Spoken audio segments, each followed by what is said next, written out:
He was subsequently lured from England to Italy by the Israeli intelligence agency Mossad, where he was drugged and abducted. He was secretly transported to Israel and ultimately convicted in a trial that was held behind closed doors. Vanunu spent 18 years in prison, including more than 11 in solitary confinement, though no such restriction is mentioned in Israel's penal code nor imposed by his verdict. Released from prison in 2004, he was further subject to a broad array of restrictions on his speech and his movement and arrested several times for violations of his parole terms, giving interviews to foreign journalists and attempting to leave Israel. He claims to have suffered from cruel and barbaric treatment in the hands of prison authorities and suggests that things would have been different if he had not converted to Christianity. In 2007, Vanunu was sentenced to 6 months in prison for violating the terms of his parole. He is a whistleblower. I think he's still in prison. Is he not? Has he been released from prison? In May 2010, Vanunu was arrested again and sentenced to 3 months in jail and charged that he had met foreigners in violation of the conditions of his 2004 release from prison. Am I wrong? I'm pretty sure he's still kept under close watch by the Israeli state. It might be house arrest now.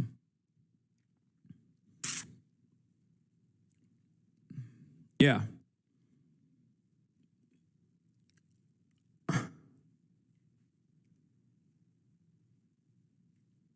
But yeah, this is this extraction, this illegal arrest and kidnapping of Mordechai Vanunu for the crime of whistleblowing about Israel's nuclear program that they fucking stole. Okay. It was conducted by Robert Maxwell. Robert Maxwell played a role in this. So yeah, that is Ghislaine Maxwell's father. So Ghislaine Maxwell, despite the fact that the Maxwell name was tarnished and disgraced, still was in and out of these elite society circles with ease. She was born into it, and she like very clearly still had a deep embedded connection to a lot of these people, and also played a formative role in Jeffrey Epstein connecting Jeffrey Epstein to other elites, societal elites.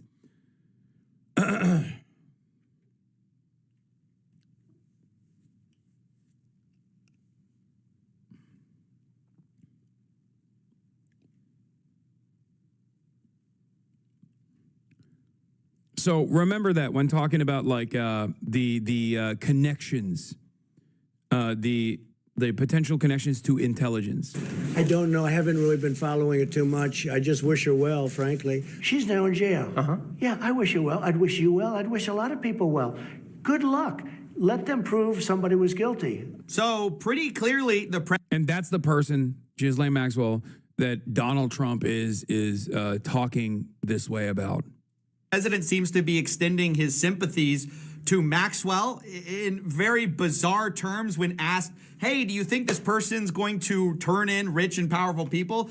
Well, we wish her well. So that worries me when then the Maxwell family and her lawyer are pretty explicitly appealing to the president, who wished her well, saying, hey, this whole thing should be barred because of Epstein's former agreement with the prosecutors. Speaking of prosecutors, by the way, Maureen Comey was just fired by the DOJ, with many speculating this is an order that comes from the top, from Trump. Now, Maureen was the prosecutor in the Diddy, Epstein, and Ghislaine Maxwell cases, with some people saying the timing is too coincidental with the whole Epstein investigation and Maureen Comey maybe knowing something about it. The other way to look at this is, of course, that Trump has hated James Comey, her father, for a very long time. James Comey, of course, doesn't seem to like Trump too much. He recently published a photo of Seychelles saying 8647, referring to the 47th president of the United States. So it could be the case this is a revenge firing. It could be over the handling of the Diddy trial.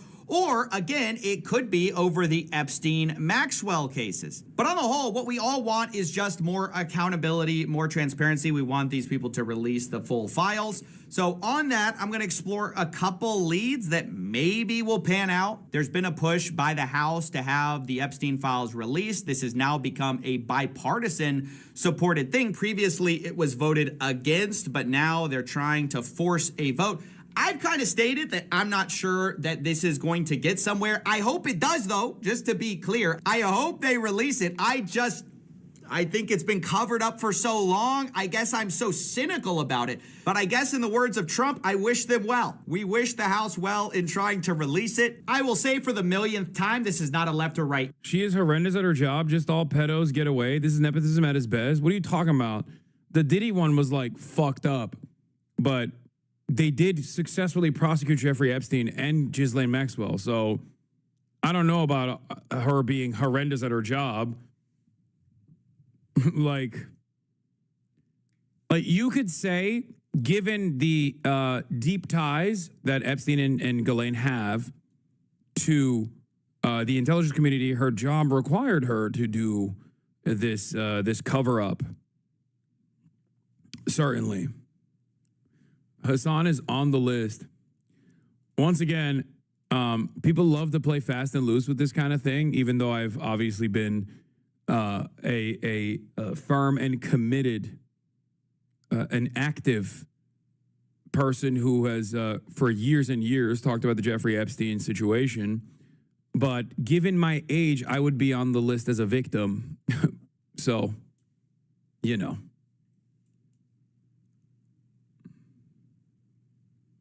Issue. This is the people versus the else. There's also this report from the New York Times about the $1.5 billion they're trying to chase down. This was handled by JP Morgan, Deutsche Bank. These both paid fines for their involvement in moving money for Jeffrey Epstein. Here, the legislators are trying to actually chase down some of the funds. Notably, the New York Times reports that there was a huge suspicious activity report, also called a SAR, reviewed by the congressional team that was filed in late. Hassan, why do you preach free speech but ban people so easily in chat?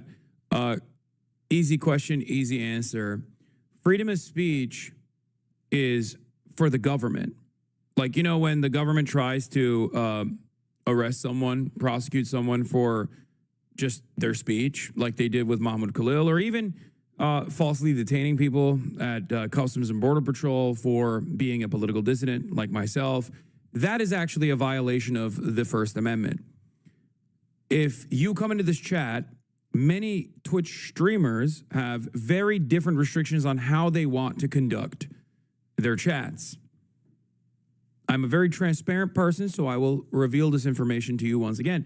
For us, because there are a lot of hate raids that happen and a lot of bots that come in and write like insane shit, we simply have a follow restriction. All you need to do under normal circumstances is follow for 10 minutes and you can write whatever the fuck you want in the chat.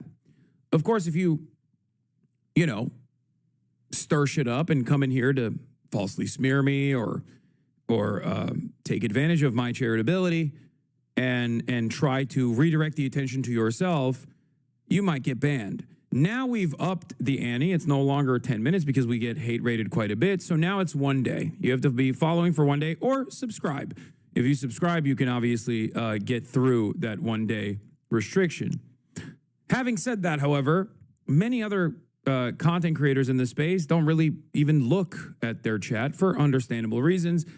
I like to look at my chat and have a back and forth conversation, even though there are 40,000 people in here. And I do that when there are 300,000 or 400,000 people in here. It doesn't fucking matter, right?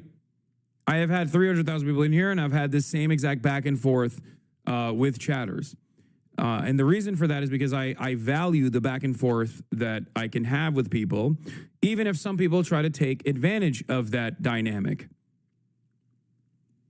But in order to foster good communication and ensure that there's an audience that's coming in that is charitable, that is invested in learning about new things, or maybe even approaching a subject matter from an angle that they never had considered before, I have to sometimes, get the shit stirrers out of here. It's that simple. That's it.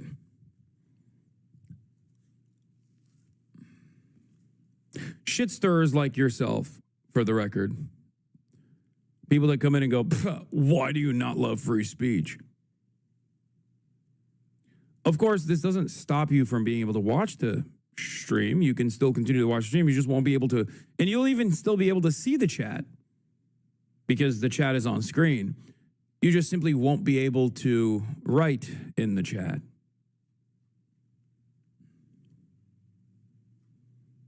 That's it.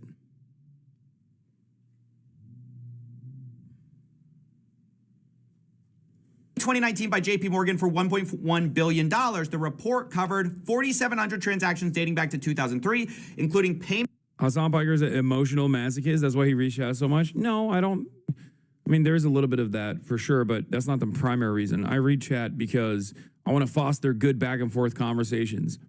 There are a million different opinions at any given point throughout the day that I can encounter. This is the perfect way to address people's questions, because I know for a fact that for every person that asks a question, there are probably 10,000 people that might not know the answer to that question and might actually learn something from the way that I answer that question. That's why I try to not have any sort of safeguards beyond the obvious ones like hate speech and narcissistic derailers. Payments to women from Belarus, Russia, Turkmenistan. Many of Epstein's victims included young women from Eastern European countries. So I will say, as many people have, follow the money is a great idea in a case like this, where Jeffrey Epstein had a bunch of mysterious wealth. Unfortunately, I have to say it's an uphill battle when the most powerful person in America, Donald Trump, seems dead set on closing these files and trying to get it to all go away. And I also encourage people to be suspicious of when a president says something is a hoax. Oliver Darcy rips the Band-Aid off of what everyone's been quietly talking about. The Wall Street Journal is working on a story about President Trump and Jeffrey Epstein. I'm told that at least one DOJ reporter is on the story and that they reached out to the White House around 48 hours ago. The Wall Street Journal relies on documentation. Oh, God. I can't take a fucking day off. Dude!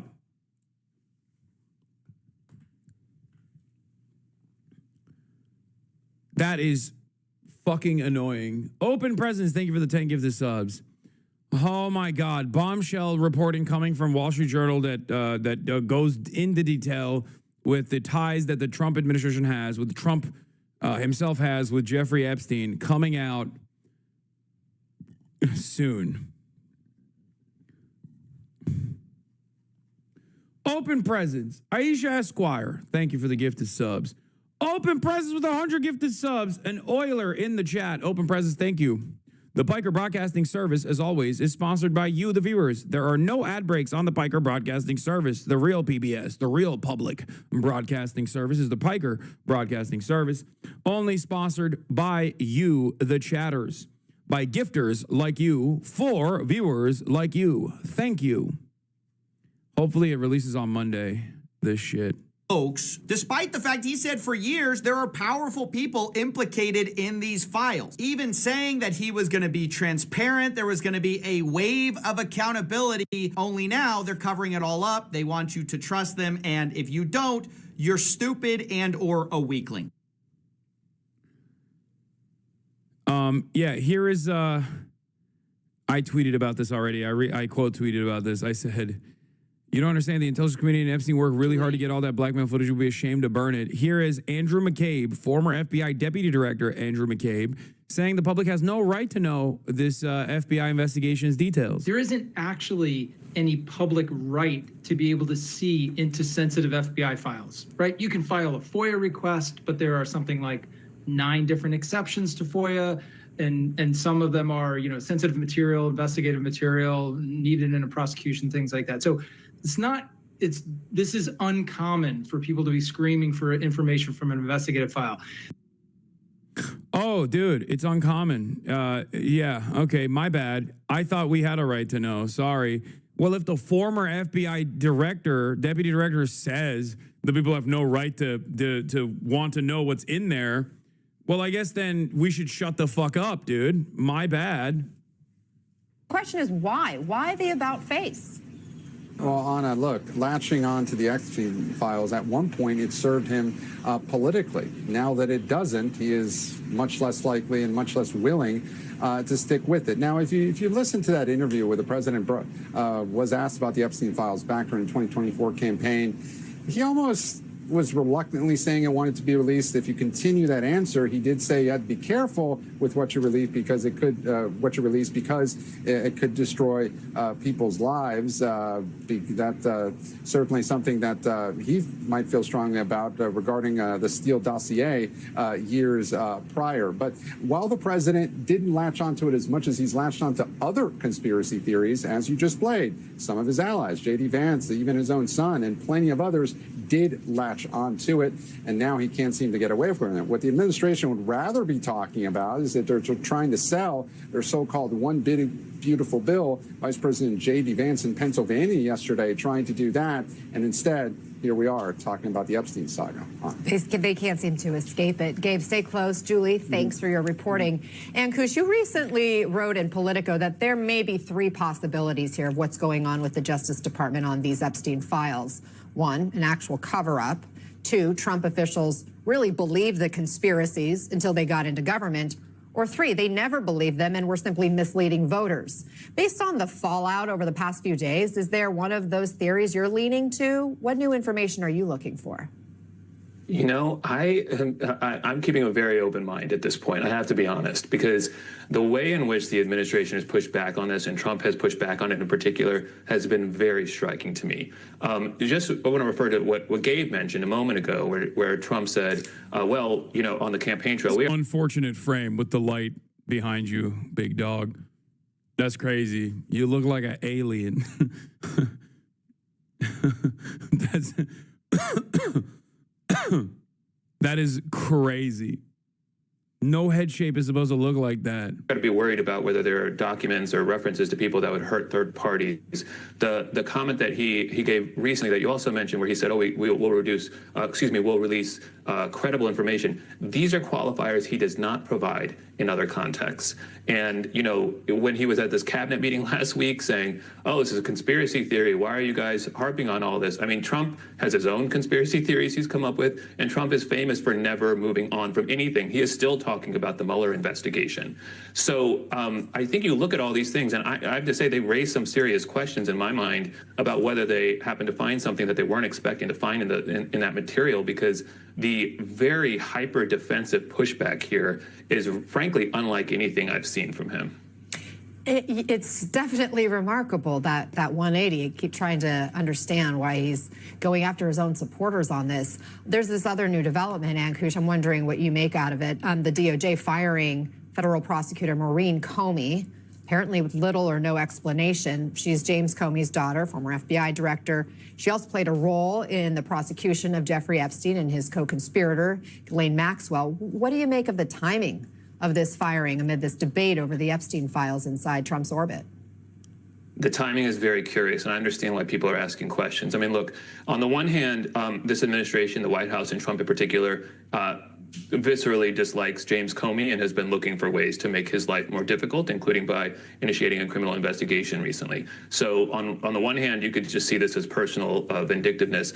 On the other hand, the timing of it is raising questions among people about whether or not this may be some further effort. Yeah, President we know Trump why this happened now. FBI Okay, he hates James Comey. He hates the daughter for sure, but also you know, she was a person. She was the person who was involved with the Epstein and Ghislaine investigations. Like, what do you mean? I should look into the Epstein case, but not necessarily because of Epstein's actions, but because he says it's a scam pushed by.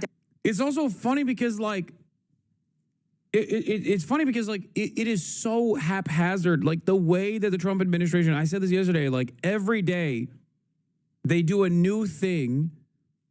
Do you like large breasts? I like all breasts. Large and small. Breasts of all sizes. Anyway, that's a crazy question. But see, chatters, people ask me all kinds of different questions, and I answer all kinds of different questions in the chat. But as I was saying yesterday, like every day the Trump administration tries to haphazardly and in the silliest ways possible move the conversation away, move the attention away from the Epstein stuff. And they do it in such a shitty way that it literally invites further scrutiny, and it's more and more suspicious. Every step that they've taken on the Epstein issue so far makes them look more suspicious. Democrats.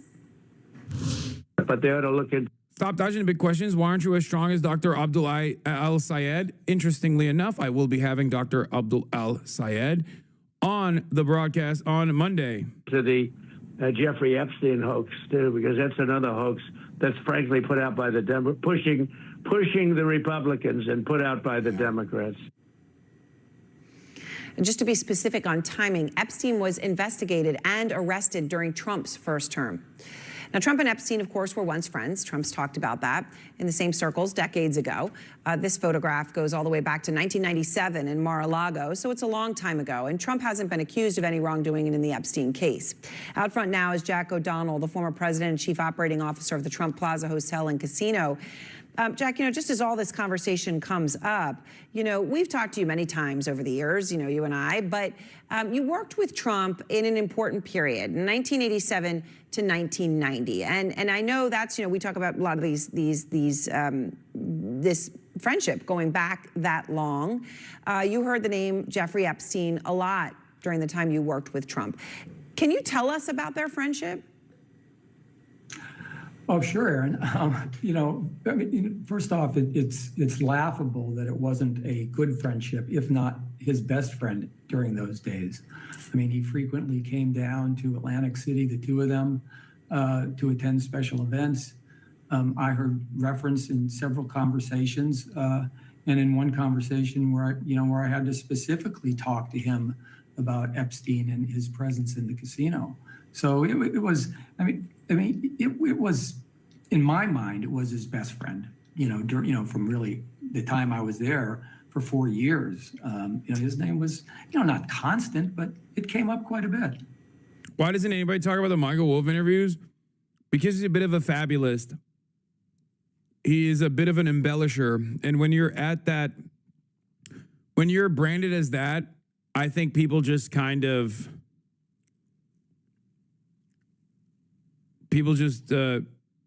don't take you seriously. The other reason why is because in the lead up to the election, the Democrats were so invested in having Hillary Clinton and not Hillary Clinton, sorry, Bill Clinton on the campaign trail that they just couldn't also really hit on the Epstein-Trump connection for some weird reason. Not a weird reason. It's the same fucking reason why Trump won't actually leak the Epstein files. Did you do today's Wordle? No.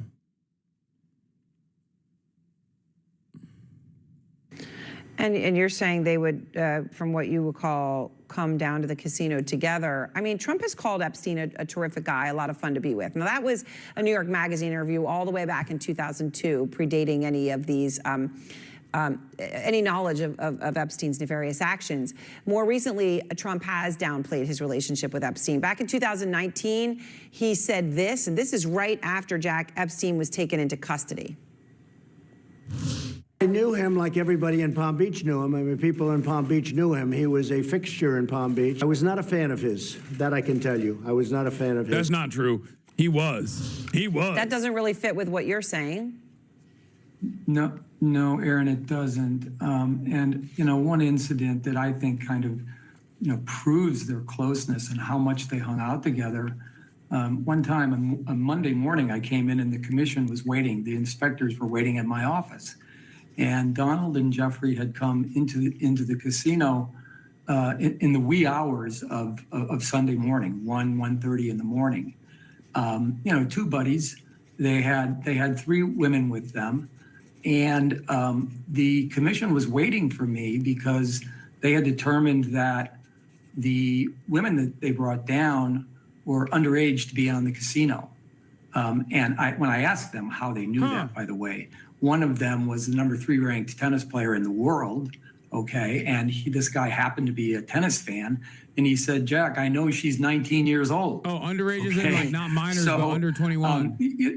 And to get on a helicopter with a friend and 3 other people and fly down to Atlantic City. I mean, you can connect those dots. They were pretty At good 1:30 buddies. in the You morning. don't- And just to be clear, when you say underage for the casino, underage for the casino would be 21, right? So not necessarily legally underage girls, right? Not in that case. No, not in the sense of a minor, so to speak, that's been described with Epstein. They were underage to be in the casino, and they knew for fact that one of them was 19 years old. Nobody carded them, by the way, because either the commission staff or my staff, because they were intimidated to do so. And that's why the commission was actually going to fine me for Donald's discretion. Now, one of the things that they made me do is they made me call him. And I had to, believe it or not, read him the riot act about this action because they gave him a break. Back in those days, and I think even today, the fines are substantial. They can even suspend your license for letting minors in the casino. And I had to call them and say, look, they're giving you a break this time. But if this happens again, the fine is going to be substantial and it's going to be on your head. And oh, by the way, it's not going to look good, you and this guy Epstein coming down here with these young women. What did he say? Oh, well, he was shocked that they let him off the hook, first off. He was flabbergasted. He said, I can't believe they're they're not throwing the book at me. Nobody gives me a break. And that really was his reaction. And I did tell him in that conversation, I don't think you should be hanging out with this guy, just so you know, and you certainly shouldn't be doing that in Atlantic City. All right, Jack O'Donnell, thank you very much, and for all of this and sharing your recollections here. I appreciate it. It's always good to talk to you. So now you hear what Jack had to say. I want to go to the veteran investigative journalist Barry Levine, who is the former executive editor of the National Enquirer. He was in that role for 17 years. The author of The Spider, Inside the Criminal Web of Jeffrey Epstein and Ghislaine Maxwell, where he led an exhaustive investigation into Epstein. So, Barry, you hear what Jack had to say. The Jeffrey Epstein case better than almost anyone. So when you take a step back and you look at all this firestorm right now that is out there, what key information is still being withheld from the public? Well, Aaron, certainly, I first want to say that calling this thing a hoax is such an insult to Jeffrey Epstein's victims. As the Justice Department told us, there's about 1,000 victims who had been abused, and for this to be called a hoax is just horrible. Say that to the woman who swam from his island to escape. Say that to the families of 3 of his victims who... No, 1,000 is like the State Department memo that came out, the FBI memo that came out on it, saying that there were more than, at first the initial reporting, the initial investigations was 36 minors that were victims. And now it's thousands of victims. 1,000 victims. Over 1,000. Who have passed on, one from suicide, 2 from accidental overdoses. So, yeah, that's the ones that we know of, by the way. So, I'm absolutely appalled at as how Trump is handling this situation. But there is still so much that we can learn from these files. And I think that, as the speaker said, let's see transparency here, because not only can we learn more about men who are in his circle, who are in his web, as I wrote in my book, who were involved in this, but we can also learn the financial connections of how the money was distributed to him. I mean, it took millions of dollars for him to maintain this operation over 2 decades. And we need to see exactly how the FBI treated this, who they investigated, were there financial crimes here of Yeah. It's beyond like the stuff that people pay the most attention to, which is the sex trafficking. Understandable that people would pay the most attention to that because it's the most heinous of the crimes. But I suspect a big part of the reason why none of the intelligence agencies want any of this information to be revealed is because of the financial ties that Jeffrey Epstein has directly back to a lot of the elite. Individuals that need to be looked at. So just a few moments ago, Barry, before you and I were speaking, just before the show came to air, the federal prosecutor for Epstein and Ghislaine Maxwell, Maureen Comey, all right, that's her name. Does the name sound familiar? It should, because she happens to be the daughter of the former FBI Director James Comey. Okay, so she was just fired, all right? She was just fired. She is James Comey's daughter. She was the one looking at this case. Let's just take politics out of it, because I know there'll be politics all over this one, right? It'll be flies over a carcass. But you're very familiar with her work. What do you make of her firing? You know, it is another situation here in this week of absolutely horrible things that have come out of Trump in terms of this firing that's taken place. She was such an advocate for the victims of sexual abuse. She took part in the successful prosecution of Ghislaine Maxwell. She was on the team for the Jeffrey Epstein prosecution in 2019. Just an excellent part of that team in New York and the Southern District. And for this to go down, the circumstances, they're too similar as to what he said about her father, and then you have this result. So it looks to me like it is just she was knocked down because of her dad, and it's sad. Wyden, here's what it says. Treasury's Epstein file details 4,725 wire transfers. Let me repeat that. 4,725 wire transfers, adding up to nearly $1.1 billion flowing in and out of just one of Jeffrey Epstein's bank accounts. If you ask me, that is more than 4,000 potential lines of investigation right there. Hundreds of millions more flowed through other accounts.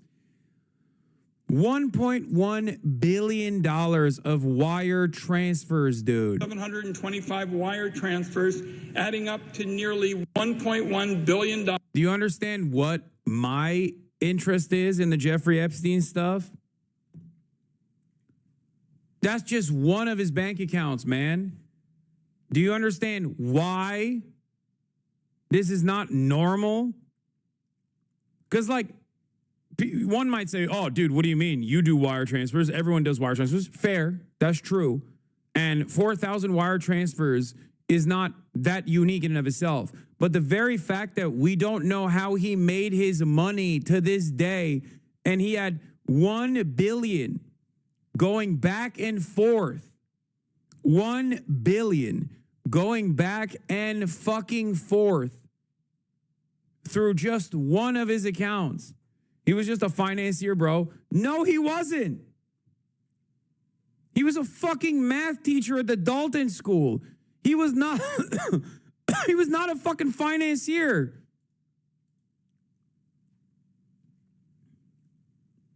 Come on, man.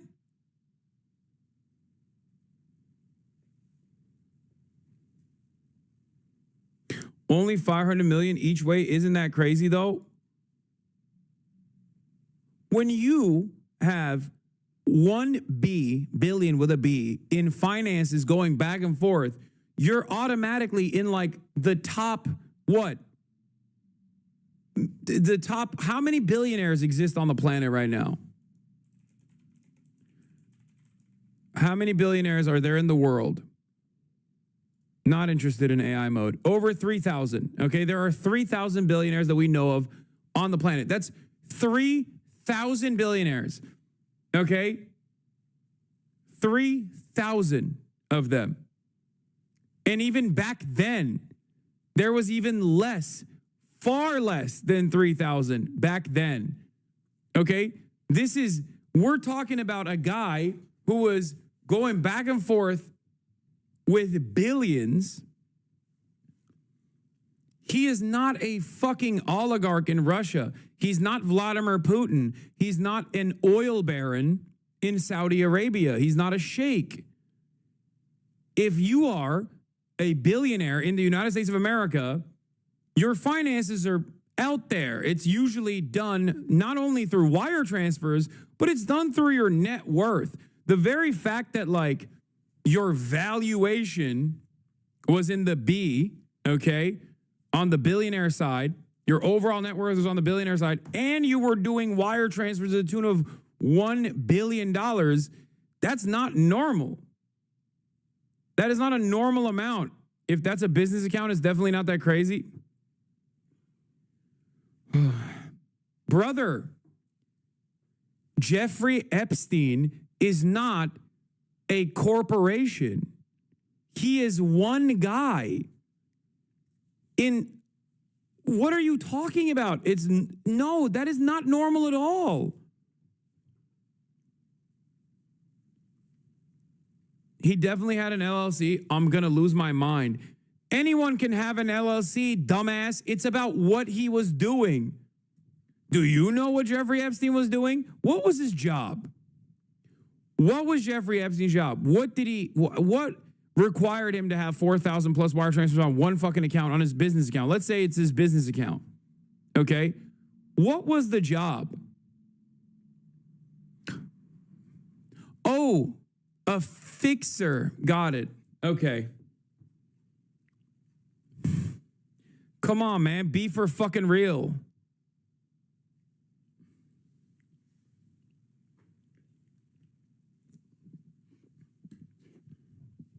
What was the goods and services that the LLC of Jeffrey Epstein, what was the goods and services that he provided? That the answer to that question, unironically, is part of what people want to know.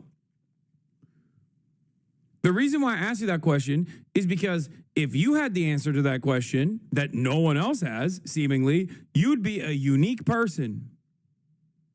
Okay? That's the point. That is literally what Senator Ron Wyden of Oregon, the Oregonian senator, is unironically talking about in the fucking floor of the Senate right now. And the chatter's like, nah, dog, that's normal.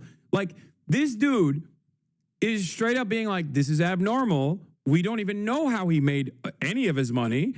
Perhaps we should shine some light on this. That's 4,000 different like wire transfers that we could potentially investigate to uncover how Jeffrey Epstein made his money. What were the illicit dealings? Was he money laundering? All this stuff. And this fucking chatter's like, nah, dude, I'm different. I knew everything.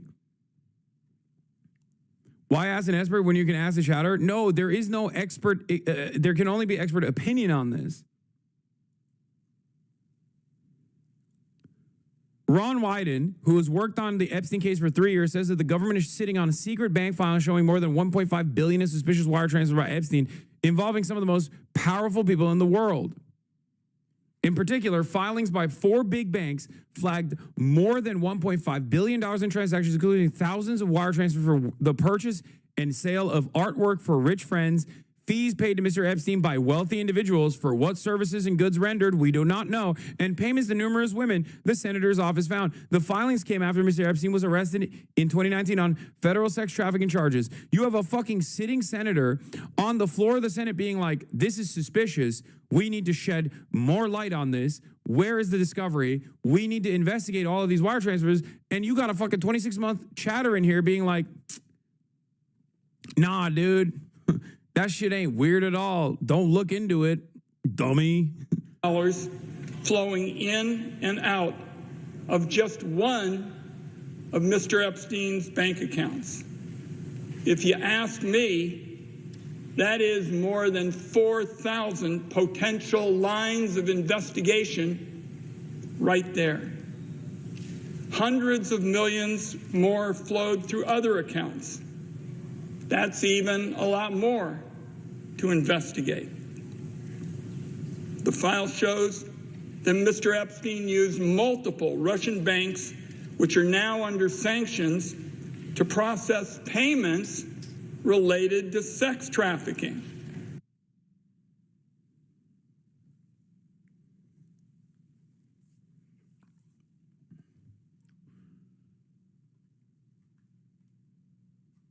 Yeah, he had a LLC, bro. He was a money guy. He was a money guy. He was just a fucking crazy money guy. He was the best money guy of all time. Okay? Best money guy. Anyway, we will find out more about Trump's direct involvement with Jeffrey Epstein as soon as Wall Street Journal apparently is looking for a bombshell investigation. is working on a bombshell story about Trump and Jeffrey Epstein. I'm told that at least one DOJ reporter is on the story and that they reached out to the White House around 48 hours ago. The Wall Street Journal report, I'm told, relies on documentation. On Thursday, anticipation rippled through political and media circles as insiders awaited a potentially explosive Wall Street Journal story examining Donald Trump's ties to the late Jeffrey Epstein. The article, said to be in the works for days, had still not appeared as of Thursday afternoon, raising eyebrows and fueling speculation across Washington and New York. According to people familiar with the matter, the Journal is facing pressure from the White House over the story. In fact, Trump is said to have personally called Emma Tucker, the Journal's editor-in-chief, to voice his objections. The specifics of the call remain unclear, but it's hard to imagine Trump voiced anything but outrage. It's unclear whether Trump reached out to Rupert Murdoch, whose news corporation owns the Journal. While the specifics of what the Journal intends to report remain under wraps, oh my God, he's trying to fucking nuke it. He's trying to stop the story from running. He's trying to kill the story. Oh, dude, I'm salivating. Holy fuck. While the specifics of what the Journal intend to report remain under wraps, the story is said to contain new material shedding light on the Trump-Epstein relationship. The apparent standoff over the story arrives at a politically delicate moment.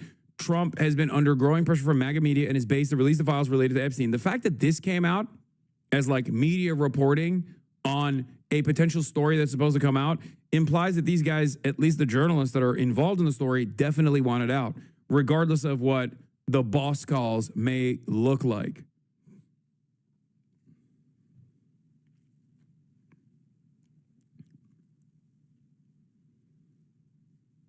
If this drops while I'm away, I'm going to lose my fucking mind. I swear to God, dude.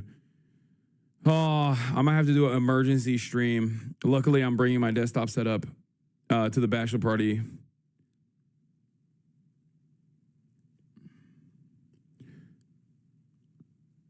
Trump has been under growing pressure from MAGA media and his base to release the files related to Epstein. Figures like Tucker Carlson and Laura Loomer have expressed outrage and accused Trump's administration of stonewalling the release of the so-called Epstein files, igniting a rare public rift between Trump and segments of his own MAGA base. The Journal's reporting, if it runs, could further complicate that dynamic, especially if it probes Trump's own proximity to Epstein, whom he once described as a terrific guy, before later distancing himself from the convicted sex offender. The two men shared some social circles in the 1990s and have been photographed together.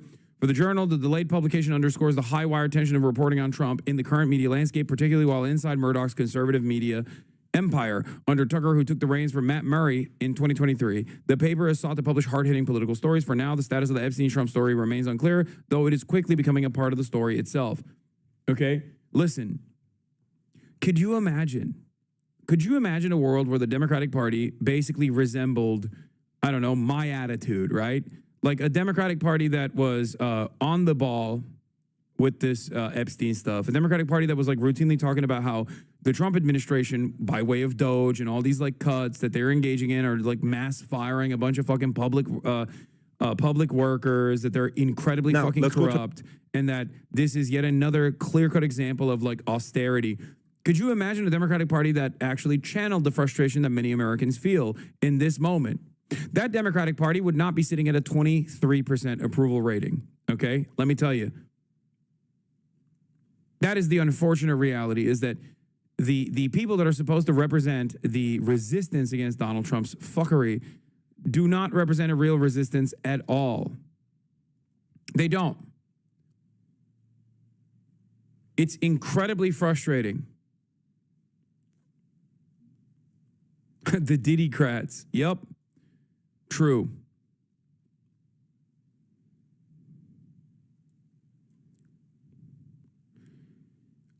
Here's political journalist Mark Halperin talking about this news story. So, let me share something with you that everyone, I say that in air quotes, everyone I know knows, hasn't been publicly reported. Everyone I know believes a major newspaper, one of the top 3 newspapers in the country, is about to publish a piece about President Trump's relationship with Jeffrey Epstein. Okay? He's referring to the Wall Street Journal's reporting. Everyone I know knows that. And people in the White House know that too. When that story drops, if it drops today, and some people think it might, it could drive the day. Sean Dan, have you heard about this story? Who's the middle guy? That's former Trump Press Secretary Sean Spicer. Well, I know because it's been circulating on the left, and I've had to double check that this is not, in fact, total conspiracy theories. Donald Trump knew Jeffrey Epstein pretty well. And I believe that his early courting of Melania involved Jeffrey Epstein. What? I didn't know that. I mean, I know that they were involved, but wait, what?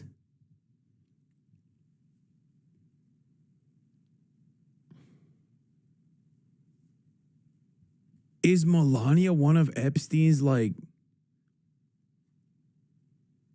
I didn't know. Wait, the first time they had sex was the Lolita Express? Wait, really? No.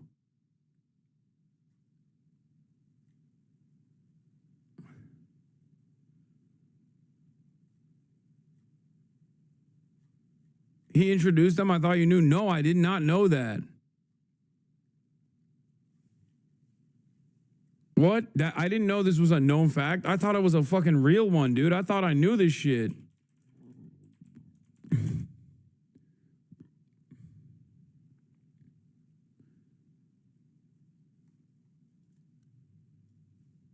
This is the Daily Beast article. Explosive tapes recorded by author Michael Wolff show Epstein claiming Trump liked to fuck his friends' wives and first slept with Melania on the Lolita Express.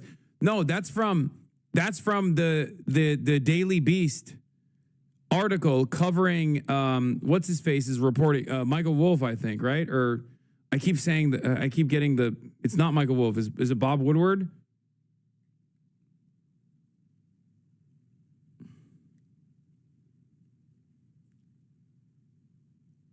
It's been a rumor for years that Melania was one of Epstein's girls. You yourself mentioned that they had sex the first time on the Lolita Express. No, yeah, it's Wolff. Yeah, Michael Wolff is the one who claimed this, and I didn't treat it with like as much. I guess it just like escaped my brain because I didn't think about it as like a sincere new piece of information. And that has been reported by mainstream outlets over the last 10 years. Alleged, I guess. I want to be careful. You've already been, I say with respect, somewhat careless, but keep going. Yeah, but I think that, if that is where this report is going, it's just collecting and putting together and synthesizing old news. No, this story has new news. Okay. Sean, what do you know about this story?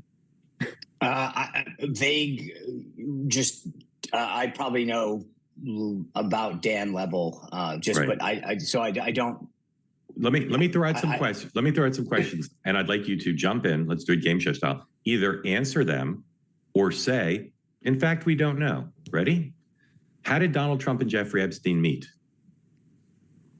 I don't know. Don't know. Did Donald Trump ever go to Jeffrey Epstein's townhouse? Yes. How many times? Jesus Christ. Wait, which townhouse? I mean, we know that in the early 90s, Donald Trump and Jeffrey Epstein were involved with one another. We know that. There's footage of it. It's in Mar-a-Lago. There's two parts to the story. There's the first part that like has more, requires more investigation, which is like the pre-Epstein arrest, like circa 2006, where Donald Trump and Jeffrey Epstein were closely associated with one another all throughout the 90s until the early 2000s.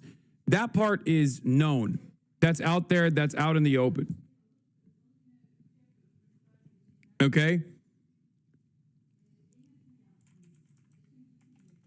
I'm going to look this up. Hold on. When did Melania meet Donald?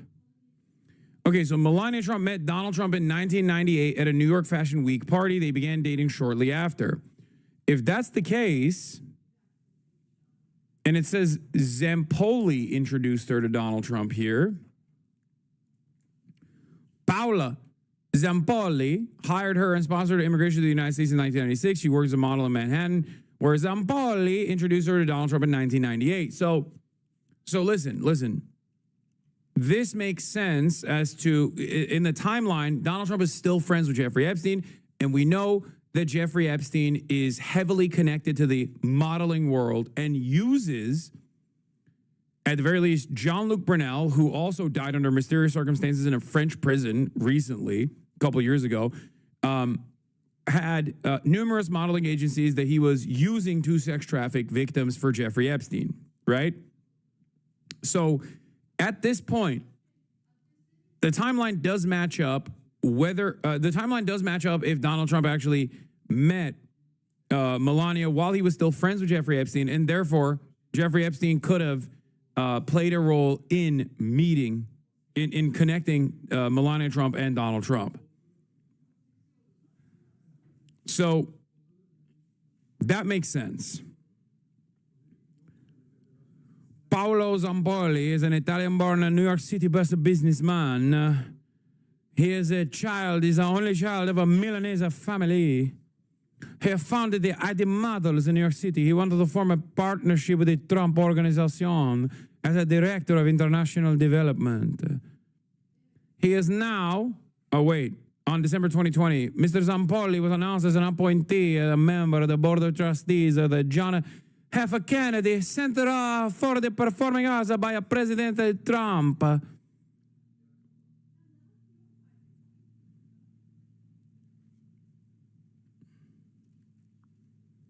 Oh my God. When are they going to release the fucking Epstein file? The Wall Street Journal thing, major scoop. Trump is reportedly terrified of an upcoming... Oh, fuck, I hate that this is like...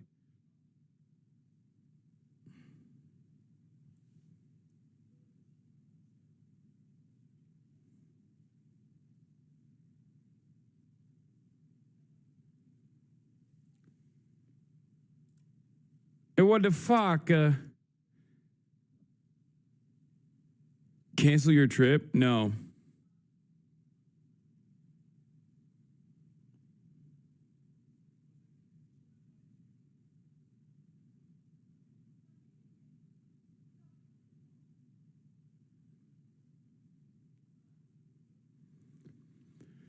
Oh, cancel your trip? Yeah, let me just cancel my brother's bachelor party that I put together.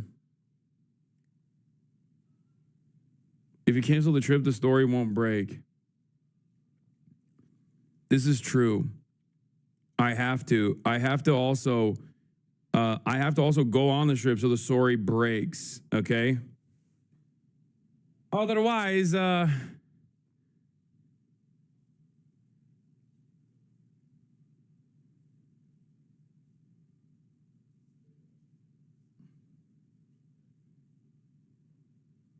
wait, hold on.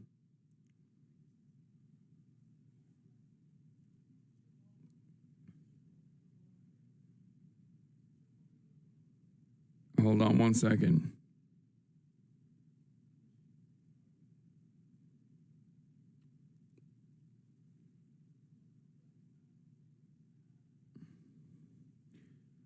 Oh, Maron.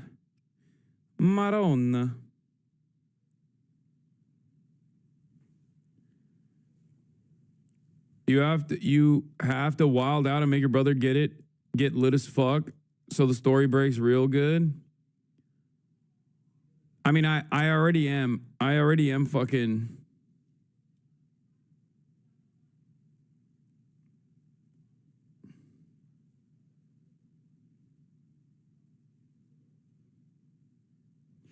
Hold on.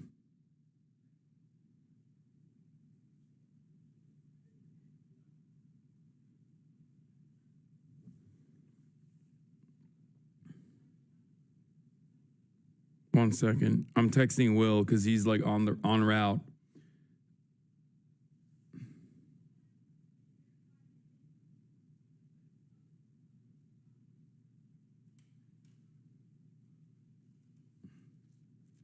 If you don't make a speech about how Murad is the best brother ever that makes him cry, you are dead to me.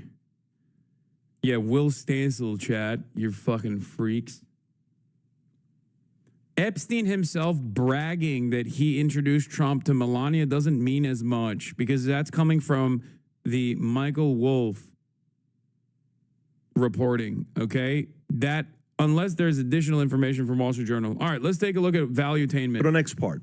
Last night, we're at the boardroom till 11 o'clock at night with some interesting people who are connected on the political side, and we're having conversation. I'm like, hey, one of the guys that was there, I said, what's up with this Epstein stuff? Why is he not letting this go? You screwed up, you had a fumble, but you're not letting it go. You keep bringing it back up. There is not a single person that's bringing more attention to the Epstein than Trump. Not one. No, and there isn't anybody that's bringing more attention to this than him, okay? And then he comes out yesterday and he calls MAGA-based stupid people and gullible weaklings over Epstein files. Rob, I don't know if you have this clip or not. The radical left Democrats have hit, is that the one or no? This is his Truth Social post, and then he commented as well. I have the video as well. Do you have the video? Play the video first of stupid people. Because, you know, I want to know the strategy behind saying something like this. Go ahead, Rob. All this intrigue over the Epstein files, but I do want to ask you to clarify something you said this morning. You said this was all a hoax. Has your attorney general told you this was a hoax? What evidence have you seen it's of not that? the attorney general. No, I know it's a hoax. It's started by Democrats. It's been run by the Democrats for 4 years. You had Christopher Wray and these characters and Comey before him, and it's a bad group. He's saying Comey and Wray have been running on Epstein. He's doing his, the 51 agents, the intelligence, so-called intelligence agents, it was a hoax. I was skeptical towards conventional wisdom, suggesting Trump had put together this amazing permanent coalition that guaranteed eternal GOP dominance, and that culture has shifted so much that he was scandal-proof. I didn't expect them to blow it all so fast, though. They got it there and decided they absolutely needed to pass the fucking kill yourself if you make less than $200,000 a year act. Give foreign policy to Miriam Adelson, and then pivot to, look, the president probably committed sex crimes, but is that the worst thing? Straight up. That is literally what's happening here.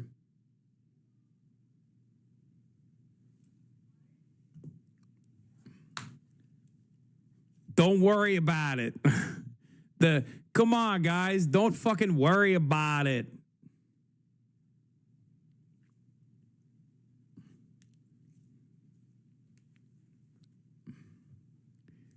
PBD, Piker broadcasting dicks. I love broadcasting dicks.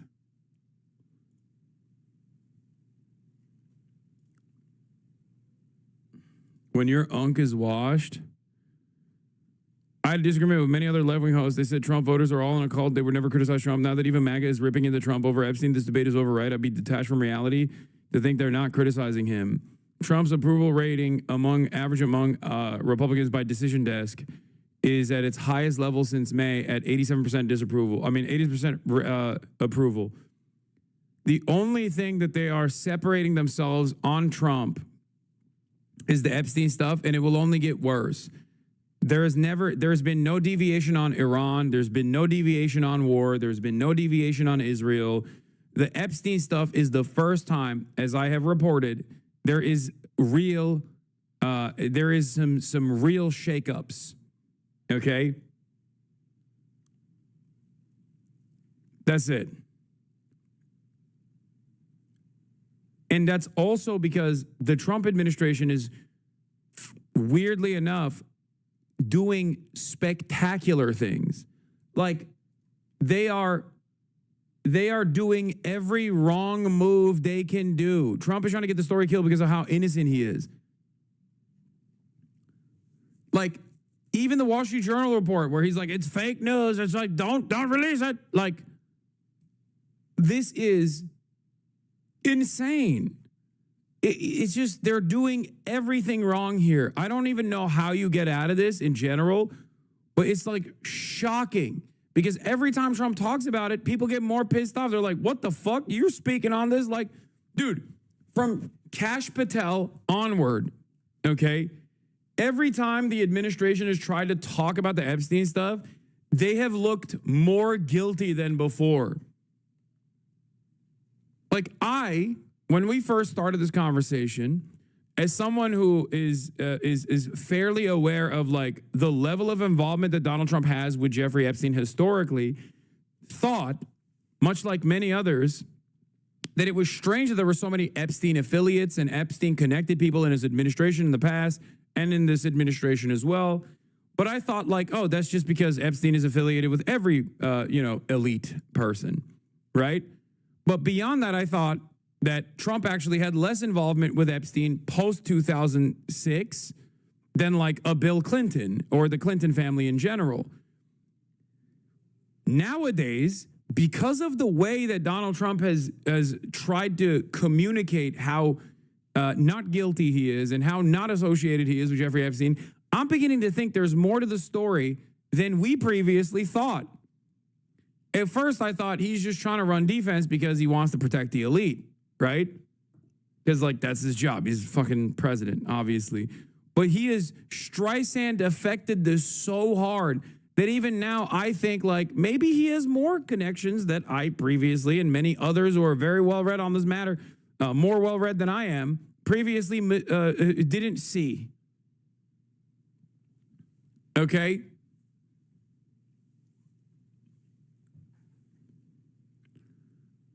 Because he's doing everything wrong. And it's making me feel like he's doing everything wrong, shitting his pants in the process, and smearing the dookie all over the walls. It's making me feel as though like there's more to the story and more to Trump's involvement post 2002. Maybe it's beyond just him protecting the shadowy elites that he is, of course, tasked with protecting because he is a fucking American president. Alex Jones coaching Trump on what to say. Oh, God, I love this. And then Pam Bondi gives it to the FBI, which I confirm from sources. They sent it out to all the offices around. Bro, your sources are doo-doo, man. You also have been spending the past week flailing around. Oh, my God, dude. Alex Jones is, oh, God, this is the administration that's literally doing everything Alex Jones suspected the Democrats of doing for years. You know, attack helicopters, FEMA sites, people being black bagged in the middle of the street. Like, he used to say all this stuff about the Bush administration and then about the Barack Obama administration. He never said it about the Trump administration, kept saying it about the Biden administration. And now the Trump administration is actually doing all this, like mass surveillance, using AI, Palantir AI to mass surveil all Americans for thought crimes and arrest them for thought crimes. Like, that's literally what the Trump administration is doing. And then also on top of that, deep state pedophile, shadowy cabal with billionaires. This motherfucker is defending that. And Alex Jones, the Mr. Billionaire, shadowy, elite pedophile cabal himself, is literally like, and the president is he's just a little guy. He's just a little guy. He's not totally exonerated. Totally exonerated. Had nothing to do with Jeffrey Epstein. Everyone's saying that. But also, Mr. President, please release the files. The country to look at the file. They come back and say, there's a bunch of FBI reports and implicating, people in the orbit of Trump with no real evidence. And then Trump went, what the hell, another Russiagate? And so he didn't clarify that the first few days. He just said, people need to basically shut this down. It's bull. And then he hasn't really clarified when he says it's a hoax. It's a Democrat hoax. He's not saying that the Epstein isn't a bad guy and that he wasn't involved in all this evil stuff with the deep state with no connections to Trump that are based in any reality. He just says it's a hoax. People go, well, wait, Epstein's not a hoax because Lane was convicted of this very stuff. And, he'd been charged with it and was convicted once 15, 16 years ago of lesser charges in Florida. So Trump, I think, needs to be very clear that, no, the Epstein case and the evil he did is very real, but they've been in control of this file, Brennan, Clapper, and all the rest of them, and it makes total sense that they falsified all these other records, the Crossfire Hurricane, the Steele dossier, all run by Obama, Clapper. Well, are we going Brennan, to hang on? Are we going to get into the back of that by having a special prosecutor? Like, you're talking to a man who has 15 hours of footage with Jeffrey Epstein. Steve Bannon has 15 hours of deposition footage of Jeffrey Epstein. No one asked the question, like, where are the files, Steve? Why won't you release the files that you have on Jeffrey Epstein, Steve?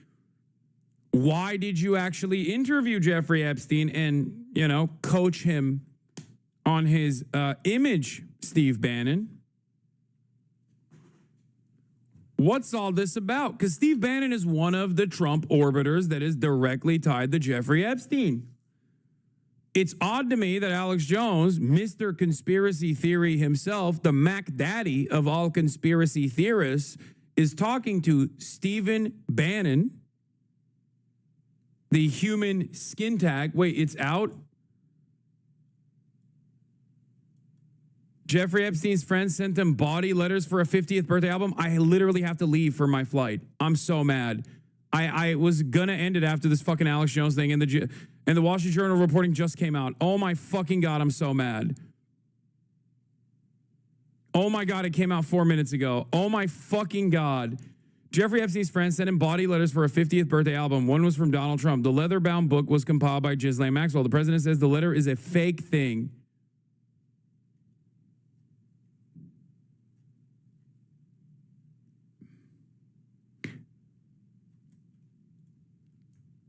I can't do a car stream. It's not happening. It's not happening. I'm gonna... Oh my God. Oh my God. Remove paywall. I'm gonna try to read through this as quickly as possible. Fuck. I can't believe it just dropped. That's so lame. I can't believe this just dropped. I mean, maybe it's not that significant. Who knows?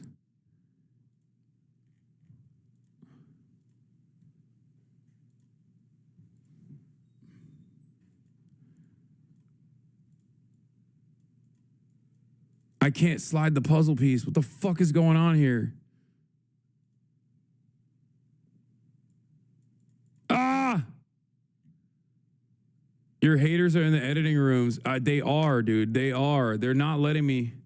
I can't even do the CAPTCHA because it's on remove paywall. So remove paywall stops you from doing the CAPTCHA. That's so fucking lame. Someone send me the paywall link, the remove paywall link. You're a bot? Shut up. Shut up. Access blocked? I've never seen this happen before. Oh, yeah, look. Look at the remove paywall. Access blocked. Option 2. Paywall not removed. And then all the remove paywall ones, I can't even click on. Oh, gifted link. Thank you.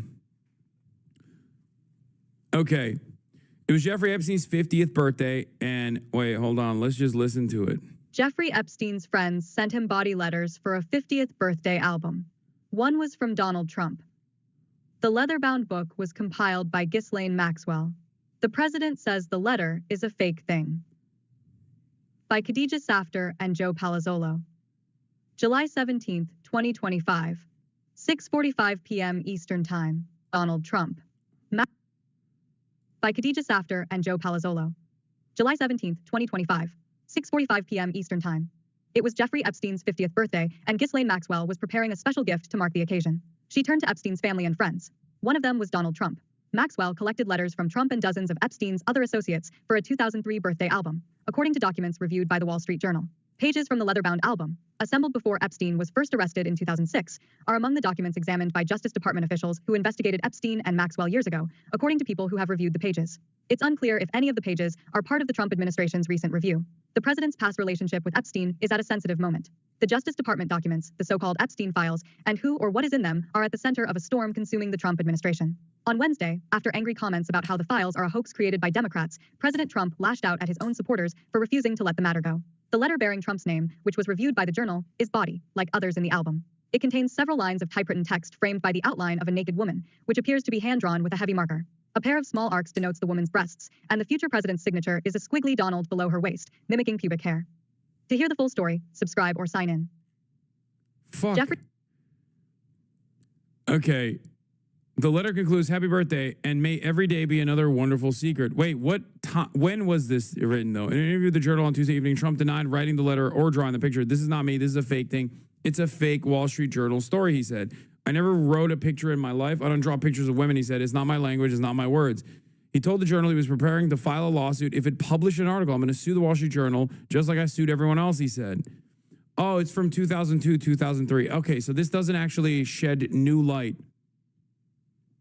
Okay, so this goes back to what I was saying, which is that this only deepens the relationship that he had in 2002 to 2003, which is again something that we knew of already, but we don't know exactly how this relationship fell apart. We don't know more information, but more information such as this one coming out is not a bad thing necessarily.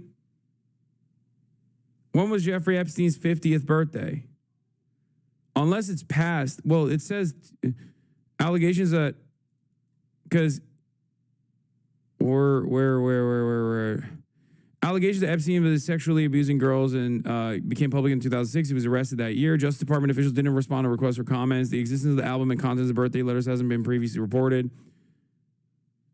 Yeah, if it's 2003, then it's like 1 year past the point of their relationship ending, because I think that it was supposed to be in 2002 that their relationship ended.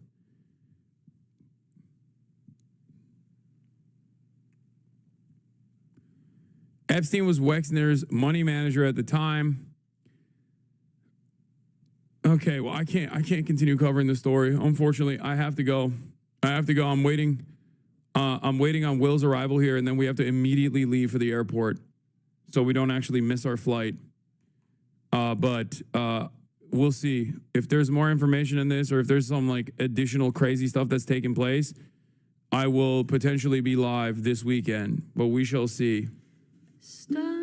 Anyway, love you guys, and I will see you. Unless something crazy happens, I'll see you on Monday. But if something crazy happens, who knows? Who knows when I will fucking be live? You know what I mean? God damn it. The world is crazy. It's my brother's bachelor party. We've been planning it for a long ass fucking time. So I'm gonna go do that. I'm gonna be a normal human, which is so crazy to think because obviously I haven't taken a 3-day or even like a weekend off since 2018, since July 2018, aside from being banned for 7 days, twice, for both the 9/11 moment and also the cracker moment.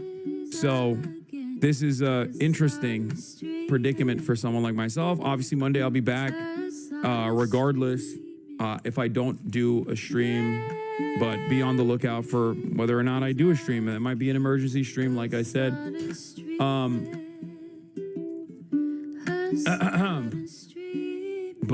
Yeah, it's strange because I'm so fucking locked in all the goddamn time.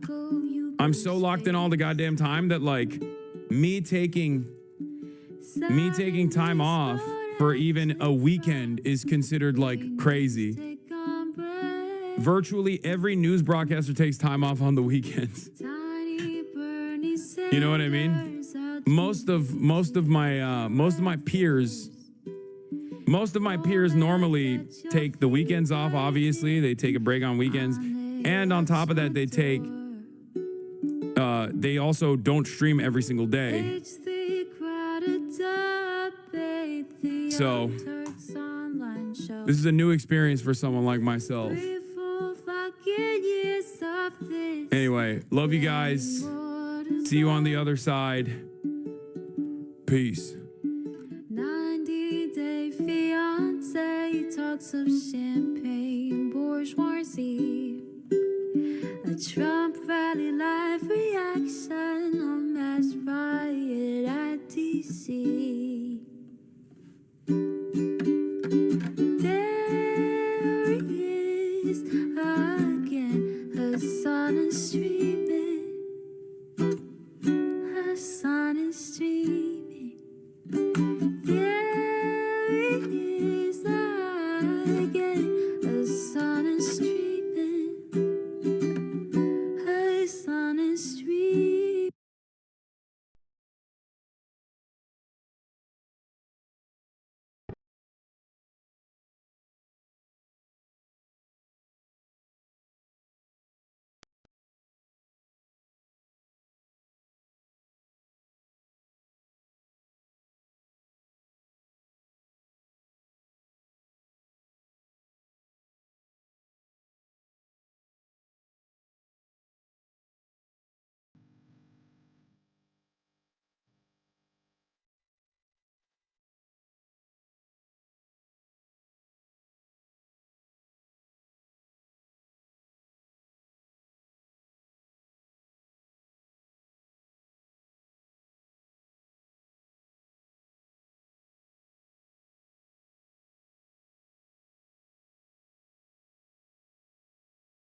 Ladies and gentlemen, it is my great privilege and distinct honor to introduce the 44th President of the United States of America.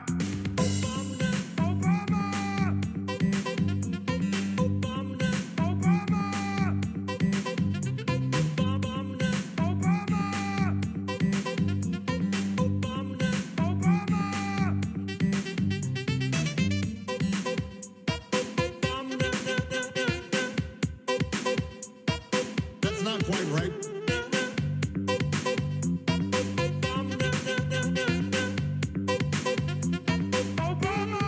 That's okay. That's not quite right. That's okay. A terrorist is responsible for the murder of thousands of innocent men, women, and children. But that's okay.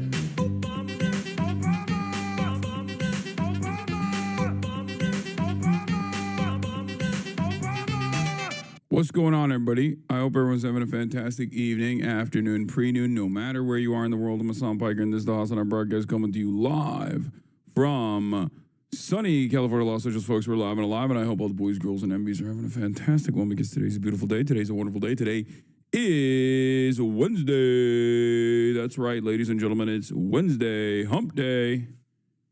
Folks, we are live. We're alive. It's 7/16, 2025. 11:19 a.m. I am right on time. It is 71 degrees and sunny here in Los Angeles, California. Did you trim? I fixed my beard up a little bit. But folks, I'm Hassan Piker, House on our broadcast. We're here. We're live. Hopefully no F's today. We'll see. We haven't fixed it yet. We're gonna be fixing everything later today. So hopefully there might be some issues again, just like there were yesterday. But after tomorrow, no more issues. So why is it hotter in Buffalo than LA? It's called climate change, ladies and gentlemen. It's called climate change, anthropogenic climate change.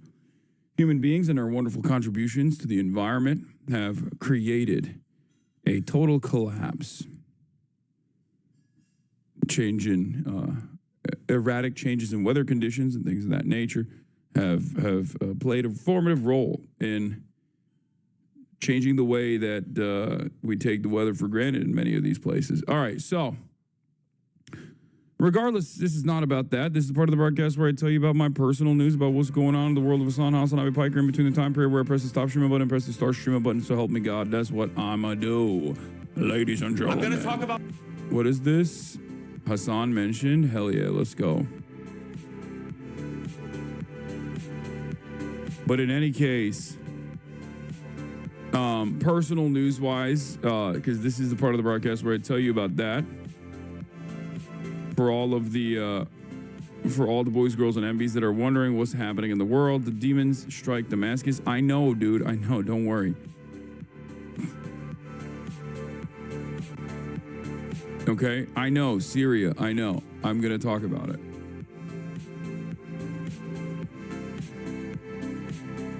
In any case, folks, personal news-wise,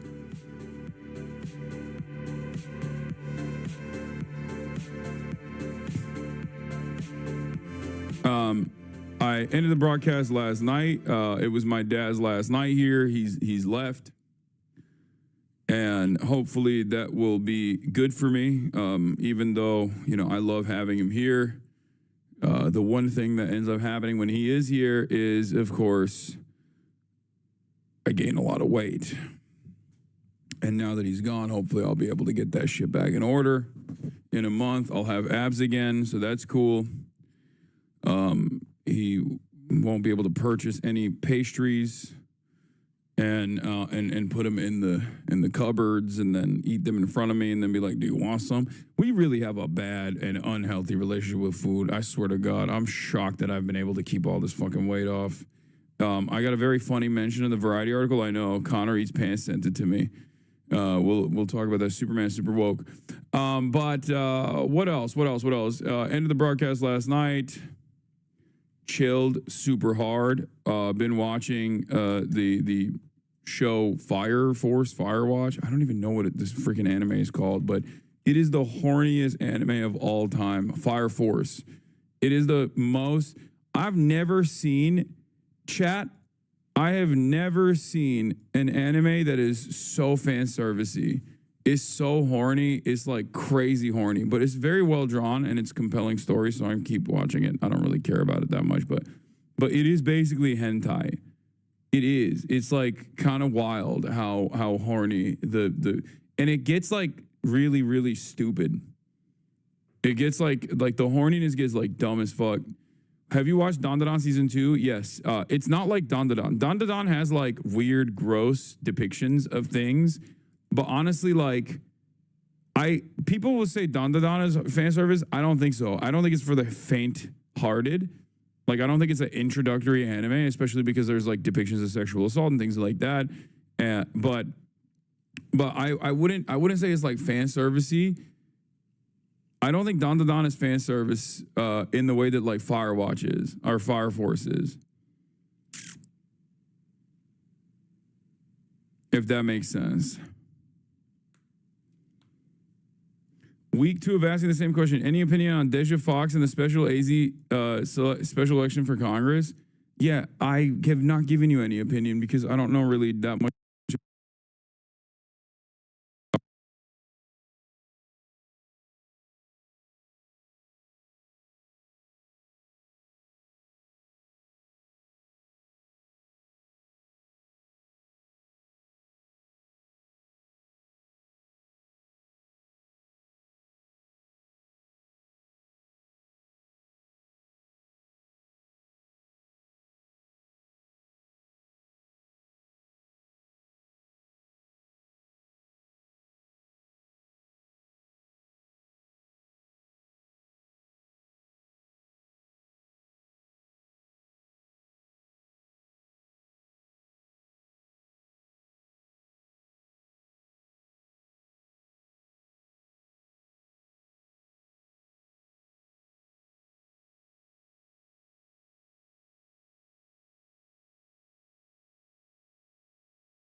Okay, first F of the day. Not a big deal.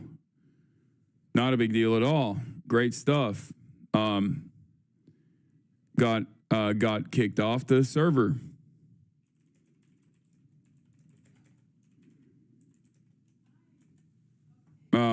But we're back. This is a new type of F. New type of F that's taking place around these parts. Bro,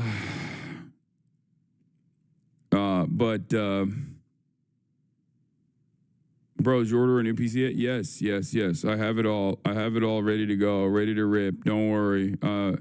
Like I said, tonight we will change things. New F just unlocked. But yeah, great stuff. I don't know what the hell is happening here, but it's really fucking annoying. Hold on. Should I change that? But you sleeping all right, big dog? You sound tired as hell. Man, I'm tired of the fucking stream breaking. That's what I'm tired of. Yeah, I am tired, but just of my stream not working as it should, okay? Deja Fox lost because she didn't communicate her policy positions. It shows that social media is not enough. And Zoran didn't win just because of social media. Yeah, also, the AOC and Bernie, the person who won was the person that AOC and Bernie Sanders backed. Like, Deja, from what I understand, was like a K-hiver and was just simply young. That's it. And you can't just like masquerade as progressive just because you're young.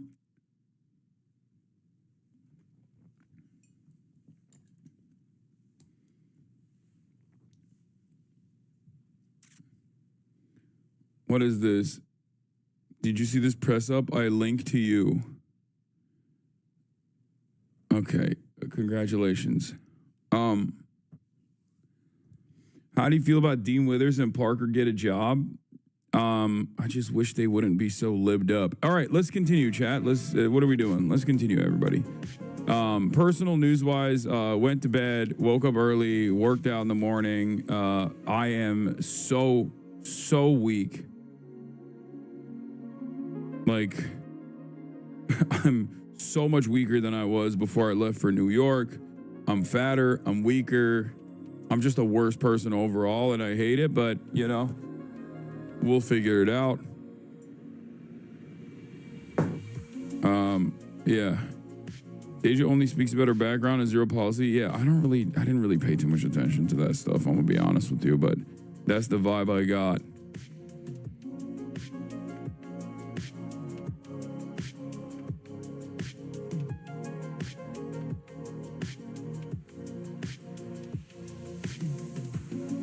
Setbacks are no shame. You got this. Thank you. I agree.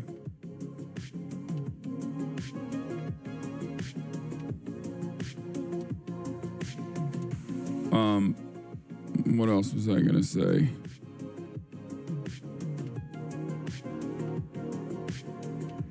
My friend went on a text rant to me about how much he didn't like her because she wouldn't talk about policy and just herself. She was a voter. Well, there you go. Did you see this? Gay D Vance is real. Oh yeah, I did see him running.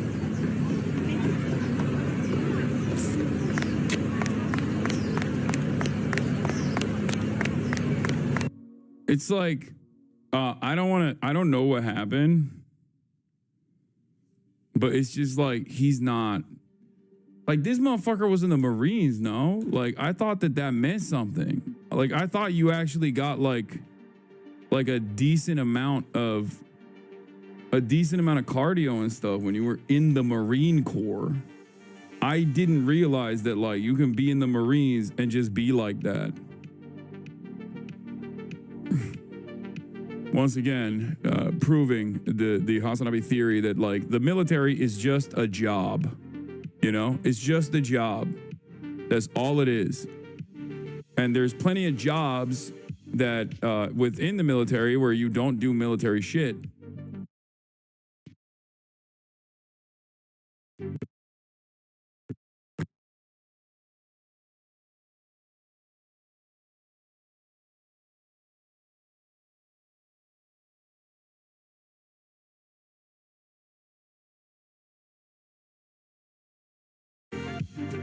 What the hell? What the fuck?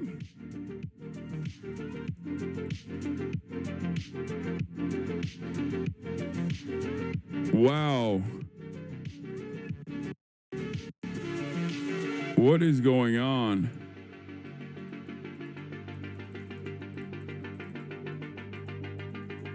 I might have to switch back to the router like I did yesterday. I might have to switch back to the router 22 minutes in, by the way. It's really fucked up. And I don't know. I don't know what the hell's happening. I don't know why it's happening. It's kind of crazy. My computer's just broken. It's a multitude of different problems, but it has never been this bad. I don't know what the fuck's going on. I just like I have so many different means of like solving these issues. But I'm telling you, you need a vacation, my guy.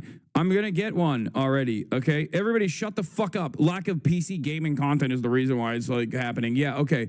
I'm gonna be taking 3 days off.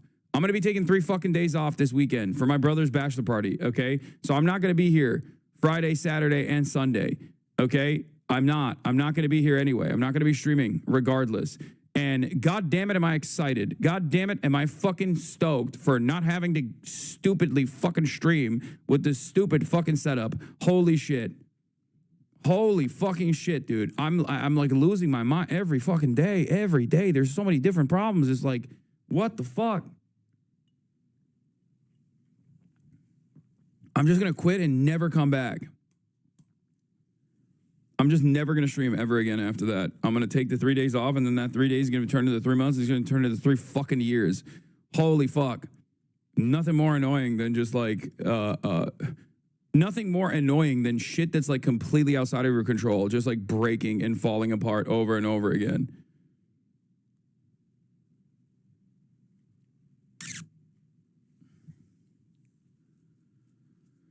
Fuck.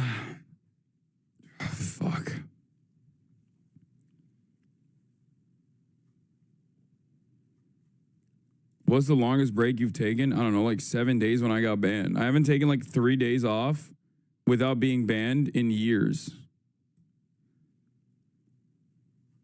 Anyway, I don't know what the fuck's going on. I don't know what's happening. I don't know. I don't know how to fix it. And it's so goddamn annoying that it's just like keeps effing over and over again. I might have to like swap over to my bag again and just like if these drops keep persisting, I'm probably going to swap over to the bag, use router mode, and like take all of that stuff off.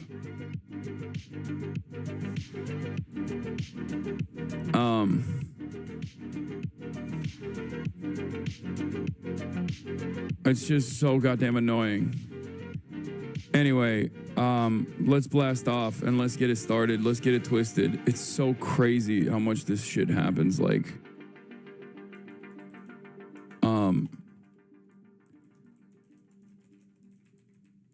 okay. Trump calls his base that cares about Epstein bad people.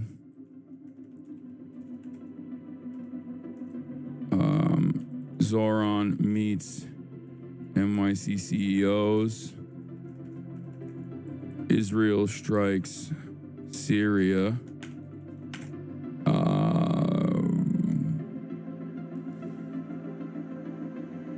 Can you talk about the Druze in Syria and Israel? Yes, dude. Yes, I will. I will. Obviously, it's in my fucking title. Okay, I'm gonna talk about that. It's a big story. It's a big news story for the day. Do not worry. Fear not. It will be covered. Okay, I promise you. I promise. Okay, I promise I will cover this. It will not be a story that I choose not to cover, in spite of the fact that I put it in my fucking article title. Okay. Do you think I'm cheating on you? Like, do you think I'm just like secretly putting the Syria thing in the fucking title of the stream? But my hope is to not cover it. Like, I'm actually trying to expertly craft this secret narrative. I don't have, I have this like secret ambition that I don't want to talk about what's going on in Syria, even though I literally put it on the fucking stream title. Fuck!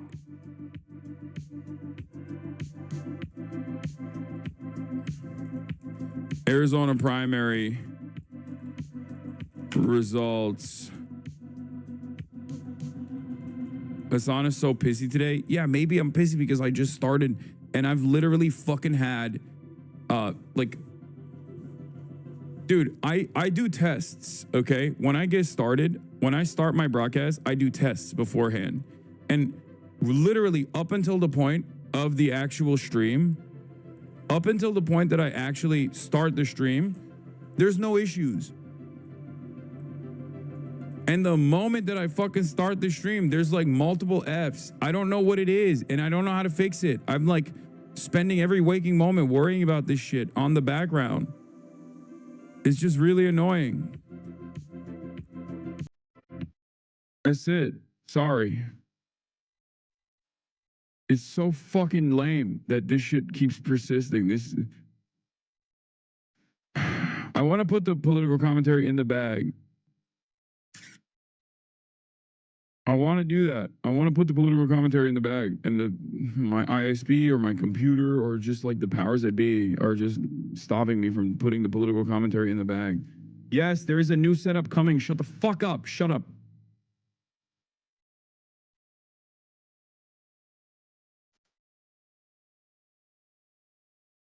Anyway.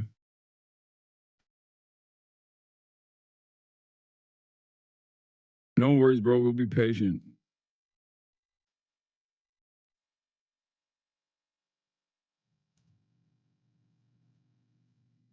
It feels like I'm cursed. It's just like everything just keeps falling apart on the stream. And I don't know what it is. And it was so consistent. Like back in the day, start the day, start the show. Don't have to worry about any of this shit. Now, every day, there's like a million different problems when I'm on my fucking main studio. You're acting like a 14-year-old. Grow the fuck up and do your job. Calm down. It's no fun when you are such a big baby. All right, well, take a week off. There's no equivalent on the planet where you're trying to do your fucking job and there's literally 20,000 people just like in your ear chirping at you, okay? And it's not even your fucking fault. There's not really anything you can do about it.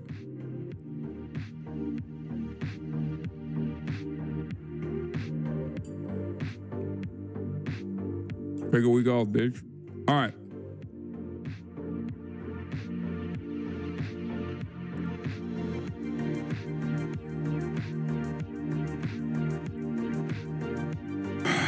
Okay.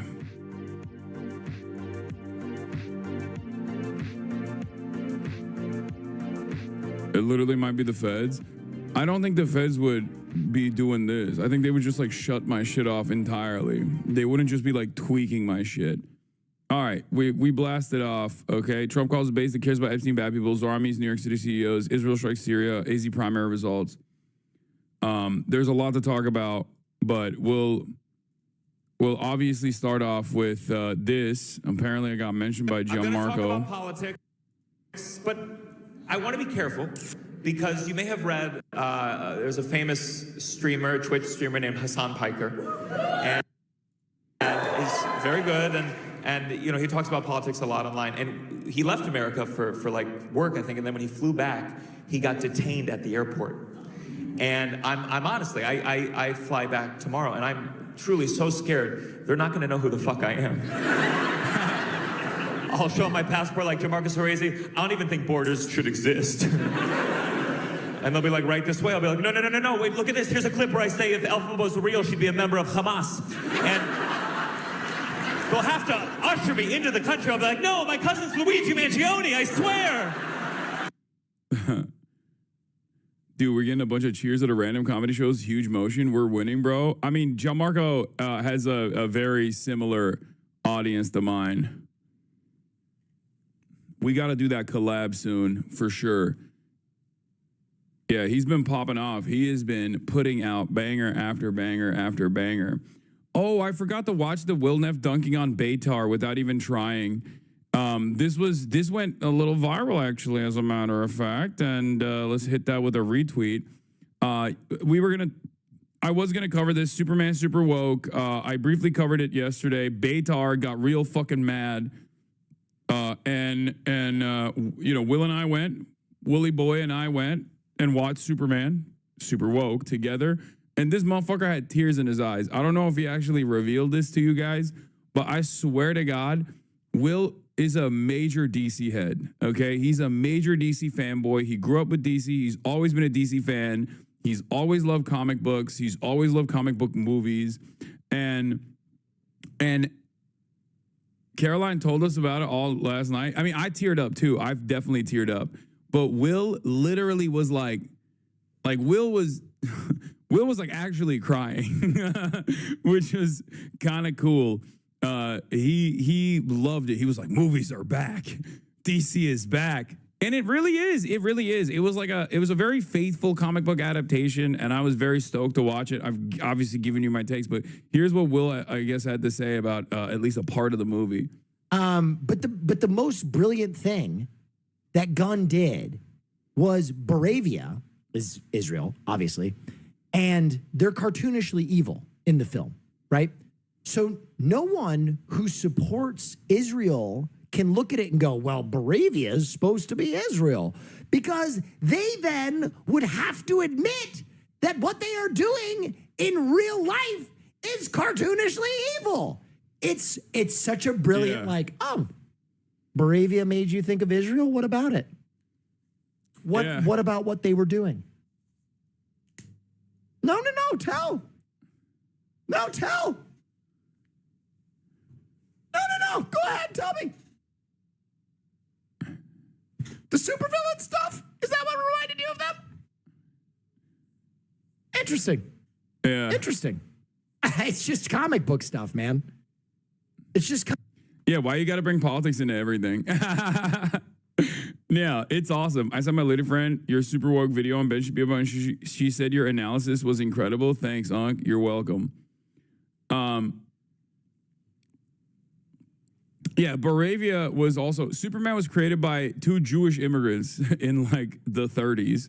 And ironically enough, Baravia was also invented by these two Jewish immigrant writers way before Israel even existed. But its modern adaptation of Baravia, this like fictional country that is maybe really close to a real country, was a deliberate choice. And I love it personally because like there's been a lot of back and forth on this stuff, and even Variety wrote about it, and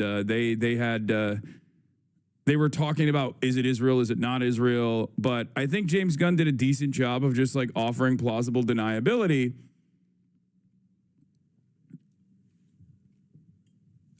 He did a decent job of like doing it in a way where it's like very clearly what it is. And I was thinking about this. I was talking to someone about this actually, and they were like, hey, do you not remember like James Gunn is the one who made the Nazi killer thing? Because like I was watching on HBO the drawn, the animated DC sequence. I forget what it is. It's like not Suicide Squad, but it's like kind of, what was it called? But Creature Commandos. And it's really good. Creature Commandos is really good. And I forgot that was James Gunn as well. And Creature Commandos is like very openly anti-fascist. Creature Commandos is very openly anti-fascist. And like there is a character in it, the GI robot. And it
Dude, it's so funny. There's like, I don't know anything about, I mean, I've heard the song before. I don't know anything about the backstory of like who's singing this song, but it is hilarious that like as soon as the song came on, everyone's like, this song is sung by a Nazi. This song is actually a lady gooning to her vibrator. This song is actually conducted by a sex trafficking rapist. It's like, I don't know anything and I don't care, okay? I don't care. Please stop trying to put this information in my head. I don't listen to music. I'm never going to listen to music ever again. And, you know, this doesn't say anything to me. Okay? I don't care. I literally don't care. Please stop trying to inform me. I'm letting you know right now, I don't know the veracity of these claims, and I don't want to know. Okay? What will this do to me? What will this do if I knew all of this stuff about whoever this person is that's singing the song? What will that do? Sometimes you have to think like,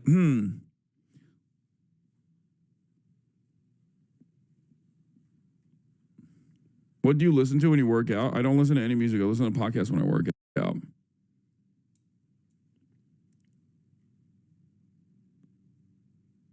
You sound like a gaming frog.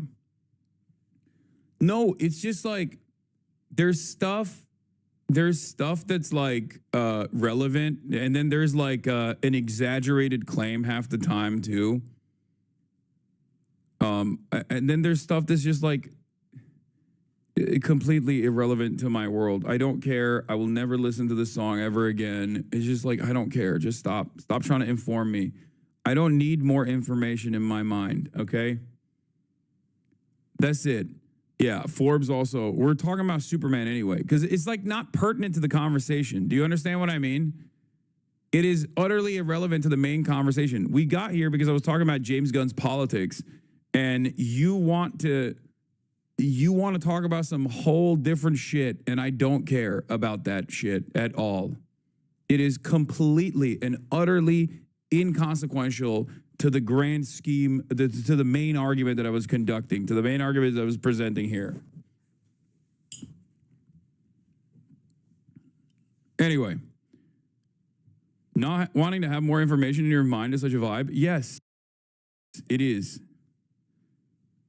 And I think that is like a good and healthy attitude to have. Sometimes it's like better to not know things, okay?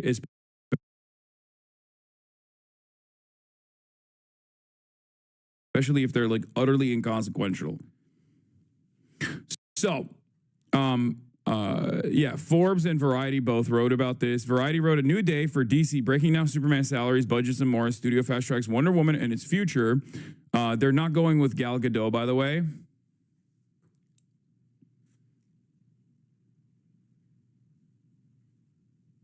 Okay. Your worst take, but it's okay. Yeah, no Kal-El, no. But also, yeah, Kal-El, no. But yeah, there is Nicholas Hoult, who plays archvillain Lex Luthor, nabbed $2 million payday. Is this, guys, can I ask a question without people saying like I'm out of touch and super rich or whatever? But am I crazy? I feel like back in the day when like top actors were in big budget productions like this, they would make more than 2 mil. Isn't that low? Like that's a shit ton of money. Don't misunderstand me. But isn't that kind of like I feel like when movie stars would be like a villain in a franchise flick like this, they would get way, way, way, way higher fucking fees than this, right? Is there something changing in Hollywood, or is Nicholas Hoult just not considered like a top actor, like an A-lister? Is he considered like a B-lister? Is that what it is? But even if he's a B-lister, it's like wild that he is, I mean, he's the main antagonist in this fucking DC franchise flick. Like, that's crazy.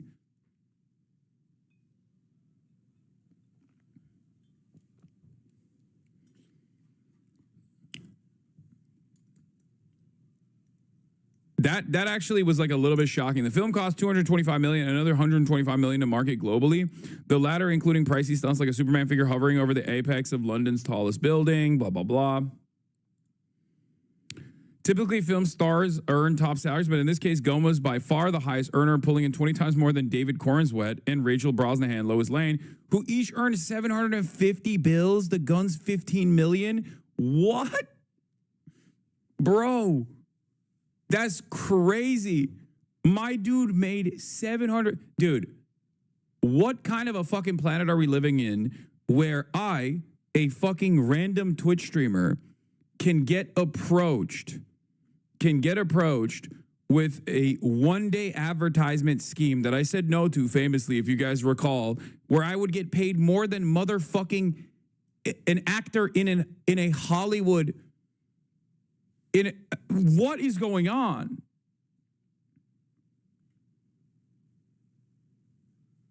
The thing that I'm talking about was what was it? Predicted or Polymarket? Polymarket wanted me to Polymarket wanted to sponsor my election coverage, and the starting ask from them, which means that they would go up a lot more, was $1 million. And I said no to it because I was like, I'm not gonna fucking do a gambling ad for politics. What are you, crazy? But and then a day later they got raided by the FBI. But that's besides the point.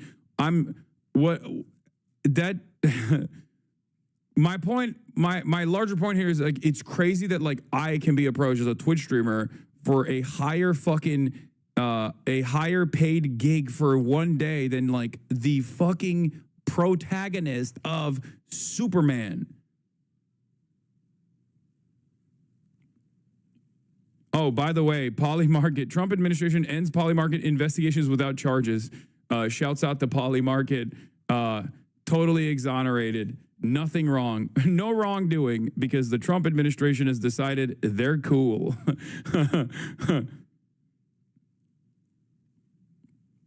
So maybe I should have taken that $1 million, or maybe I should have demanded $3 million and then taken it. I don't know. They probably get hella royalties and money from merchandise. No, I know, but they used to get that back in the day too, for the record. So like, this means that like they're getting that and they're getting points and like the salary, which means that the salary is like significantly lower. Nicholas Hoult got $2 million, more than Superman. That's crazy. Warner Brothers declined to comment, but in any case, Superman largely avoided stepping into culture wars until too late in the film's run-up to make a difference. Gunn's brother Sean, who plays Maxwell Lord in the film, told Variety at the premiere, "We love our immigrants. Yes, Superman is an immigrant. And yes, the people that we support in this country are immigrants. And if you don't like that, you're not American." On the other side of the political divide, Frank Grillo, who plays Rick Flag Sr., sparked a ripple of anti-MAGA outrage when he liked an opening weekend social media post released by the White House depicting President Donald Trump as Man of Steel, with the caption, "The symbol of hope." Wait, what? Frank Grillo, who plays Rick Flag Sr., liked the Trump thing? Ew. Gross. Anyway, whatever.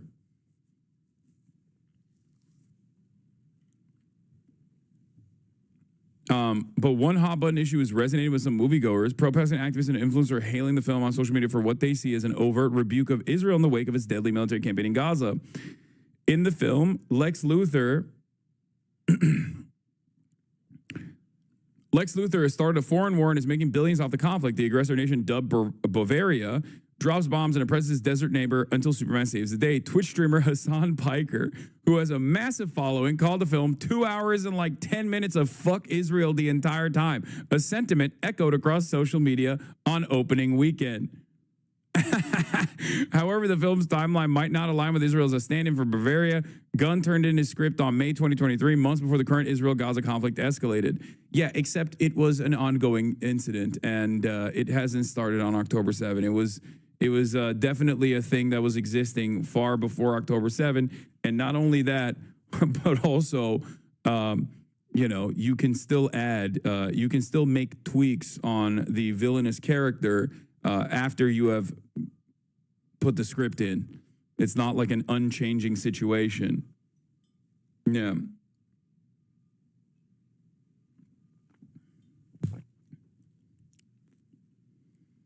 Also, Bavaria existed in the comics before Israel was a state. Also, Brittany Broski had David Corenswet on, and I'm feeling like maybe I could I could do that too, but I don't know. I feel like I might be too a little bit too controversial for Hollywood still at this stage, especially given, I say Bavaria, sorry, Moravia, especially given my current takes. Anyway, bro, he's a gamer. He'll never come on. A little too spicy. No shot you could get him. Technically lives in PA with his wife and daughter. Superman's probably not allowed to take any non-exclusive stances, even good ones. Hassan is too ambitious. I love that. I mean, I don't think it's that ambitious. I think if you don't step on any landmines, you can do that. But I like that in the process of me going through this story, I revealed that like I turned down an opportunity to be paid more than David Cornswet for 1 day of work. And you're still in here being like, nah, dude, you're just ambitious like that. No, I don't think so. I think we live in a very different age now where streamers do have fucking motion. And I was wrong. You know, podcasters and streamers, we got motion. For sure. Sounds like magnitude bias? Maybe.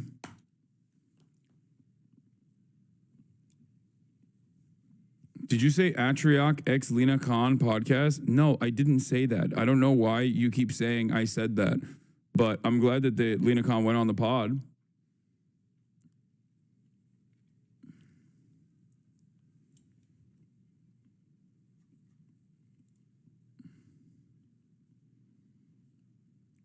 Gunn says in this video from yesterday that some of the movie is now more relevant than when he wrote it. Things in the world today in reality. In fact, a few things that are more like the world today than when we made the movie 2 years ago. But it really was all from a storytelling perspective of what would Superman...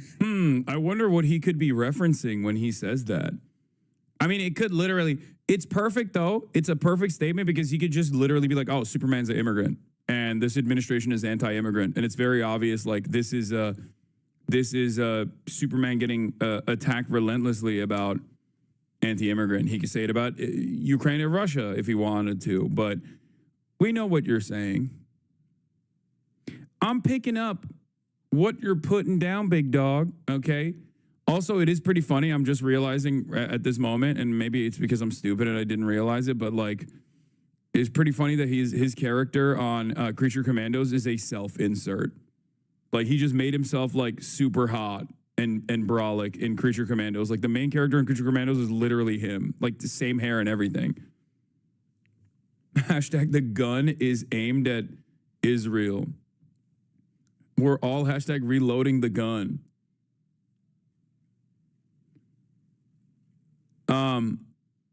Isn't James Gunn a pedophile? I saw his tweets. Are we really doing this still? Like, who is still doing this in 2025? Who the fuck is still doing this in 2025? It's like, I don't like, this is the one guy. This is the lonely Japanese Imperial Army soldier holding on to the notion that the Philippines is Japanese territory still. It's a Japanese colony 30 years after the war ended, okay?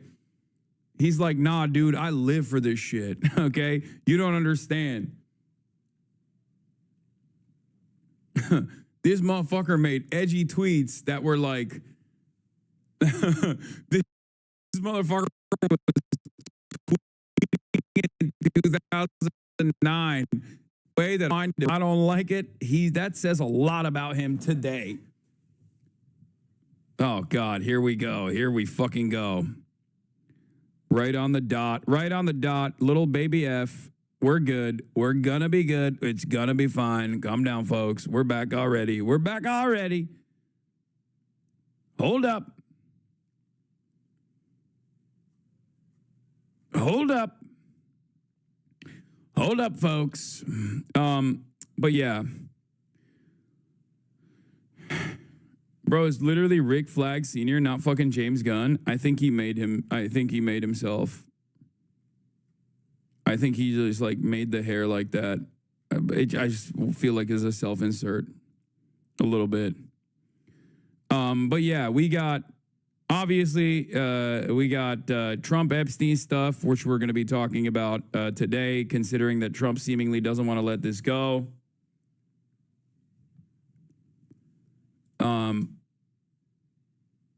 Congress wants vets to swear an oath they won't commit suicide. That'll make the suicide rates of veterans drop down to zero. For sure. But yeah, we got the New York Times is insane reporting on the Arizona primary, which was so stupid. But before we do all of that, obviously there are a couple truths. There are a couple things that are always going to happen in the world. Okay? There are a couple things that are always going to happen. The world is going to keep turning. Okay? The sun's going to come up every morning. And Israel's going to bomb yet another country. Okay? They have to do it. If Israel doesn't bomb another neighboring country, they will literally explode. Do you want Israel to explode? It is really fucked up. This is just a thing Israel has to do. Do you understand? Yeah. The only things that are certain in life are death, taxes, and Israel fucking up a neighboring country. It has to happen. And yet, of course, because it has to happen, it happened again. Israel is striking Syria's capital, Damascus. Your latest YouTube thumbnail, Lex Shapiro hates Superman. Super woke sucks. That's funny.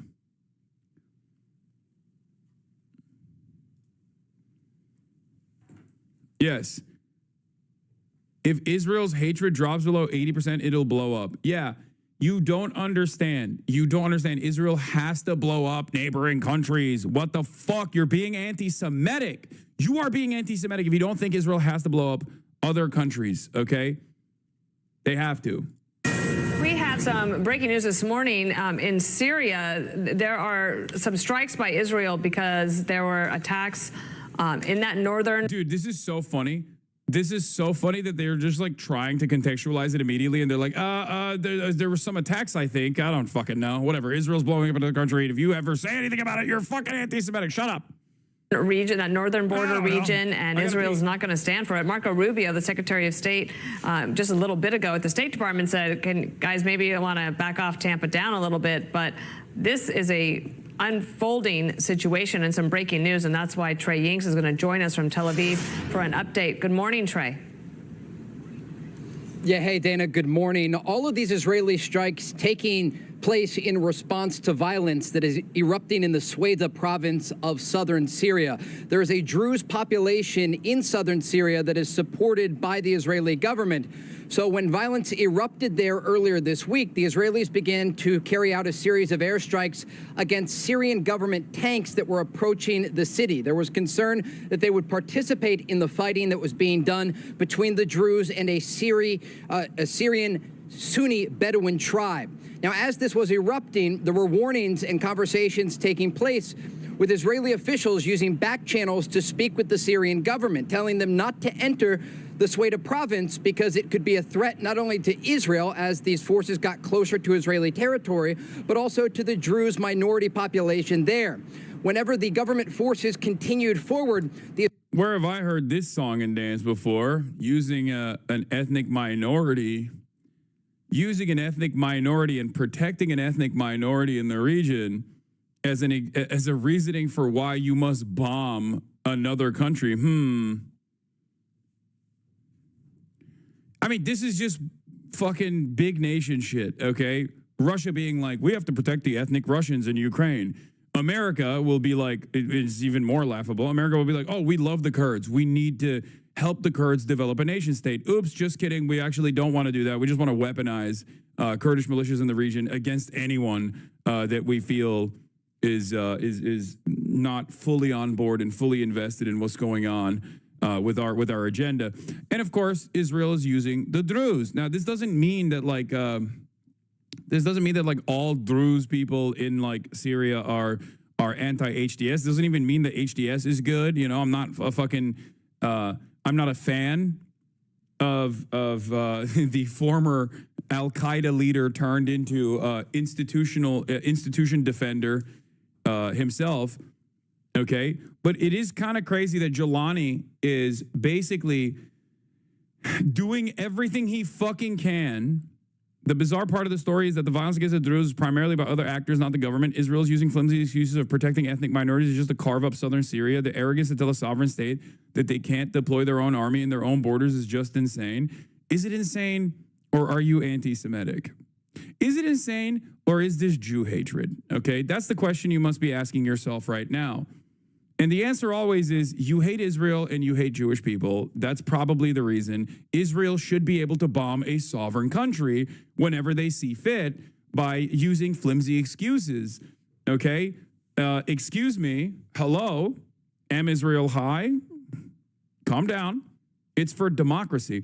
Now, this is an incredibly fucked up situation because, as I've explained over and over again, like Syria is currently being picked apart by two American allies. From the northern side, you have Turkey and Turkish control. Turkey is a major player in this. Turkey played a major role in overthrowing Assad, right? And then Israel is coming in from the south. They both have ambitions of maintaining control over it. Turkey obviously is a regional power as well as Israel is, and they have their own ambitions. They have their own motivations here, and they're kind of at odds with one another, even though they're both America's lapdogs in the region. So I guess after spending years and years of defending ISIS-style forces in Syria, the Al-Nusra Front, for example, Israel has decided this is the one former Al-Qaeda guy that they do not like, in spite of the reality that Jelani has done everything in his power to basically be as servile as he fucking possibly can be to Israel's interests. Okay? They're intercepting weapons transfers to Hezbollah. They're literally, I mean, they're doing everything. Israel destroyed the Syrian military, okay? As soon as HTS came into power, they said, please, sir, please bomb all of our fucking military equipment. It's okay. They didn't say shit. They literally have been running around. HTS has been fucking running around being like, how much more can we do for you, sir? Okay? How much more can we do for you, Israel? We love you. Here's Charles Lister, who obviously I like to hear from when it's anything related not to Syria, but here he is talking about Syria. I'll go so far as to say he's a little bit in the tank for HTS. In 7 months, Israel's done the following in Syria: 987 air and artillery strikes, 421 ground incursions, occupied 180 square kilometers of land. In response, the Syrian government has done 0 attacks, filed 2 UN Security Council complaints, seized 49 Hezbollah weapon shipments headed to Lebanon. HTS also shuttered any sort of pro-Palestinian operation in Syria. There were still some nascent groups that were aligned or were directly that had like Palestinians in them in Syria. HTS shut them up, shut them down.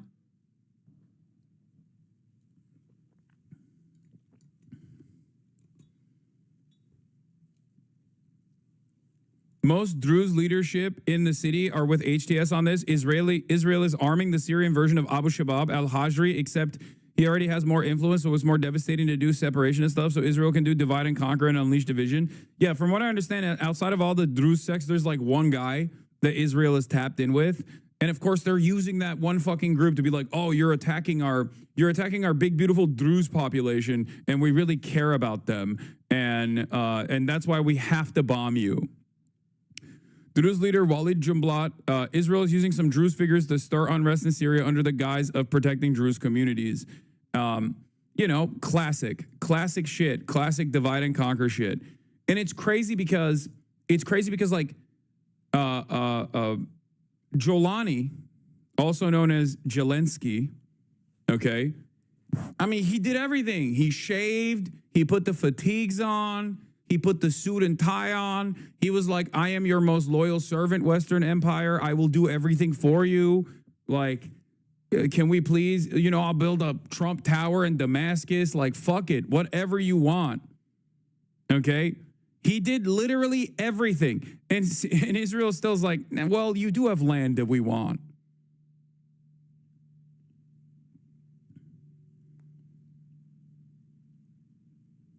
As a Druze myself, gay, so not really, I guess. We are so easily influenced, it's disappointing. I mean, it's not even like, this is not about the Druze and their interest in like emancipation or anything like that. Okay, please. Like America's involvement with the Kurdish militias does not have like a real emancipatory goal. They just want to use the Kurds, and then they will literally write them off instantly and will tell the Turks to do whatever the fuck they want in Kurdish villages.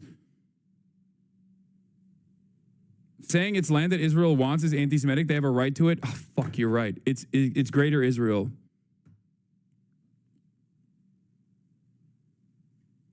You know?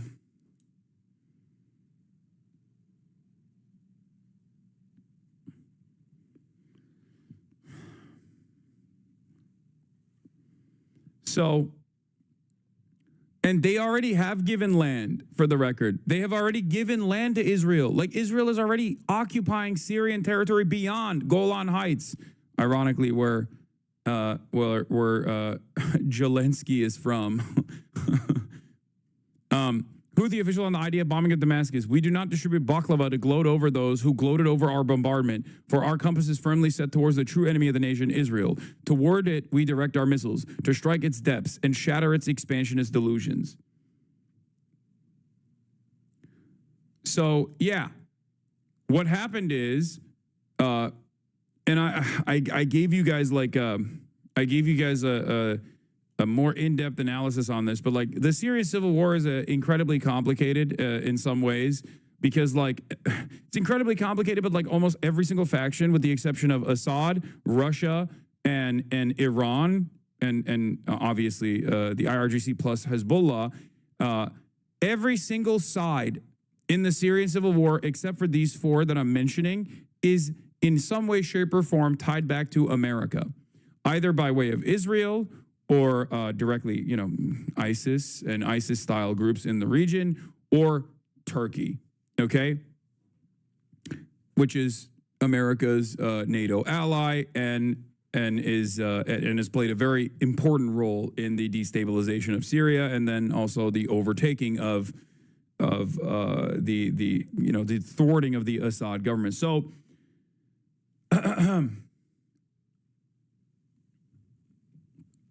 Basically, Assad is also tied by way of Tulsi Gabbard. Okay, I guess, kind of. Assad does have American government involvement as well, technically, if you think about Tulsi Gabbard and her role in this. But ultimately, it's a conflict where like America has basically funded all sides, including warring factions, right? Because on the one hand, America, by way of the CIA, and has directly offered logistical help and weapons to the Kurdish militias in Rojava, right? And those guys have been directly in conflict with the Turkish mobilization in Syria. The Free Syrian Army, backed by the Turkish government, that gets training from the Turkish government, NATO ally, remember, is a brigade, is basically like a brigade of different Salafist militias from all around the world, from Turkic nations all the way to Xinjiang, right? They have Uyghurs in there as well. If you ever see like a Chinese dude throwing up the Allahu Akbar, just know that that's like a Turkish-backed militia group. Some of them will then join ISIS as well. It's really interesting. But regardless, like you have an eclectic group of what you would consider like what Americans think are like jihadis that are under the banner of the Turkish mobilization in Syria. And those guys are constantly fighting with the Kurdish militias as well because Turkey wants to wipe out and maintain control over any sort of Kurdish territory in Syria. That's their national security concern. So, like, they're literally fighting amongst themselves, but both sides are fucking funded by America. Both sides are being trained by America, either by way of Turkey or directly being trained by the United States of America. So then you have that, and on the other hand, you have obviously ISIS, which is this terror cell that seemingly never attacks Israel and only kills Muslims. Weirdly enough, okay? Don't know what that's about. I'm not going to point any fingers here. Has the American forces actually defended ISIS at times? Yes. Has Israel defended ISIS at times in Syria? Yes, they have. But they also fight ISIS all the time. Not Israel. Israel doesn't fight ISIS. They've apologized for killing ISIS soldiers on accident. But the American government will use the Kurdish militias to fight against ISIS in Syria. So then you have that. Okay.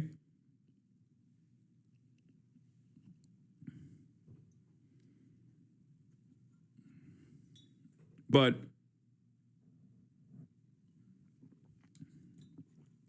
how do you explain the discrepancy in how you always rightfully compartmentalize Hezbollah's horrific slaughters of Syrian children versus their participation in the acts of resistance against Israel, and understandably never care to mention the many crimes before every statement involving them, but you always seem so obsessively to do that with Jelani?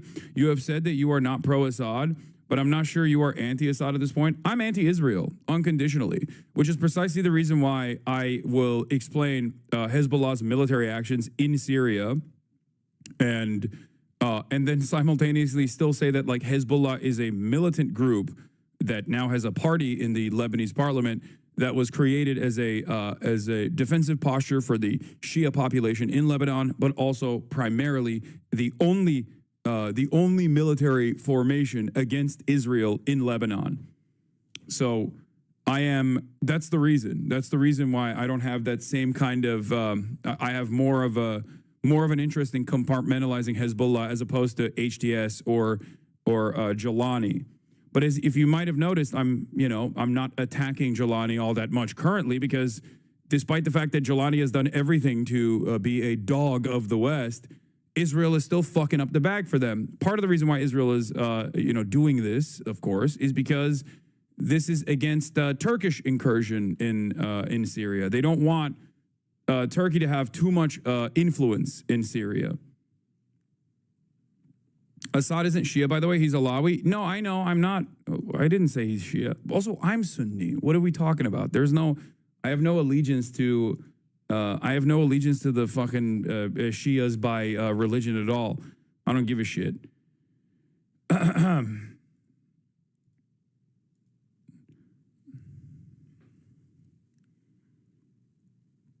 So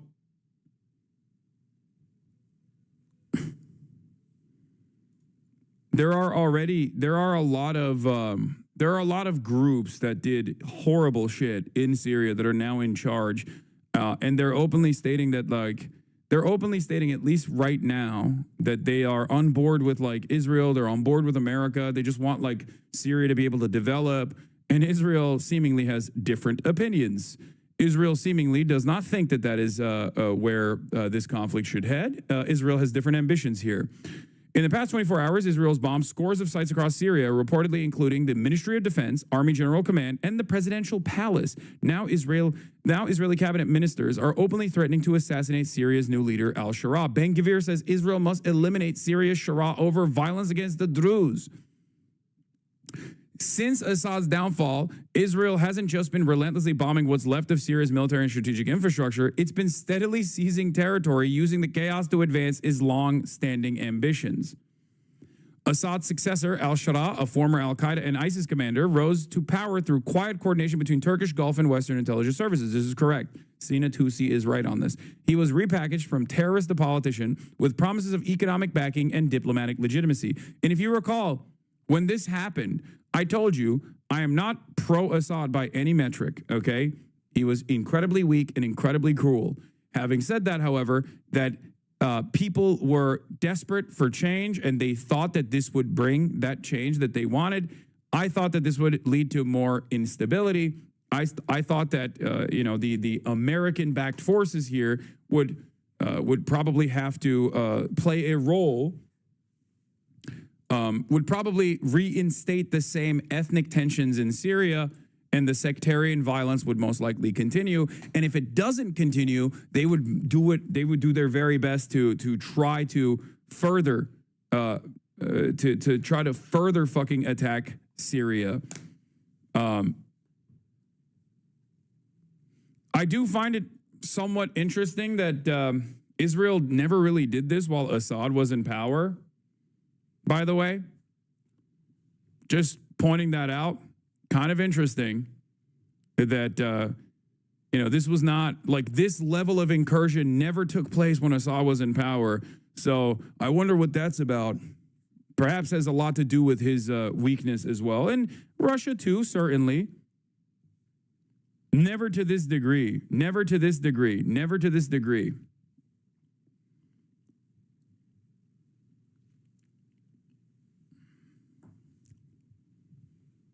They didn't want to mess with the line of Damascus, or maybe the line of Damascus by way of Russia had communiques with the Israeli state to a certain degree. Perhaps.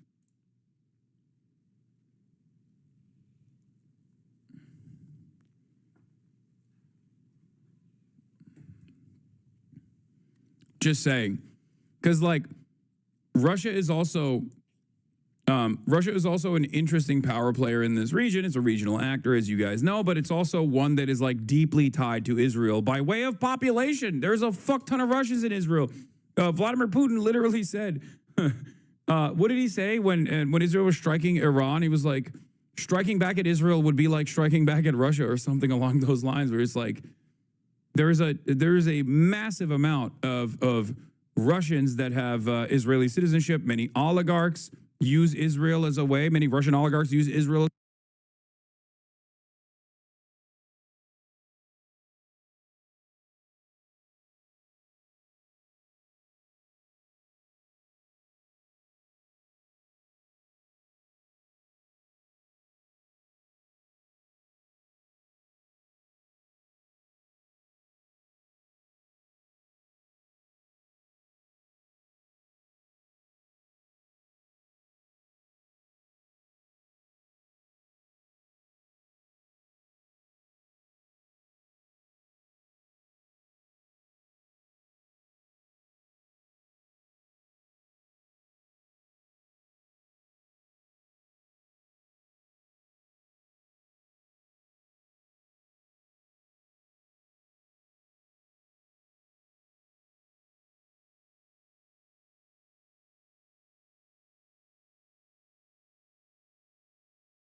Minorities that achieve this aim.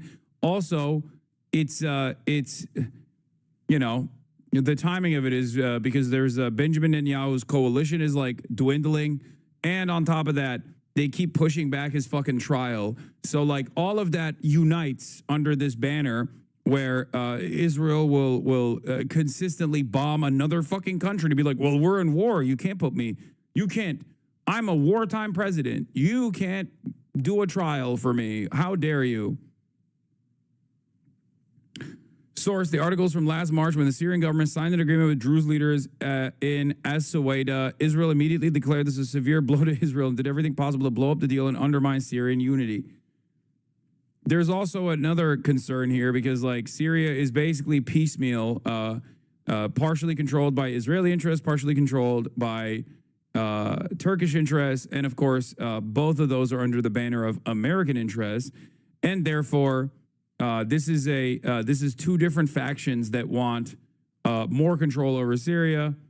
Israel saying like, no, it's our country, and Turkey saying, no, it's our country. We get to control it.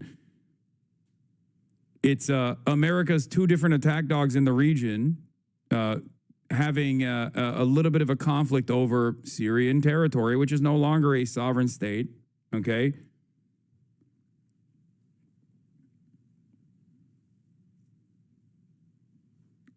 And yeah, that's what's going on. Bro, Hassan, the problem is acting like one evil left another came, but that's just not the case. Assad is infinitely worse than Jelani. The division and sectarianism that will come to Syria as a result of Jelani is much better issue to have to unjustify murder of hundreds of thousands over decades. That's why the whole country was happy when Jelani won, except the Alawites, to be honest. This is precisely why I said we wait. We sit and we wait, but I'm not holding out hope. Okay? Because you're describing an American puppet who is still getting fucking brutalized by America's other vassal states in the region, as you are seeing right now. Okay? That's it. That person is not a Fed. He's just a Sunni Muslim in the region, maybe a Sunni Syrian refugee. Okay? They want to turn Syria into Libya. That's what they want to do.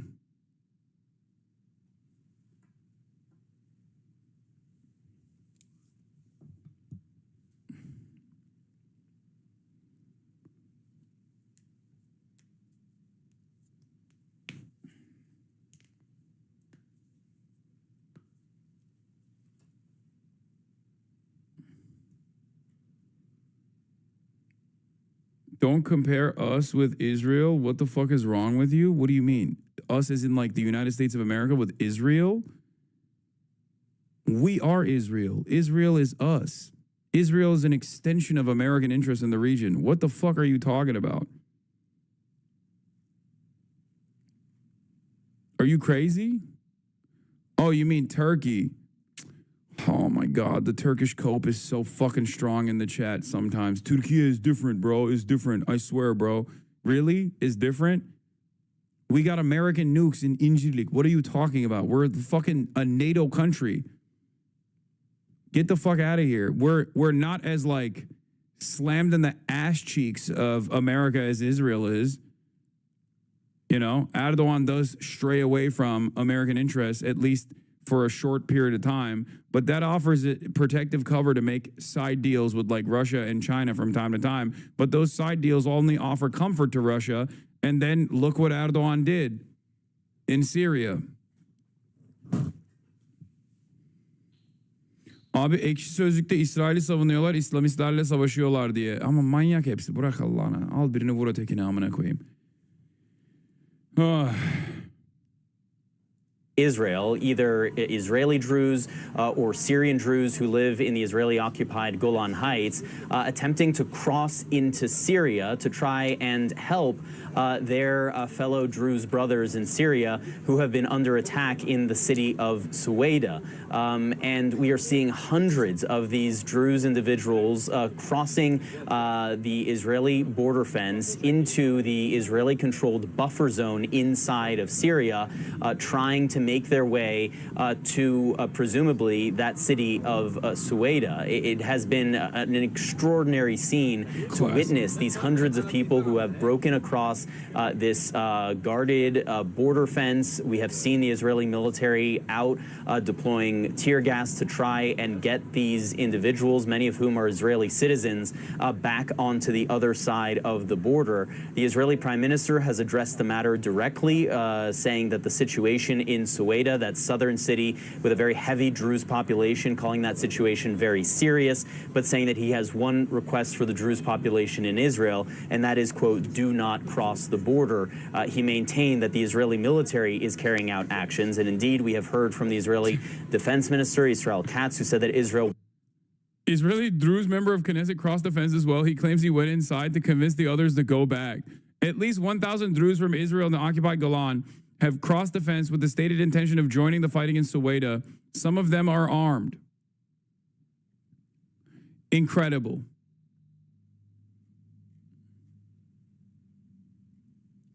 Is this a rare situation where the Druze actually like Israel? Some are being used. Okay? They're all being used. Every single person here that is like... Minister of Knesset Afif Abed from Likud, who crossed the border into Syria in a conversation with Khan News, we entered without security and our own initiative to rescue the Israeli Druze and protect their lives.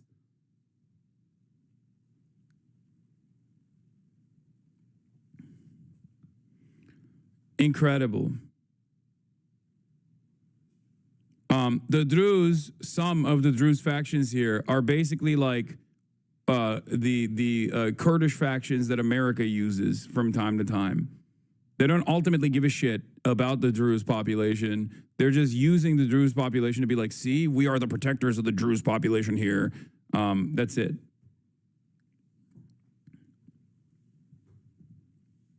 The Druze population is an ethnic minority that is in occupied Israeli territory and also in Syria as well.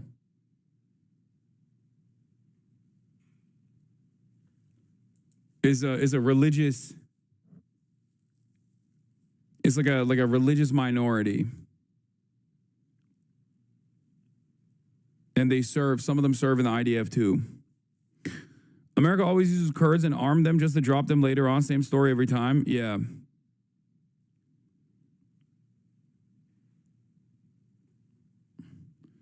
And it's like they're still second-class citizens because they're not Jewish, but it doesn't matter.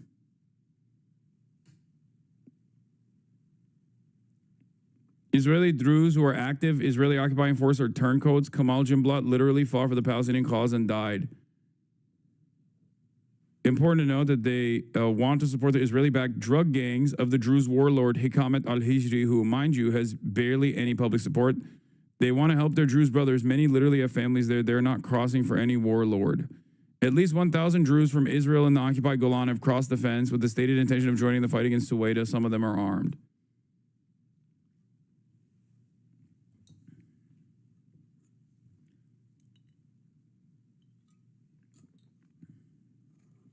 What does Israel gain from quote unquote protecting the Druze?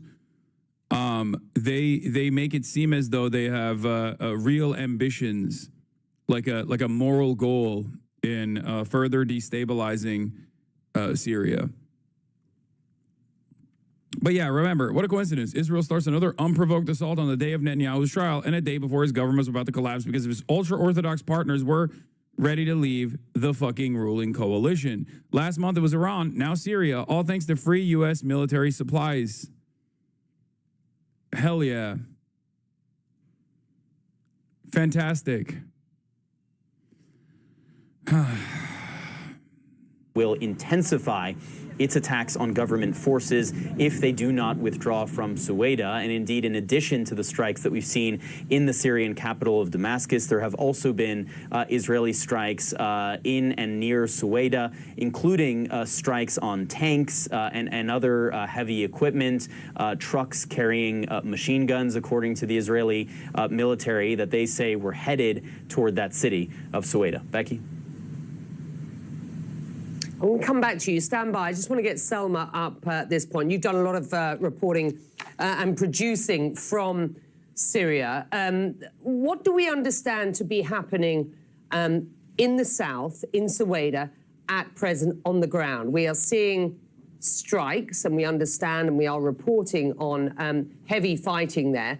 Just explain what we understand to be going on.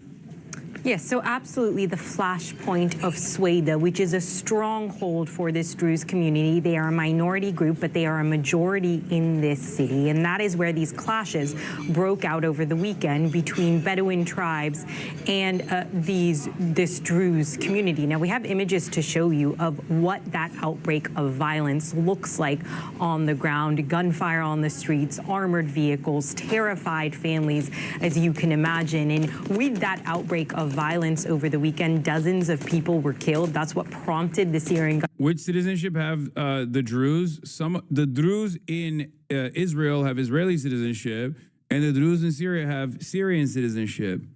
I'm Lebanese Druze, and we don't think of Israeli Druze as real Druze. We've been targeted in Israel in the Lebanese civil war by Syrian Shia Muslims native to Lebanon and the Phalanges Christians during that time. Nothing against those religious sects other than the Phalanges. That's just how things went down. My parents lived through those times and told us about it. And then, yeah, the Druze in Lebanon are Lebanese. And that's whatever nation that they are a part of, that's their nationality.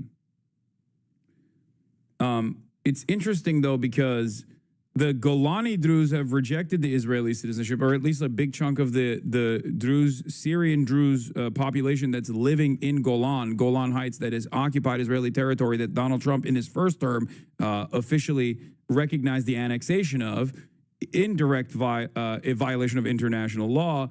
The Druze there, some of which actually died in the Hezbollah strikes, if you remember, because Israel loves using them as like a talking point. The Druze there are anti-Israel, but there are plenty of Druze that live in Israel proper that are super pro-Israel and fight in the Israeli occupying forces. And despite their second-class citizenship status, they still ride for Israel pretty fucking hard. I don't know the exact the exact background of the Israeli Druze that like crossed the border here into occupied Syrian, into the Syrian territory that's currently occupied by Israel. But it's a weird set of circumstances, because like there's still nascent factions within the Syrian state that are Salafist brigades and they're still in operation, and they do get riled up and engage in sectarian violence against different factions. Like the Alawites got slaughtered pretty aggressively in the interim period when HDS was trying to put together some kind of coalition to build like whatever the skeleton would look like for a Syrian state. And then and now is the Druze population, because there's many different ethnic and religious minorities that live in Syria, just like in Lebanon. This is all the grand design of British and French colonial occupation. It is deliberate. The way that these countries, the way that these country lines, national territories have been drawn is deliberately incredibly diverse.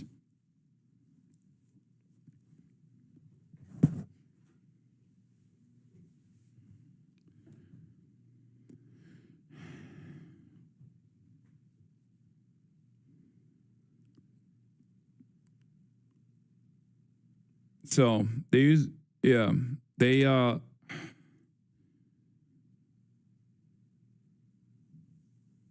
but I guess the American government is mad, kind of. I don't know how really mad they are, but. On Syria, yes. What is it that the U.S. is hoping to see in the next few hours? Well, the U.S. is calling on the Syrian government to, in fact, withdraw their military from southern Syria in order to enable all sides to de-escalate and find a path forward. The State Department spokesperson refused to say whether the U.S. has asked Israel to halt the strikes. Certainly an end to the conflict, an end to... Bro, like, being in the vicinity of Israel is like being stuck in a room with like a fucking serial rapist with a gun. You have nothing. The serial rapist has a gun. They're going to do whatever the fuck it wants to, every single person in the region, and there's nothing you can do.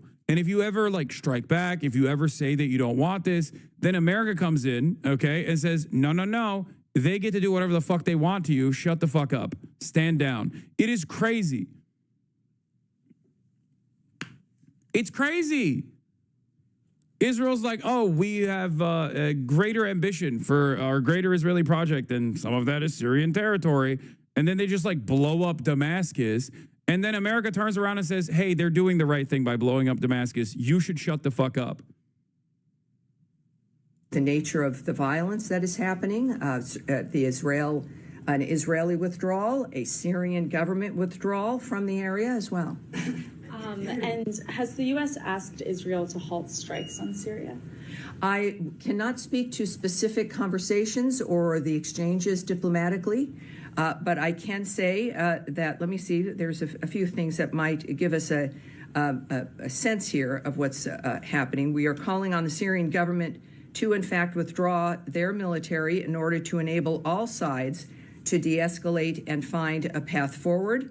And I think that that's obviously the goal because of the nature of what's happened and the secretary's phrasing that this was a misunderstanding. He's optimistic that this can be achieved. So you said Sina, let's do more of the Assad's successor al-Sharaa, former al-Qaeda and ISIS commander, rose to power through quiet coordination between Turkish Gulf and Western intelligence services. This is true. He was repackaged from terrorist to politician with promises of economic backing and diplomatic legitimacy. He was literally presented as like a part of the Gulf, the Abraham Accords. He was like supposed to be the new face of the Abraham Accords. This is real. They literally had posters with Benjamin Netanyahu's face alongside all the fucking Gulf leaders and even Jolani in those posters. They were like, this is our big, beautiful new umbrella of alliance that will stabilize the region. Over the past 6 months, al-Sharaa and his forces have struggled to govern and coexist with Syria's multi-ethnic and multi-religious society. Their record includes brutal attacks on Alawites, Christians, and Druze, expulsions of religious minorities, suppression of dissenting Sunnis. Now, the problem here is, part of that is because these guys are not like a legitimate government, and they haven't been able to put together a legitimate government, and that I think their new design for what Syrian democracy in air quotes was going to look like was basically just like a fake, not like a real election. And another part of the problem here is that because of their lack of legitimacy, but backing from the American state and other regional actors, specifically Turkey, it doesn't matter that they don't have like a real. It doesn't matter that they don't have like real popular support and popular mobilization. The only thing that people were on board with was no more Assad, right? But the Syrian population understandably want to have elections. And regardless of Assad's illegitimate reign over Syria and his fake elections, okay, the reality of the matter is they still have ballots. Like Syria still has a functioning electoral system. They could use it, but these guys don't want to use it, okay? HDS was supposed to be like a temporary arrangement, and then it was going to turn into a real robust Syrian democracy. Of course, that'll never happen, obviously, because a real robust Syrian democracy could spell instability for for Israel and also Turkey's ambitions in the country, okay? Yet efforts to legitimize al-Sharaa pressed on, culminating in his meeting with Trump in Riyadh. The prospect of sanctions relief gave Syrians a sliver of hope, but that hope is vanishing as Israel's relentless bombing is gutting the state he hoped to rule. The key question now is what Turkey and Qatar will do. Erdogan once spoke of praying in the Umayyad Mosque, and the Qatari emir stood with al-Sharaa on Mount Qasyan in January. But with al-Sharaa under siege, will they do anything to save him? Because remember, these guys like al-Sharaa, Jolani, Zelensky, whatever you want to call him, Jolensky, whatever you want to fucking call him, is Turkey's guy. Like Turkey is, very quickly seized on the opportunity. Turkey has a shit ton of Sunni Syrians inside of its borders, and there is already like internal pressure from the Turkish public to send back the Syrians to Syria. Many of the Syrians also want to go back to Syria, understandably. So, because, they want a stable Syria that they can return to. And so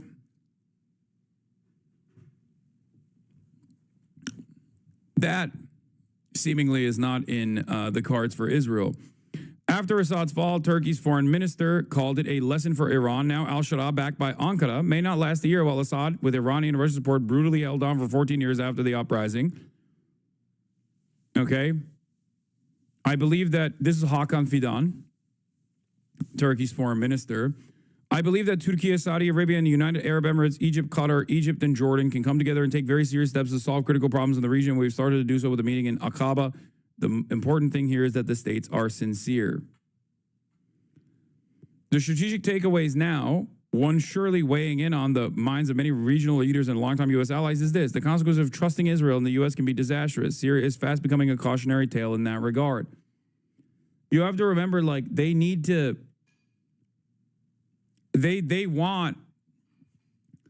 Americans in Israel don't care about stability, safety, and security for the civilian populations in any of these countries. As a matter of fact, it goes against their ambition in the region. Turkey, to a certain degree, at least I would say, Turkey, to a certain degree, cares about stability as far as they can manipulate the existing Syrian leadership, where they would rather have their guy in charge. Whereas with Israel, they don't give a shit because they're not going to take any of the fucking refugees. At least Turkey, by way of its national security concerns in the northern Syrian corridor, and by way of like a refugee crisis that they take ownership over, have a real interest in making sure that at least Syria is like somewhat stable. Israel doesn't have that interest at all. Israel just wants to fuck up the bag.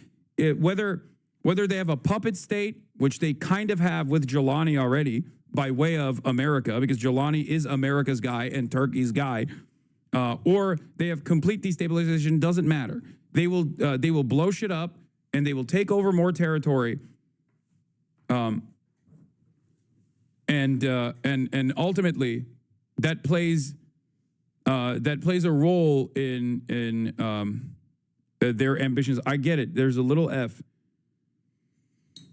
Just 3 days ago, Syria signs an $800 million Tartus port deal with UAE firm DP World for a 30-year contract, the same governmental company that's waging genocide in Sudan, to protect their assets in the Sudan port.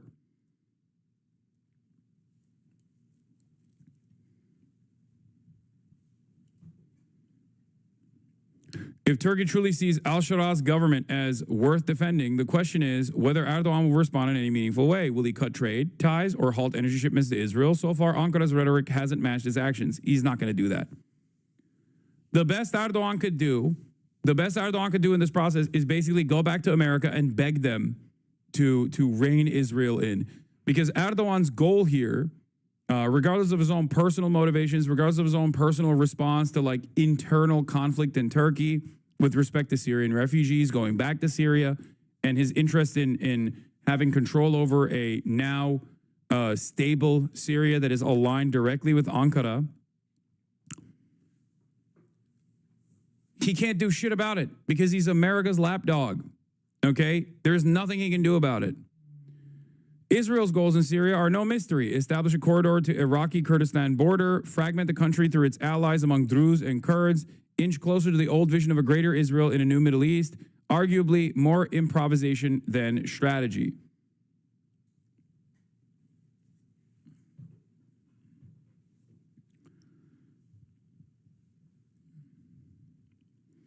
Every outlet is framing this as Israel's trying to prevent a genocide of the Druze. It's insane. Of course they're doing that because that's what Israel's claim is, and that's precisely the reason why every American outlet is going to cover it as such. Okay? The other thing that is a problem here with the instability and the lack of legitimate popular support for Jelani is that he has no control over whatever kind of factional war that exists, whatever kind of paramilitary groups that still are in operation inside of Syrian borders. When you don't have a stable nation state with real functioning democracy and no fucking military because Israel blew up all of your anti-air defense systems and all of your fucking air force, which they did shortly after HTS took power, you don't have a real functioning state. And when you don't have a real functioning state, you have no control over the paramilitary factions that might come back into action and start slaughtering Alawites or start slaughtering fucking Druze populations. And then Israel can claim that they're protecting the Druze and by bombing Damascus. Government to send forces to southern Syria. It says, the Syrian government says, in an attempt to quell the unrest, to calm what you're hearing and you're seeing there on your screen. But Israel's response, Israel's intervention in labeling Ahmed al-Harara as an American asset is baseless conspiracy theory that distracts from the real sacrifices made by activists on the ground. What? Stop it.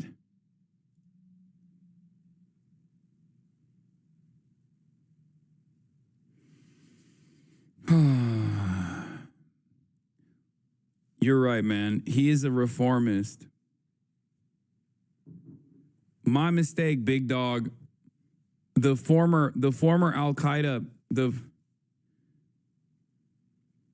The former Al Qaeda leader is actually, he's not an American asset. He's not. He's reformed. He's real. Al-Sharaa has basically only been successful in consolidating power in central Syria, in and around Damascus, homes in the big central cities. In the periphery, they haven't made much headway because of local militias controlling territory.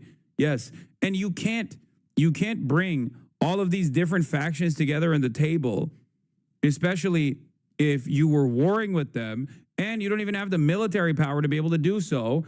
And some of those factions are geared up by, or some of those factions were basically used as like stay behind networks by the American state, and will actively, will decide to do things on their own now. Okay, they got the logistics, they got the support, they got the backing, they got the equipment, and now they got their own ambitions. So good luck. This is why I said, no matter who comes into charge in Syria, Syria is still very much fucked.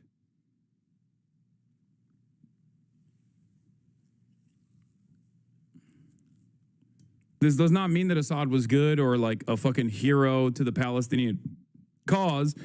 I think Assad's cruelty and even his reliance on him turning basically Syria into a logistical hub between Iran and Lebanon was also, all of those factors, and even him like relying on Russian support, was all born out of his weakness. Just like his cruelty was born out of his weakness. He was weak and maybe was even involved with Israeli affairs as well. So the shred of stability that incredibly cruel regime presented, as opposed to the instability of this current administration, is just jumping out of a vat of shit into a toxic chemical pit, pretty much. It's just like there's no salvation here.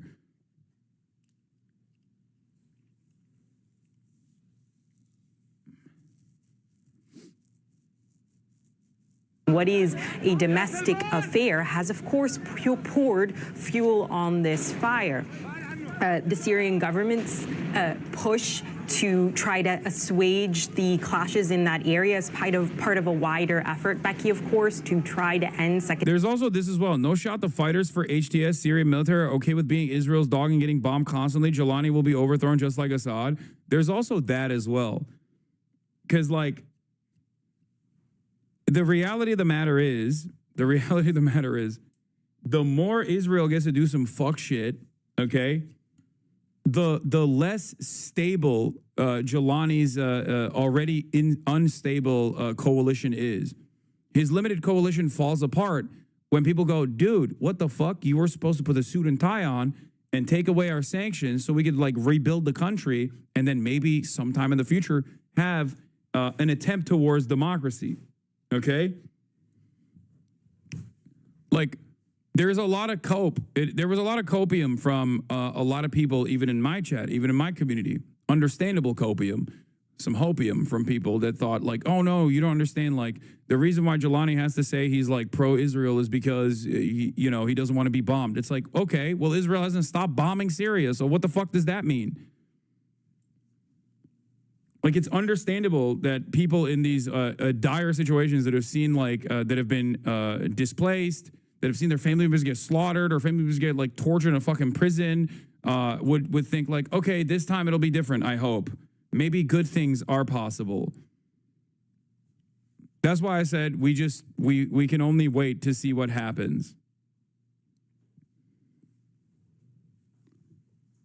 But all of this wheeling and dealing from Al-Sharaa or Jelani, whatever you want to call him, has not led to Israel standing down and allowing them to like try to even form a fucking government. Because that is not in the cards. Israel doesn't want that. Israel likes it being incredibly fucking unstable. Sectarian violence in the country. That looks very much like a situation that the country does not have a grasp on, and it makes it ever more difficult for government forces to reestablish control in an area when Israeli forces say they have no right to be there. Israel has declared a unilateral demilitarized zone in this part of Syria, something the Syrian government says it does not agree to. It is calling on Israel to stop. It is accusing Israel of violating its sovereignty. So you have a tinderbox here, Becky, with foreign intervention from Israel very much exacerbating that situation on the ground. And you heard from my colleague Jeremy as well, more individuals as well potentially going into Syria and adding to that chaos. Yeah, and I want to be absolutely clear, Jeremy, I'm going to bring you back in, that we are getting reports of barbaric. Real strong guy. Had a big bounty on you the other day. Big bounty. No longer do I have a bounty on you. Handsome guy, big beard. He's like Zelensky, but also tall and handsome. He's like my Zelensky. The Syrian government has two modes that it can never deviate from: massacring minorities and capitulating to Israel. This is a constant cycle that can only lead towards the collapse of the state. Attacks on the civilian population in Sueda, and we will get more reporting on that as we move through the next couple of hours. Let's just be quite clear about this. Why are the Israelis... Dude, look, the Syrian army has begun their withdrawal from Sueda governorate of southern Syria tonight as a part of the agreement brokered by the United States between Druze, Israel, and Syria. Under the agreement, it appears that security forces under the Syrian Interior Ministry will remain in Sueda.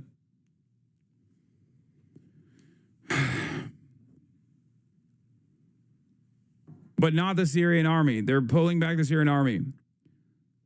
Once again, the HTS forces are or the current Syrian military under the leadership of Jalani is once again capitulating to Israel, which, as we know,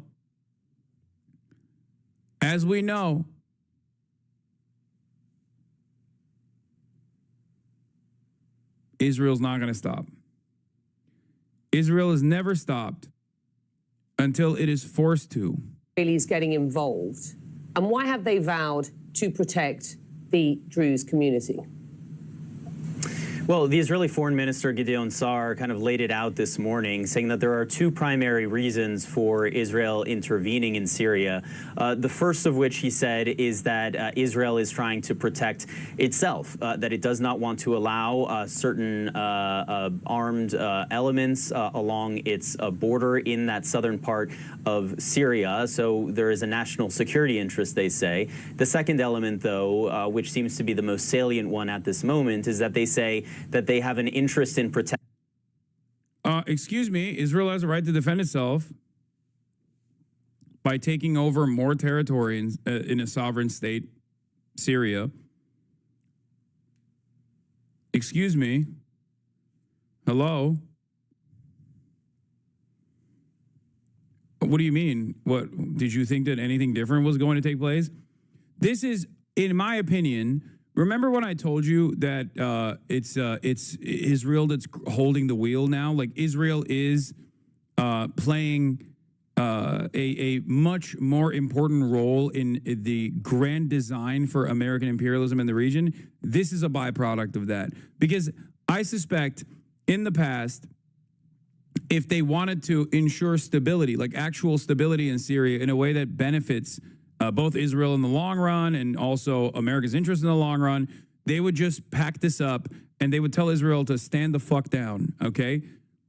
They would tell Israel to stand down, let Syria become this new like HTS-backed government, and let Turkey have a lot more control over what happens in Syrian affairs, because ultimately Turkey is also America's actor here.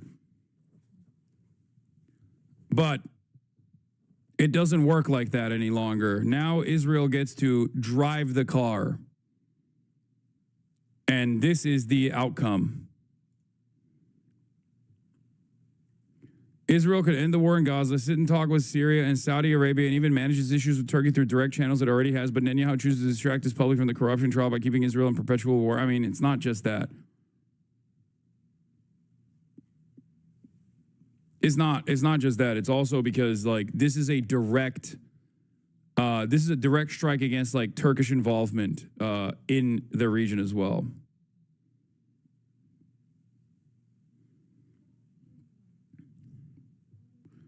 Yeah, Ragıp Soylu, no, I mean, all disrespect, I guess, is a little bit of a Erdogan lackey. Let's be real. Protecting the minority Druze community in Syria, citing strong bonds that Israel has with the Druze community. And what's important to also understand is that the Druze community is not a monolith. First of all, the Druze are a religion. They live in Syria, they live in Israel, they live in Lebanon as well. And there are very much differences, not only between the Syrian Druze and the Israeli Druze, the Lebanese Druze, but also within the Syrian Druze community itself. There are several prominent clerics within the Syrian Druze community, one of whom has very openly allied himself with Israel and has had communication with the spiritual leader of the Druze here in Israel. And there has been a constant back and forth there, including with that cleric requesting support and assistance from the Israelis.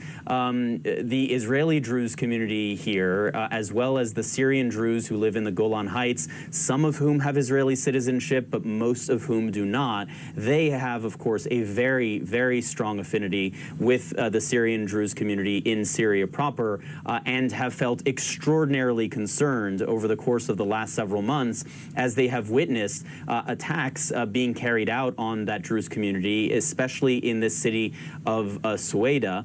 We have seen Israeli Druze members of the military protesting at the border, saying that they want to go there and fight to defend their Syrian Druze brothers. The Israeli government, of course, carrying out these strikes, but also urging those Druze individuals in Israel not to cross the border, not to take matters into their own hands. But given some of the images that have been circulating here in Israeli media of some of the attacks that have been carried out on the Druze in Sueda, as you can see, many individuals are feeling compelled to act on their own, and that is why we are seeing these scenes now of hundreds of people crossing into this buffer zone in Syria, which Israel controls, and trying ultimately to get all the way into Syria and to that city of Sueda.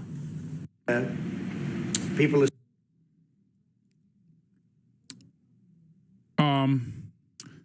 Here's some good news. With the revenue in the negatives and a promised 15 million shekel care package that never arrived, the port of Eilat is officially shutting its doors and turning its keys starting next week due to the effects of Yemen's naval blockade.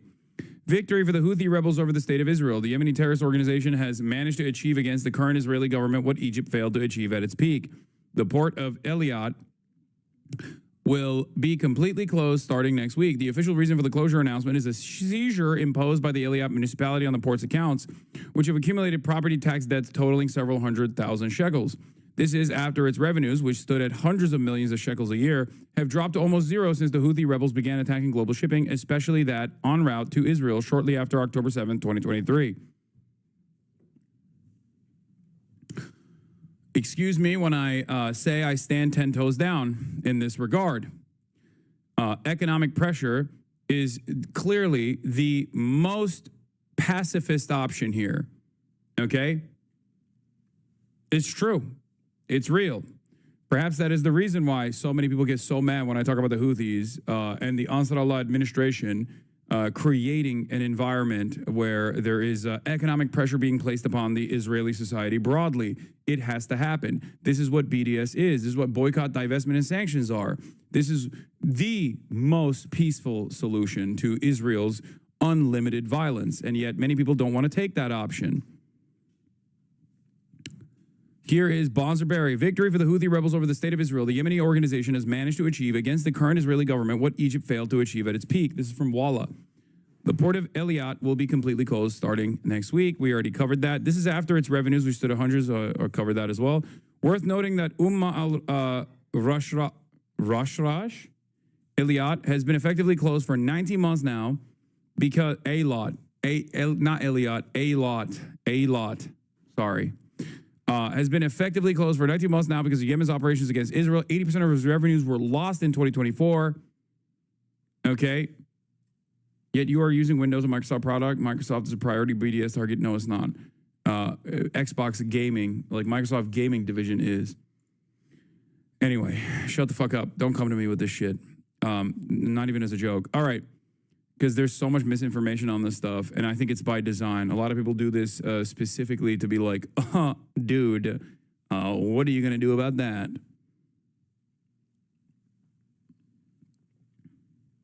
I can't stand the Houthis, but they're doing the right thing here. Everyone has the responsibility to do what they can to stop this, and they're using their strategic position to do right here. Critical support on this specifically.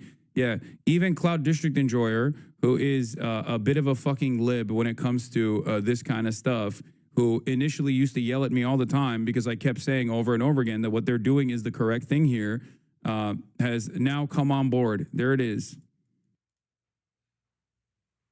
This is what you do when you actually recognize as a genocide, regardless of your own personal opinions on the matter. I'm not a lib, and I didn't do that. Yes, you did.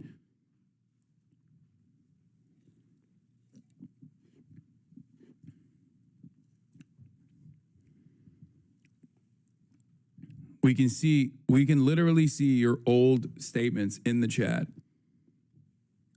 But it's okay because you at least you do recognize that it's a genocide. Everyone that says it's a genocide, but what the Houthis are doing is wrong, does not actually recognize it's a fucking genocide. Because if they did, they would be like, yeah, of course, critical support to the Houthis for blockading the Red Sea. Of course. What do you mean? What the fuck are people supposed to do?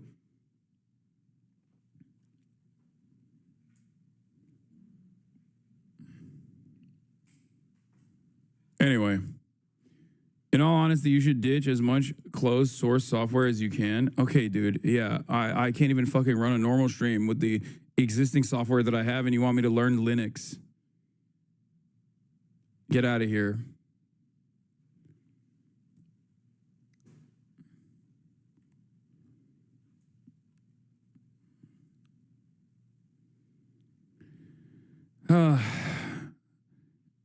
A-Lot isn't just Israel's gateway to the east, it's also a strategic port to the Israeli Navy. The port crew and equipment help dock and service naval ships, including the ones that are part of the multi-layer missile defense in the south.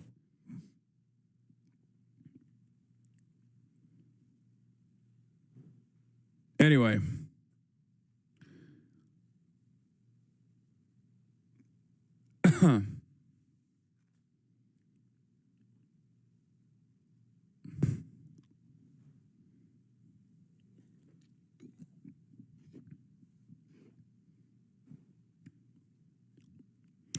Where was I?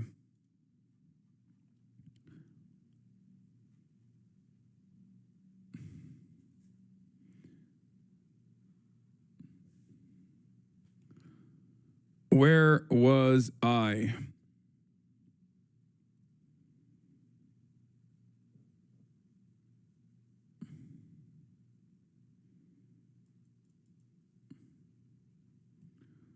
Consider the new PC an opportunity to switch to Firefox and get back with the ads and shit? No.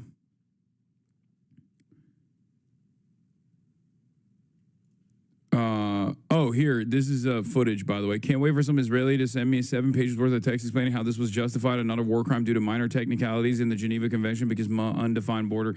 Even, you got like pro-Ukraine accounts shitting on Israel now. وزير الدفاع الاحتلال الإسرائيلي إسرائيل كاتس إن الجيش سيواصل مهاجمة قوات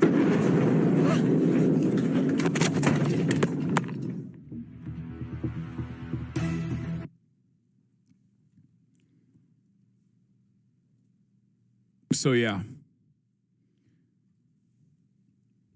great situation overall. What is this? HD Hussein Doro. Oh, this guy is the guy who was sanctioned by the EU and is like now officially stateless, which is crazy. Thread, what's happening in Syria and how it's part of West's redesign for the entire Middle East? A new Syrian civil war is breaking out. This time it's not fueled by proxy war between U.S. and Russia. The U.S. is now backing all sides. Syria's self-appointed transitional government led by Jalani/al-Shara, backed by the United States, Turkey, Saudi Arabia, UAE, under the pretext of protecting the Druze and Qatar. Under the pretext of protecting the Druze, Israel always moves with American approval. So America is de facto also on this side. Could longtime U.S. allies, the Kurds, enter the fray? Until now, the U.S. has allowed al-Shaddad's sectarian pogroms against the Alawites and Christians, even rewarding him by lifting sanctions and removing his terrorism designation. Alman Türk, evet. Hüseyin Doğru. He's a German Turk who is now, I think, like, he's in like this unique, impossible situation where like he's completely sanctioned by the EU. Now that Russia is out of Syria, minorities are desperately looking for a new powerful ally to help them. Today, it's the Druze under siege by al-Shaddad's thugs, and they have nowhere to turn but towards Israel. Israel, in turn, seeks further settler colonialist expansionism along its Syria border. I don't know if it's like directionally violence that the Druze are subjected to by al-Shaddad or Jalani's like brigades themselves, or that Jalani simply does not have any control over a lot of these paramilitaries because he's just like effectively a puppet for Western interests and has no real popular support.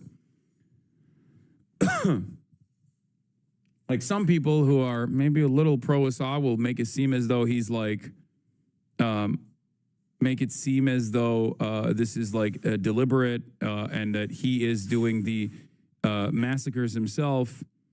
It's, you know, I don't know if that's the case. I don't know if he's like, because I can't see any reason for him to deliberately engage in this kind of ethnic cleansing of the Druze population or creating any sort of sectarian fighting in the region, because you have no idea what you're talking about. Okay, well, enlighten me. Maybe you have more ideas.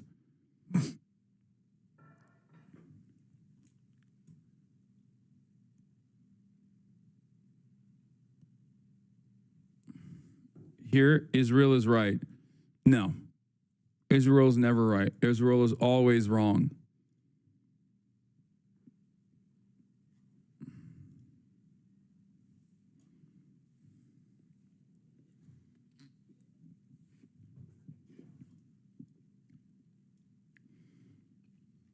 Anyway, but an overt Israeli presence across Syria isn't feasible. And while al-Shaddad was the easiest way to end Assad plus Russia plus the resistance axis of presence, he is full of limitations for the U.S. Powerful elements within al-Shaddad's ranks are unpredictable and hostile to the West. Al-Shaddad's regime also lacks popular support across Syria, while neighboring countries like Lebanon and Iraq are wary. This is where the Kurds come in. The Kurds are the biggest armed non-state army in the region, spread across 4 countries where the U.S. has vital interests, Syria, Iran, Iraq, and Turkey. They have more than 10 years of nonstop war experience, including fighting side by side with U.S. forces. But most importantly, for the U.S., the Kurds are pro-Western, and while sometimes critical, crucially, they are not hostile to Israel. In the wake of Assad's overthrow, analysts talked of a David corridor linking Israeli-controlled Golan Heights to Kurdish territory in Syria's north. Today, and this is something that Turkey does not want, okay? This is something that Turkey does not want. Turkey wants to control all of the Kurdish militias in the region, okay? And does not want them to be under any sort of American control. And as a NATO ally, if the interest was like permanent stability, they would probably allow Turkey to do that.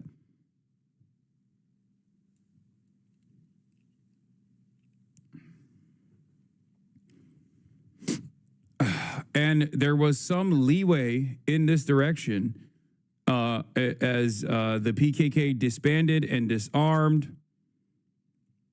And that was a gift from America to Turkey, in my opinion, a gift that they gave to Turkey specifically so that Erdogan could like secure a big victory after all that he did for Syria, in terms of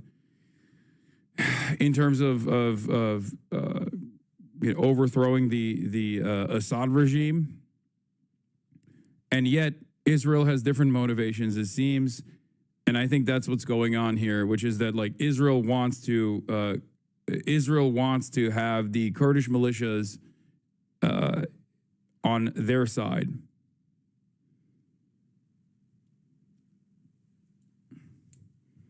Considering that the Turks in the past, like the Turkish militias, Turkish military in the past, has literally fought America because of the Kurdish emancipatory movement broadly and their militia movements in the region broadly, I suspect that they're not going to sit idly by and quietly and allow Israel to control Kurdish militias and use them in whatever way they see fit, especially when this connective land bridge would basically be in the border region of southern Turkey, the northern Syrian corridor.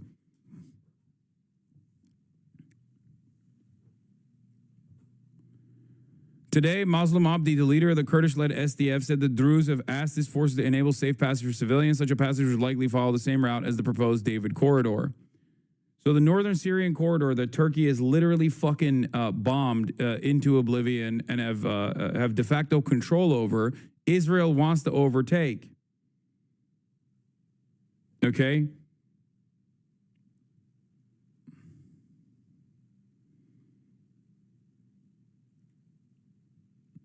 One possible scenario is that the U.S. welcomed the sectarian pogroms by al-Shara's force against minorities like the Alawites controlled chaos. Now both Alawites and the Druze, who were previously ambivalent at best towards the Kurds, can call on them for protection. In this way, the U.S. is engineering the Kurds to become increasingly influential in the new state apparatus so that apparatus can be more stable and pro-Western.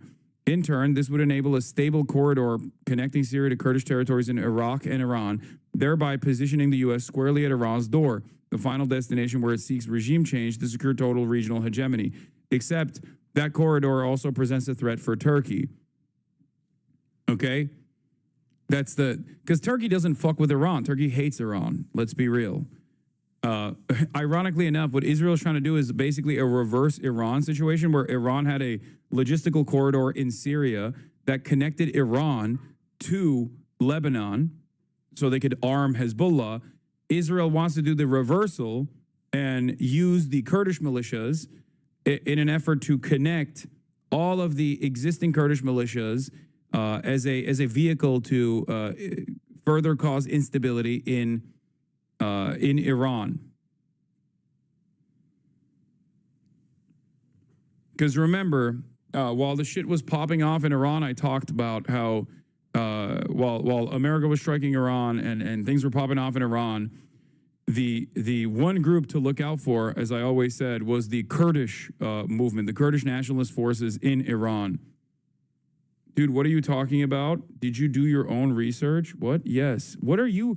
Why do people come in here and they go, dude, I don't understand what you're saying. You're actually wrong. And then they never actually fucking end up telling me what the problem is.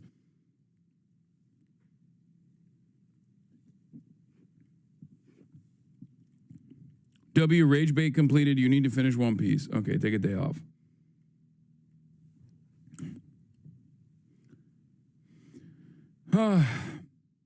The reason why it's frustrating for me is because, like, I might get something wrong. I might actually misspeak, for example, and I don't want to do that. So if there's, like, someone who is coming to the table with different information, I welcome that.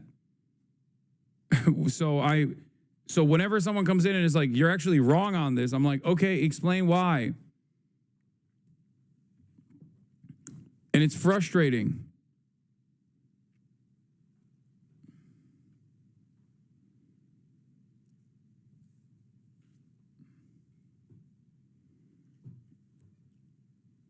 But they just go, you're wrong. And then they fucking don't say anything else. They just say, you're wrong, and then they move on. And it's very frustrating. Finally, in this scenario, the unprecedented decision by the PKK to lay down their arms against Turkey serves an important purpose. The U.S. needs to calm on the Turkish-Kurdish front so that the Kurdish forces can be redirected towards Iran. This is why Abdullah Öcalan, PKK-affiliated Syrian, Iraqi, and Iranian Kurds were excluded from the PKK disarmament, a detail which Turkey and the U.S. has been relatively quiet about. All that being said, Syria faces the bloodshed like it has never seen. For starters, al-Shara's forces, now unleashed, won't be easy to put back in their box.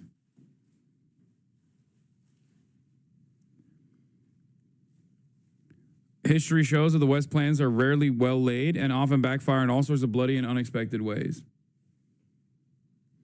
Can you explain why Turkey hates Iran so much? What do you mean? That is where Turkey is the continuation of the Ottoman Empire. Iran has its own regional interests. Turkey has its own regional interests. They are directly at odds with one another. There's a little bit of that Sunni Shia divide there as well for some who care about that sort of thing.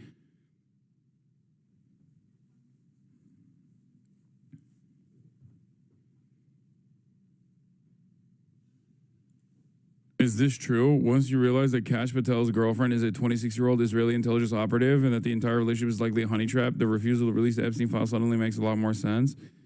I don't know if that's the case or not. They might. There is a. People sometimes will say. People will sometimes say like PragerU. If someone is like a PragerU person, then they're like an Israeli intelligence operative, which is. I don't think she's like Mossad or anything. I don't know. I don't know how real the ancient masculinity account is. Sorry to report.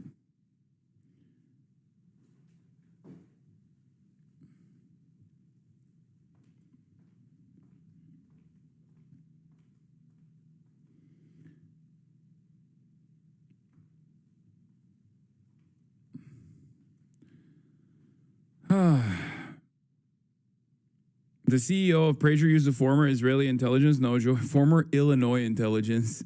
I like to think that he was a member of the Mossad, but for Illinois, the great, wonderful state.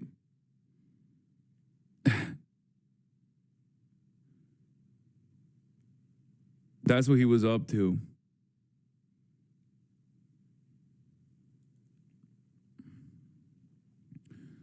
While Israel does not seek direct confrontation with Turkey nor intends to employ such capabilities imminently, it must ensure operational capacity to strike Turkish military assets similar to demonstrated actions against Iranian threats.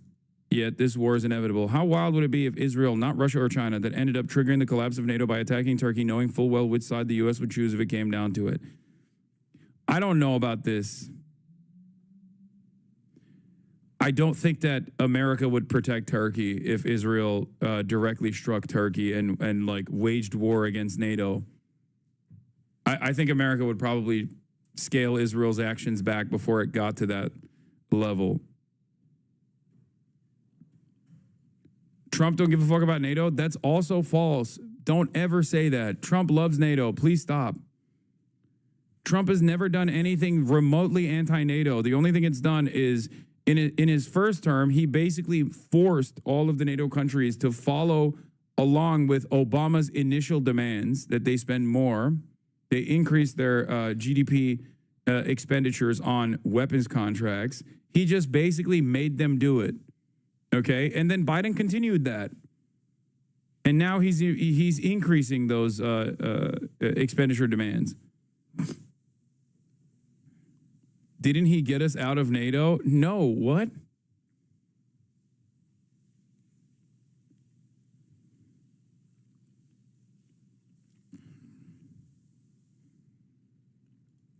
Yeah.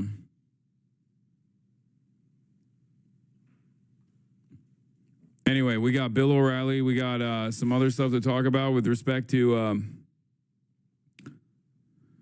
We have engaged all parties involved in the clashes in Syria. We have agreed on specific steps that will bring this troubling and horrifying situation to an end tonight. This will require all parties to deliver on the commitments they have made, and this is what we fully expect them to do. And what they're demanding is like that the Syrian government stand down. History Speaks says, it is well known that Israeli Druze tend to be patriotic Israelis. However, non-Israeli Druze tend to have anti-Israel views. For example, about 86% of Druze in Lebanon supported the 7th of October attack on Israel.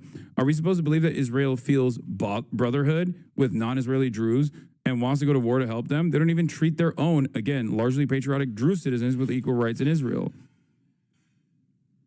That's it.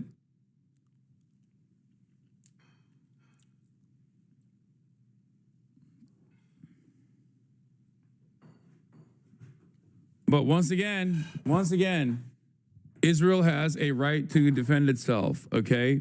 Israel has a right to defend itself. And if you say that it's crazy that Israel is like bombing Syria, then you're being anti-Semitic. Please don't say that. I will not allow that kind of that's the maximum anti-Semitism.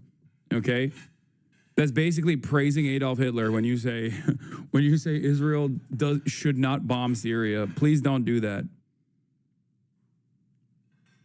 Anyway, let's get to Epstein. Speaking of Israel, let's get back to Jeffrey Jebediah Epstein and our big, beautiful boy, Donald Trump, who is seemingly very upset that people keep asking about Epstein. People keep asking about Epstein.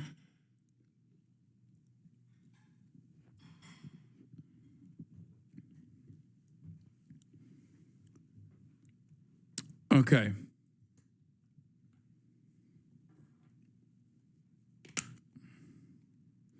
Do you feel like this is a distraction from Epstein? No.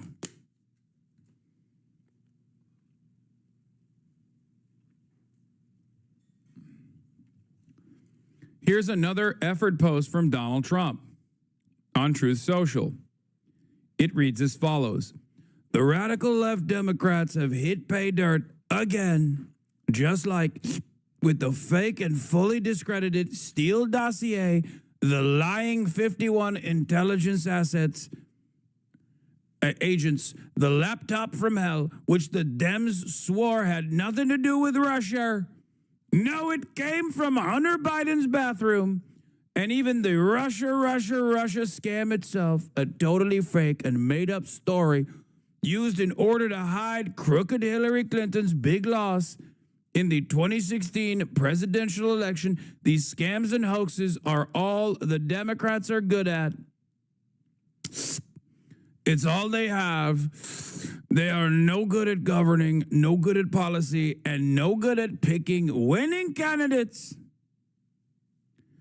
Also, unlike Republicans, they stick together like glue. Their new scam is what we will forever call the Jeffrey Epstein hoax. He's trying so hard to make fetch happen, bro. This is so funny. He's like, come on, guys. It's the new hoax. Trust me on this. Okay? Yeah, we're all calling it that. Everyone's calling it behind the scenes. You're calling it that too. You're calling it that. And if you're not calling it, you're bad. You're wrong. Okay? And my past supporters have bought into this bullshit. Ooh, he's being bad. Hook, line, and sinker. They haven't learned their lesson and probably never will. Even after being conned by the lunatic left for 8 long years, I have had more success in 6 months than perhaps any president in our country's history. And all these people want to talk about with strong prodding by fake news and the success-starved Dems is the Jeffrey Epstein hoax, which everyone is calling it that. Everyone is calling it the Jeffrey Epstein hoax. If I see you calling it something else, I'll get very mad. Let these weaklings continue forward and do the Democrats' work. Don't even think about talking of our incredible and unprecedented success, because I don't want their support anymore. Thank you for your attention to this matter. Make America great again.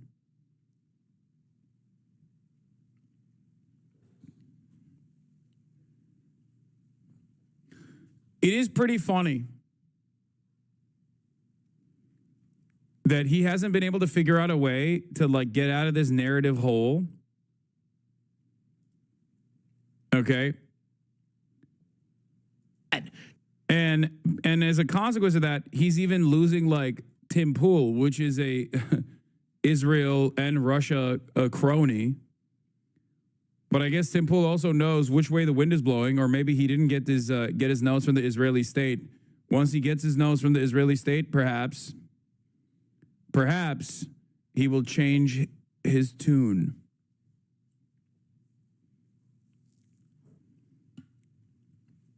Ukraine is the enemy of the world. Trump is miserably screwing this up. Unless for some reason this was his intent, this one's hurting.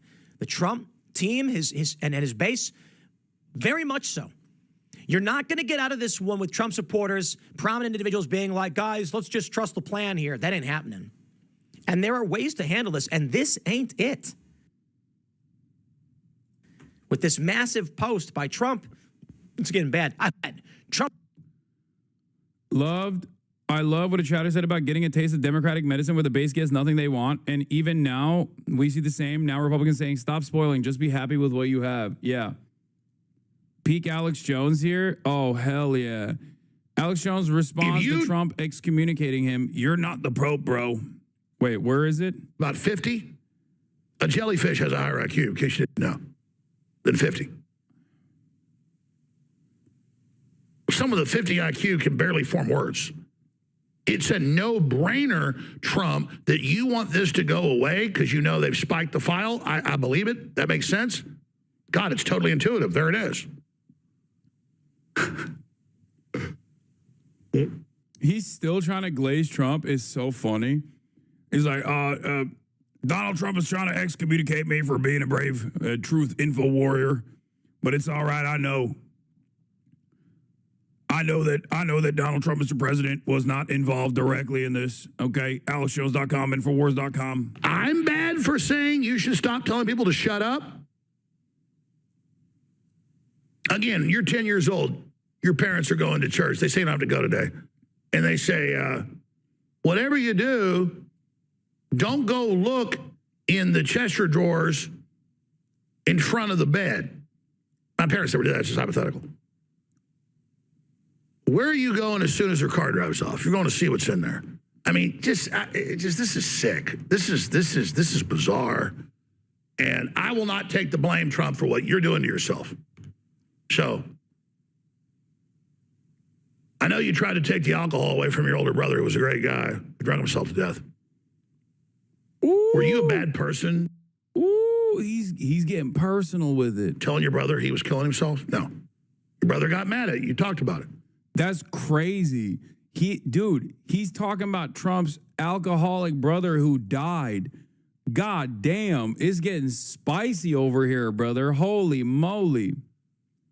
I am trying to get you to take the political gun out of your mouth. You already blown both your feet off. And now you got it shoved in your mouth. I'm like, will you please take that out of your mouth? You're like, shut up. Don't talk about it. You have put the gun in your mouth and ours collectively. Stop it. Stop it. You're fucking up the bag for us, Mr. President. Why are you doing this? Dude, this is like cinema, okay? This is cinema. It's playing out exactly as I said it is. There is like this is the first time where there's like a real, genuine fissure in the base, and Trump cannot consolidate support for the life of him. And basically, this is where you find out who is like a hatchet man for the Republican base, or for the Republican Party, and of course, is Trump's party, so Donald Trump, and who is more invested in leaning into narratives that the majority cares about. In the past, we didn't really get to experience this kind of fissure amongst the quote-unquote supposedly independent media outlets, with the exception of, I guess, Israel, because, like, you know, Ben Shapiro's dick riding of Israel definitely got out of hand, and it pissed off a lot of people, but in the Republican base. But outside of that, like, usually Trump gives everything in the culture war stuff, in the culture war side of things, to his base. He always gives them the treats. So no one in the independent side of the Republican media apparatus has ever had trouble saying that they're independent while simultaneously defending Trump. This is a moment where he's not doing that. He's actually directly at odds with the popular support from the base of the Republican Party, from the MAGA base.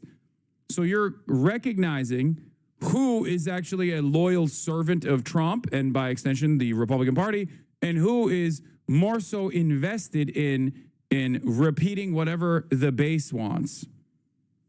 Alex Jones is in the middle. On the one hand, he is still desperately trying to cling on to Donald Trump. On the other hand, he recognizes what the people want, what his audience wants, what the base is demanding.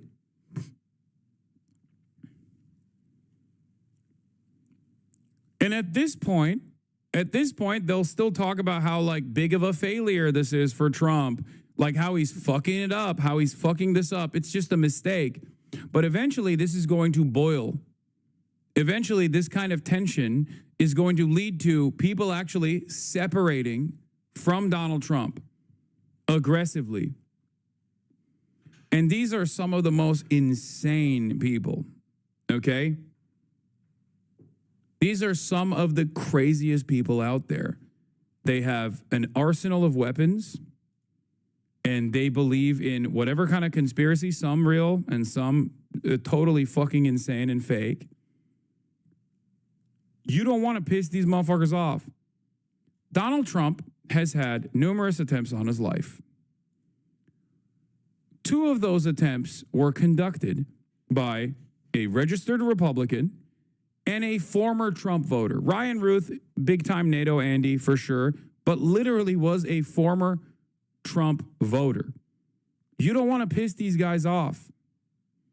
You don't want them to do a Pizzagate to you, okay?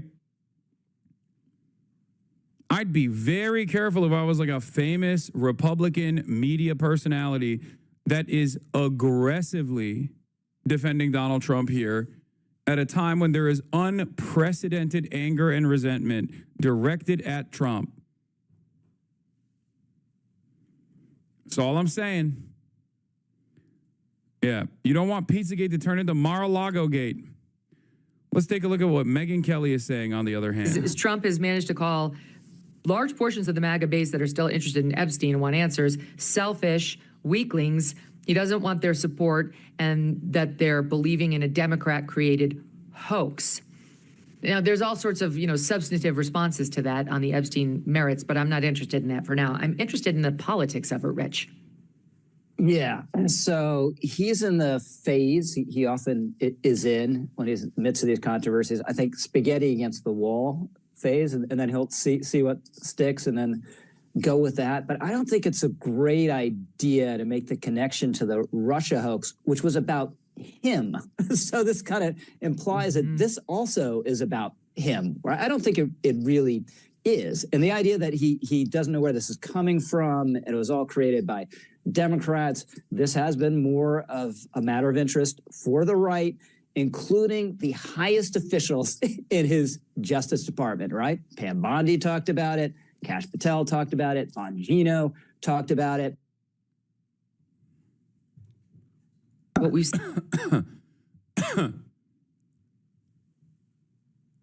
Yep. He's basically, by the way, he's literally saying what I said yesterday, which is that he's pulling almost like an Israel route by not reading the room appropriately. This won't actually cause people in his base to go, oh, this is fake, just like the Russia hoax was fake. It will cause them to go, wait a minute, this is real. So does that mean the Russia hoax wasn't a hoax at all? I don't think that they'll make that logical leap, okay? But like, it's not working. My point is, it's not fucking working because obviously this is a very important thing for a lot of people in his base, understandably so. This is the one time where they're like they're kind of on the money with this conspiracy. So when are you interviewing Lina Khan? I don't know if you know this, but I already have.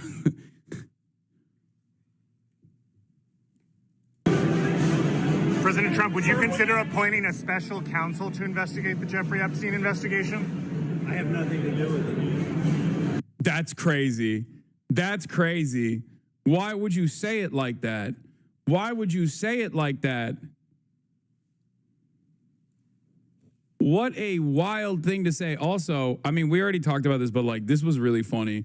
Guy who absolutely despises Donald Trump, an incredibly prominent critic of Donald Trump, only turns around and like speaks in favor of Trump to defend the Epstein client list and it not existing. The Epstein client list is real. So is the Tooth Fairy and Santa Claus, says Stephen King. Prominent Trump critic Stephen King only comes out to say something that's like ostensibly pro-Trump when Trump's base is fucking yelling at him over the Epstein list not being revealed. Then he goes, boy, I hit a nerve with that Epstein post. The list is like UFOs. Everyone knows someone who's seen one.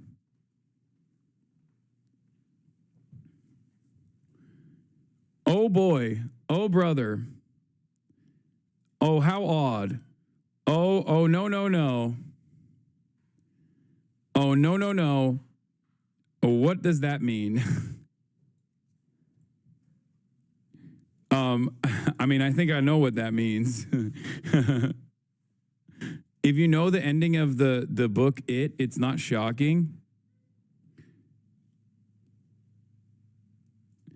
Did Epstein traffic young girls? Yes, of course. Is there a client list? Doubtful. Conspiracy fodder. He is still talking about it.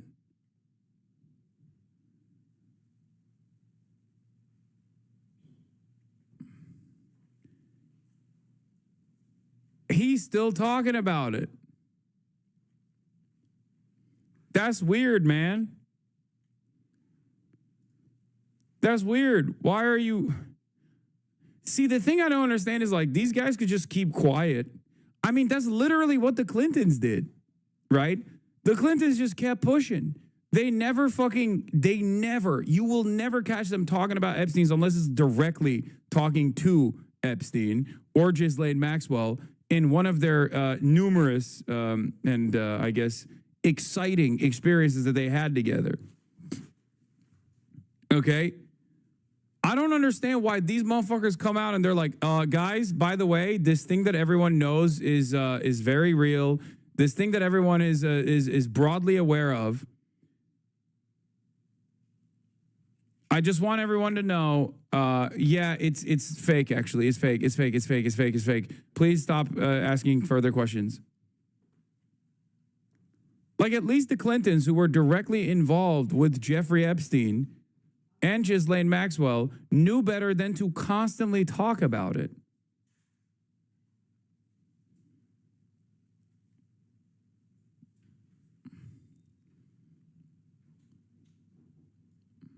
To be fair, TrueAnon also says the client list is fake. Like, he didn't keep a list. If there's one list, it's a list of all the people on tape. Yes, the Jeffrey Epstein client list is basically just, like, that's just semantics, okay? That is just a semantics argument. I don't engage in it because it's stupid. When you're talking about that, you're not talking literally that, like, Jeffrey Epstein had all of the clients and like what kind of underage person was trafficked with every single client on one neatly put together list. When people are talking about it, or at least when I'm talking about it, I'm referencing verifiable evidence of the people that we know have been directly involved with Jeffrey Epstein and to what extent their involvement was with Jeffrey Epstein. Okay? That's what I'm referencing. No, the little black book is not the client list. Those are just people who he had the information of and has been in contact with. Okay?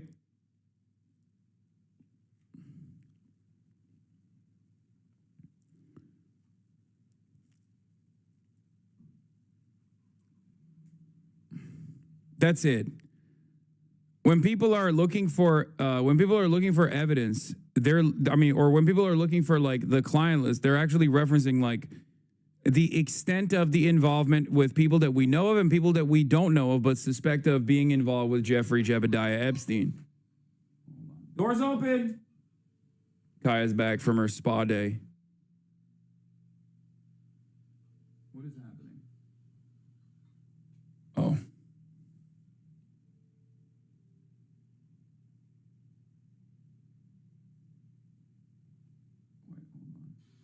Coming through the main gate.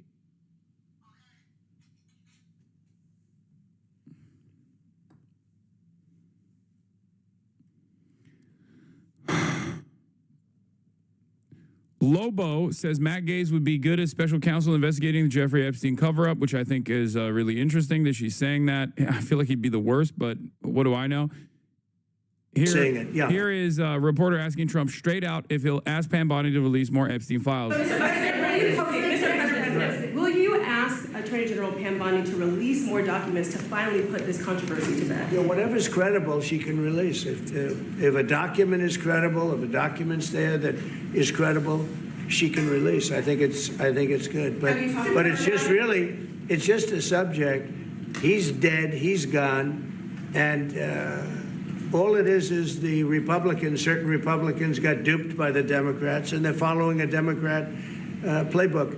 And no different than Russia, and all the other hoaxes. They're started by the Democrats, and some Republicans, in this case I was surprised, but they got duped. But have you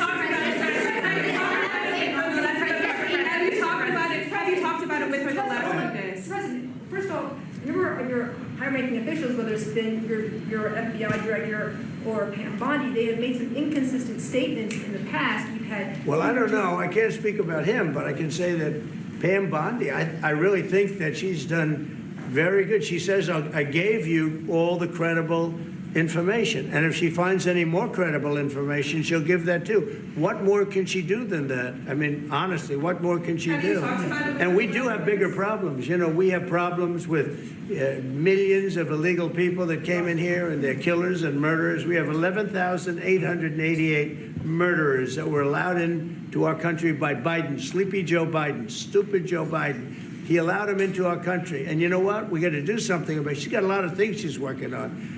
And, you know, it's very sad that somebody can be waylaid, that just get waylaid. But I think she's doing a great job, President.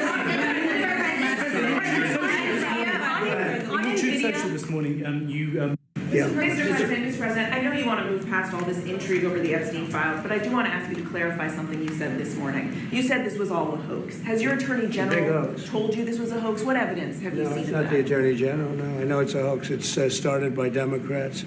It's been run by the Democrats for 4 years. You had Christopher Wray and these characters and Comey before him. And for those of you who are consistently asking the question, why wouldn't he just release a fucking client list with like fake names on it and like implicate the Democrats? Because this is bipartisan, okay? Unlimited support to Israel is bipartisan. And billionaires getting involved in an elite pedophile sex trafficking ring is also bipartisan. So you can't just like fuck the liberals involved without fucking yourself. That's it. As I've said before, this is the mutual assured pedophilia. Mutually assured destruction in the form of pedophilia and involvement with an elite pedophile sex trafficking ring.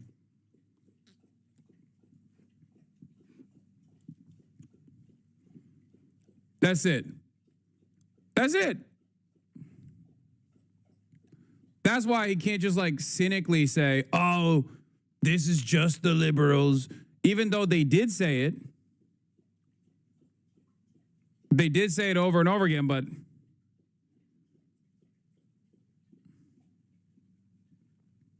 not that this was even a factor, but it's not like his base would have believed it if it came out while Biden was president. That's not, I mean, it wouldn't have ever happened because of the things that I just mentioned, because everyone is involved in this, right? Liberals and specifically like liberal elites and also Republican elites. These guys, also the very same guys, fund both parties. It's not like they are truly on one side. Both parties, to a certain degree, represent their interests. And therefore, these guys will hedge their bets. These guys will fund both sides. And it's a bad group. It started, actually, look at the Steele dossier that turned out to be a total hoax. The 51 agents, the intelligence, so-called intelligence agents, it was a hoax. It's all been a big hoax. It's perpetrated by the Democrats. And some stupid Republicans and foolish Republicans fall into the net. And so they try and do the Democrats' work. The Democrats are good for nothing other than these hoaxes. They're bad for policy. They're bad for picking. He really thinks like hitting this line is gonna fucking drum up support.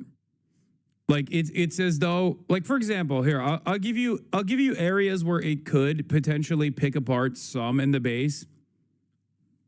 Like if he was talking about Israel, right? He can just like kind of get some of the people who are already like motivated to defend Israel in the most in the most pro-Israel part of his bases, like the evangelical Zionists specifically. He could always be like, yep, that's right. The Democrats, they're Palestinian. Chuck Schumer is Palestinian. They love Palestine. They love Hamas, right? Like he could do that, and then maybe some would be like, yeah, that's right.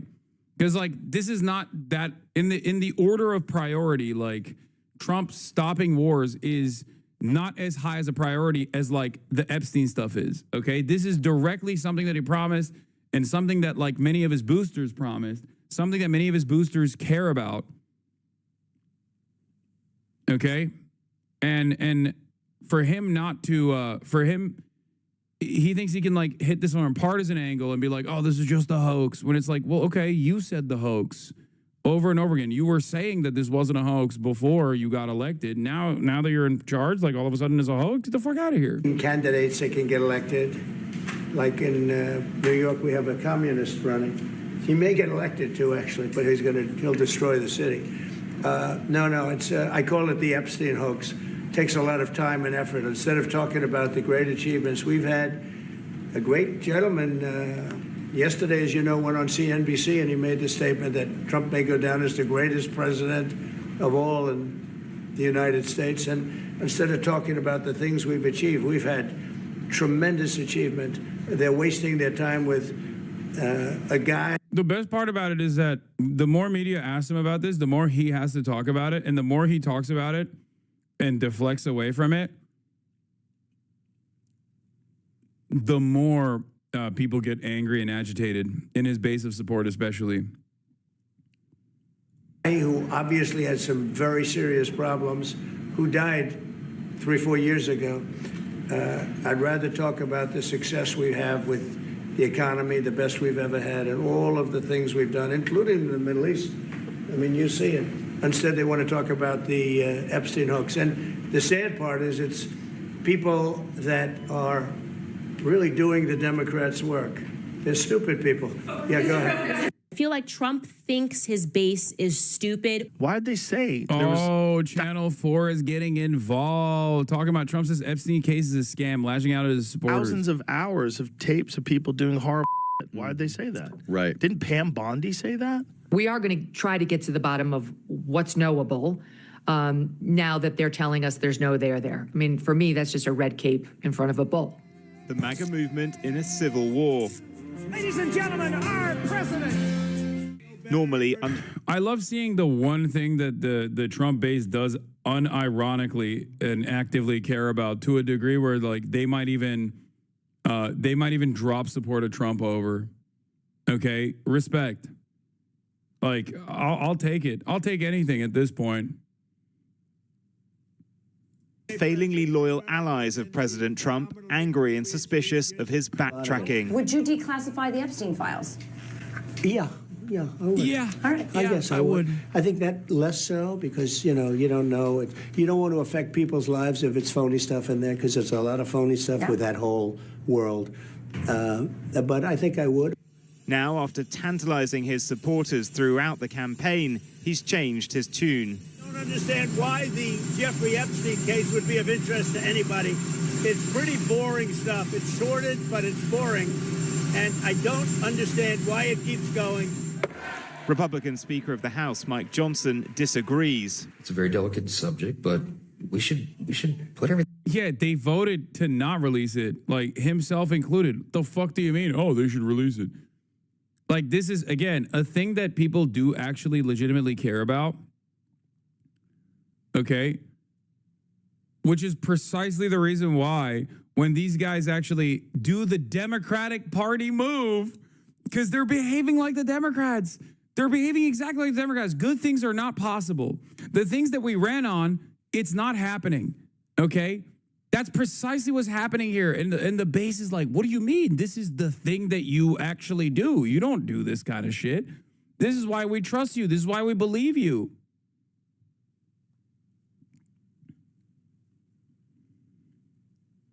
What the hell's going on?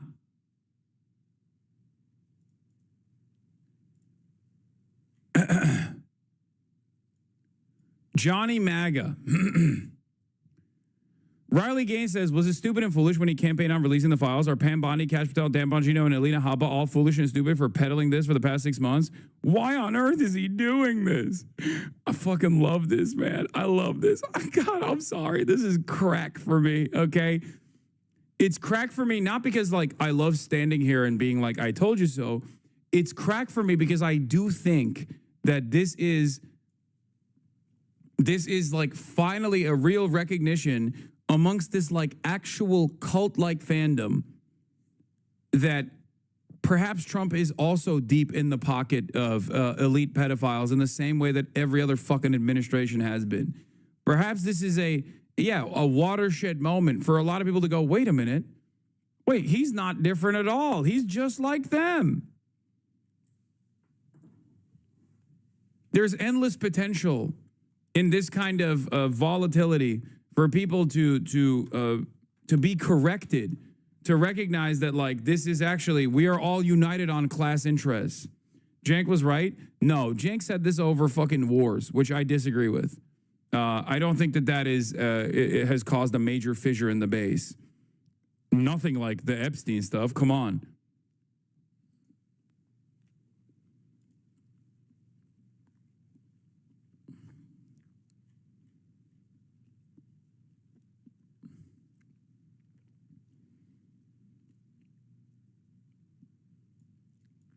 Come on, man. Come on now, man. Surely Trump is in the pocket of elite pedophiles. Surely he is their pocket, their change, their handler, all of the above. Yeah.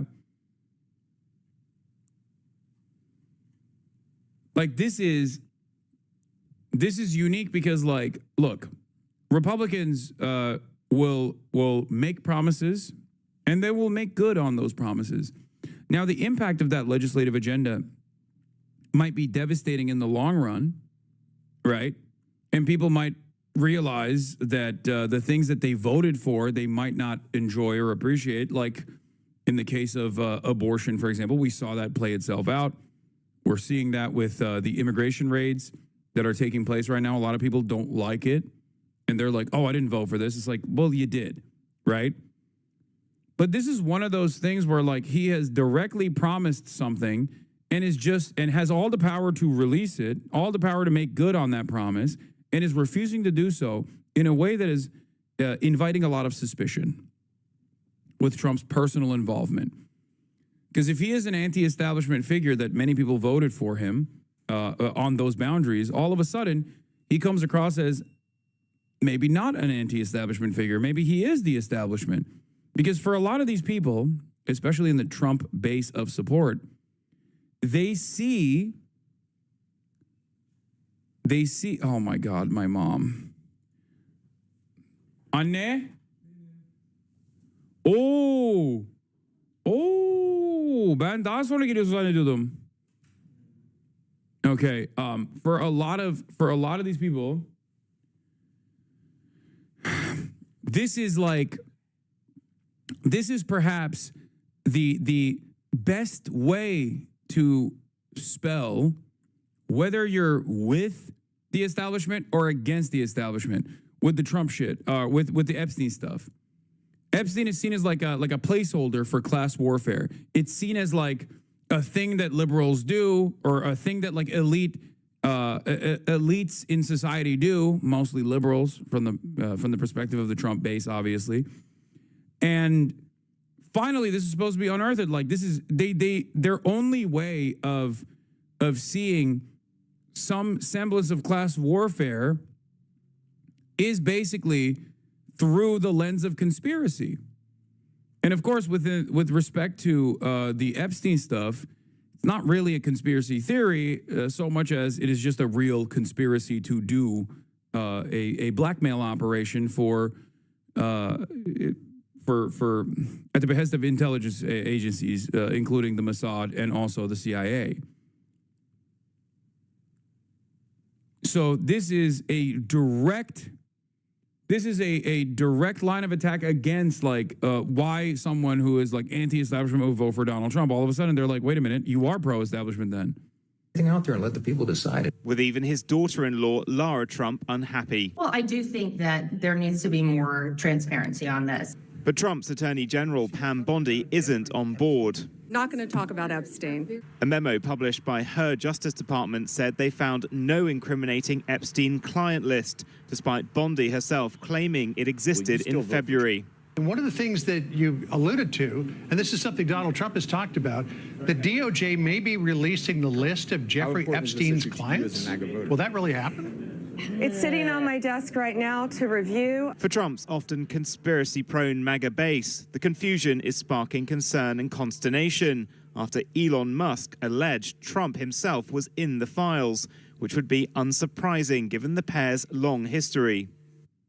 It's unclear when Trump first met Epstein, but in 2002, Trump told New York Magazine he was a terrific guy he'd known for 15 years, which would date back to the late 1980s.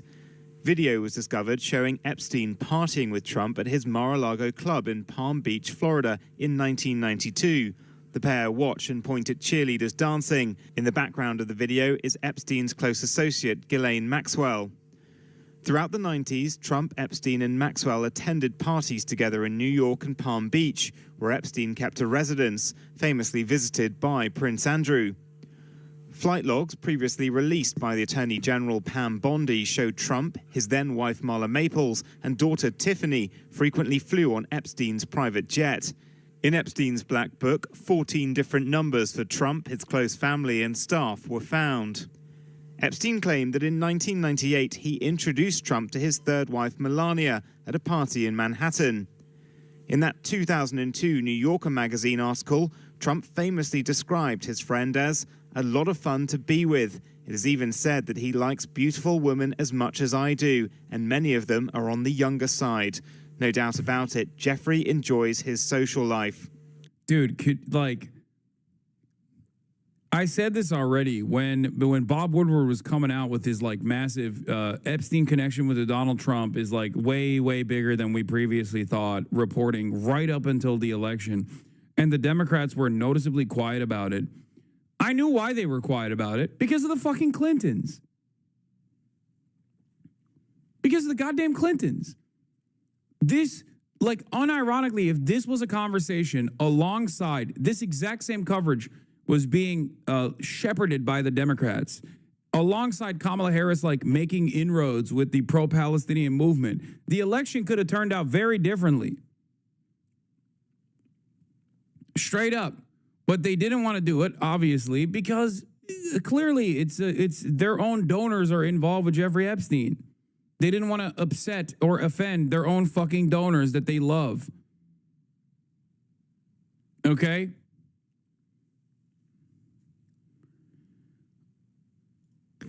But in 2004, Trump and Epstein's relationship reportedly broke down over a Mar-a-Lago property deal. A year later, Florida police began investigating Epstein in relation to sex trafficking. In 2008, he was convicted but negotiated a plea deal granting him immunity from federal prosecution after pleading guilty to state charges of soliciting prostitution. Ever since, Trump has sought to distance himself and downplay his relationship with Epstein. In 2019, Epstein was facing federal charges of sex trafficking minors when he died by suicide while in custody in New York. This week, questions have emerged over the integrity. Under the Trump administration, by the way, under the watchful eye of the Trump administration, where he died under mysterious circumstances that the government quickly ruled as suicide, I don't believe that.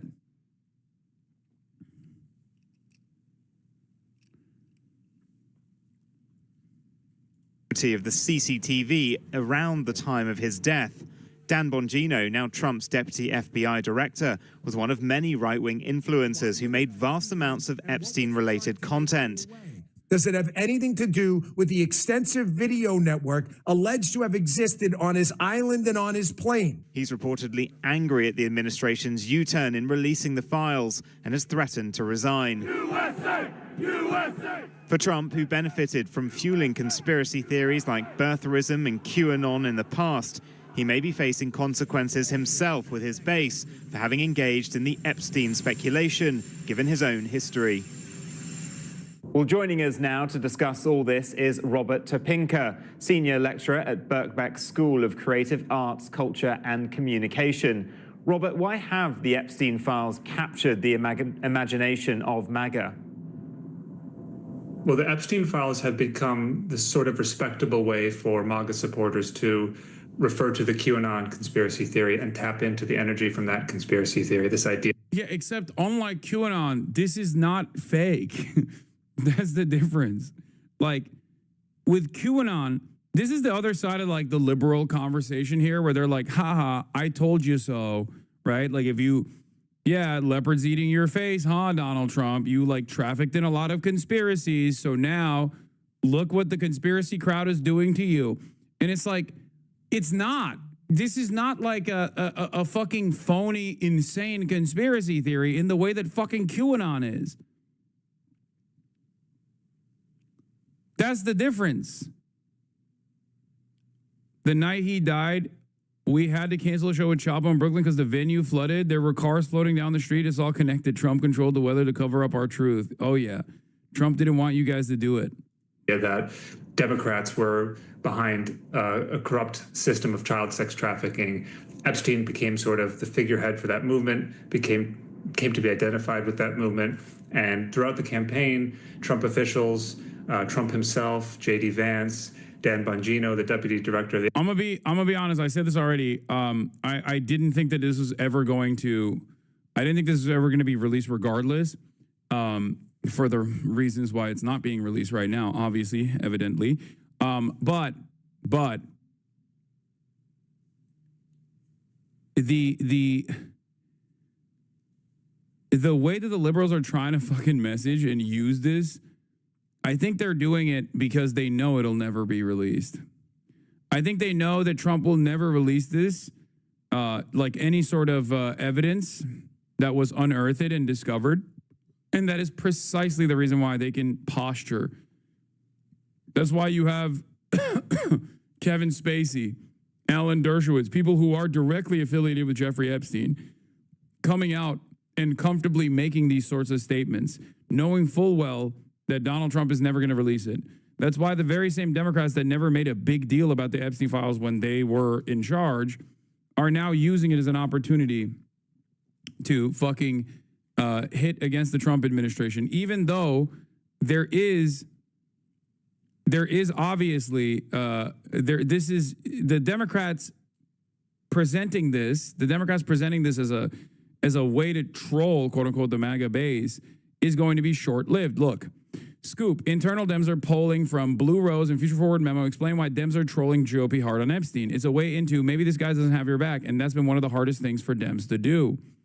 But the opening may be short-lived. Democratic strategists said they do not expect Epstein-related conspiracies to show up in their TV ads or dominate the party's midterm messaging, with the GOP mega bill likely to take center stage. I'm focused on the damage that the one big bad bill is doing, and I'm going to stay focused on that, said Representative Brad Schneider, chair of the centrist New Democrat Coalition. And if the president's covering up something, I'll let him deal with that. I don't necessarily think it's a bad thing to focus on the damage of the big bad bill. Okay? I think that's a good thing because it's true. That bill is going to rip apart families. It's going to destroy the working class base of support that Trump has in rural communities. Okay? But there is no reason not to use this as well. And I think they're basically signaling that they're not going to, they're going to hit this line. Also pretty funny that they only finally went after Clinton associate because Shore's fuck-ass firm said so. I imagine that being an unstoppable force versus an immovable object situation for them. The real big part of the story is that the FF/Blue Rose seemed to be dictating Dem messaging despite playing a leading role in the loss. Either the speculation that they'd lose clout was overblown, or the CYA stories about how they wanted to focus on the economy worked. You can You can do both, okay? You can have your cake and eat it too. You can walk and chew bubblegum at the same time. They should not let go of the Epstein stuff. And they should actually push to release these files. Not only because it's like a cynical calculation to rip apart Trump's base and sever ties with as many people from the Trump's base as possible, but also because, simultaneously still talk about the big bad bill too.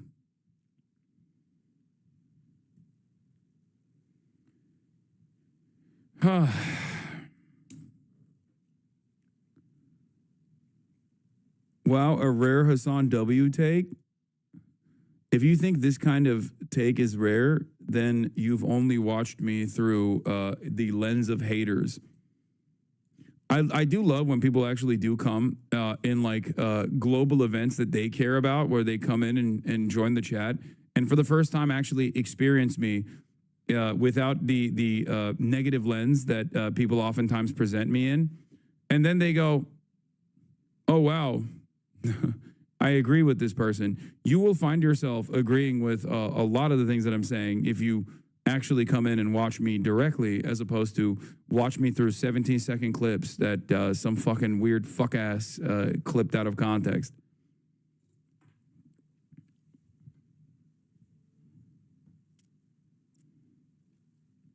It was really funny when they were like, when a lot of people were like saying this about my pro-Palestinian position. They're like, I used to hate Hassan, but it turns out he's like rare Hassan W on Palestine. It's like, bro, I've been doing this since you were shitting in your diapers. Okay? Like, you watch everyone else. The difference, don't you think the difference between me, a content creator, and you, a content watcher, is that I might know these people, sometimes personally? Think.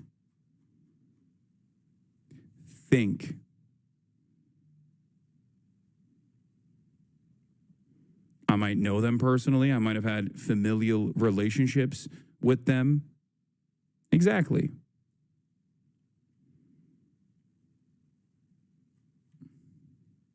That's so smug. But it's the truth. What do you mean? It comes across as smug, but it's literally the fucking truth. Yes, the people that I am talking about that are like content creators that are clipping me out of context, sometimes I have a fucking podcast with them in the past. Sometimes I've appeared on their podcast in the past as well. There's an entire ecosystem designed around presenting me in the most negative light possible, which is why I don't really get mad at people when they get too mad at people when they just have like a negative association with my name, because it's like, you're literally hate watching Trump every day. What are we talking about? Hate watching Trump? He's the president. Please stop thinking about things from the framework of slop tubers, dude. Holy fuck. I'm hate watching the president, the most powerful person on the planet. Ironically enough, I don't just watch anti-Trump content. I watch Trump uninterrupted for hours at a time, and I also watch more pro-Trump content than I watch anti-Trump content.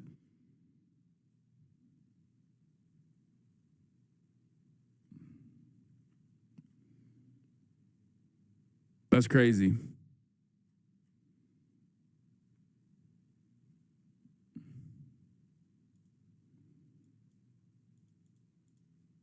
Anyway, President Trump campaigned on getting men out of women's sports, something you've built your entire brand off, and he delivered. He didn't mention Epstein one time at a campaign rally. Shameful how disloyal some people are.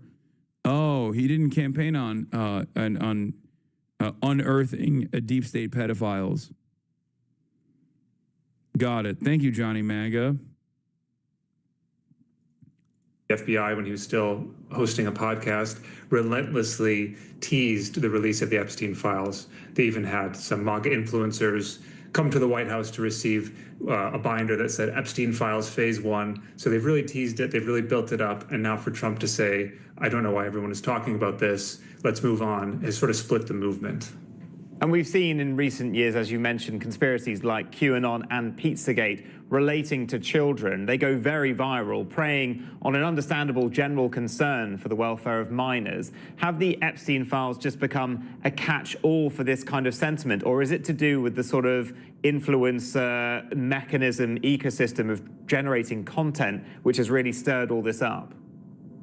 Well, I mean, it's really both. I mean, the Epstein story captures two of the big kind of themes of QAnon, which is child sex trafficking, which Epstein was himself engaged in, and the idea that Hollywood and Washington, D.C. elite are in on it. And certainly there have been, releases of names who Epstein was associated with, friends with, some of which may or may not have been, traveling to his island with him. But it brings together this idea that there's a kind of connection between Hollywood, D.C., and child sex trafficking. So Epstein captures those things together. And then because there have been so many kind of court reports, releases, incomplete information, it creates fodder for influencers online to sort of tease a new release, to say, oh, I have some insight into these files, to say someone needs to come along and reveal what's really behind all this. And Trump was promised to be the person who did that. So that's part of the betrayal now, with him saying, why is everyone talking about this all of a sudden? So do you think Trump has created this problem for himself by incorporating their release into his campaign message last year? Yeah, I mean, it's sort of a surprise. I mean, I think he could have kept teasing it, really, because some QAnon influencers are already saying, actually, this is a sign that Trump is going to release the real files later, that these are just the files Obama left him and they've been doctored. People are alighting on the phrase Trump used in one of his Truth Social posts, referring to Epstein as a guy who never dies. And they're saying, oh, this is a sign that Epstein's really alive and that Trump can't tell us now, but he's going to tell us further down the line. So he could have kept doing that, I think. But with Pam Bondi repeatedly saying, oh, I have the list of, Epstein's associates on my desk, I'm going to review it and release it. They got a little too specific with it, really, and saying that they were going to release the actual files and reveal all, and then to suddenly turn around and say, actually, nothing happened, there's nothing to see here. It's a tough look. But I do think some of the more committed MAGA faithful will find a way to spin it into promise of a future revelation. He has midterm elections next year. How big an issue could this be for him with his own base, given his close relationship with Epstein in the past? Yeah, I mean, Steve Bannon has been worrying about this, Trump's former advisor, saying, what if we lose 10% of the MAGA base?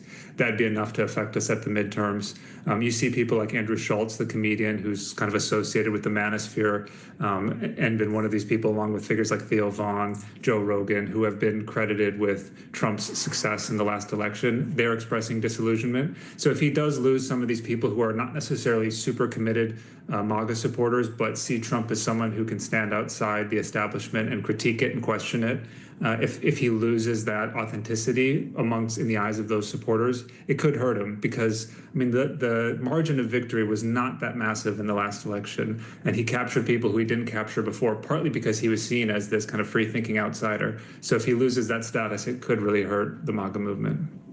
NPR called Epstein's involvement with Israel a conspiracy theory and anti-Semitic on Up First this morning. Oh my God.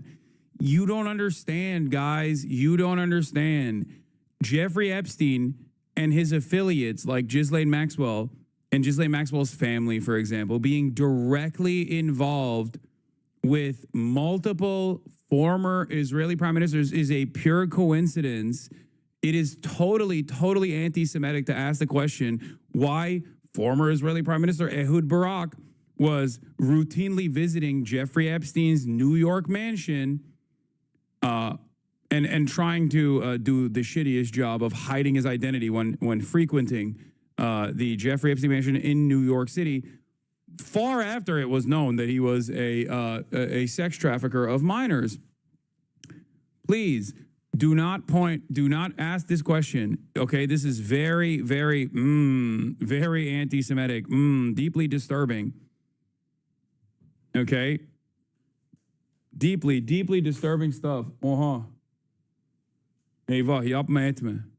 And can the Democrats capitalize on this now at all, given the Republicans have peddled false conspiracies like birtherism with President Obama and the Clintons being violent criminals? Is this something they can weaponize now? I think they could. I mean, so far they seem to be a little reluctant to do so. It seems like an obvious political win for them. But of course, Epstein had connections in the Democratic Party as well. They've also bungled previous attempts to attack Trump, the Russiagate scandal that Trump was able to turn against them. So I think there's some caution there because he was so successful referring to the Russia hoax, as he likes to call it. And again, he's bringing that up again as he tries to defend his decision not to release the Epstein files. So I think they have been burnt in the past by this, and they're still a bit disorganized and unsure how to respond to him. But it does seem like an obvious opportunity for them. And do you think Trump might do something now to try and distract from this whole scandal?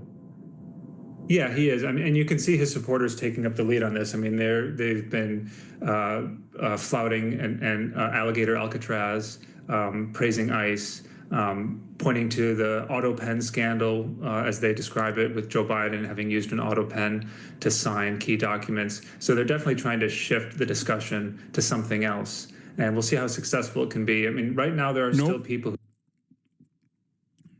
This morning, President Trump facing unprecedented criticism from some of his biggest supporters. This has been the first fracture in MAGA over the Justice Department's handling of files related to convicted sex offender Jeffrey Epstein. For days, many on the right have been criticizing Attorney General Pam Bondi's decision not to release the files, but now high-profile figures, including House Speaker Mike Johnson, weighing in. It's a very delicate subject, but we should put everything out there and let the people decide it. And podcaster Joe Rogan, an influential Trump ally in the last election, mocking the administration's response. Like, look, where's the Epstein files? Boo, can't find them. Don't exist. Like, they can get away with man. Oh, yeah. Bondi has said there are Epstein files, but concluded Epstein did not leave behind an incriminating client list and that he died by suicide in 2019 while awaiting trial. Nothing to see here, folks. Also, here's the uninterrupted raw footage that we actually interrupted and edited in Premiere. Contradicting right-wing conspiracy theories that he was murdered. Rogan criticizing Bondi and FBI Director Kash Patel. Kash Patel said there's nothing you're looking for. Oh, okay. For his part, President Trump dismissing the interest. He's dead for a long time. He was never a big factor in terms of life. I don't understand what the interest or what the fascination is. And after his daughter-in-law said there needs to be more transparency, I asked the president about her comment. Do you agree with her, sir? The Attorney General's handled that very well. He has stood by Bondi's judgment. Whatever she thinks is credible, she should release. Trump, like many celebrities, was seen with Epstein in the 90s, but later said they had a falling out. And by the time Epstein was arrested, that he had not spoken to him in 15 years. Asked about Bondi's review. Did she tell you at all that your name appeared in the file? No, she's given us just a very quick briefing, and in terms of the credibility of the different things that they've seen. The Attorney General yesterday deflecting questions about the controversy, but asked about those calling for change at the Justice Department. I'm going to be here for as long as the president wants me here. House Speaker Mike Johnson also signaled he'd support having Epstein accomplice Ghislaine Maxwell testify before Congress, saying he's for transparency.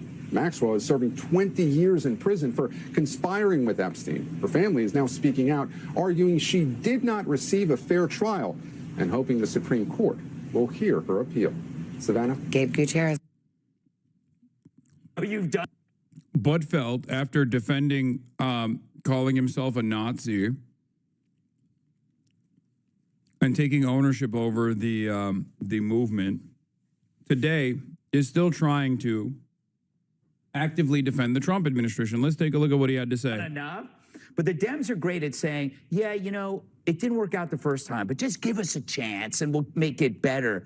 This is why Trump is good. Even when you're pissed off about Epstein, he's not perfect, but when he's not perfect, he's still good.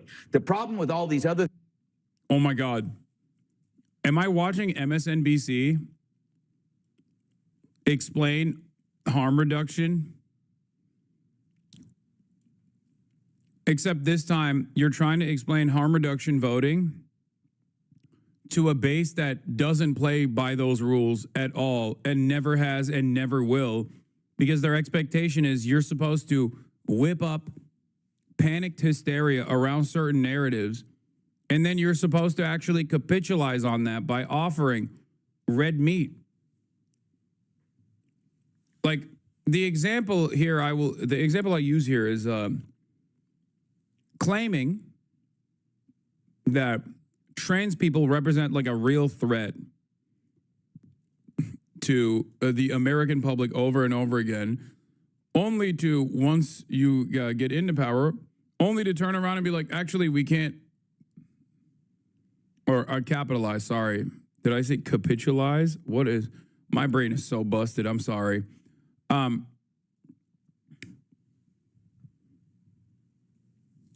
Capitalize.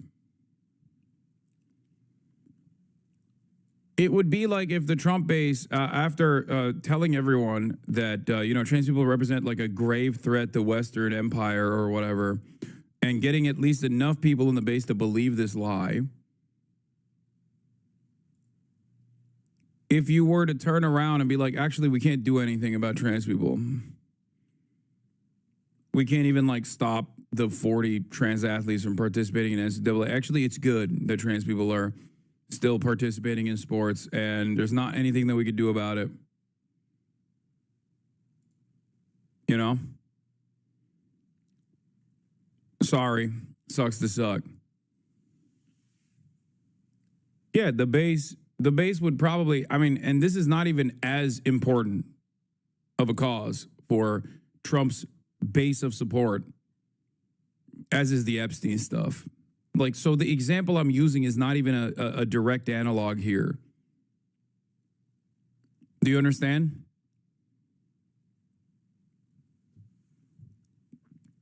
They're used to getting treats. They're used to winning culture war issues. Okay? You don't get the promise and whip up hysteria on a really pivotal on a really pivotal issue such as this one for the base of support, only to turn around and be like, yeah, you don't get it. Good things aren't possible. Especially when everyone knows you do have a lot of power over releasing this information. Because this isn't something like I was going to end the wars and then not being able to deliver on ending the wars on day one. Okay? One, ending the wars is not that big of a deal for a lot in the base of support. And two, it's not entirely in your hands. Like, you can't just, end a foreign adversary's illegal incursion into Ukraine, right? You can't do that. You can't unilaterally decide it's over now. That's far more difficult. So people are most likely going to be a lot more understanding of what your inability is to stop Russia's invasion into Ukraine. Things that Dems do, they have to be perfect to work. So it's like capitalism. It can be frustrating and it can be prone to flaws, but it doesn't have to be perfect to make the world work. I've been speaking to Coca-Cola about using real cane sugar in the Coke in the United States, and they've agreed to do so. I'd like to thank all of those in authority at Coca-Cola. This is very good move by them. You'll see. It's just better. Wow, cane sugar. I've totally forgot about the Epstein files now.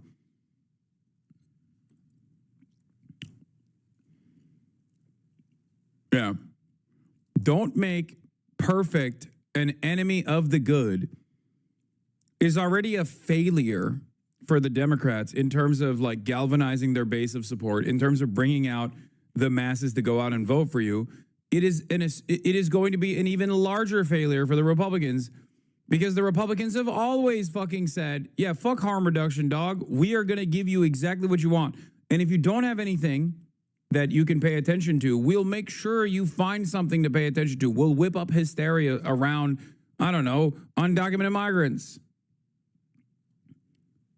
Here is my queen, Jessica Tarkov, doing the Lord's work, saying 75% of Republicans want the files out there. No, he wasn't. Yes, and he will, by the way, be getting no credit for anything that any of you are excited about if he cannot sort out his answer on the Epstein files. But don't all pretend that to it is care going about on that. now. Yeah. But you're speaking on that from a political perspective, not a moral one, so it doesn't matter. Of course it matters. I actually am interested in it. 75. I'm interested Jessica, in. you never brought it up for years. That's not true. Jessica, the polls are so boring. Fine. How about the humans? Mike Flynn, you're a human. Charlie Kirk, you're a human. Steve Bannon, you're a human. They're all mad. Now you're on their side. What a coincidence. She's now wants to know about Epstein now that Trump's in the office. Didn't care when Biden was there. What else do you care about? Who ran the presidency? What? Did you actually care who was running the White House when Joe was in office? Did you care about that? This is such an incredible deflection. No, it's not. You brought up Epstein. I'm showing you it's a We're talking about the pattern. border. You brought up Epstein. I'm talking about why this president is not doing a good job on everything from the border. But you just said he just was. closed the border permanently, Jessica. Immigration policy. Go ahead. You were Just keep going. Jessica, you were conflating legal with illegal. They're so mad, bro. They're so fucking mad. Oh my God. Oh, this is awesome. Legal. I get it because he's winning on illegal. Doesn't work. Okay. All right. Up.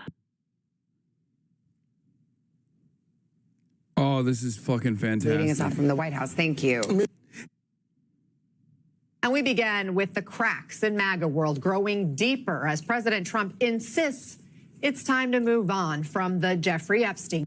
I think, like, if the Democrats were to operate like Republicans, they'd be calling Trump a pedophile, sex criminal right now. And I'm not, I know why they won't do it, because partially because, like, their own donors are implicated in the Epstein shit. But the Republicans are shameless. And the Dems should be too. They should be like, yeah, fucking release it, or you're a pedophile. Release the Epstein files, or you're a fucking pedophile, dude. Come on.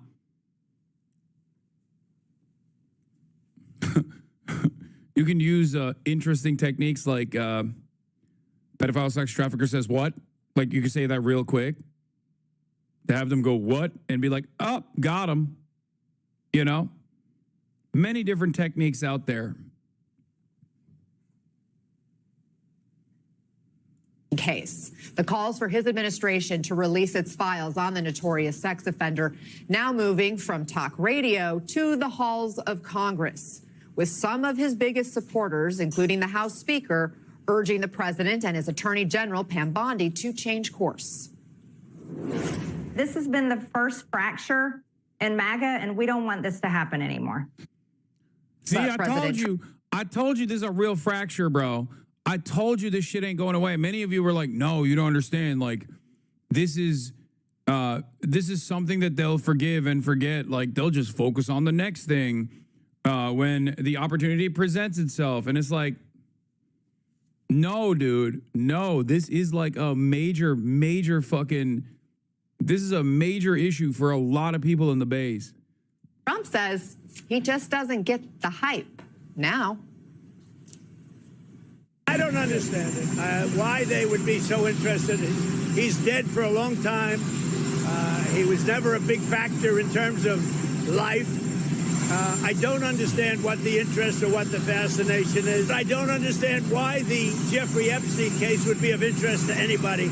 It's pretty boring stuff. It's sordid, but it's boring. Credible information, let them give it. Anything that's credible, I would say let them have it.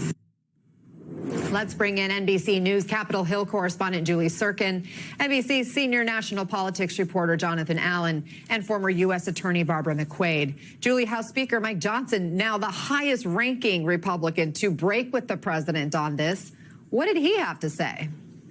Well, Johnson had a rare moment, extremely rare, actually. I can't think of a single other instance in which the speaker broke with the president on anything, but it goes to show you just how powerful, potent, and divisive this issue is within the very core of the MAGA base. Johnson, with conservative podcast host Benny Johnson, who kind of set up shop here in the Capitol, and lawmakers were able to just come through and talk and sit in these interviews, had damaging words, not so much for Pam Bondi, but in forcing this issue and kind of letting it. Dude, boring is my favorite, like, right-wing. Boring is my favorite right-wing distraction term. Oh, you're boring, like Andrew Tate used against me when he was losing the fucking argument. It's just boring. Nobody cares. Come on. Stop it. It's boring. Why does anybody care about this? Another kind of right-wing figure that used that deployed that term was my former podcast co-host, Ethan Klein. This is boring. It's boring. Stop it. Stop debating me on the terms of Israel-Palestine. Stop it. Nobody cares. I want this to be entertaining. Don't do it. Bubble back up to the surface, wanting to see more of those files. Take a listen. It's a very delicate subject, but we should put everything out there and let the people decide it. I agree with the sentiment that we need to put it out there. And you know, Pam Bondi, I don't know. When she originally made the statement, I think she was talking about documents. As I understood it, they were on her desk. I don't know that she was specific about a list or whatever, but she needs to come forward and explain that to everybody. That said, as you know, Anna, there's always a difference between what they say and what they do, and Johnson could support an effort to force the administration's hand here, and he didn't. So far yesterday, he did not support a procedural motion from Congressman Ro Khanna, now a bipartisan effort with Thomas Massie as well, to try and set up a vote in which the House would then, if passed, force the DOJ to release these files. Johnson didn't do that. Do you think it's a power struggle within the ranks of the party? No, not at all. The party is unified under the banner of Trump. There is no, and they're also unified under the banner of protecting the interests of the super wealthy, this being one of those interests. The only like fissure that's taking place is within the base and the party itself. Just like the Democrats were unified under defending Israel, right? There were some people who were not on board with it, but like ultimately it was a big fissure amongst the base that saw what the Democrats were doing with Israel and didn't like it, okay? And the same goes for the Republicans here. The party is completely on board with Donald Trump. It's just that the people are not on board with the way that Trump has mishandled it. The people are not on board, and the network of like podcasts and shit that they've used up until this moment to galvanize the base, to whip up support, is, look, see? Breaking, a video is going viral showing J.D. Vance calling for the full Epstein list to be released on Theo Von's podcast. Hey, J.D., what changed? Let's blast this everywhere before he tries to erase it. Theo Von says, yeah, what changed?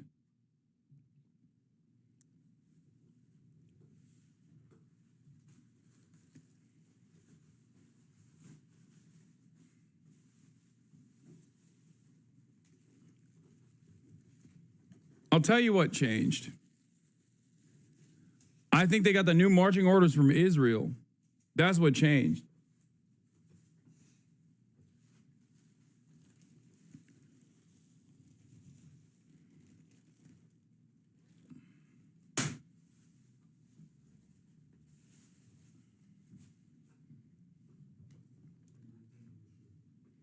Huh? Okay.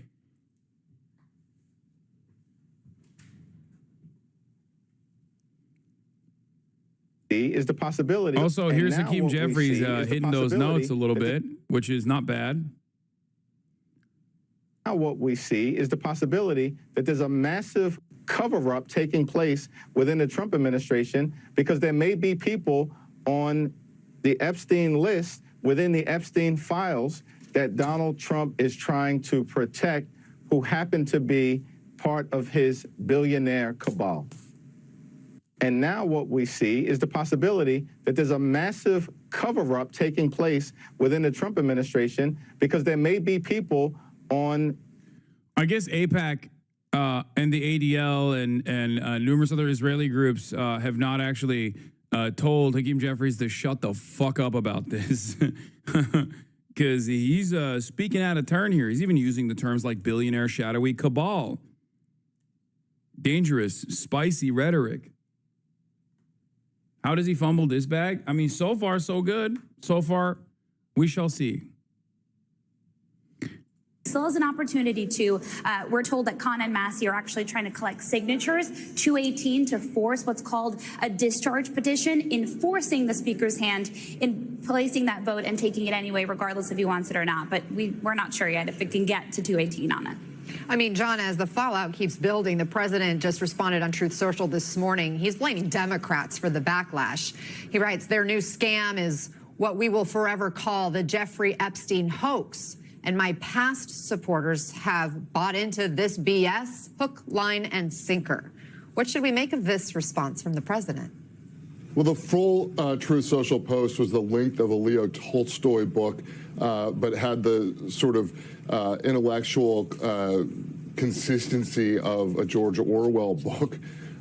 This is a president who promoted that's a big, beautiful boy right there. Conspiracy theories around Jeffrey Epstein, including one that Hillary Clinton and Bill Clinton murdered Epstein in jail, which is absolutely insane, and for which there's no evidence because it didn't happen, and has now found himself in a position where he is at odds with a lot of his base. And I think the fallout of this and the danger for him is that it really is the base. It's the grassroots that is angry about this. And we see that in the pressure being put to bear on the Marjorie Taylor Greenes, the Tucker Carlsons, from both sides, both from Trump wanting them to stop talking about it and from the grassroots insisting that these Epstein files be released. I mean, John, initially the president tried to stem the tide of this backlash with a post on Truth Social over the weekend. He wrote, 1 year ago, our country was dead. Now it's the hottest country anywhere in the world. Let's keep it that way and not waste time and energy on Jeffrey Epstein, somebody that nobody cares about. Don't pay attention. Well, he got slammed for that. That post received more than 45,000 responses, far more than other recent posts. Many of the top comments were expressing frustration with the president. John, does the president really not get it? Is he out of touch with his base on this? Yes. Yes, he's absolutely out of touch with his base on this. And in fact, what we've seen is him repeatedly say no one's interested in this, stop talking about it in public comments. He's accidentally fanning the flames of this, but it sort of feels like he has to because it's the only thing that his base is talking about. We heard him once say, famously that he could shoot somebody on Fifth Avenue and he wouldn't lose a vote. But what he's finding out right now is that he cannot ridicule and mock all of his own voters and get away with that and have them sit for it. So I think he's going to have to find a way to repair his relationship with the base on this issue. He keeps on saying, that it's nothing for them to be worried about. And even in his post this morning, he called them past supporters who are stirring up all of the angst over this. But clearly it's not just past supporters. It's people who are wanting to continue to support him and are suddenly having second thoughts over this issue. Barbara, yesterday, Attorney General Pam Bondi dodged some questions about the Epstein files. Let's play her reaction. He would support you releasing additional credible evidence from the Epstein investigation. Is that something that you are open to doing? Let me take this that. just a few months ago. Let me take that first. This today is about fentanyl, nothing about Epstein. I'm not going to talk about Epstein. The president said today you would release credible files related to Mr. Epstein. Are you prepared to do that, and when would you do that? Our memo speaks for itself, and we'll get back to you on anything else. I haven't seen all of his statements today. Thank you. Barbara, why do you expect that Bondi is dodging these questions? Well, Bondi herself is right at the heart of this storm. She was the person who released Volume 1 in binders in a very ostentatious display, suggesting that this was the secret file that we've all been waiting for, which turned out, of course, to be nothing more than some very routine, already known materials. And then she said, it is sitting on my desk right now. Now, some thought it meant a client list, which people have been yearning for. She has now backtracked to say, when I said it, I just meant the file in general. I didn't mean to suggest there was anything like a client list. So between Pam Bondi, Donald Trump, Kash Patel, and others who are now inside the administration, they were the ones who were stoking all of this interest in the Epstein files. And now suddenly they've looked at it and they say there's no there. I think what they're finding is governing is much more challenging than simply spewing venom on Fox News or social media. You have to be able to back up. Yeah. Governing is much more challenging because when you're on the outside trying to win, You get to say these guys are all pedophiles, but when you're on the inside, you have to defend the pedophiles. Except that's not what she's saying. She's saying that like it's all fake bullshit, and that's the reason why they got owned.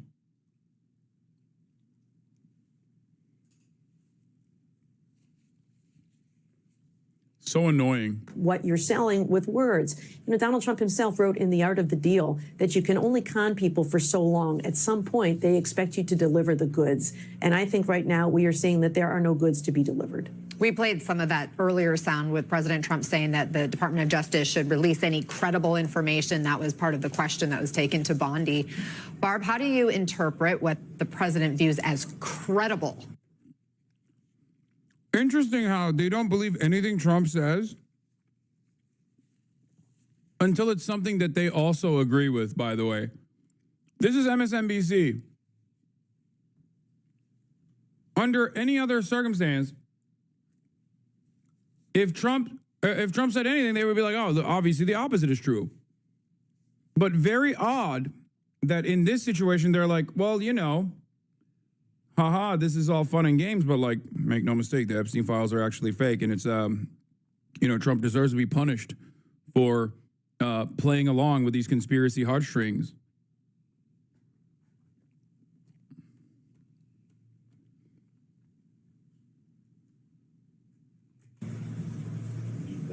Well, I don't know, but I can tell you what the law is about DOJ voluntarily releasing things. There are some restrictions under DOJ grand jury rules, under grand jury laws, and under the Freedom of Information Act. And so they are not permitted to disclose any grand jury material. Under the Freedom of Information Act, there is an exemption for anything relating to the privacy rights and privacy interests of victims and even subjects of an investigation. So in other words, if somebody was investigated for perhaps being part of this conspiracy to engage in sex acts with underage children, if there was not sufficient evidence to charge them with a crime, it would be improper for DOJ to voluntarily disclose that. Now, Congress can override that with some of these actions that they're talking about, but DOJ is not just not obligated, it is prohibited from producing these things now. Well, speaking of Congress, Julie, Congresswoman Lauren Boebert had this suggestion for the case. I think moving forward, we need a special counsel. That has got to happen. There has to be a special investigation into this if we aren't going to be provided information. I want answers, and maybe that takes that special counsel to do so. Maybe Matt Gaetz can lead the special counsel. Is there any real support for Boebert's idea there on Capitol Hill? Well, certainly among people like Boebert deep in the MAGA space that support continuing to investigate this issue. I will tell you, though, that even somebody as senior like Jim Jordan, who, of course, chairs a very important committee here, the Judiciary Panel, he is not interested at all in going down this road. He was pressed several times about it yesterday, and he continued to say that he stands with the president and he stands behind what his administration is doing here. But that doesn't mean that this isn't going to continue to be a total sore and pain for Trump and the White House and people who just want to get this and leave this in the past. And that includes, by the way, Speaker Johnson, because he said that in his interview with Benny Johnson. He just You need to get a pedophile to truly understand the mindset of a pedophile. That's why Matt Gaetz is the perfect guy to do it. It's like Dexter. He's the Dexter of pedophilia. Okay?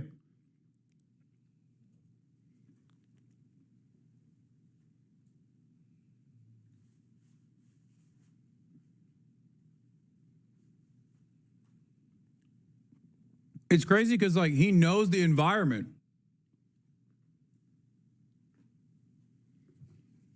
I mean, he literally was also doing the same shit in Florida, the same state, only a couple miles away from where Jeffrey Epstein was operating. Yeah, Matt Gaetz, perfect guy to do this, perfect guy to investigate this. Considering he has literally the same experiences, pretty much as close to the same experiences as Jeffrey Epstein as you're going to get. Has to toe the line here, as many of these guys do, in trying not to make their base more angry at this issue, and also trying to fend off Democrats who, even in the Senate, I'm told, are trying to force messaging votes on this very issue.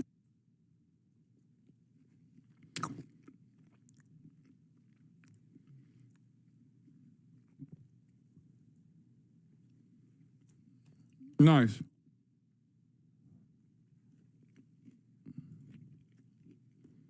President Trump today angrily denounced the support of anyone in his ranks who cares about the Jeffrey Epstein case, aka a significant number of people in his base who, by the way, elected Trump after he pledged to release the Epstein files, after his surrogate Elon Musk told Tucker Carlson that billionaires were backing Kamala Harris because they were terrified Trump would release the Epstein list.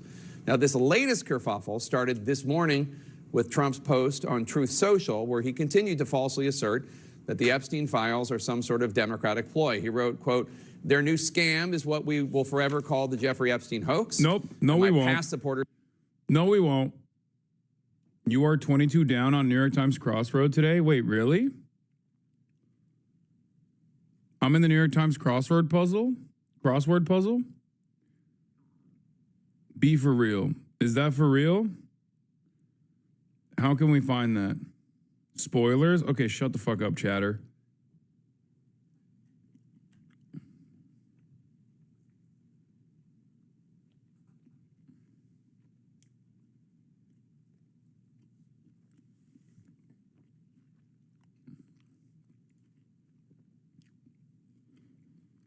It's gonna be like, oh, I need to subscribe, I guess. It's got to be like Hassan Minhaj or something. And this person is just like hurting my feelings. I can't check it. I'm not subscribed.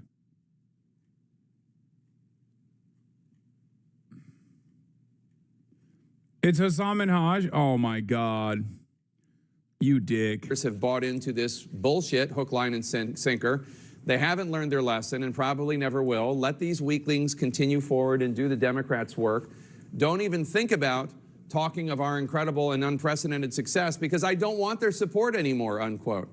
This same energy continued in the Oval Office this afternoon where the president said this. They're wasting their time with a guy who obviously had some very serious problems, who died 3-4 years ago. I'd rather talk about the success we have with the economy, the best we've ever had. It's, of course, not a waste of time to care about the fact that dozens, if not hundreds, of survivors of rape, assault, trafficking, and more have been denied justice in the Epstein case from the jump. Aside from Epstein's own vile crimes, Epstein allegedly helped other powerful people in his... I like that he says 3 to 4 years because, like, he somehow tries to make this like a Biden thing when Jeffrey Epstein was killed when he was president.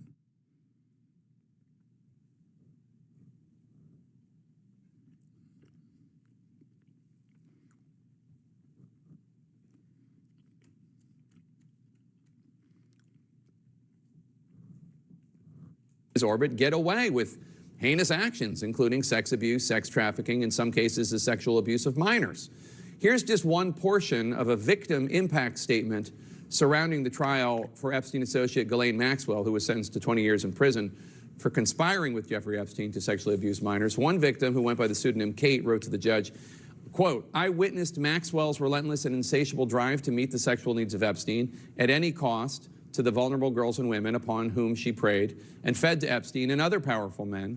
The many acts that were perpetrated on me by Epstein, including rape, strangulation, and sexual assault, were never consensual and would have never occurred had it not been for the cunning and premeditated role of Ghislaine Maxwell played." Kate went on to write that the consequences of what Maxwell did have been far-reaching in her life. And this has been, let's just say it, this has been a huge about-face for Trump. He's the dog who caught the bus. On a podcast just last fall, he promised he would release the Epstein files. But a lot of big people went to that island. But fortunately, I was not one of them. Yeah, I'd be inclined to do the Epstein. I'd have no problem with it. Back in 2019, in Trump's first term, he retweeted a baseless conspiracy theory suggesting that Epstein's death was tied to Bill and Hillary Clinton. The Epstein case is sadly not a hoax, as the president now claims. So what's going on here? Let's go to CNN's Kristen Holmes at the White House. Kristen, Trump has gone from saying... Bro, how are you not going to show how Donald Trump on many instances wished her well. I'm surprised more people haven't brought up that Axios interview.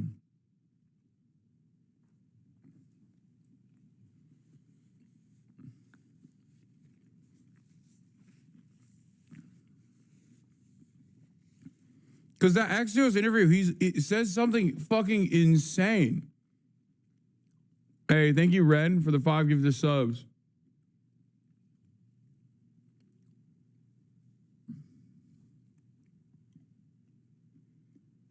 Maxwell family put out a statement. Our sister Ghislaine did not read. We covered this. Did not receive a fair trial. Her legal team continues to fight her case in the courts and will file its reply in short order due to the government's opposition to the Supreme Court. If necessary, in due course, they will also file a writ of habeas corpus to the U.S. District Court SDNY. This allows her to challenge the imprisonment on the basis of new evidence, such as government misconduct that would have likely changed the trial's outcome.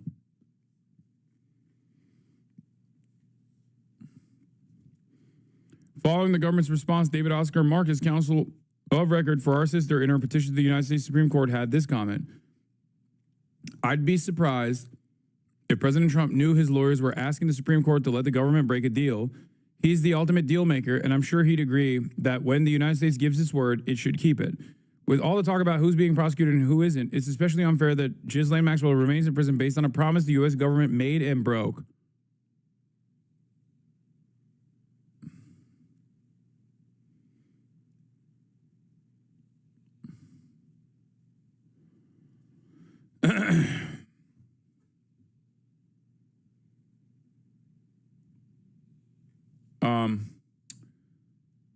Yeah. Does anyone have the video of Trump talking about Ghislaine Maxwell in like incredibly positive terms? If they free her, the Republicans are cooked. I don't think they're freeing her. I think they would. The more likely scenario is that she also has an accident, which would completely brick everyone's brains. Like, yeah, here it is. Here it is. This is the most damning piece of evidence you could show for Trump's possible involvement beyond what he is stating right now. Look at this. Mr. President, the other day a reporter asked you about Ghislaine Maxwell. You said, quote, I just wish her well, frankly. I've met her numerous times over the years, especially since I lived in Palm Beach, but I wish her well, whatever it is. Mr. President, Ghislaine Maxwell has been arrested on allegations of child sex trafficking. Why would you wish such a person first of all, well? I don't know that, but I do know that she has. She's been arrested for that. Her you know that. friend or boyfriend, Epstein, was either killed or committed suicide in jail. She's now in jail. Yeah, I wish her well. I'd wish you well. I'd wish a lot of people well. Good luck. Let them prove somebody was guilty. I mean, do you know that? Oh, so you're saying you hope she doesn't die in jail? Is that what you mean by wish her well? Her boyfriend died in jail, and people are still trying to figure out, how did it happen? Was it suicide? Was he killed? And I do wish her well. I'm not looking for anything bad for her. I'm not looking bad for anybody. And they took that and she's made a child it alleged child sex such a trafficker. big deal. But all it is her boyfriend died. He died in jail. Was he killed? Was it suicide? I do. I wish her well. Like when he says her boyfriend, he's talking about Jeffrey Epstein, dude.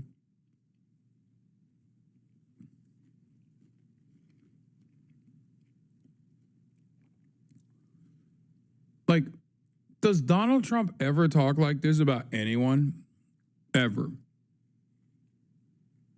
Like, that is crazy, brother. This was when he was president, too. Everyone should move on from Epstein to saying he doesn't even want the support of people who care about this. That's a lot of people.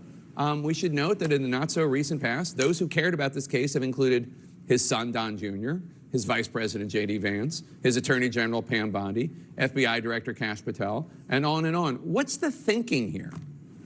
Jake, I'm not really sure there is thinking behind this. A lot of this seems to be unforced errors by President Trump. I've talked to a number of people around him who do believe that they are understanding where the base stands, but it still seems unclear that President Trump realizes what a big deal this is to so many of his supporters. And just to give some clarity here, it's not just the people who voted for them. It's also the big personalities on the right and some really who had never voted before, now part of the MAGA movement, who drew in their supporters, people who have podcasts, YouTube shows, to get them to the polls to vote for Donald Trump in order to release the Epstein files. And part of this, what I'm hearing from these supporters, is they don't really understand why exactly he's made this about face. Here's what he said in the Oval Office today. It's all been a big hoax. It's perpetrated by the Democrats, and some stupid Republicans and foolish Republicans fall into the net, and so they try and do the Democrats' work.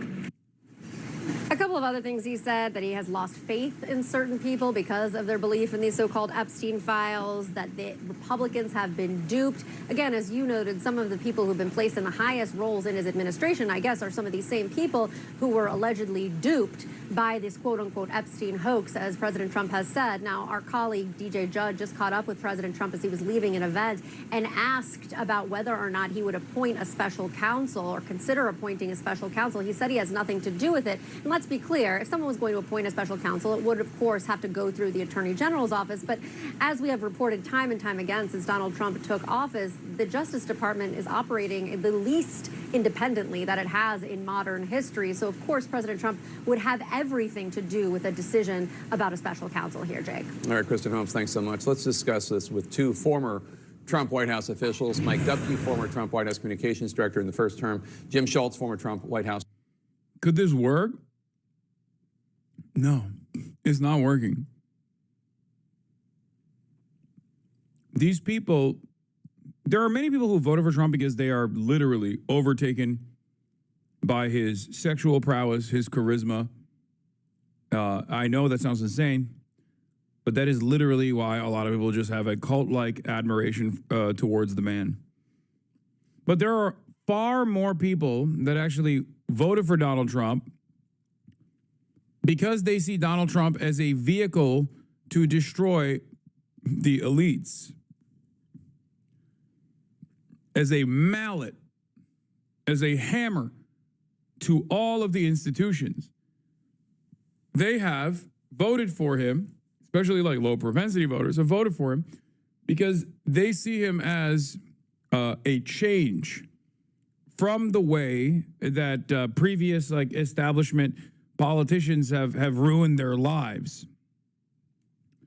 Regardless of the fact that he's a billionaire born with a silver spoon and a child of real estate developers, okay?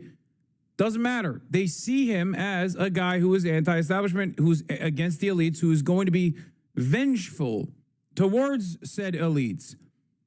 And for many of those people, their only like class association or class style political opinions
somebody that I'd rather not even mention, but she has the ear of the president. I mean, she like suggested some firings in the National Security Council, and he followed through. She told Politico that she worries that his handling of the Epstein case could consume his presidency. She said, quote, obviously this is not a complete hoax, given the fact that Ghislaine Maxwell is serving 20 years in prison in Florida for her crimes and activities with Jeffrey Epstein, who we know is a convicted sexual predator. Loomer told Politico. That's all true. This is why I said, and I'll reiterate it again, the best thing the president can do is appoint a special counsel to handle the Epstein files investigation. Again, that she sounds reasonable there. She's not a reasonable person, but still, that she's also a leader within this movement. That's exactly and so what she says on this topic matters. Yeah. And to Jim's point, this is a political story now, like it or not. The courts are almost secondary to what is happening. I frankly am surprised I'm not surprised that the president doubled down or even tripled down on this, because one of the superpowers of Donald J. Trump is that he runs into fire and survives almost every time. In this instance, though, this is he lit this fire. Well, he didn't necessarily light this fire, but he did stoke it. Yeah. And as did his supporters. But they stoked it for a really good reason, because a lot of what he won on, one of the reasons that his base loves him so, is because he points to powerful individuals that have been lying to the American people. That whole story, including now sex, is wrapped up in the Epstein case. So I am surprised that he's trying to be dismissive of this at this point, but I think he's playing to his strength, which is running into this. I don't think it will be successful. Yeah. At some point, we're going to have, you are going to continue to talk about it, as will others. The Democrats will not let this go, and frankly, a good chunk of his supporters will not let this go. And this is going to affect the midterm elections, and this is now a purely political story. A lot happening this morning, and what I'm going to try to do this morning is I seek to explain. I'm going to try to explain the best of my ability what is going on here. Charlie Kirk yesterday said he's no longer going to talk about the Epstein stuff, and he's going to trust his friends in the government.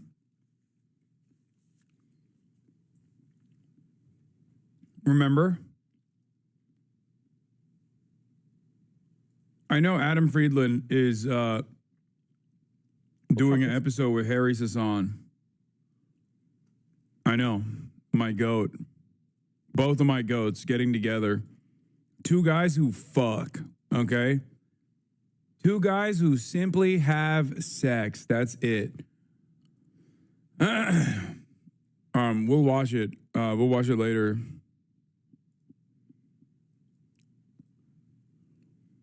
Charlie has advice about the Epstein files. Mr. President, the emphasis on Epstein is truly the best intentions of our most loyal followers is because we want what's best for the presidency.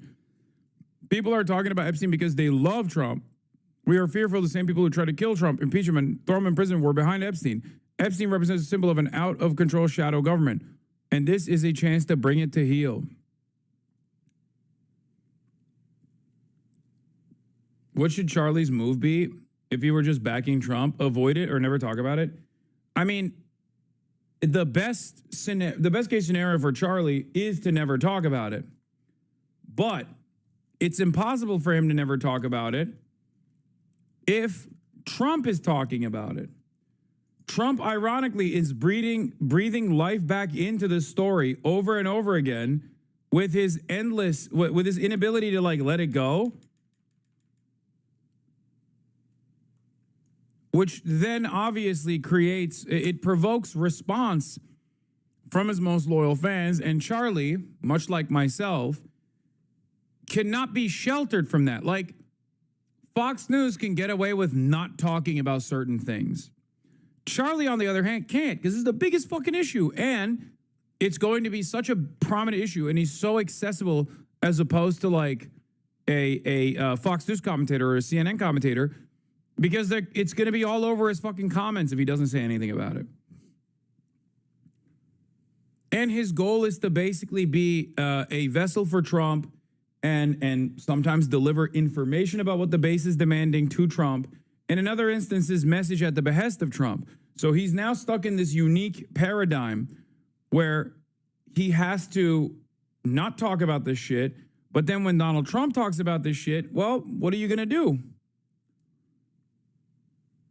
You have to address it. Because now Big Daddy, Big Papi is addressing it on the main stage. So he's trying to do the same thing as like Alex Jones almost. But of course he is whereas Alex Jones is like clearly on the side of the people because he's like more beholden to his audience. Charlie is more beholden to the administration because he has a direct line of communication with the president. When in regards to Epstein and the messaging around Epstein. I'm gonna do my best. I may not land the plane perfectly, but I think I have something to say here that will add some context and some depth to what we are seeing. President Donald Trump repeated what he said this morning on Truth Social. President Trump said, basically right now in the press conference, some people are doing the Democrats' work talking about Epstein, and they are stupid people. I'm approximating. He said something similar on his Truth Social this morning, and he calls it... This is so amazing. Donald Trump directly calling out Charlie Kirk's audience, and then Charlie Kirk having to like do Obama anger translator for Donald Trump is amazing. Yeah, go ahead, big dog.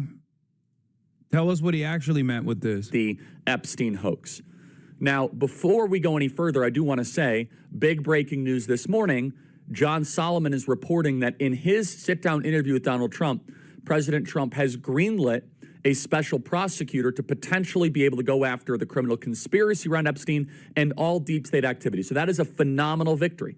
That is something that we should rejoice in. And if that is true, because it's John Solomon, it's kind of like 2 or 3 levels back, but basically going after all things deep state, a deep state prosecutor. That is a terrific development. And I would love to see, you know who I want to see do that? Ed Martin. I think Ed Martin would be a phenomenal deep state prosecutor. So let's kind of just put a part on that. Let's just put a little bit of a little plug on that because we'll get back to it. That's a huge victory. The president deserves credit there. If we get a full deep state. If it's real, I love that. Dog, you got a direct line of communication with the president. Just call him up. Call him right now. What do you mean, if it's real? He straight up texts Donald Trump's children with regular frequency. And it's not just that, but Donald Trump called him personally to be like, hey, cut it out, cut the shit out. No more Epstein talk. What the fuck are you doing? To which his response was, thank you, sir. Please, sir. I apologize, sir. And then he came out with this revelation yesterday that he's went back on clearly, where he was not going to talk about this Epstein stuff ever again. State criminal conspiracy prosecutor. Think basically Robert Mueller for deep state activity, but one of our guys doing it. And interestingly, special prosecutors and the deep state activity actually is interlaced into all of this. So this morning, President Trump posted on Truth Social. I could read the entire thing on Truth Social, but let me just kind of do the best of. You guys can obviously find it on Trump's Truth Social. He says the radical left Democrats have hit pay dirt again, just like the fake and discredited Steele dossier, the lying 51 intelligence agencies, the laptop from hell, which the Democrats swore came from Russia. No, it came from Hunter Biden's bathroom. Even the Russia scam itself, a totally fake and made up story used in order to hide crooked Hillary Clinton's big loss in 2016 election. These scams and hoaxes are all Democrats are good at. It's all they have. They're no good at governing, no good at policy, and no good at picking winning candidates. Also, unlike Republicans, they stick together like glue. Their new scam. That's the funniest part about this, by the way.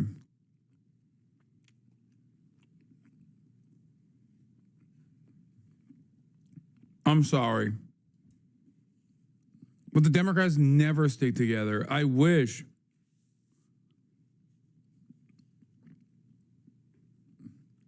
Like, to Donald Trump's credit, and there's obviously like a structural limitation that the Democrats will always face in terms of like disrupting the pre-existing hierarchy.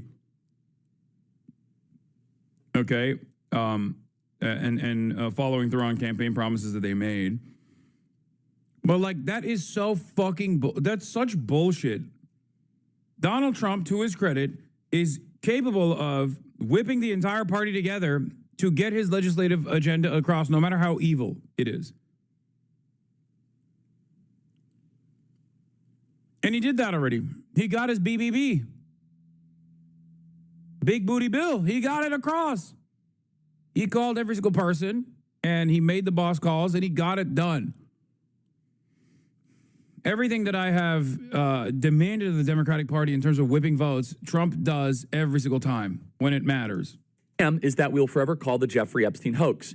And my past supporters have bought into this BS. Hook, line, and sinker. They haven't learned their lesson and probably never will, even after being conned by the lunatic left for the last 8 years. I've had more success in the last 6 months than perhaps any other president in the history of our country. That is totally true. And all these people want to talk about, with strong prodding by the fake news and success star of Democrats, is the Jeffrey Epstein hoax. Let these weaklings continue forward and do the Democrats' work. Don't even think about talking about our incredible and unprecedented success, because I don't want their support anymore. Thank you for attending to this matter. Make America great again. Okay, so let's start with this. President Donald Trump is obviously upset. Why is he most upset? I'm going to go through the top two reasons and seek to explain it. He's venting because he has achieved a lot in 6 months against all the odds. Energy prices are going down. The border is hermetically sealed. He passed the big, beautiful bill despite a 3-seat majority in the House of Representatives. He's embarking on mass deportations. He ended a war between Israel and Iran. He took out the Iranian nuclear facilities. Bro, he started the war.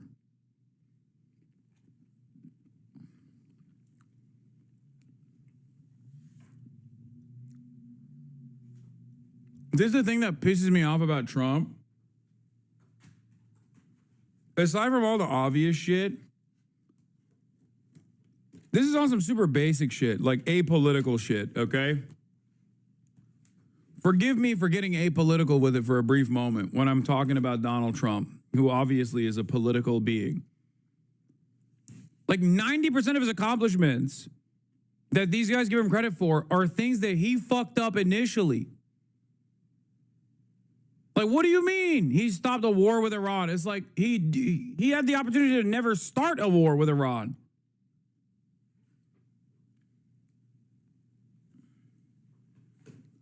Like, it's so goddamn annoying where these people should be like, oh, and he's doing the tariffs.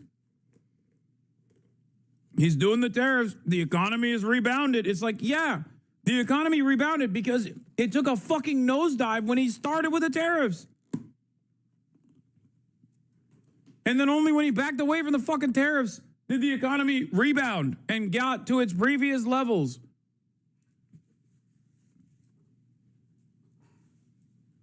Before the dip.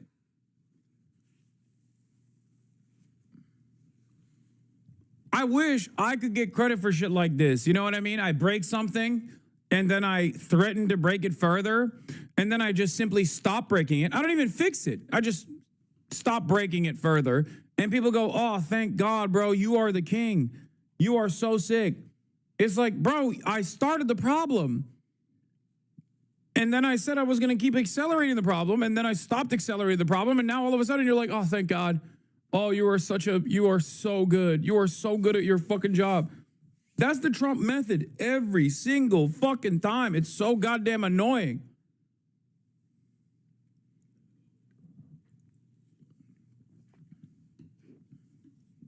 Ended the India-Pakistan war. He ended the Congo-Rwandan war just in his spare time. He's going after DEI. He is reducing the federal workforce. He is the biggest welfare reform in American history. I could go piece after piece after piece of all of the victory. Yeah, and then the shit that he actually does accomplish is just horrifyingly bad for his audience, for his voters. Ironically enough, they'll be out here saying like, oh, dude, it's welfare reform. It's sick. It's like, dude, it's going to kill most people's grandparents. Like, what are you talking about? Yeah, say bye-bye to rural hospital networks. It's gone, okay? It's gone. It's over. Like, what good is that? He lied. He said he was not going to touch Medicaid, and then he did this molestation of Medicaid. That's what he did. He molested the money after saying, I'm not going to molest the money. You're going to make so much money. You're going to keep winning. You're going to say, Mr. President, I'm winning so much. I'm going to say, we're going to keep winning. Molested the money, stopped money molestation a little bit, only for the stock market to rebound a little bit. Okay. And then he said he's not going to touch Medicaid, and he's molesting the Medicaid. He also said, no new wars. We're actually stopping wars. Started a new war again and then quietly ended it, I guess. He said, this motherfucker said he's going to stop Israel, Palestine, and Russia, Ukraine day one. The audacity. The fucking audacity. It's like, especially with like Israel, Palestine, like he could do that, okay? I'm willing to give him a little bit more liberty on the Russia-Ukraine shit because like, the primary party responsible for the death and destruction here is Russia. And Russia is a foreign adversary. So, like, you have pressure points, but you don't have the same liberties that you do and the same power that you do with Israel. You could stop Israel day one. But he didn't do that.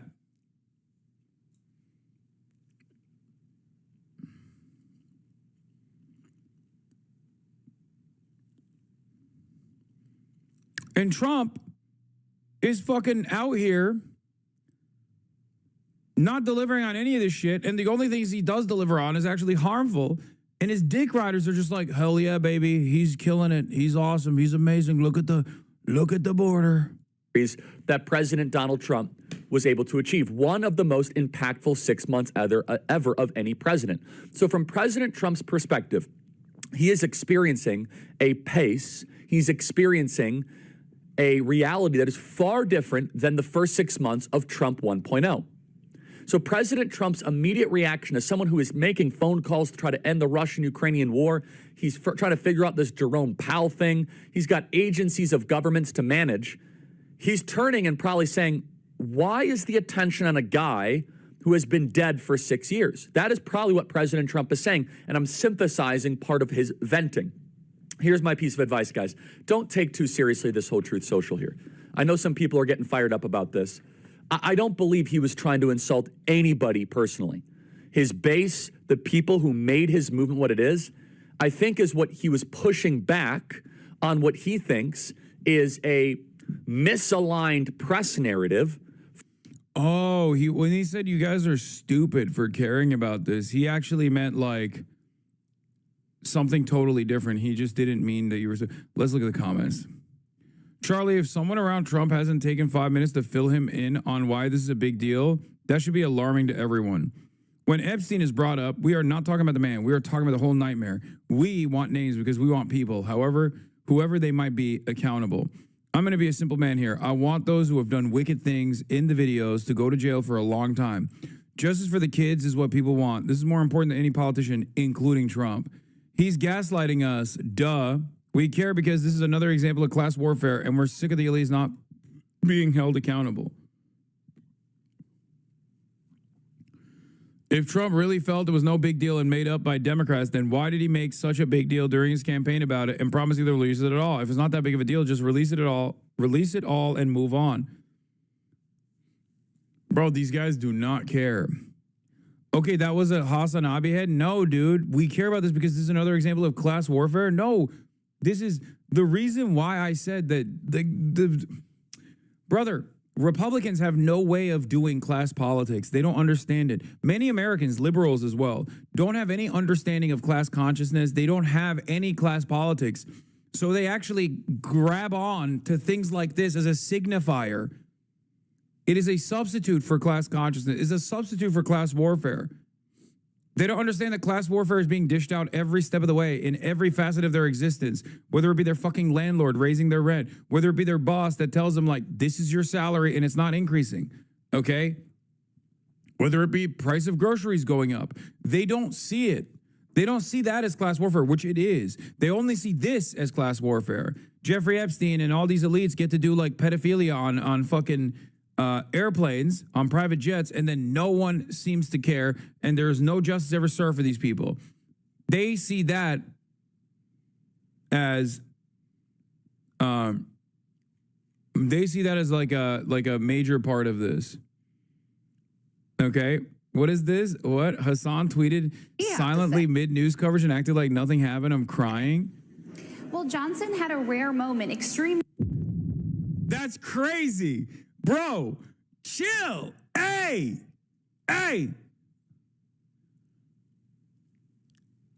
Look away. That's crazy. That's crazy. That's crazy. They got you in 4K, Unc? That's crazy. What I do in my side monitor is my own business. Okay? If I see something, I say something. Also, you can't say shipper, bro. They're literally flying to Japan together. What the fuck are you talking about? At that point, it's like, that's crazy to say. Oh, I'm a shipper. I'm just noticing things. How am I a shipper for noticing that they're wearing the same fit to a 5-day Japan trip? Excuse me for seeing something and saying something. That's what they have on the MTA, on the walls of the MTA. What do they have? If you see something, say something, okay? You could stop a terror attack from taking place. And that's precisely what's going on here. It's not shipping. I'm just noticing a thing that I saw. I saw something and I said something. That's crazy. That's crazy. That's crazy.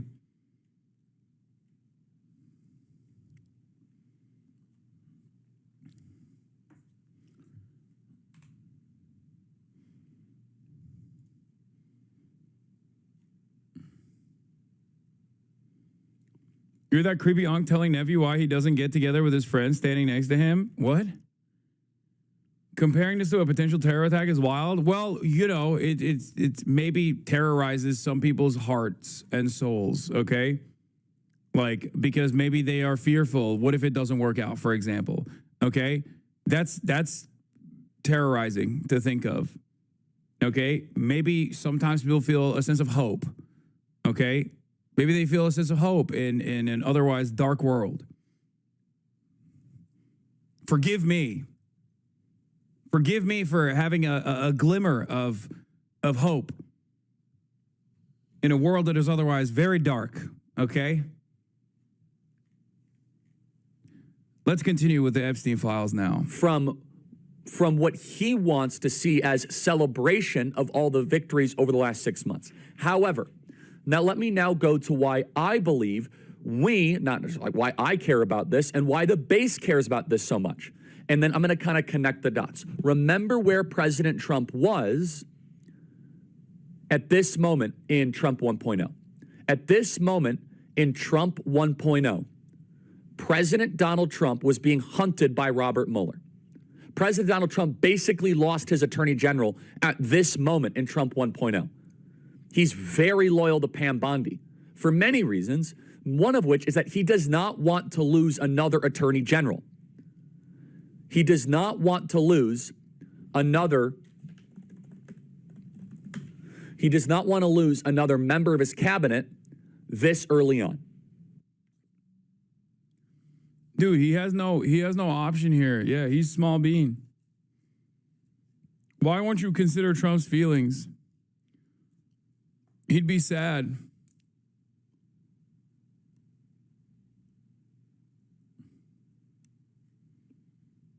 Yeah, he has attorney general related trauma. You don't understand. This is quite distressing for Trump. Secondly, he saw in the summer of 2017 a lot of people jump. By the end of this Epstein process, Charlie Kirk's Vegeta-ass hairline is going to turn into Dan Bongino's hairline, non-existent.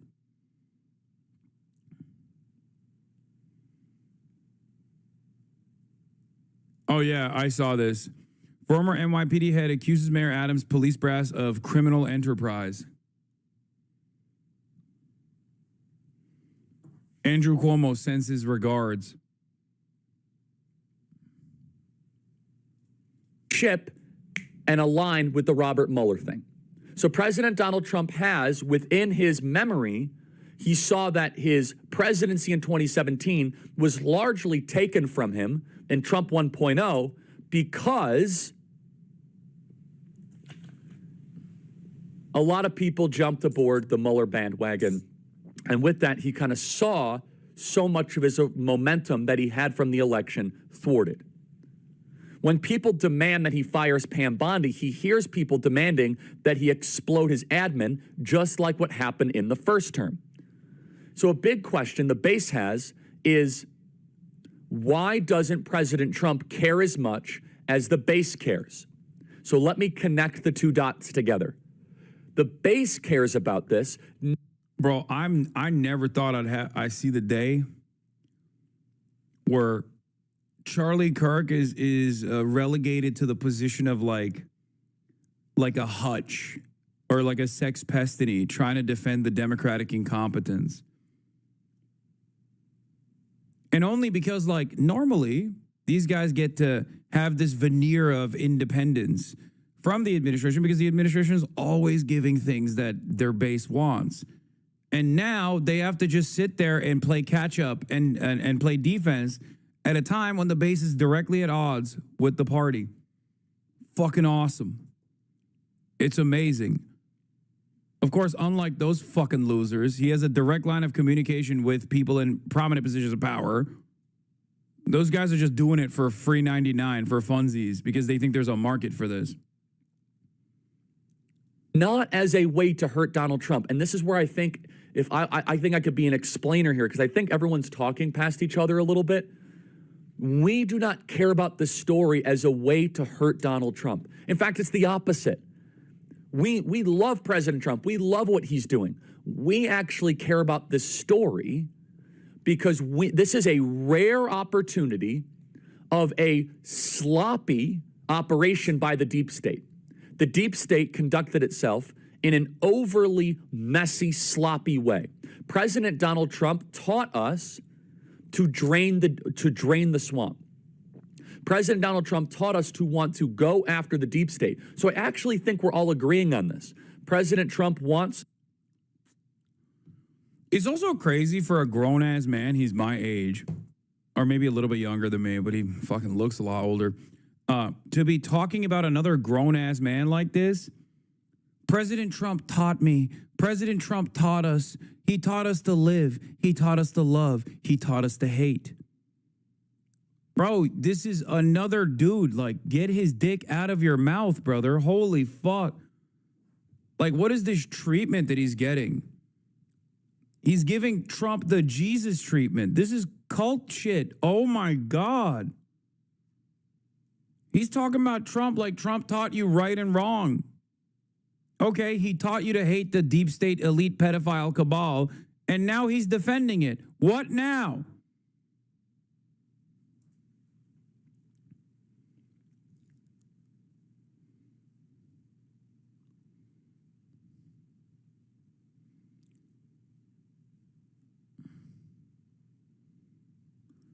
I'm so blue and on. I took 2 weeks off watching the stream and coming back to seeing how the Trump worshippers talk made me so aware of the genuinely authoritarian, fascistic cult way they talk, Hitler vibes. Oh, yeah.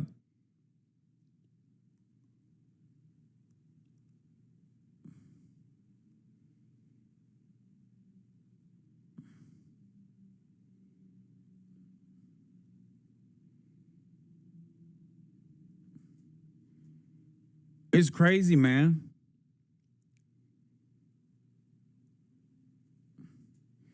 Yo, I know this is off topic, but I just realized if we have elections during 2028 primary, your stream is high-key going to be a coveted spot. Candidates are definitely going to want to take advantage of the Twitch streamer with the largest likely Dem primary voters. Oh, I know. I'm not looking that far into the distance right now.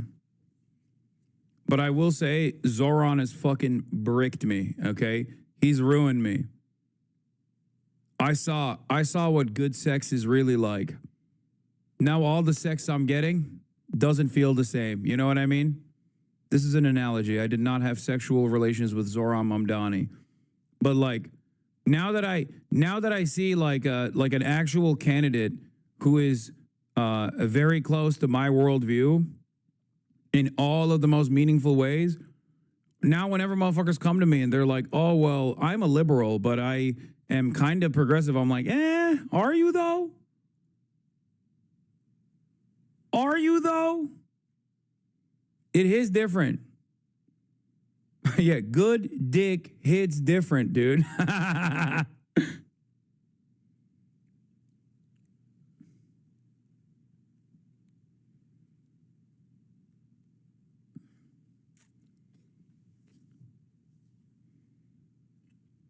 Now I'm like, I want you to be a democratic socialist.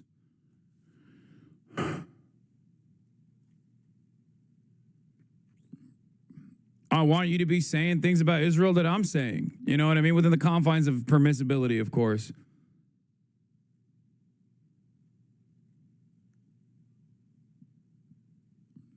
That's what I'm trying to see. So when you come to me with some wishy-washy bullshit, I don't know.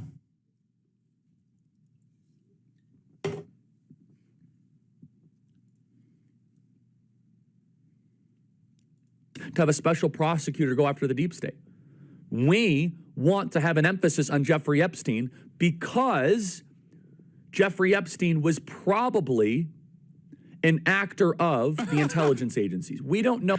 Oh my God, the search for liberal Joe Rogan has led the Democrats to an unlikely candidate, Jamie Harrison, their former party chair.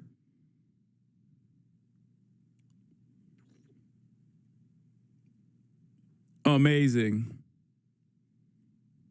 Yeah, that'll do it. Oh, that'll do it. That'll do it.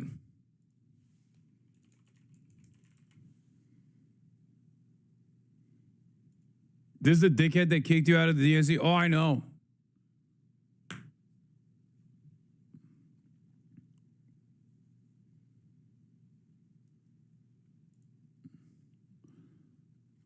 AOC joins Zohran Mamdani today at the Capitol. We're Yeah. in Washington, D.C., and look who I brought. Yeah, she threw a luncheon for him. With me this week. Hello. Hello, hello. How's it going? Hello, everyone. Good morning. We're in Washington, D.C., and look.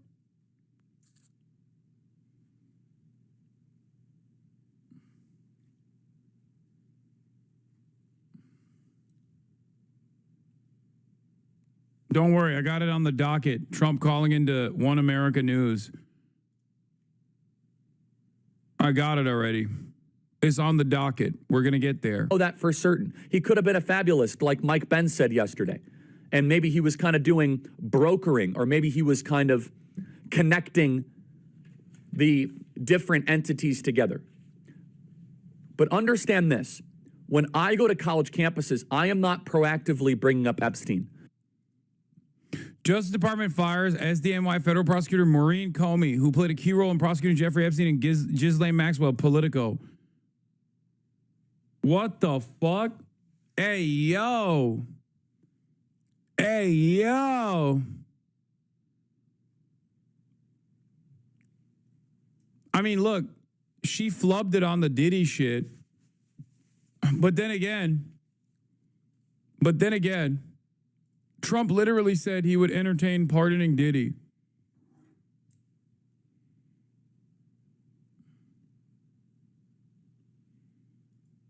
I'm just saying.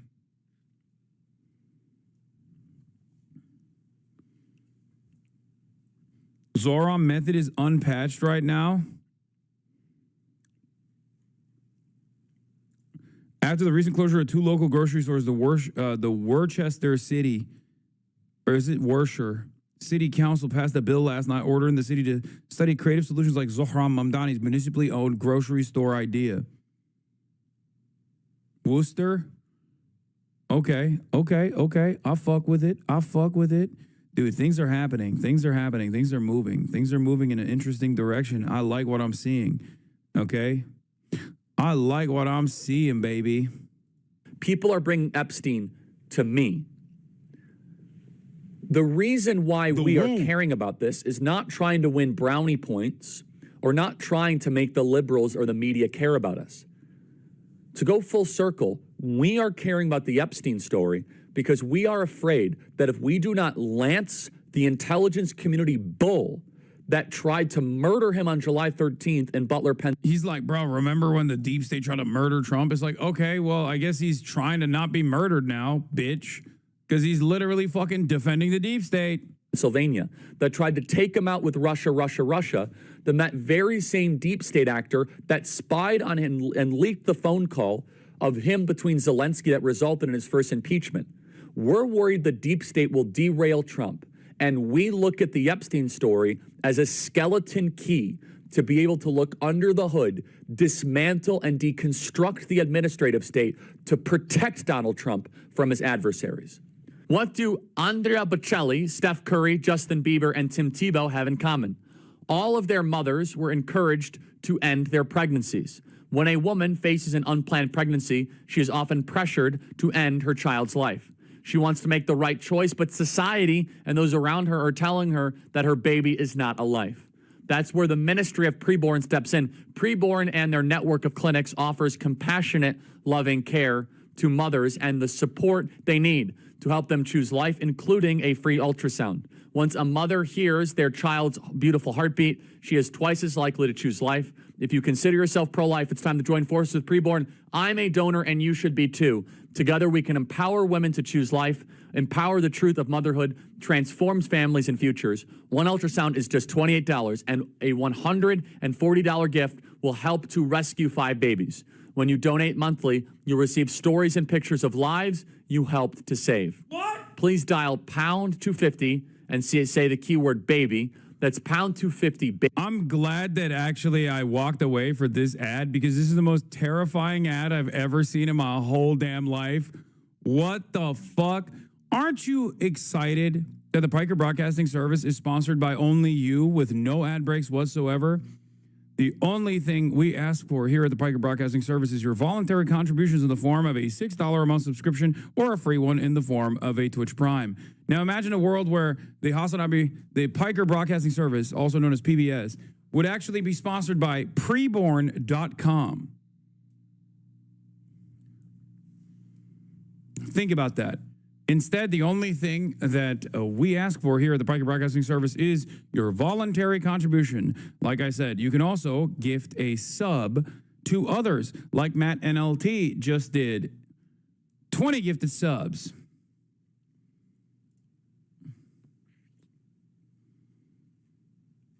That's a crazy, crazy fucking sponsorship to have. I didn't even know companies like this existed. Okay. Yeah, we'll send you photos of fetuses, dude. If you fucking your donations to preborn.com/Charlie using the promo code BABY will get us to send you photos of fetuses. That's crazy. Anonymous, thank you for the 10 gifted. Blue Pop Ice, thank you for the 5 gifted. Once again, the Piker Broadcasting Service is for you and by you. Your voluntary donations in the form of a subscription allow the Piker Broadcasting Service to maintain its editorial independence, and it allows the Piker Broadcasting Service to be ad-free. Thank you. Baby, or visit preborn.com/Charlie. That is preborn.com/Charlie, sponsored by Preborn. To elaborate on this a little bit further, to Lance the Boil that tried to impale him. President Donald Trump thinks that if someone is talking about this, they're going against him. And I can understand why he thinks that way, because in Trump 1.0, so many people jumped ship and went aboard the Mueller investigation. So many people jumped off of the Trump movement and thought that Trump was done because of Russia.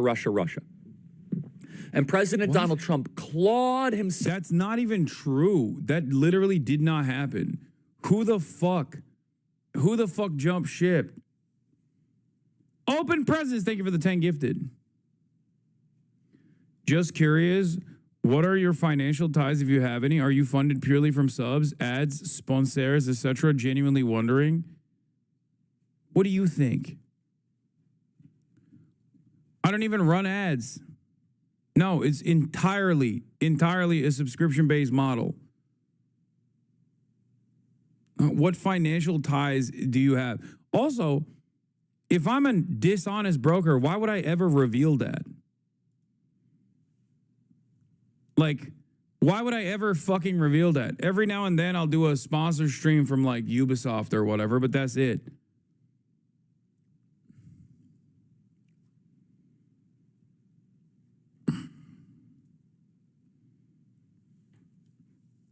Everything is also public.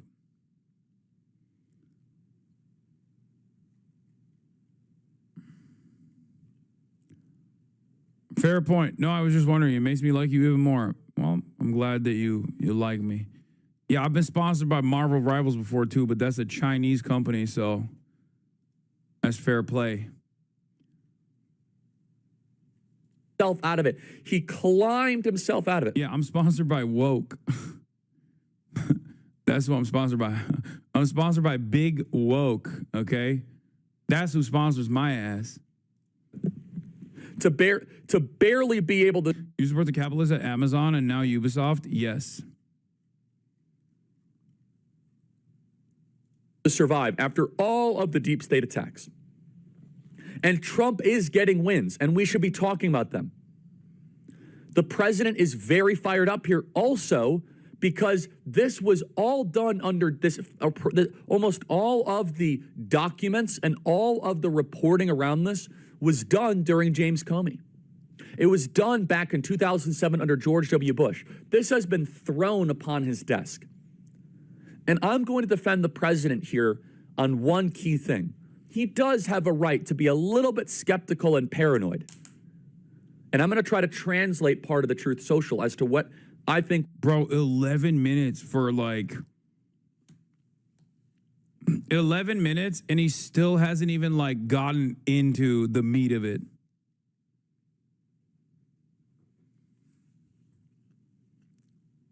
Amazing. Fell for it again award. What is this? For the sake of women and children, Trump must win, says Seth Dillon, Babylon Bee's very own Seth Dillon. This probably wasn't the best way to handle a hoax.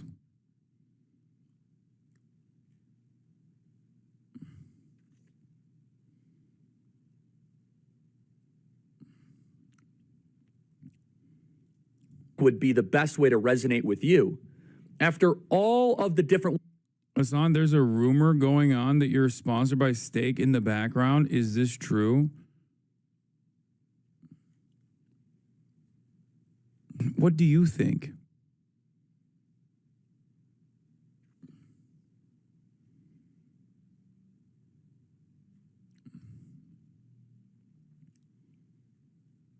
What do you think? Source, I made it up.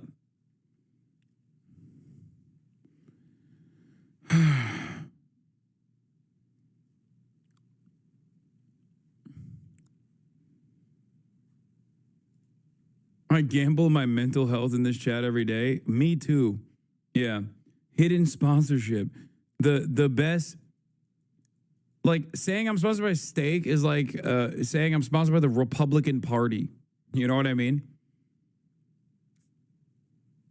Like I'm actively antagonistic towards this supposed sponsor of mine that I've never actually even flashed the name of. The only time I even talk about it is when I'm railing against it.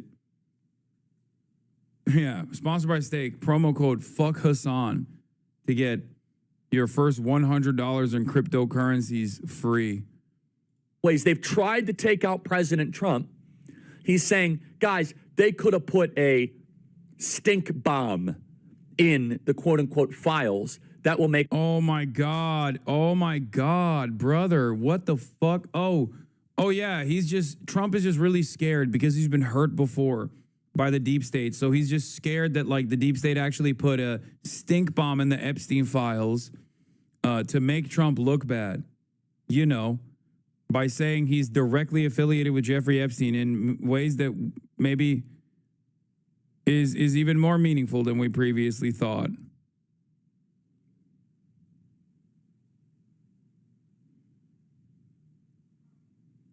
Me look bad. Honestly, that paranoia is not totally unfounded.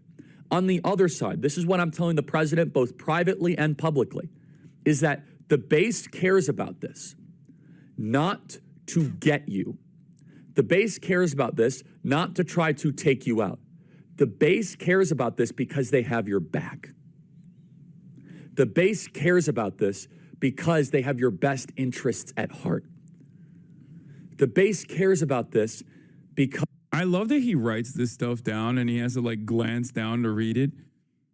It's just, it adds to the dishonesty, like the overarching dishonesty of his commentary. Like, and also, this is him, bro. This could have been a text message to Donald Trump. This could have been a phone call to Donald Trump. Like, you're saying this to him. So why don't you just say this to him in private? Because we are defending you. And it's not so much about that we care about the person of Jeffrey Epstein. We do care about the victims.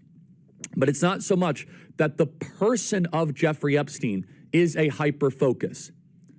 Instead, it is not the person of Jeffrey Epstein, which the president, he's communicating here as if we are obsessed with the creep, the pervert, and the evil, demonic, satanic activity of Jeffrey Epstein. No. We are actually interested in who was he an agent of?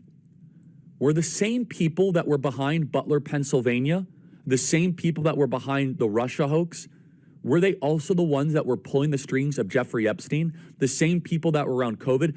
We think these are the same actors. But first, here's the breaking, promising news.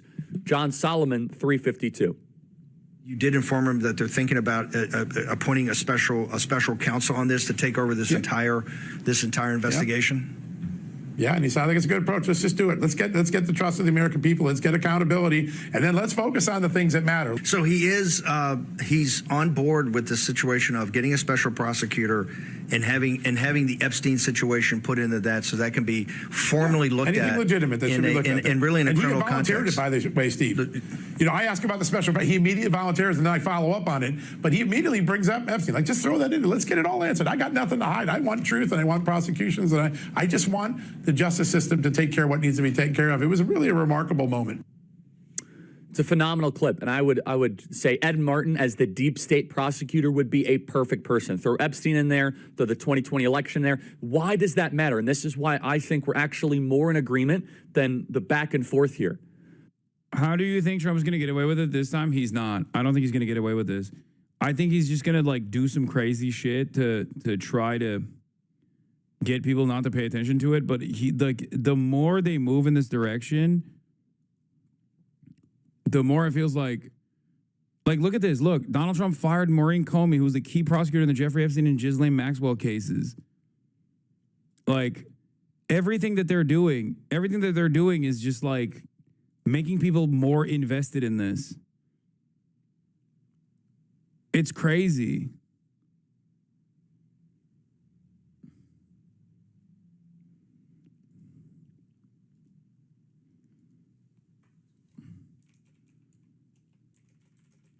Every step the Trump administration has taken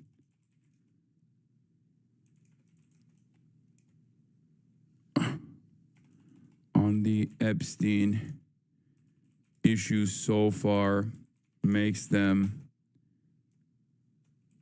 look more suspicious.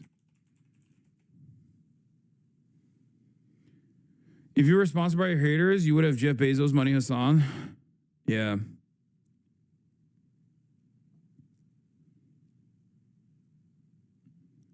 Once people know you are the Sith, there is no pretending to be the Jedi. You cannot hide this kind of evil. That's crazy.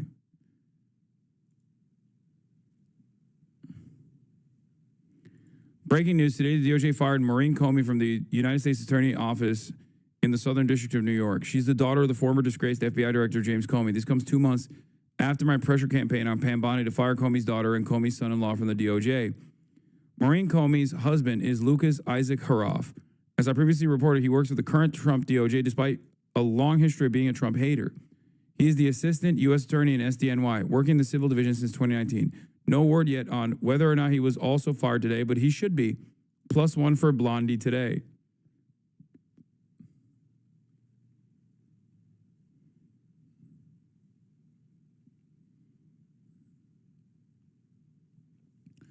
Who is Laura Loomer and why does she have this kind of leverage? She may or may not have sucked Trump's ugly penis. At least judging by the way that Donald Trump talks about Laura Loomer, she's a fiery person. She's a fire. She's a free spirit. She's a free spirit. Laura does what Laura will. Laura Loomer, my queen. She's a free spirit. How do you know it's ugly? Come on, dude. Does Trump resemble the type of person that has a nice looking penis?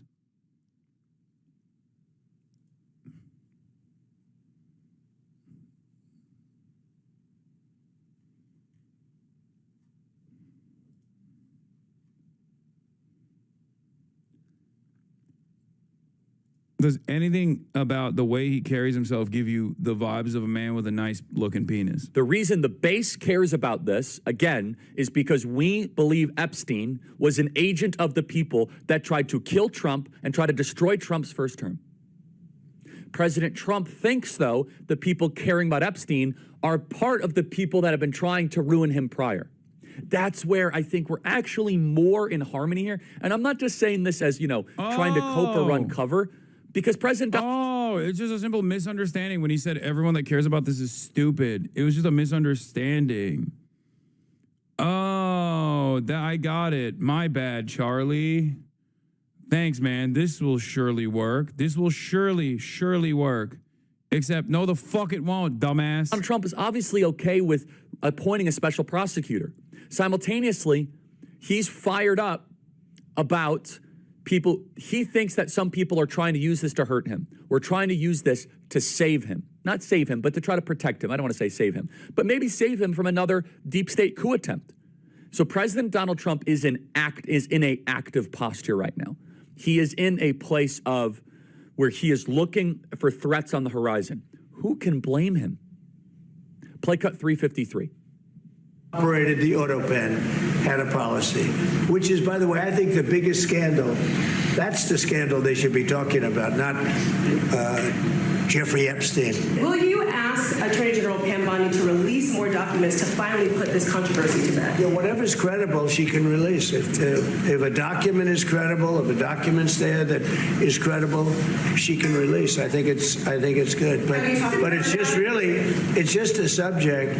He's dead. He's gone, and. All it is the Republicans, certain Republicans got duped by the Democrats, and they're following a Democrat playbook. And no different than Russia, and all the other hoaxes. They're started by the Democrats, and some Republicans, in this case I was surprised, but they got duped. Okay, I think he's talking about people on Capitol Hill. He might be talking about Speaker Johnson here that are calling for special investigation or Ghislaine Maxwell, something like that. But we're all talking about the same thing in different ways. Knowing this from privately and public conversations, this is not that hard of a code to crack. The president says, why are you so focused on the person of Epstein? We're doing all this amazing stuff. This guy's a creep. I kicked him out of my club. I don't know, why are you so fired up about this? Where our counter is, we're actually not that interested in the person of Jeffrey Epstein. We're not.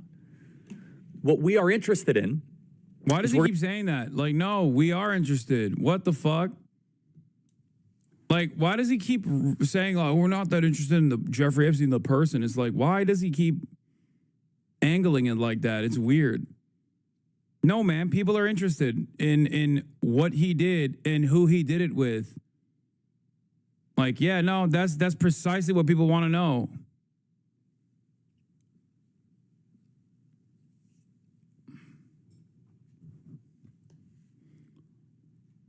Oh, my God.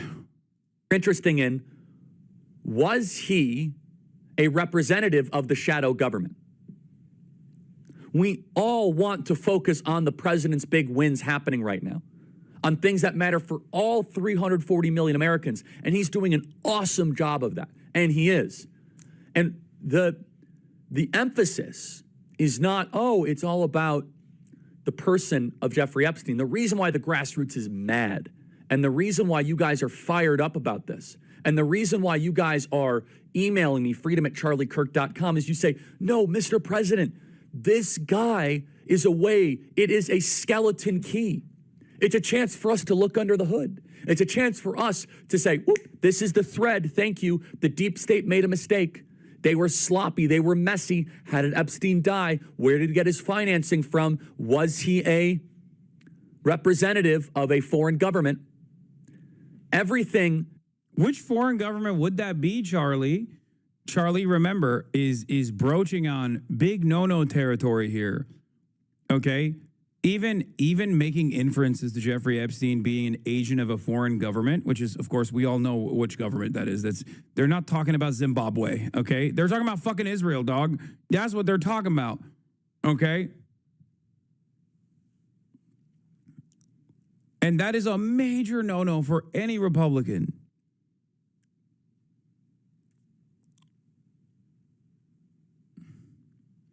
Even NPR calls the Mossad theory anti-Semitic law. Exactly.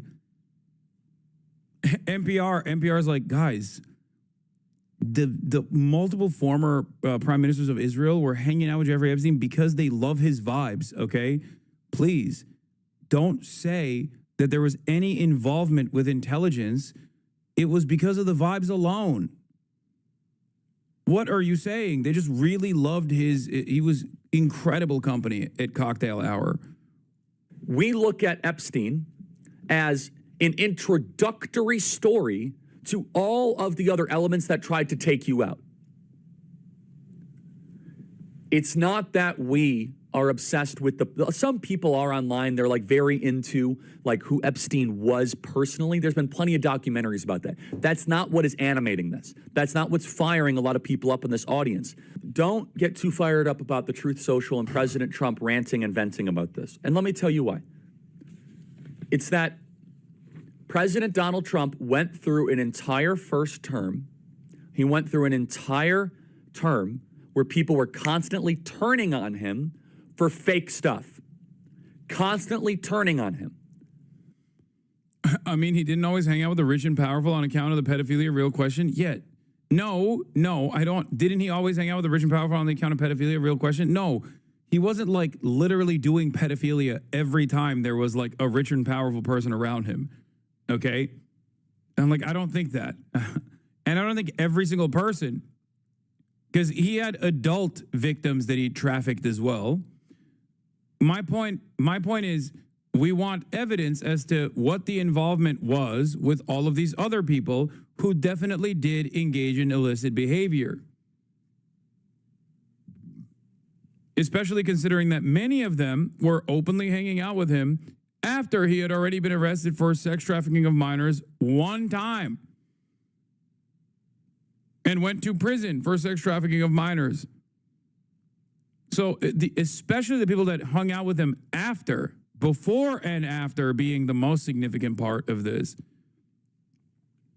Like post early 2000s when he goes to jail with a sweetheart plea deal, the people that still hung out with him after that happened, they clearly, there's got to be a level of like awareness there.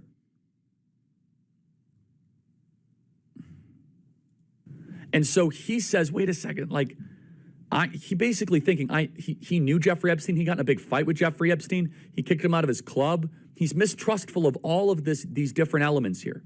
At the same time, the message that I want the president to hear, both privately and publicly, is that you and the grassroots, the emphasis and the focus on this is, partly because of all the kind of back and forth of, is it up, is it down? Also, PTSD, post-traumatic stress disorder, I guess you could call it.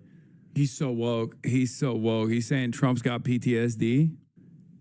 But I think part of this is just a messaging misunderstanding. Again, emails are flooded. Oh my God. Who's he talking to? At first, I thought this was a message to Trump. Now I'm thinking this is just a message to himself. Like, he just keeps reiterating it over and over and over again.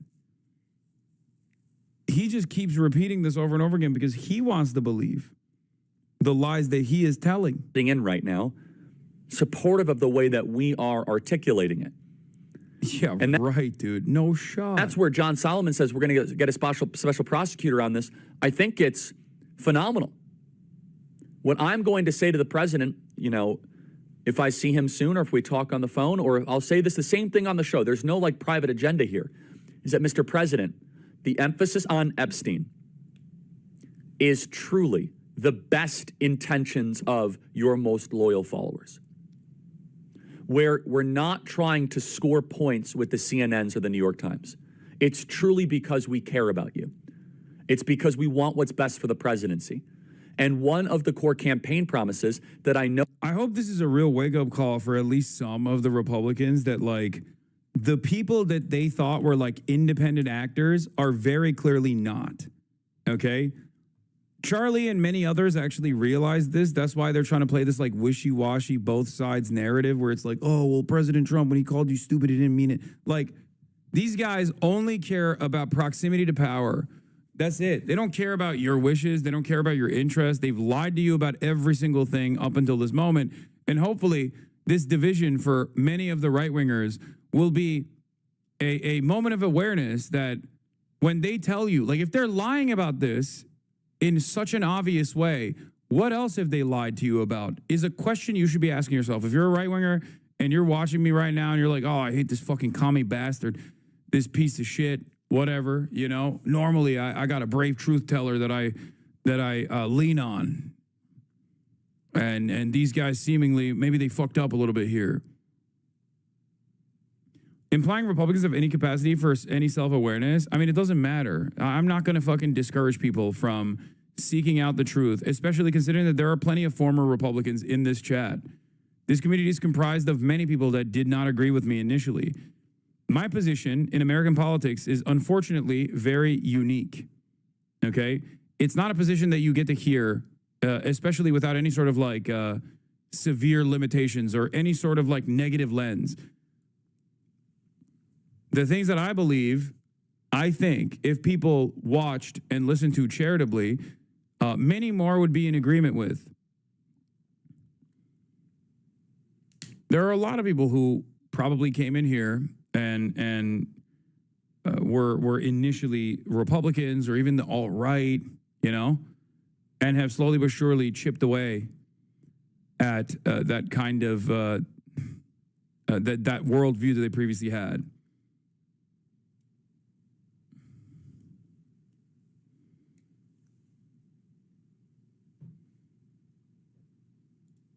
See, I was a Hate Watcher review. Now I don't even know how long I've been subbed. 36 month. 36 month subscriber.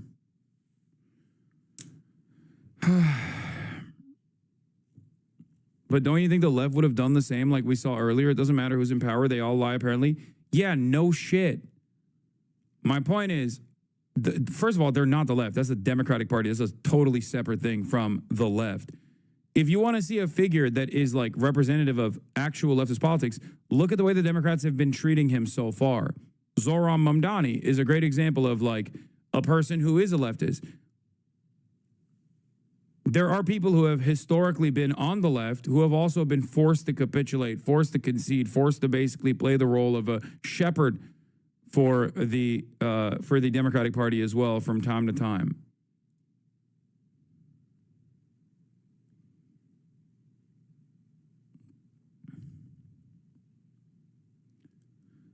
If all Charlie Kirk cares about is proximity to power, why doesn't he appease Dems when they're in power? What do you mean? His entire fucking... Wait, what? No, his entire livelihood is about keeping the Republicans in power, proximity to power on the Republican side. He is, in a way, no different than like... let me think. Like, who is the equivalent of the Democratic Party? Like an MSNBC commentary person, you know what I mean? Like, or like a Jake Tapper almost. At CNN, a Van Jones at CNN. Like Van Jones is not going to fucking suck up to the Republicans, right? Or a Matt Iglesias is not going to suck up to the Republicans, at least now. but they will do the sucking to the Democrats. Like, they've picked a side, and they're a loyal servant of said side, and they will very rarely separate themselves from that side. The independent media version for the Democratic Party of this is like a Harry Sasson or an Olivia Giuliana or people like that, or Hutch, even though they're not even like directly related to the Democratic Party. The Democratic Party doesn't want anything to do with them because they're more old school than the Republicans are. Republicans do rely on like independent media as a ecosystem, as opposed to the Democrats that haven't until this election cycle, and now they're going to probably try to find a bunch of people who are on board and loyal servants.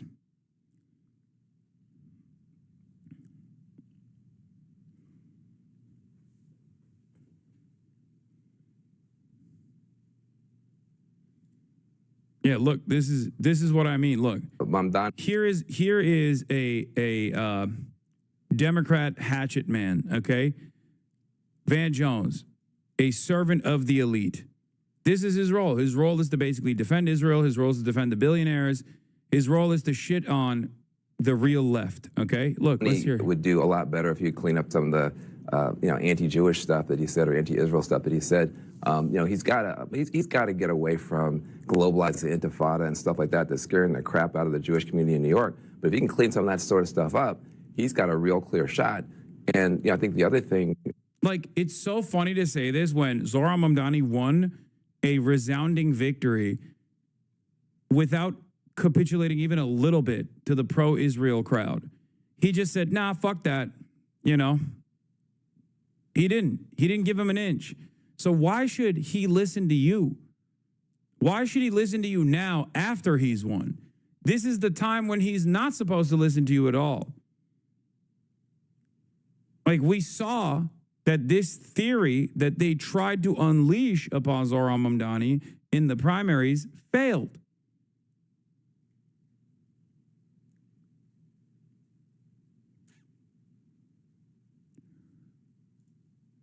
So why should he turn around and just be like, oh yeah, you're right, actually. About Cuomo is, he didn't run a race.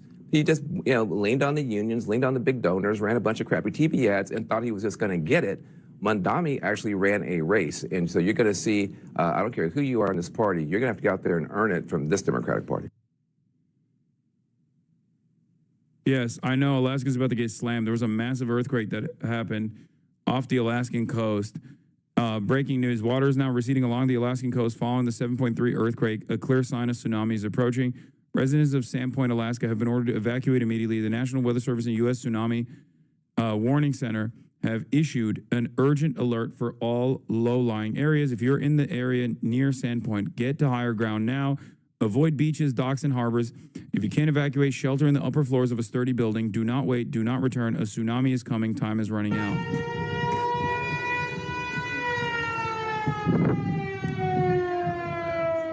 Wait, someone said the tsunami warning has been canceled? Okay. Never mind. The tsunami advisory is canceled. Some areas may see small sea level changes from Kennedy Entrance to Unimac Pass. That was quick. Downgraded to tsunami advisory.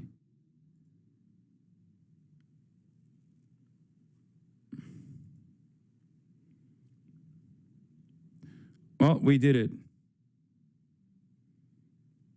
We did it. I saved Alaska.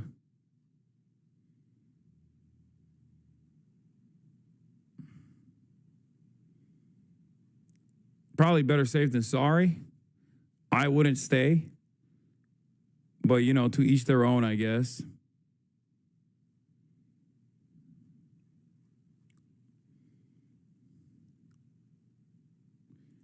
The NWS has been on a hot streak of saving people from water-related extreme weather as of late. Not really.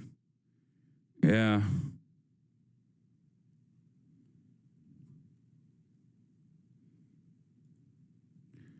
We will be talking about Zohran Mamdani in a second. Hold on. There's a couple things that I want to... Let's talk. There's a couple things related to Epstein that I want to finish off. Look, Charlie is just polishing this shit off. You know what I mean? two establishment Dem Titans going at it. I know we got Harry Sasson. Don't worry. We got Harry Sasson, Biden scandal, Gen Z Democrats. Do not worry. We'll be covering that, obviously. I already covered this. The DOJ has fired the Jeffrey Epstein prosecutor. I already mentioned that. Mike Flynn put out an open letter to the Trump administration, QAnon's very own. I'm going to skip that.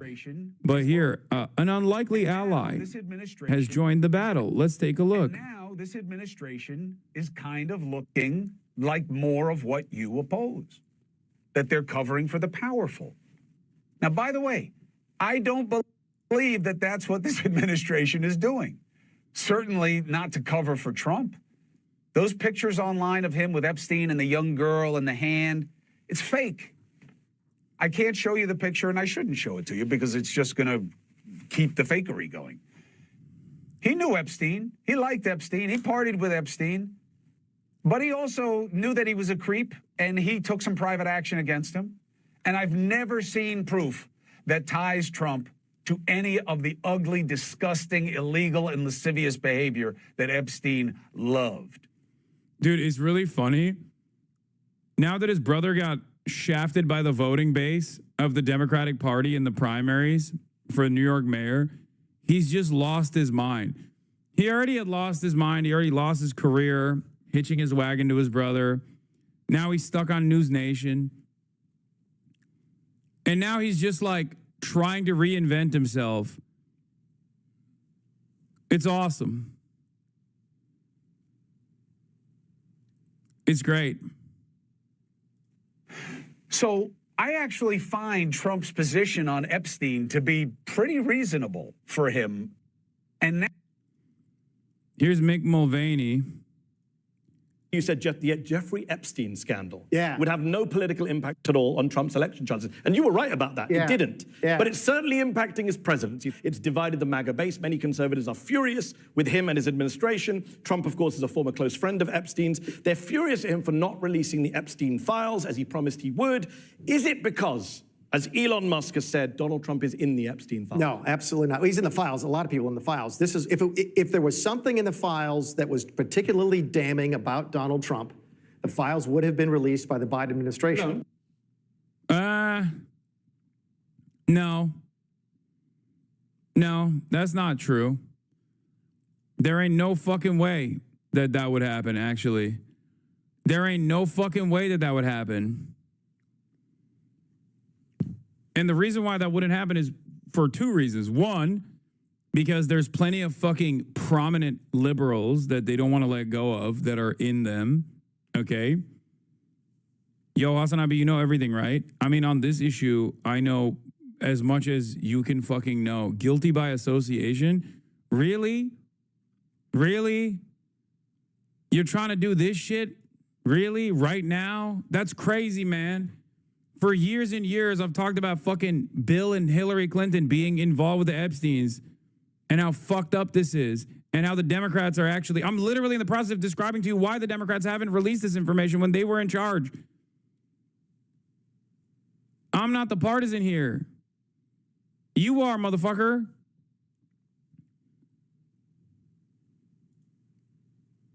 Not if it was damning about Bill Clinton as well. Not if it was damning about... Can I please just... Okay. Yeah, that's the reason. It's because there's shit about the Clintons in there and many other Democrats as well. And also, even if there wasn't shit about Bill Clinton and many other Democrats in there, there are obviously a shit ton of like liberal boosters, liberal donors in there that are directly involved with Jeffrey Epstein. Ones that we do know of. Just like we know of the Republicans that are involved, like Alan Dershowitz. And liberals are exactly the type of people that would never release this because they believe in the infallibility of institutions and they think that this would be like too disruptive. If the Trump administration thinks it's too disruptive, then any liberal administration would be far too fucking careful, far too scared to actually reveal any of this information. If it had any ties to Israel, for example, they would never do it. And I say this as someone who didn't think Trump was going to reveal this information either. If it was really damning about Donald Trump, they would have released at least that part. My guess is, and it's an educated guess. Yeah, you could say the same about Democrats now. If it was really damning about the Democrats, Trump would release that part. Why is he not releasing it? Because it's the same thing. Mutually assured pedophilia. Mutually assured destruction of pedophilia, okay? It's the mad principle, but for pedophiles. It's the mad principle for illicit sex trafficking. That's it. Is that it's particularly damning of very important people on both sides of the political aisle, which is why Trump doesn't want to release it and why Biden didn't release it either. If it was just about Trump, it would have come out.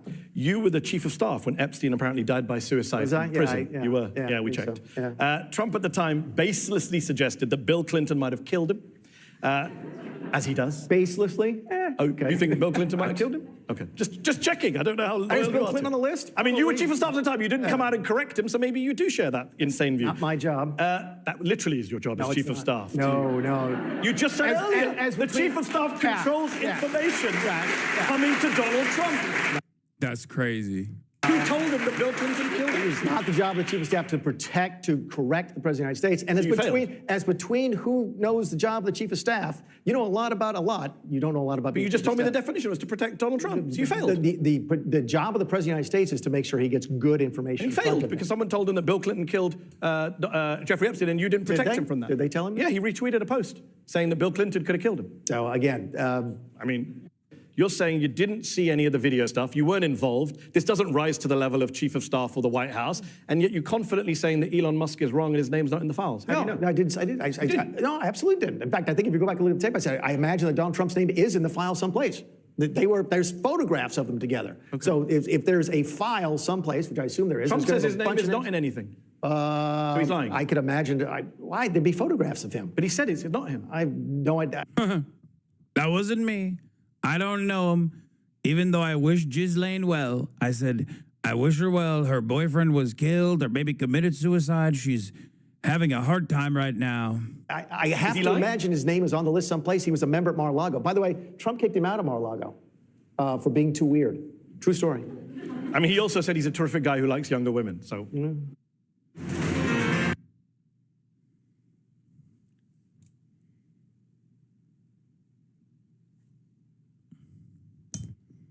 He wishes everybody well. That's Trump. He's just a well-wishing guy. Jeffries knew. Oh, here is... this is how disingenuous that comment was. What is happening with fucking Twitter today?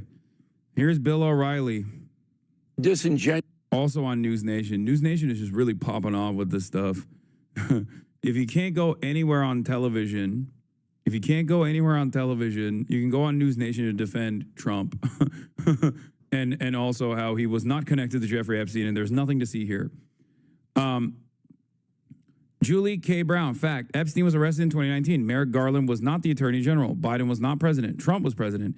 Bill Barr became attorney general that year. Trump then forced the U.S. attorney who brought the criminal case against Epstein to resign.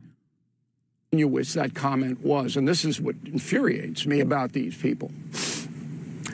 Jeffries knew the Biden administration had exactly the same thing the Trump administration has on Epstein. Exactly. Right. Because Epstein was convicted during the Biden administrations. Not one time. Wrong.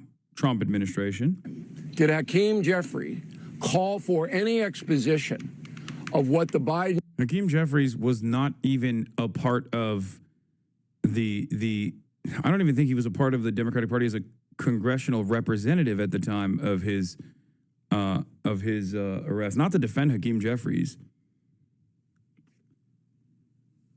Yeah. He was arrested in 2019. Merrick Garland was not the attorney general, and Biden was not the president. Justice Department knew. Not once. Look, he's looking at the information. He's like, that's not correct. So this guy's a top phony, okay? He's a political player. He doesn't care about the truth. He doesn't care about the people. Hold on, Bill. This is what hold on. he Hold on, Bill. Hold on. You said Epstein was convicted during the Biden administration. Epstein committed suicide during the Trump administration. Yeah, so? How is he convicted? How do you convict Epstein a guy who's dead? He was convicted in, I believe, okay, under Merrick Garland's Justice Department. That could be. Am I wrong on that? This guy used to be the #1 Fox News political commentator, Chad. You don't understand. Some of you old heads know this because he bricked your parents' brains. Like half of this chat over the age of 30 has at least one parental figure that lost their damn minds because of this fucking asshole on the right side of the screen right here, okay? It is mind-boggling. It is crazy that this man, the fall from grace, holy shit. Yeah, he was such a prolific sexual assaulter that it was a bridge too far for Fox News, okay? He got fired from Fox News because he couldn't stop himself, okay? He was just a rapacious little monster. Like, think about that. Think about how much rape Fox News allows as a part of the contract, basically, especially for their top talent. And look at him now. I mean, he's got kills. He's got direct kills, okay? We talk about stochastic terrorism now. He has direct kills. He singled out Tiller. What was his name? George Tiller, a doctor. He kept calling him Tiller, the baby killer, every fucking night. And then one of his freak-ass fucking fans killed him for doing abortions. Like, that's how much of a fucking powerful propagandist this man was. Never forget falafel fucker. Oh, he loofah. There was some shit about the loofahs too. Remember when Bill O'Reilly's sex with some lady were leaked and he said he wanted to rub falafel on her pussy? Have sex with Macros in the shower. So anyway, I'd be rubbing your big boobs and getting your nipples really hard, kind of kissing your neck from behind. Then I would take the other hand with the falafel thing, which is a loofah, and I'd put it on your pussy. But you have to do it really light, just kind of a tease business. Yeah, instead he forgot the word loofah because he was so horny, so he said falafel.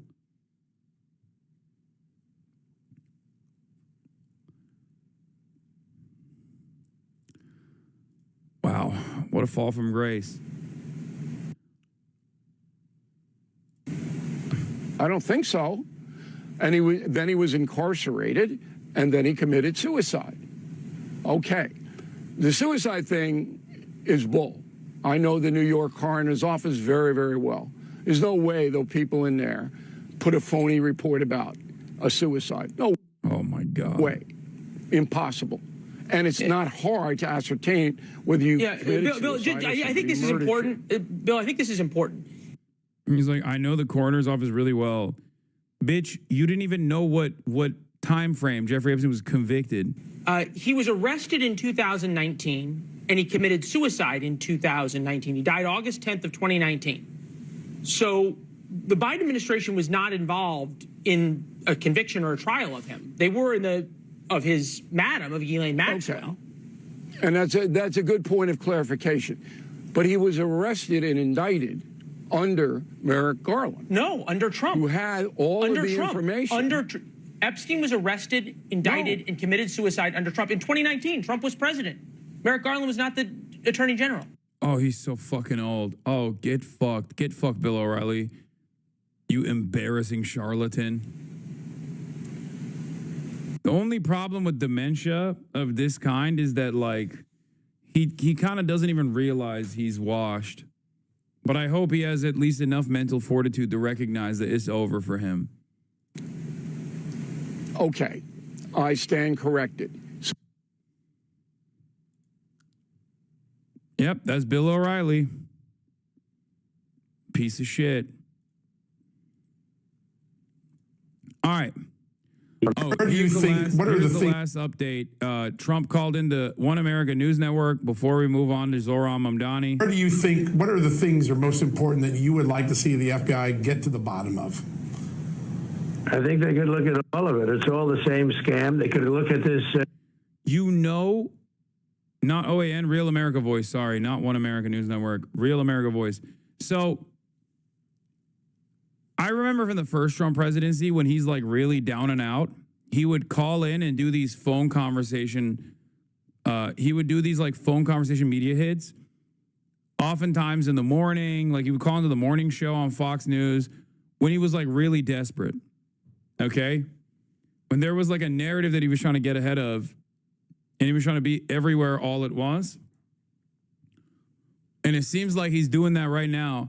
And the reason why he's going directly to Real America's Voice is because like this is, you know, one of the more conspiratorial outlets out there. So he's just trying to fucking get ahead of the narrative in the conspiracy slots. The Jeffrey Epstein hoax also, because that's the same stuff. That's all put out by Democrats. Yeah. And, you know, some of the naive Republicans fall right into line like they always do. They just don't have the... And if it, like, he can't do this with, like, he could probably do this with, like, Charlie Kirk, but I don't think he could do this with, like, Alex Jones right now.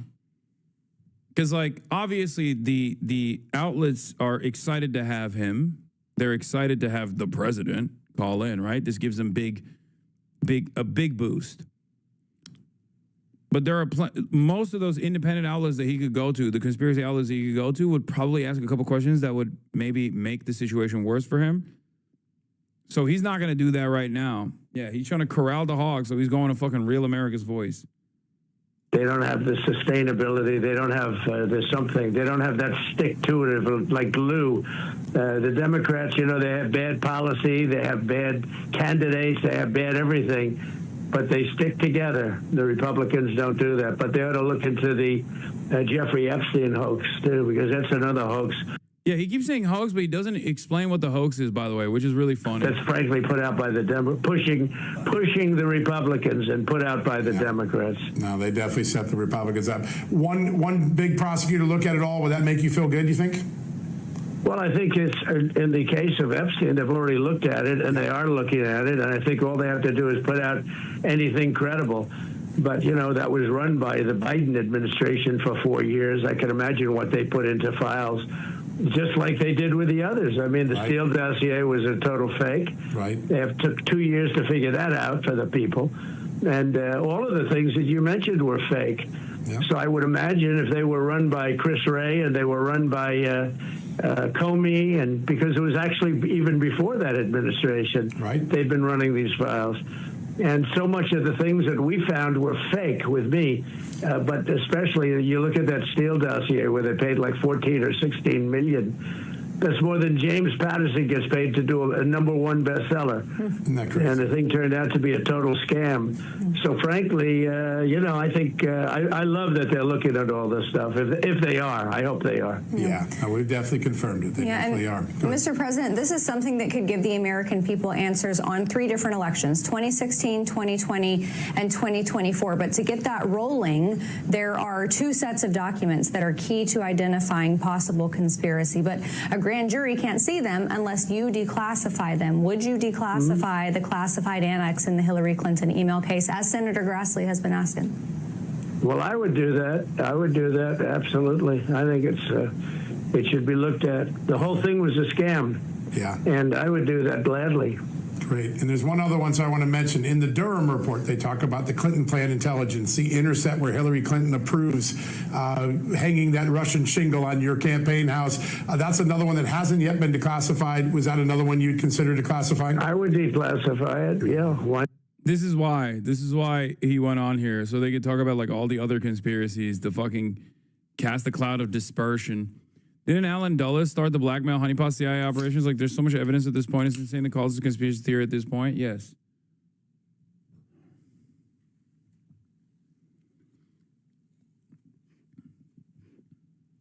He said so much of what they put in was fake with me. Oh, that's what he's saying is fake. The Steele dossier was a total... I think it's in the case of Epstein, they've already looked at it, and they are looking at it, and I think all they have to do is put out anything credible. But, you know, that was run by the Biden administration for 4 years. I can imagine what they put into files, just like they did with the others. I mean, the Steele dossier was a total fake. Right. They took 2 years to figure that out for the people. And all of the things that you mentioned were fake. Yeah. So I would imagine if they were run by Chris Wray and they were run by Comey, and because it was actually even before that administration, they've been running these files. And so much of the things that we found were fake with me, but especially you look at that steel. Oh, yeah, he's saying the things that are related to me, they're fake.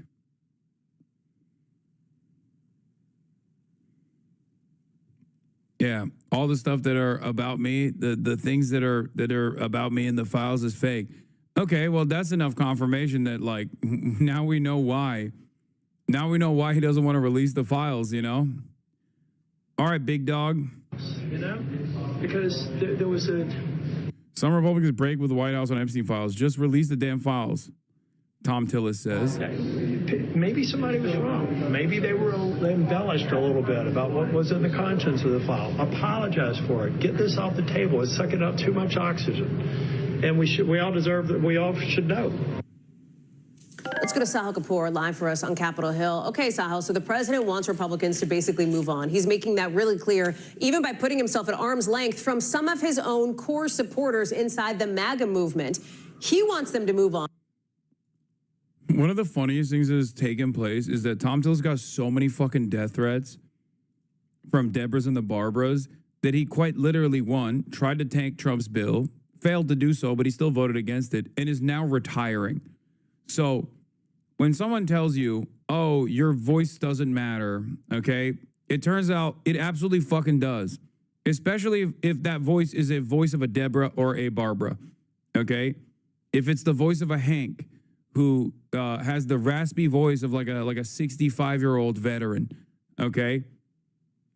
It turns out when you're getting a flood of death threats from people who are so oblivious and so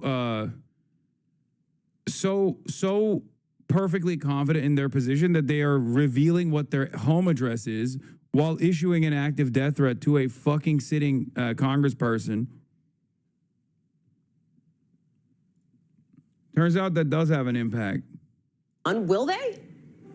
That has not been happening so far, to put it mildly, Hallie. This issue is getting sustained attention in MAGA world from conservative influencers and in the so-called manosphere, podcasters who have a high volume of listeners and who supported Donald Trump in the last election. It's being met there with a mix of disapproval, criticism, even mockery in some cases. Now, Trump is usually good at redirecting attention when he comes under fire, tending to pin the blame elsewhere. Let's take a look at what he's saying this time around. It's all been a big hoax. It's perpetrated by the Democrats, and some stupid Republicans and foolish Republicans fall into the net. Now, this claim, Hallie, is not landing well with Trump's own base. Many of them are emotionally invested in this idea that Trump, if elected, would expose a giant conspiracy surrounding the Epstein files. And his campaign did fuel that perception. These these voters are not ready to let that go at this point. Now, they tried first doing what, is part of the MAGA playbook. When this sort of thing happens in the administration, they found someone else to blame. They tried blaming AG Pam Bondi. Then Trump came out with his guys and gals social media post defending Bondi, which made clear that she was ultimately acting on his behalf. One thing we're seeing now on Capitol Hill, a new effort by Congressman Tom Massey, who has had a frosty relationship, let's say, with Donald Trump, saying he's introducing a discharge petition to force the issue of the release of the Epstein files. He says, quote, "We all deserve to know what's in the Epstein files, who's implicated, and how deep this corruption goes. Americans were promised justice and transparency," unquote. What does this mean? It's essentially a way to get around House Republican leadership and force this to a vote. You need a majority of the House, so only a handful of Republicans if all Democrats end up supporting it. He already has at least one Republican co-sponsor to sign the discharge petition. That is Marjorie Taylor Greene, a staunch ally in almost every other case of Donald Trump, siding with Tom Massey in opposition effectively to the administration's position here, Hallie. So we're watching that on Capitol Hill, and then in sort of the political ecosystem, if you will, there's this question of when the president puts his own MAGA supporters, some of them at arm's length, how do they respond, right? Like, is that going to have a political impact? It's probably too soon to say, although there are some new numbers, Sahil, that maybe give us an early snapshot. Why is he not dropping Pam Bondi? Good question. Probably because it's already really difficult to get any sort of appointment at this point passed through Congress. And number two, Pam Bondi can't be just a fucking fall guy. Because the real issue here is not Pam Bondi. The real issue is Trump doesn't want to release these files.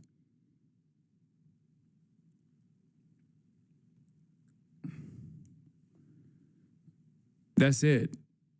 Like, what makes you think that it's actually Pam Bondi that's a genuine hurdle in front of the release of these files?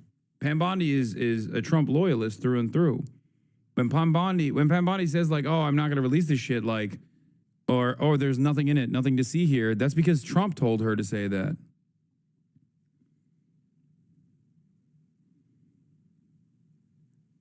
So what? You're going to get a new attorney general, already difficult to pass through this Congress, especially now. There's a lot of attention on this. Okay, fine. You got a new attorney general. Sure. What's that new attorney general going to do? They're going to ask the same questions to them. Is he just going to keep firing attorney generals over and over again? Keep burning through attorney generals? Because ultimately, it's not up to the AG. It's up to the president. Yeah, that's right. This shows that even President Trump's influence over the MAGA base is finite. This new Quinnipiac poll shows overall how the country feels about his handling of the Epstein file. 17%, dude. The fact that this is not even at 30 implies that there are at least half of Trump's loyalists are off the boat on this. Just 17% approve, 63% disapprove. Now, the approval number is so low because among Republicans, it breaks about even between approval and disapproval, which is highly unusual. Told you. Yeah. Under normal circumstances, Republicans would be at like 75, 80%, right? This is the first time you're seeing 17%. Generally, Trump gets a very high approval rating from self-identified Republicans. And this Quinnipiac poll, Hallie, also shows that more than half of Republicans say they are following this issue of the Epstein files very or somewhat closely. It has escape velocity. That's the funniest thing, is that like Republicans care more about this than Democrats do, which is why you're seeing that 50-50 point swing here. But in any case, make no mistake, there is unprecedented opportunity to drive a wedge within the base of support for MAGA, but seemingly the Democrats will fail to capitalize on that. Let's see. The bottom line is this. Democrats are behind their 2006 and 2018 paces when it comes to the generic congressional ballot. What are we talking about here? All right, the Democrats versus the Republicans on the generic congressional ballot, the margins. Look at where we are now. Democrats are ahead, but by just 2 points. Look at where Democrats were already ahead by in 2017. They were behind by 7 points. How about 2005 on the generic congressional ballot? Ahead by 7 points, ahead by 7 points. And now they're only ahead by 2 points. Their lead is less than half of where it was in either 2017 or 2005 in July of those years, the year before. Holy Toledo. For the midterm election. Yes, Donald Trump may be unpopular, but Democrats have not come anywhere close to sealing the deal at this particular point. Yeah, wave looks very different. Yes. All right. One of the biggest Trump dick riders I know has finally drawn the line in this, took it pretty hard, changed his PFP to an all-black circle, 36 years old.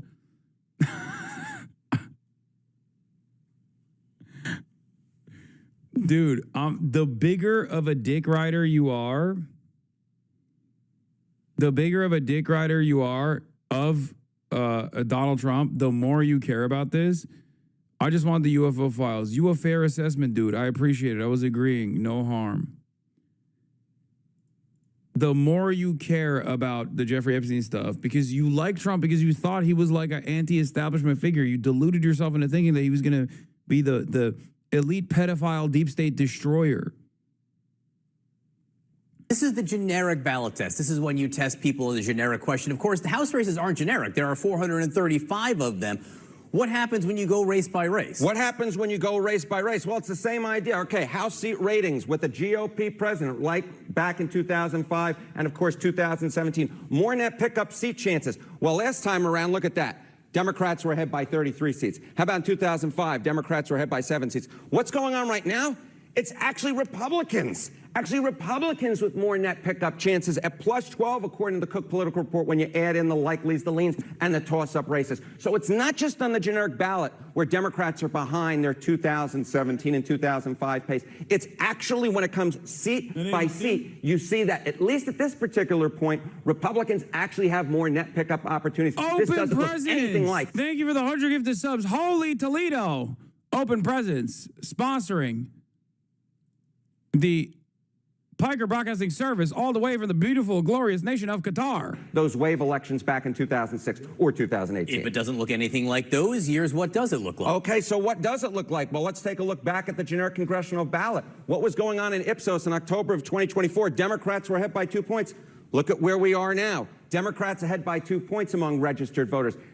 Yeah, the reason why the Trump failures are not translating to positive benefits for the Democrats on the generic ballot is because it's the same shitty-ass Democrats. That's also the same reason why Trump's approval ratings will dip to a certain degree, but will stay fairly consistent and won't go past the point because 80% of the base will hold on to Donald Trump, with the exception of the Epstein stuff, right? Whereas the reason why the Democrats have lower approval ratings than the Republicans right now is because at least there are people who like the Republicans within the base of support for the Republican Party, but there is no one in the base of support for the Democrats that like the Democrats. This is the identical thing that was happening in the election cycle leading up to Biden's swap out, where I kept repeating over and over again, the polls show people don't want Biden, polls show people don't want Biden consistently for years. And then they swapped him out for Kamala, and Kamala actually enjoyed tremendous popular support because they had actually listened to the wishes of the public. It was one of those unique instances where the public wishes and the wishes of the base of the real constituents, the donor class, were in line with one another. They were aligned. There is no one that wants business as usual politics in the Democratic Party. It's that simple. This particular point, this election cycle looks a lot more like 2024 than it does than either 2018 or 2006. And so, of course, Republicans actually held onto the House back in 2024. Will it happen this time around? We'll just have to wait and see. But for anyone who's writing the Republican House's political obituaries, hold the phone. This is a reality check. Republicans are still very much in the game.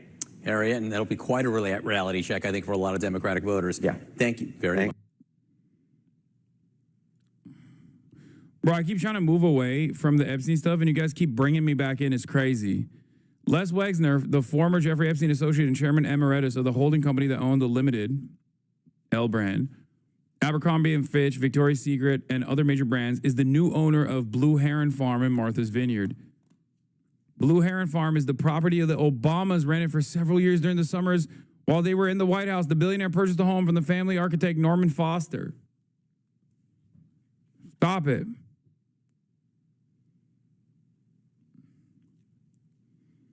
Bro, I'll never forget that night when she said the most lethal military after you got kicked out and our entire world came crumbling down. I had suspicions that Kamala Harris was not going to be even present herself as like a progressive beacon, but all of that was solidified after that night, the last night of the DNC. That's when I was like, it's over, it's done. You can go back and watch my commentary when I listened to her speech the last night of the DNC. Every single thing I reported on there came true. Maureen Comey, federal prosecutor in the case against Jeffrey Epstein, and the daughter of former FBI Director James Comey, has been fired from the U.S. Attorney Office. We already talked about this. All right, let's get to Zohran Mamdani. Oh, last thing on the Epstein stuff. In 2005, when Epstein was caught in Florida for rampant child prostitution of 14 and 16-year-olds, he hired Alan Dershowitz, to intimidate local witnesses, hired the spouse of the local prosecutor, conflicting her out of the process, gave huge donations to police, hired private investigators to tell local police attempting to gather evidence, and then surveillance footage and other evidence from his home disappeared.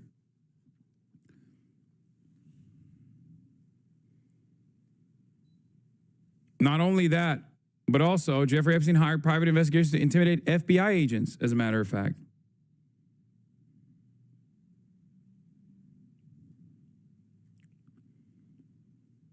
So just remember that. Suspicious. But I digress. Let's get to Zohran Mamdani. Well, while they're asking him to clarify, maybe he can clarify his father's statements when he said, his father in the book, that we should sympathize with suicide bombers, that we shouldn't stigmatize them, but we should look at it as political violence. Maybe he can clarify when he said he wanted... Oh my God, now they're fucking using Mahmoud Mamdani's writing, talking about... No, it's real. Mahmoud Mamdani is an academic, Chad. Of course he's fucking talked about, like... He didn't say we shouldn't stigmatize suicide bombers. Okay, shut the fuck up. No, he is a fucking professor, okay?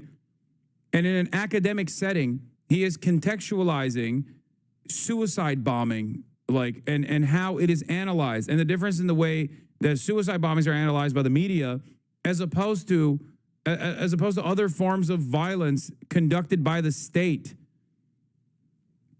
He's a fucking academic. This is just anti-intellectual nonsense. It's bullshit. And also, it's not fucking Zohran Mamdani who said these things. It's his dad's writing in an academic context. Yeah, academic advocates for understanding rather than reactionary superficial analysis of they hate us for our freedom. Shocking. Yeah. It's like when someone talks about like kamikaze pilots of World War II, right? And digging deep into the mindset of a kamikaze pilot. That's not fucking analysis, is not endorsement, okay?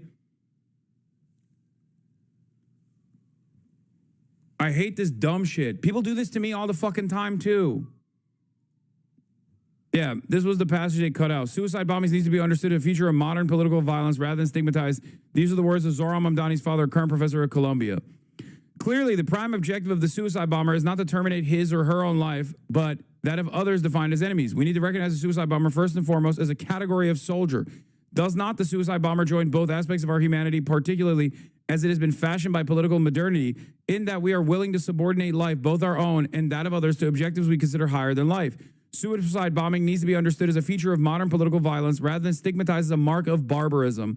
The danger of a moral discussion by itself, how can culture condone suicide, is that it quickly turns into a replay of culture talk, stereotyping individuals and preventing any deliberation about alternative strategies.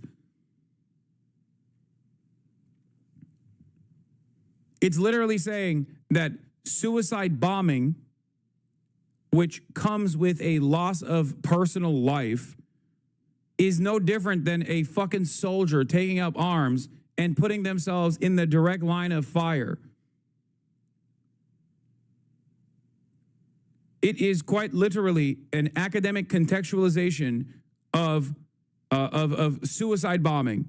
He's saying instead of analyzing this as like barbaric acts and something that is like something that is just like simply different than all other forms of violence, what must be done in an academic context is to analyze why soldiers don't target civilians. Shut the fuck, suck my fucking dick. 5 most subscribed soldiers don't target civilians. Are you out of your fucking mind? What the fuck are you saying, brother? Where are you? Israel is doing a fucking genocide. But even if we don't talk about Israel, you think the American military didn't fucking brutalize civilians? What are you, stupid? What the fuck?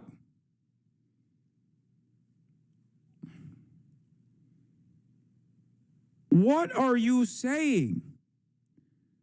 That's the entire purpose of soldiering. That's the whole thing. That's the whole purpose.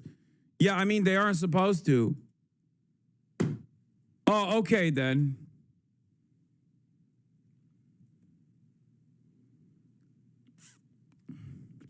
Yeah, Exhibit A, U.S., Exhibit B, Israel, Exhibit C for all the liberals, Russia. There has never been a moment where soldiers have not deliberately targeted civilians, okay? Get the fuck out of here. Yes, for as long as soldiers have existed, soldiers have brutally murdered civilians, okay? Always. The only place where soldiers don't target civilians is in fantasy, in your mind. Yeah, Iraq had 1 million soldiers. Yeah, it's crazy. One of the largest standing militaries of all time is crazy.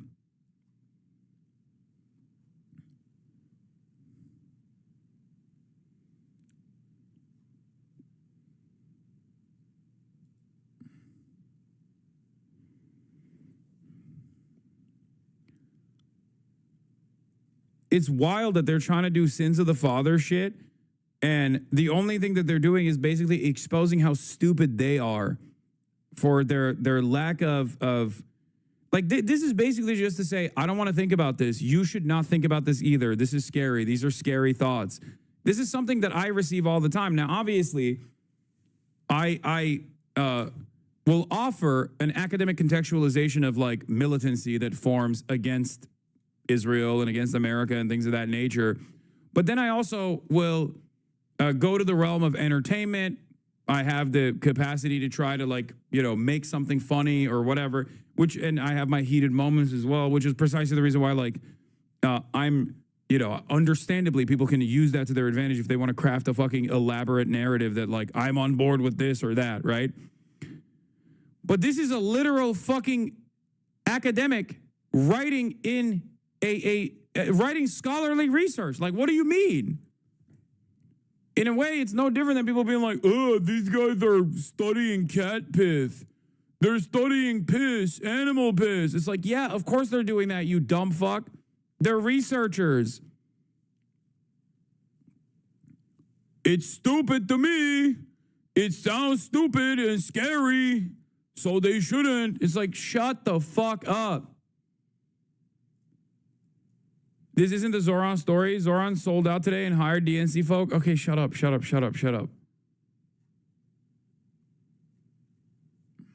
Defund the police. Maybe he can clarify when he said that he wanted a $30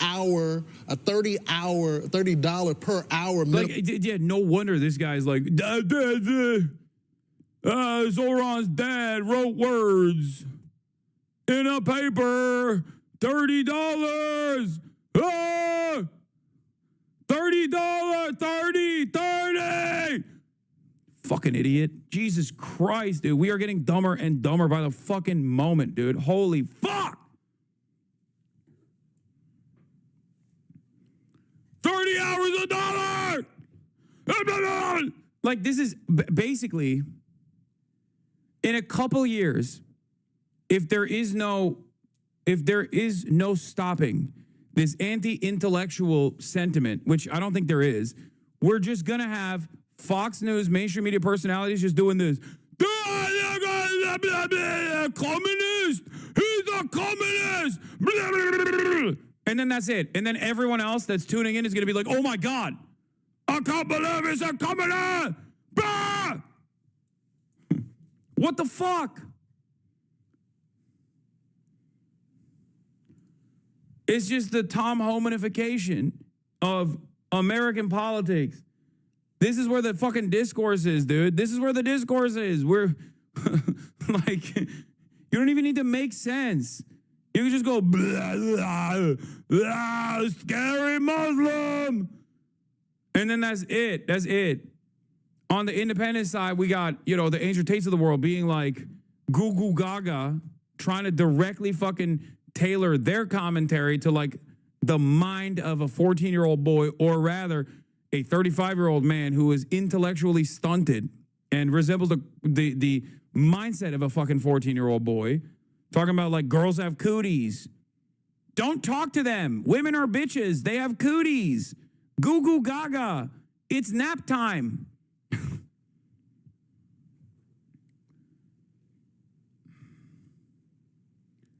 It's literally idiocracy, bro. It is straight up idiocracy. What the fuck?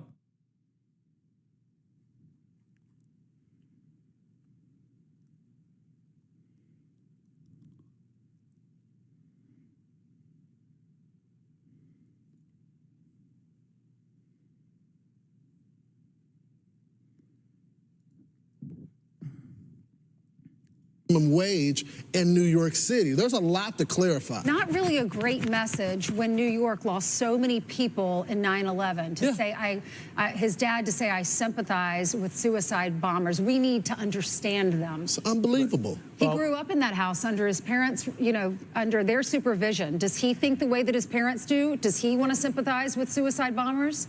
Well, he says the whole thing globalizing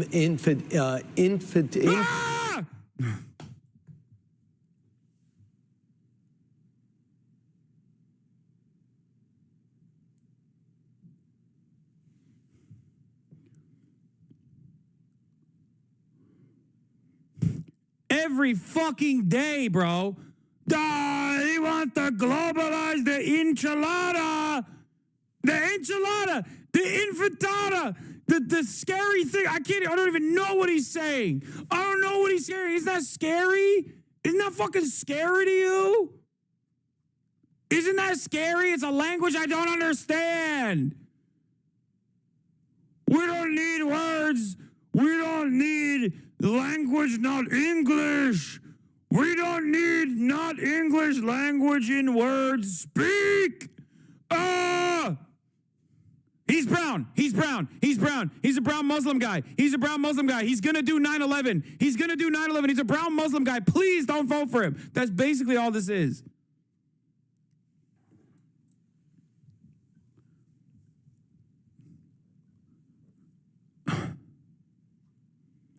Fuck.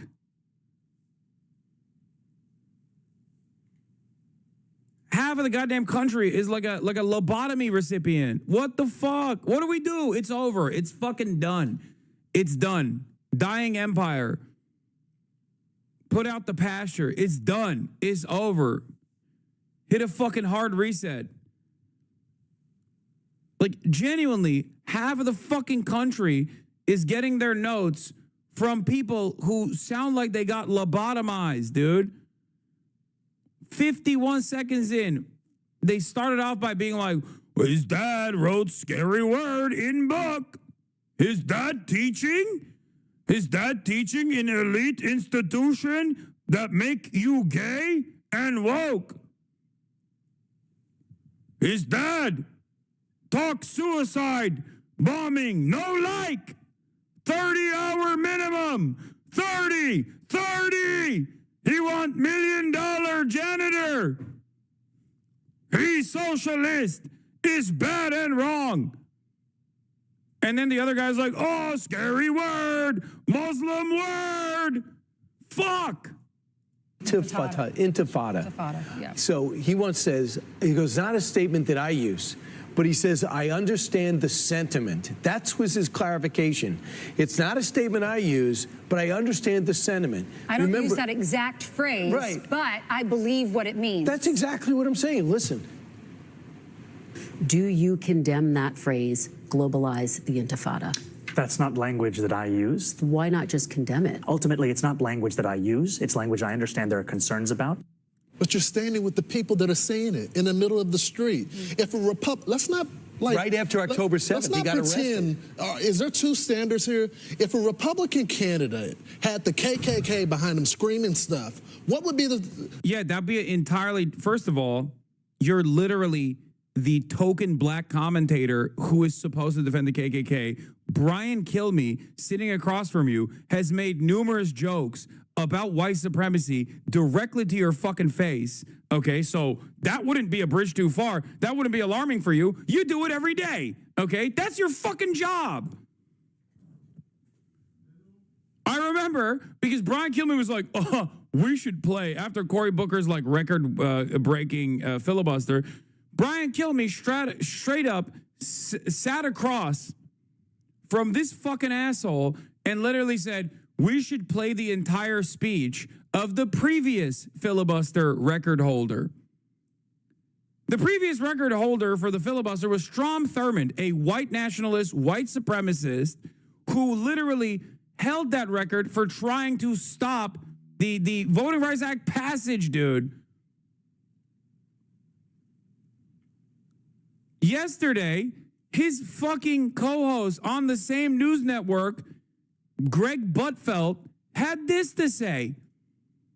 reclaiming the word Nazi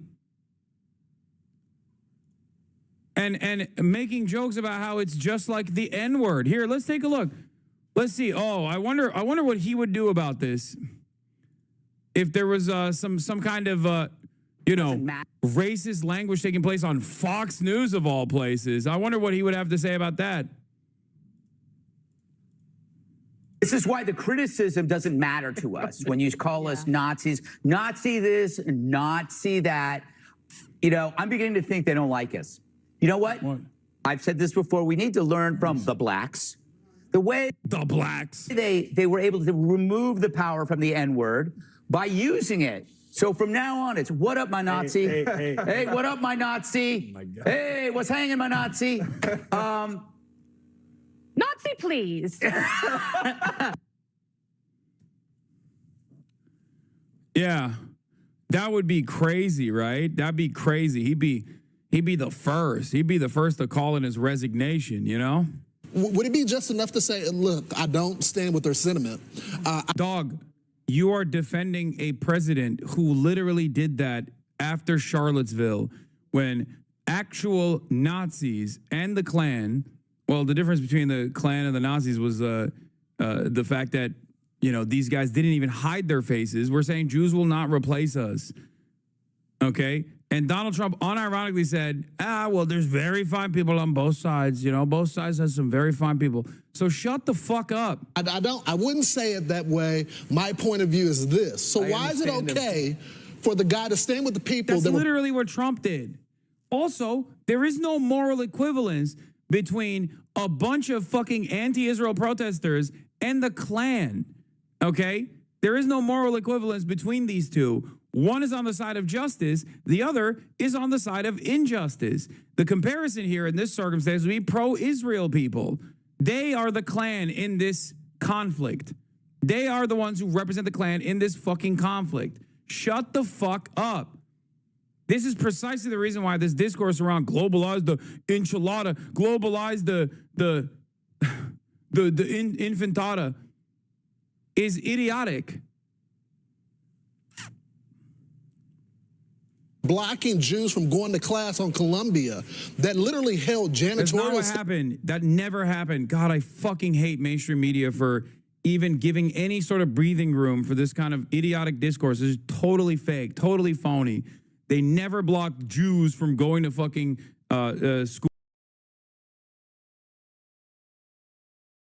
school or anywhere else on the campus. They took up space in a quad away from anyone else, and all of these fucking people that tried to go into the quad to start shit, to beat up these protesters, all the counter protesters were not allowed into this quad space. It had nothing to do with fucking students not being able to go to class. It was a lie. It was a complete fucking lie. It was a complete and utter lie, and the media absolutely played a major role in advancing this fucking lie. Hostage who has been coordinating protests in the middle of the street. Then he was screaming at Tom Homan. Remember, he got in Tom Homan's face when he was trying to arrest people as well. So let's not have a double standard for the next mayor of New York because he's a Democrat. So here's his clarification. When he was on with Kristen Welker saying that, then the clip we just showed you, that was a few weeks ago. And now, according to the New York Times, they're saying that he says he'll discourage the term globalize the intifada. The article says Zohran Mamdani, the Democratic nominee in the race for mayor of New York City, moved to distance himself from comments that sparked outrage during the primary. Why is he distancing himself possibly from this? Is it because he knows this is not a winning message for many people in America? Does he know that there's so many Jewish people that live here in America? Is he saying this because he believes it or he wants to win an election? That's not distance either. We're asking for a full condemnation. Right. We're asking for a full, we want, as they tell us with every issue, moral clarity. Say that the Jewish state has every right to exist, that you don't want to globalize the Intifada. It's definitely not a statement that we believe in here because we don't. Not one we use every day. But I'll add to this. He still wants to defund the police. When asked about it, he says he wants to build up mental health services. He wants social workers to go out to domestic disputes. He said, this is why you'd never capitulate to these fucking demons, okay? Do you understand? This is why, because it's not a sincere request. None of these people are genuinely going, oh man, I really wanted to vote for you, but like, this is the one hang up that I have. Do you understand?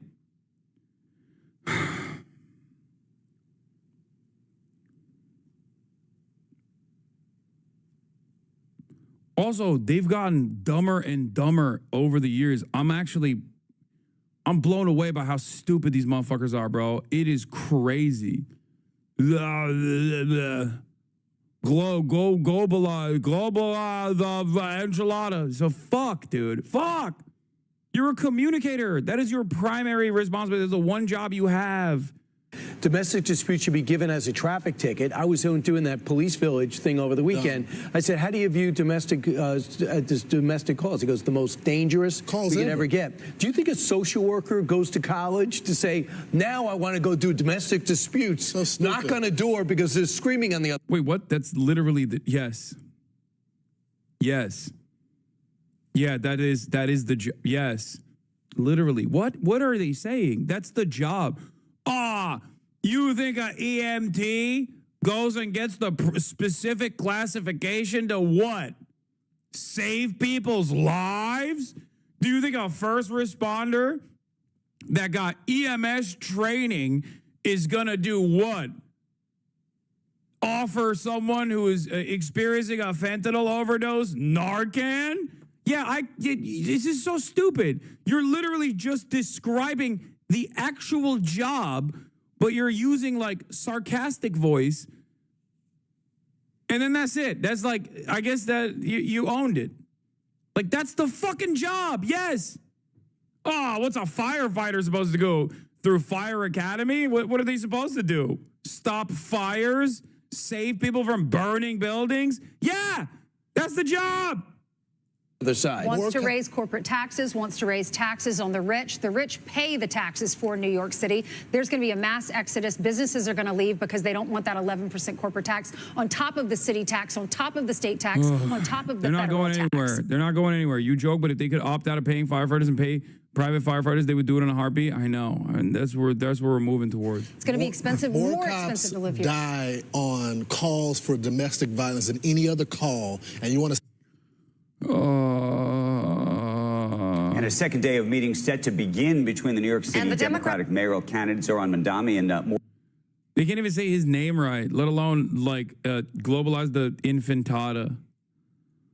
God, this stuff pisses me off, dude. This stuff pisses me off so much. Yeah, remember this, by the way. Also, Polymarket owned Newswire.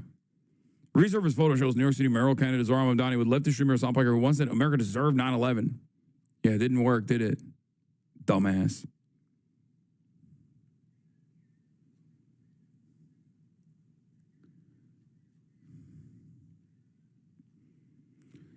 So Zohran is supposed to make this like big reveal about whether or not he will, I don't know, fucking say globalize the enchiladas anymore or not. But here is the I-24 News English statement on it. And this is just proof of exactly what I was saying yesterday, which is don't fucking give these guys an inch, okay? Do not. Away from the Middle East. According to the New York Times, New York City's Democratic mayoral candidate, that's Zohran Mamdani, you've probably heard of him, he said he will refrain from using the phrase globalize the intifada and would, as it was put, discourage others from using the phrase. Now, Mamdani's comments apparently emerged from a closed-door meeting with business leaders on Tuesday, and if true, it would be the first time that he's expressed any issue with the threatening phrase, which shows solidarity with Palestinians, but it espouses violence against Israelis. And every damn day of the week, Zohran Mamdani should be working to improve his base of support within the boomer black and brown population of New York voters that are reliable Democratic Party voters. That's it. Don't fucking touch any of this shit, dude. Please. Just go out and door knock and talk to every auntie and every unk you can find. That's it. And not in a disingenuous Hillary Clinton hot sauce in my bag kind of way, but in a way that actually matters. Go out, talk to community leaders, show support.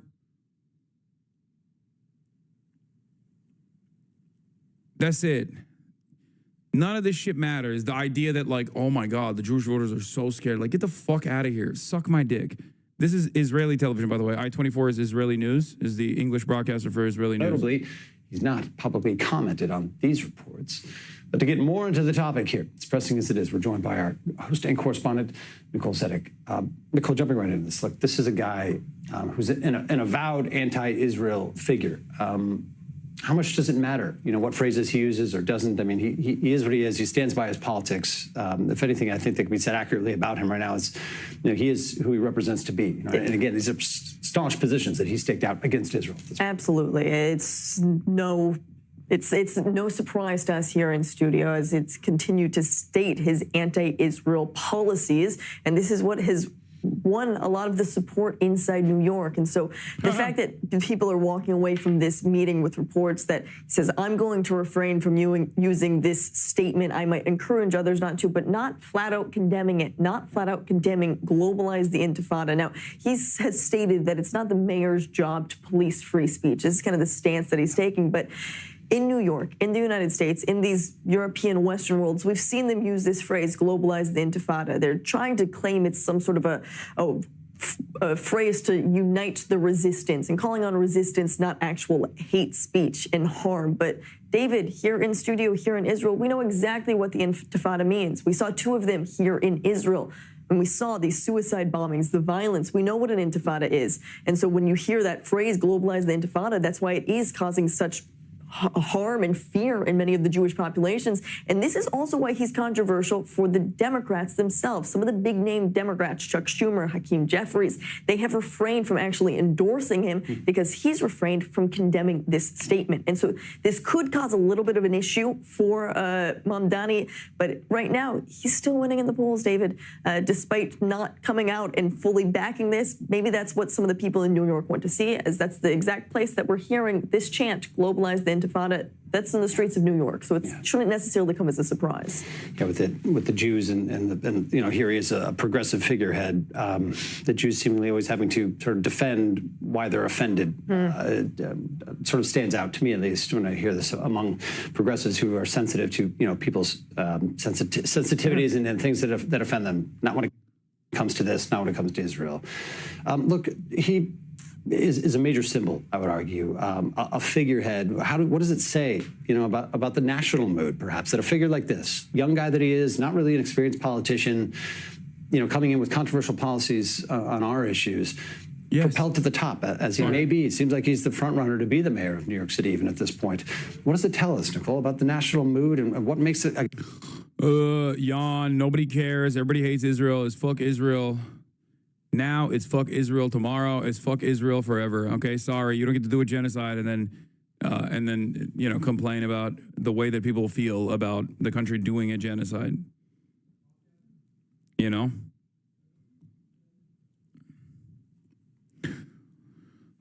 Yeah, this is the piece that also came out. What should Jewish New Yorkers make of Zohran Mamdani? Beth Miller and Joanne Mort wrote this piece. Hard to imagine, Tim Baker says, hard to imagine a less vital contributor to this discourse than Joanne Mort, the person who I once heard say, I used to fall asleep worrying about whether I was a socialist. Now I worry about how to make money. Okay? Now, we'll obviously cover pieces of it, or at least Adam Johnson covers pieces of it. Lots of problems with this piece, but it's totally a batshit claim that is backed up by zero evidence. Of course, freedom of speech must be defended, but language that makes many of us feel unsafe and has in fact led to violence and even deaths on U.S. soil of innocent Jews who were murdered simply because they were Jews must not be excused. It's not what happened. Okay? Now, she can't say free Palestine has led to the murder of Jews, right? Because that's what the one shooter said. Okay? That's what the guy who shot the embassy staff said. Because that would come across as insane. People would be like, I don't know about this. So that's why she has to associate it with globalize the Intifada. But what she actually wants to say, that she can't say openly, is free Palestine is leading people into fear.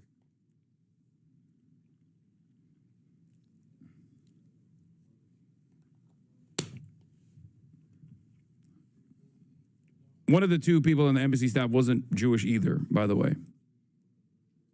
He was a Christian.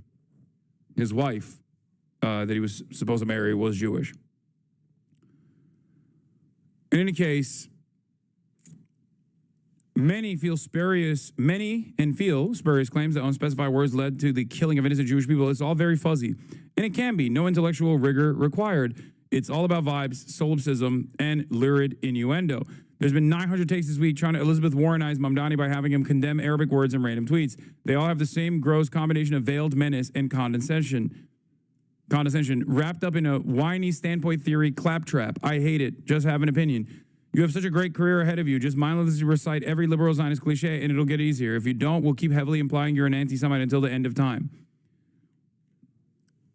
Now, in the past, many politicians, I think, that got hit with these accusations would have quickly capitulated, would have quickly conceded and apologized profusely for the crime, the greatest crime of all time, which is to ever dare criticize Israel. Okay? But we don't live in that time anymore. You can win. You can be like, nah, it's fuck Israel time, actually. Oh, what is that? Hold on. Oh, what does that say? It's fuck Israel o'clock, as a matter of fact. Here's what I say to you. You can do that and still win in the most Jewish city on the planet. Okay? The notion that, like, New York Jews care about this or should care about this is fucking idiotic. That's it. Oh, who's calling? Oh, that's right. Oh, it's fuck Israel calling. That's it. Look at the time. It's bullshit. It's bullshit. So we absolutely should not back away from this.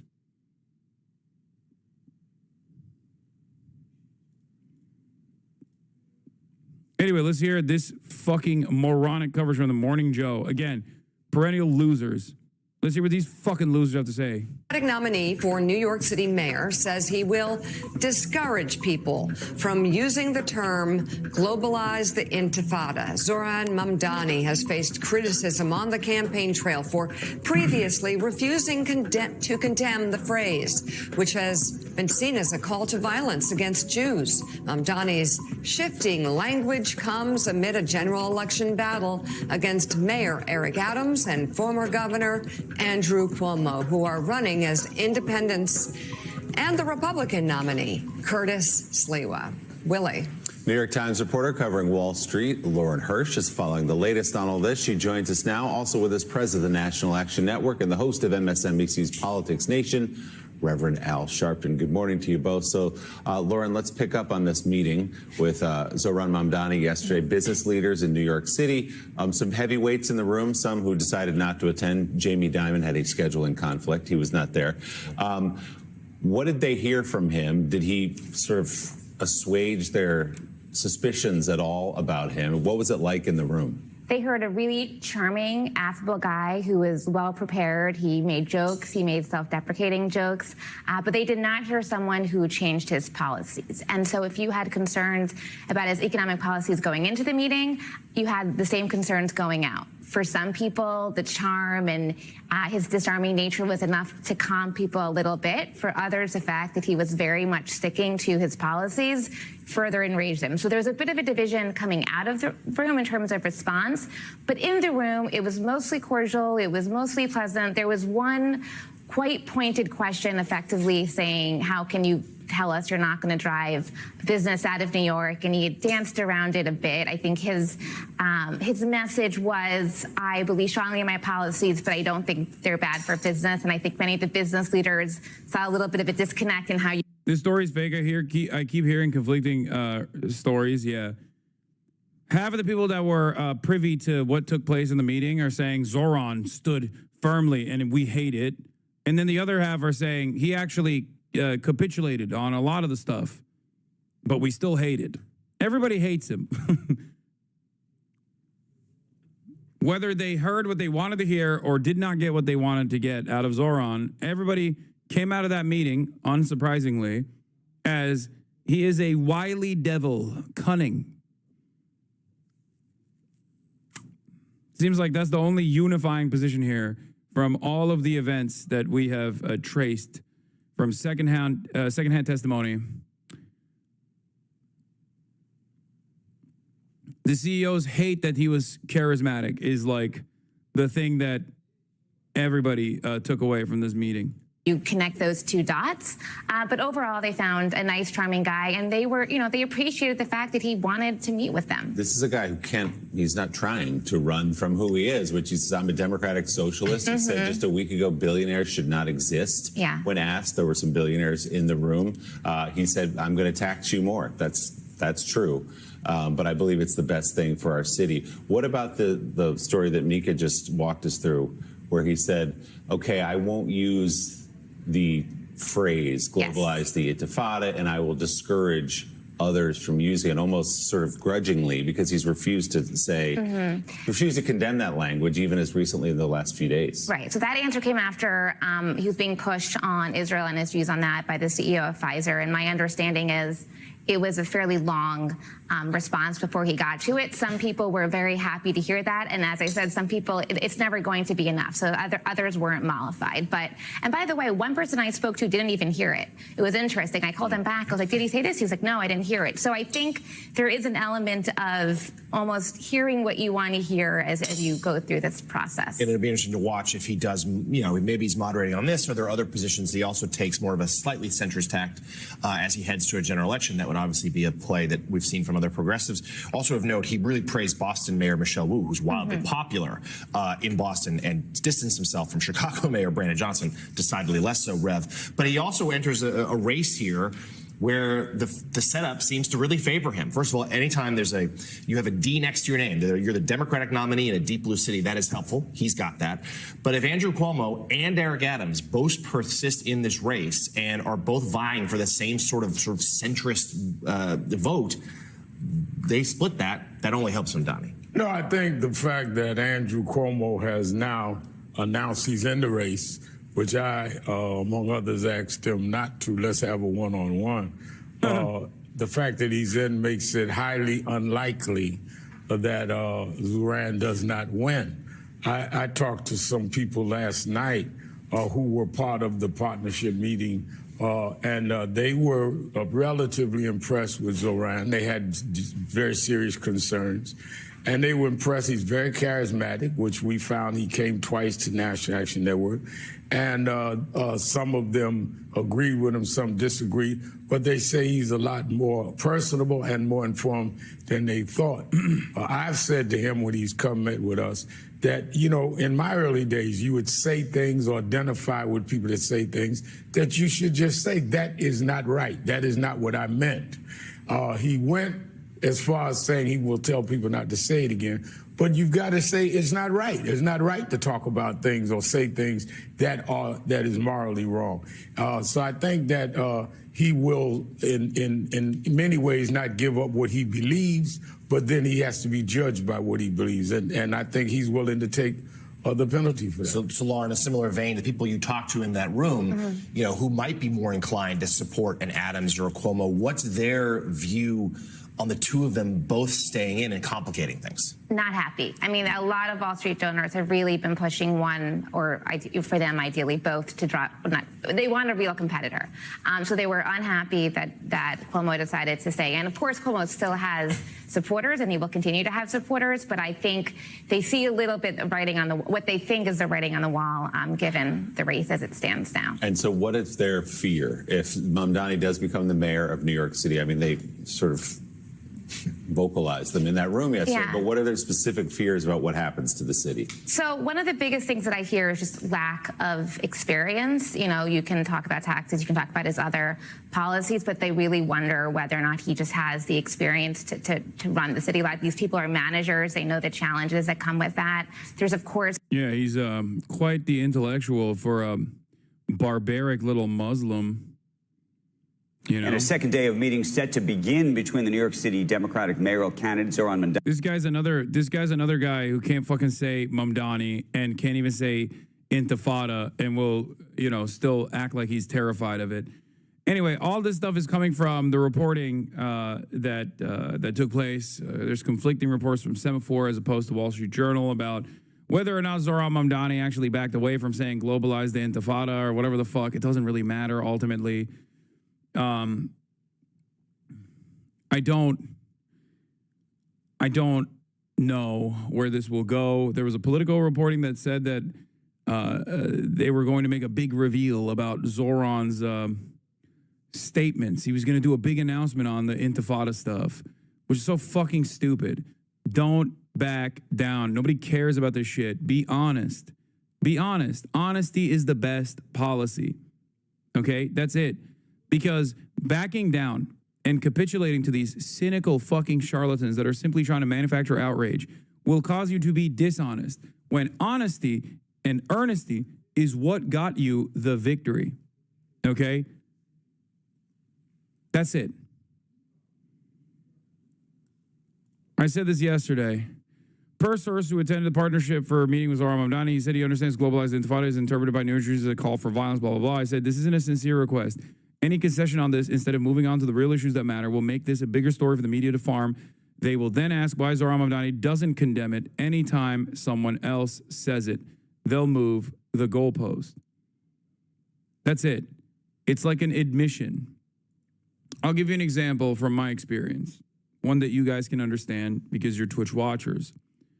The cracker ban, okay? There was a lot of outside pressure to get me banned for anti-white racism. If Twitch had not, if Twitch had firmly stood their ground and said, like, this is ridiculous, okay, for saying cracker, something that they have now openly joked about themselves with me, alongside myself, when I did a TwitchCon show, if you recall. But when Twitch actually responded to pressure and banned me for it, then it gave it legitimacy. It gave the demands legitimacy. It became a story in and of itself. It's the same principle behind this.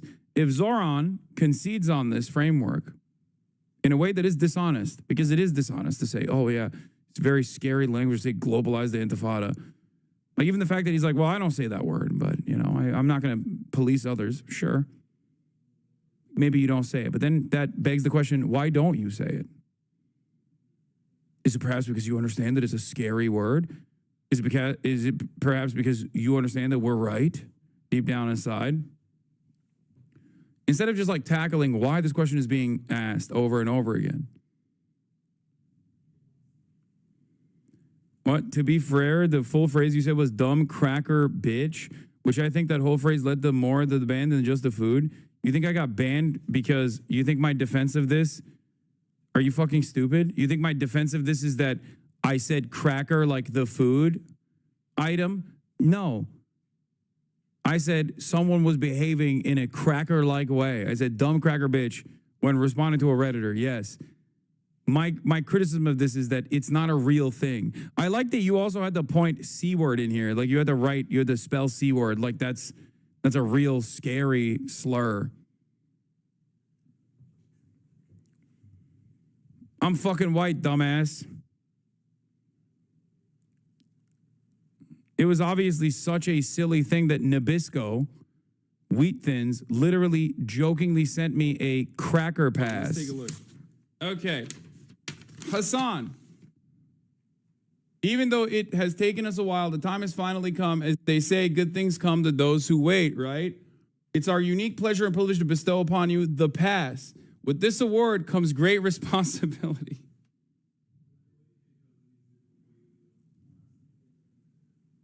Enclosed with this distinguished honor are several boxes of Wheat Thins for you to snack on, share, give away, or whatever else you might think of. Our banter this year is something to be really proud of. Maybe the real friends were the crackers we ate along the way. Your friend, Wheat Thins. P.S. As excited as you are and inclined as you may be to share this pack. By the way, they were literally up for an award for this. This was like, I'm pretty sure they got nominated for an award for this as like viral marketing. Like that's how little people thought this was a sincere ban. Do you understand? A multi-billion-dollar corporation made a mockery of it. And there are still dumb fucks in here that are trying to go, well, you know, you did call someone a dumb cracker bitch. Like you did exhibit anti-white racism. Okay? Bitch is a worse slur than fucking cracker in that regard. Okay? And if someone were to be banned for calling someone a bitch, that would be ridiculous.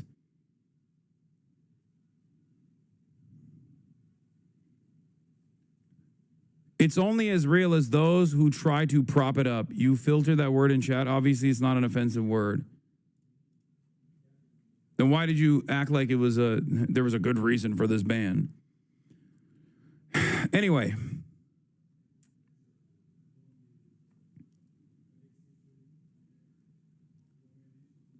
The point is, when you as an institution or from a point of a point of privilege, a point of power, offer any sort of serious concession, okay?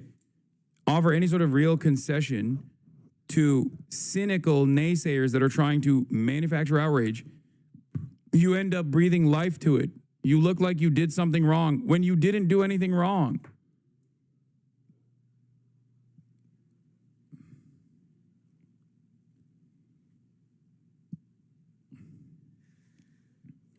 It's that simple. Now, are there actually instances where you might fuck up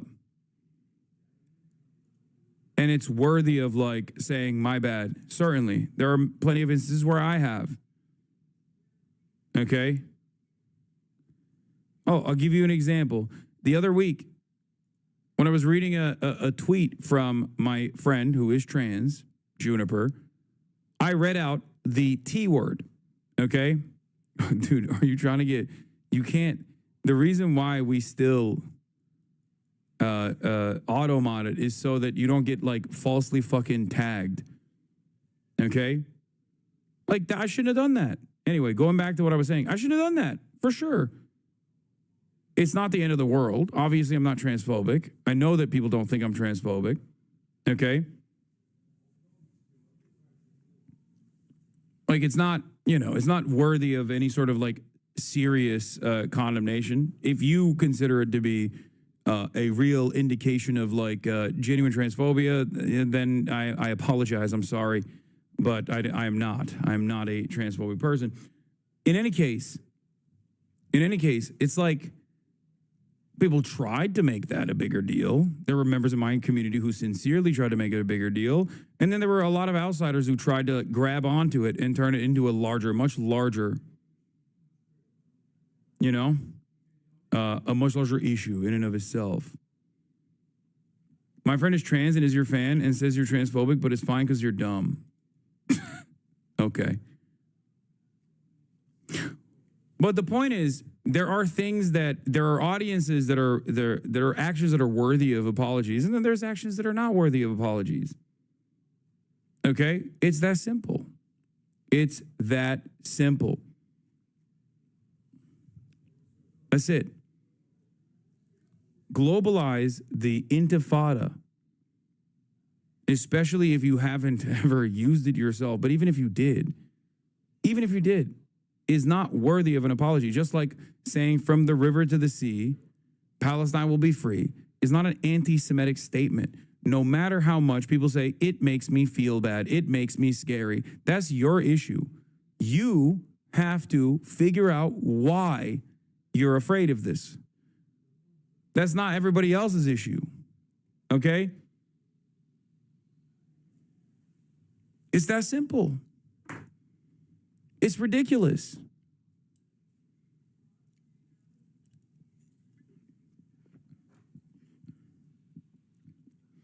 I am trans. You are dumb about trans things that are low-key transphobic and don't know it in that way, but your heart is in the right place. You're our himbo. Okay.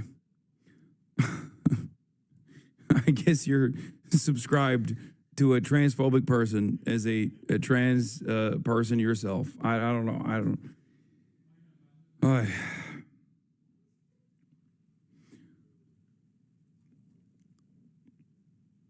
But in any case,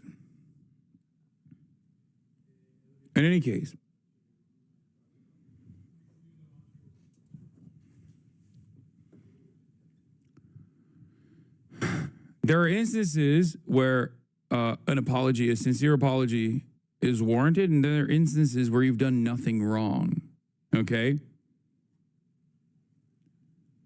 And there is no fucking reason for Zohran Mamdani to ever turn around and apologize or back away from even defending other people around him saying globalize the intifada.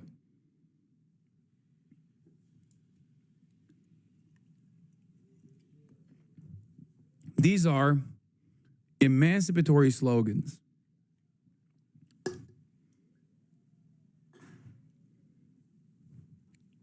They're not slogans that invoke violence. And if people think that these are slogans that invoke violence, it is because they are defending the actual violence that the people making these emancipatory slogans are experiencing.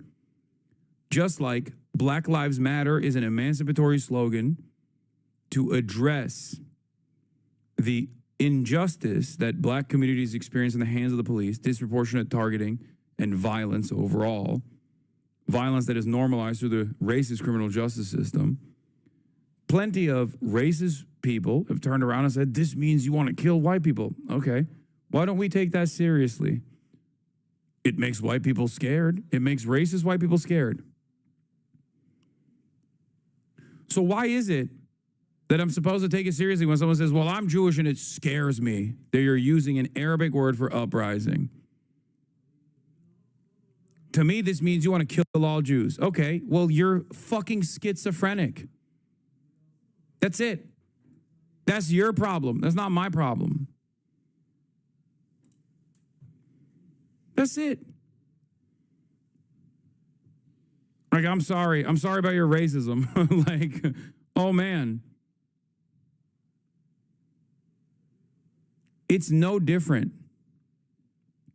It is no different than a racist white person saying, Black Lives Matter scares me because I feel like you're saying I want to kill all white people. Globalize the intifada scares me because I feel like you're saying you want to kill all Jewish people. No different between these two. These are both inherently reactionary statements.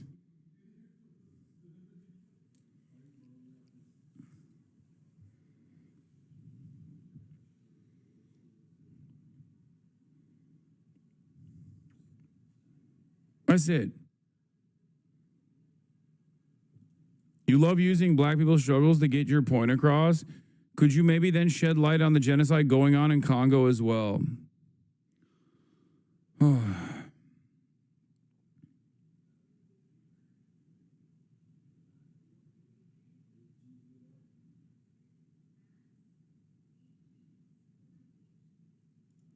This got to be a federal agent, right?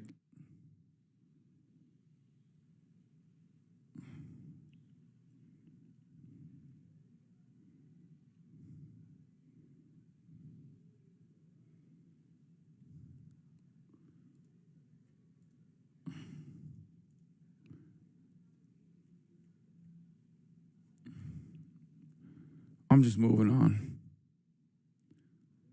Oh, yeah, dude, you hate about oppression here? How about you fucking name all the oppressions?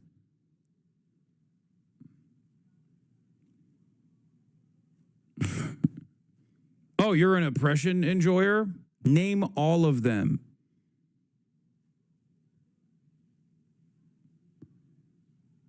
The ironic part about this is you literally just came in here in the process of me describing Black struggle in America, in defense of Black struggle in America, in an effort to contextualize another international incident taking place. And you said, well, that's not enough for me. Name some other struggles that Black people are experiencing. Like, what a fucking insane, like, what is happening here? It's not even Oppression Olympics. It's like, yeah, I was literally in the process of not just weaponizing Black struggle. What, you think fucking Black Lives Matter is a popular cause? Like, what are you talking about?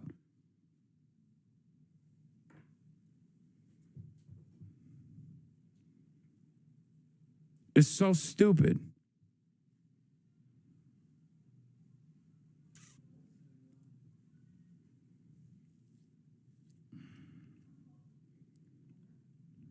And more than 100 executives. It's been organized by the Partnership for New York City, the group planning to meet with sitting Mayor Eric Adams tomorrow. And joining us right now, someone who spent some time with that nominee yesterday and a whole bunch of other CEOs. Catherine Wild, President and CEO of the Partnership for New York City. Good morning. Good morning. Okay, so take us inside the room. I know there was a million different questions asked about everything from anti-Semitism to taxes to how many freebies can be given away. What was the outcome in terms of the feeling in the room when it was over?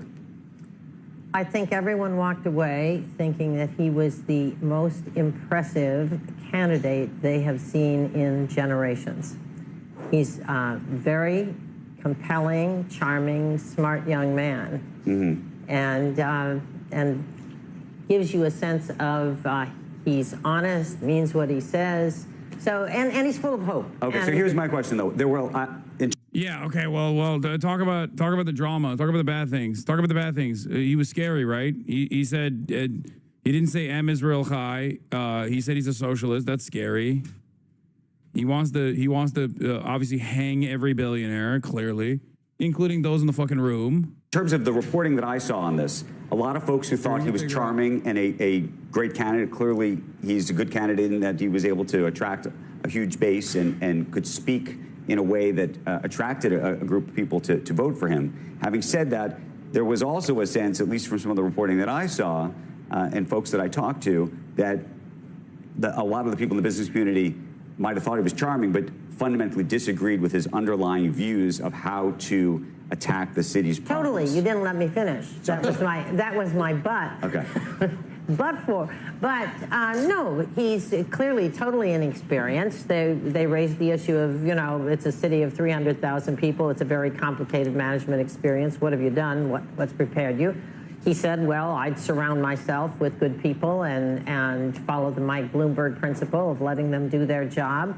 That was a good answer, but I don't think it was it made up for the lack of experience. And on policy issues, he's sourcing from sources that they don't believe in terms of the fiscal realities, the tax impacts, et cetera. And did he hold firm? Did you feel like he on those views? Did you think that there was a flexibility to his perspectives? I don't think he would. What he said was he wouldn't be flexible on his basic values, but he was eager to learn. He seemed to want to say, I'm open to learning, to better understanding. And he said, importantly, because I think this is important, I think we all agree the challenges facing the city, he nailed it, affordability and et cetera. The fact that... Are you not at all worried about how easily Zoran caved and to who he's caving, assuming it's true? Like he's only caving to one group, the Dem establishment, which he literally does not need to win. If anything, this is going to hurt him and makes me worry about his ability to stand strong. I don't think so. I mean, we'll see. Only time will tell. But I think he's smart enough and surrounded by like-minded enough individuals that he's not going to fucking do that. I don't know if he actually fully caved or anything like that. I don't think this is copium either. Like he's not doing any of those things. I like that he's got billionaires talking positively about him after one fucking meeting, saying that he's like undeniably charismatic.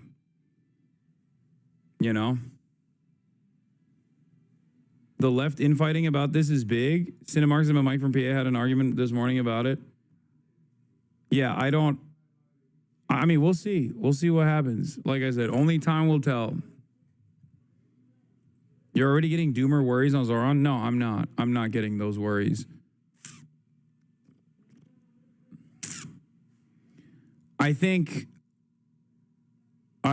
he needs to continue paving his own path as he has done so far and lean into what got him elected.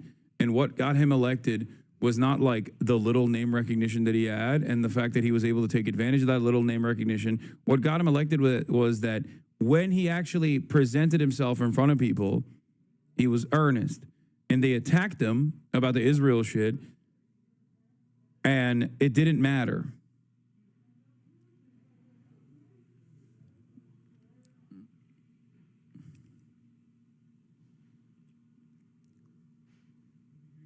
Until he gives me a reason to worry, I'm not all that worried.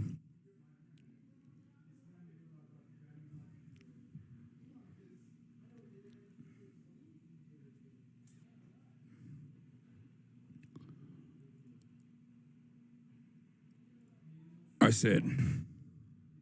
That doesn't mean, but I do think there is a yearning for generational change in the Democratic Party. Paul Begala is still trying to make the case for moderates to have the energy in the Democratic Party, while Alyssa Farah disagrees. Let's take a look. That doesn't mean, by the way, generational change does not necessarily mean ideological shift, right? We all got all gassed up because some guy got 43% of the New York Democratic primary vote for mayor. Good for him. He ran a fine campaign. 4 days later, James Walkinshaw won a landslide in the Virginia 11 special election. Another congressman died, Jerry Connolly. And he's young too. And nobody noticed him because he's a moderate. And we don't want to acknowledge that the real energy in the Democratic Party is on the moderate side. That's how Mikey Sherrill won a convincing victory to be the nominee for the Democrats in New Jersey for governor. How Abigail. Yeah, the Arizona situation is pretty obvious. It's like just because you're young and attractive doesn't mean that you're actually progressive. And if you don't actually channel progressive policies, just simply being young and doing social media hits is not going to fucking carry you across the finish line at all. It is actually a direct... It is unironically a direct example, so close to the Zohran Mamdani victory, of exactly what I've talked about. It proves my point. If you don't want to believe the point that I'm making over and over again by my comparisons to Bernie Sanders and his approval rating, Bernie Sanders, who is, 800 years old and not exactly the best social media personality, and having said that, people still love him.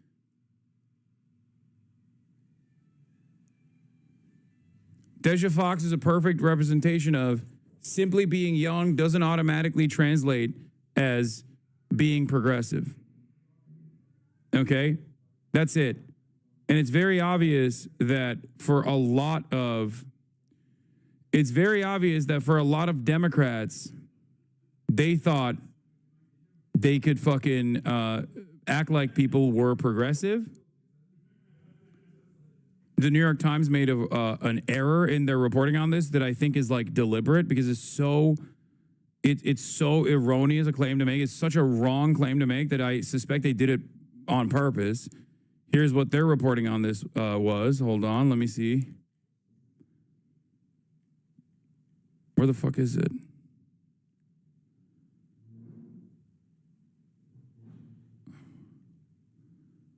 Oh, here, this is it. Mamdani momentum withered in the deserts of southern Arizona, says Jonathan Weissman, looking at Jack Healy's report on the New York Times. This is the quote that I'm looking at. Mamdani momentum withered into the deserts of southern Arizona on Tuesday night, Jack Healy said, on Adelita Grijalva's convincing win in Tucson against the upstarts who called for a new face and name to succeed Raul Grijalva in the House.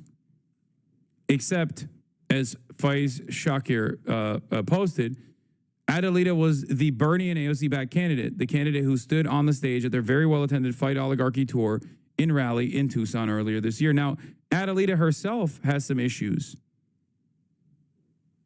Okay? Adelita herself has some issues as well, for the record.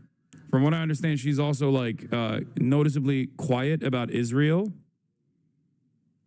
That's one aspect. But beyond that,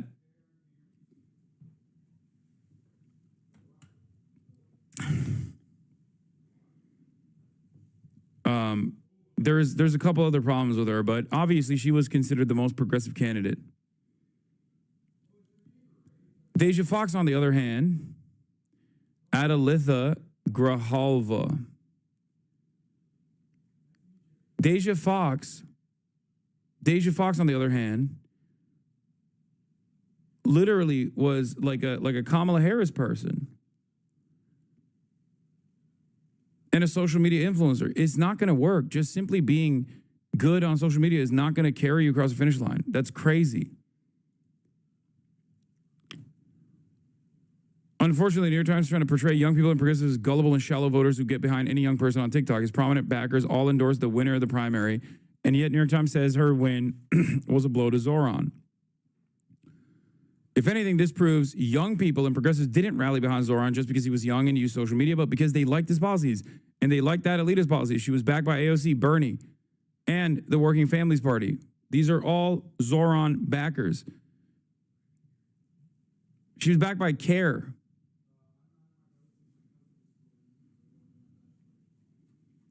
These guys have cultivated their own. Yeah, she was not just a Kamala person. She was a Kay Hiver and a staffer since 2020. Deja Fox is. And she was a moderate, posing as a progressive. There are many such incidents. The Democrats have taken note of at least the David Hogg criticisms about the gerontocracy and think that the solution to this is simply running the same old moderates, but with a new, younger patina. This is stupid.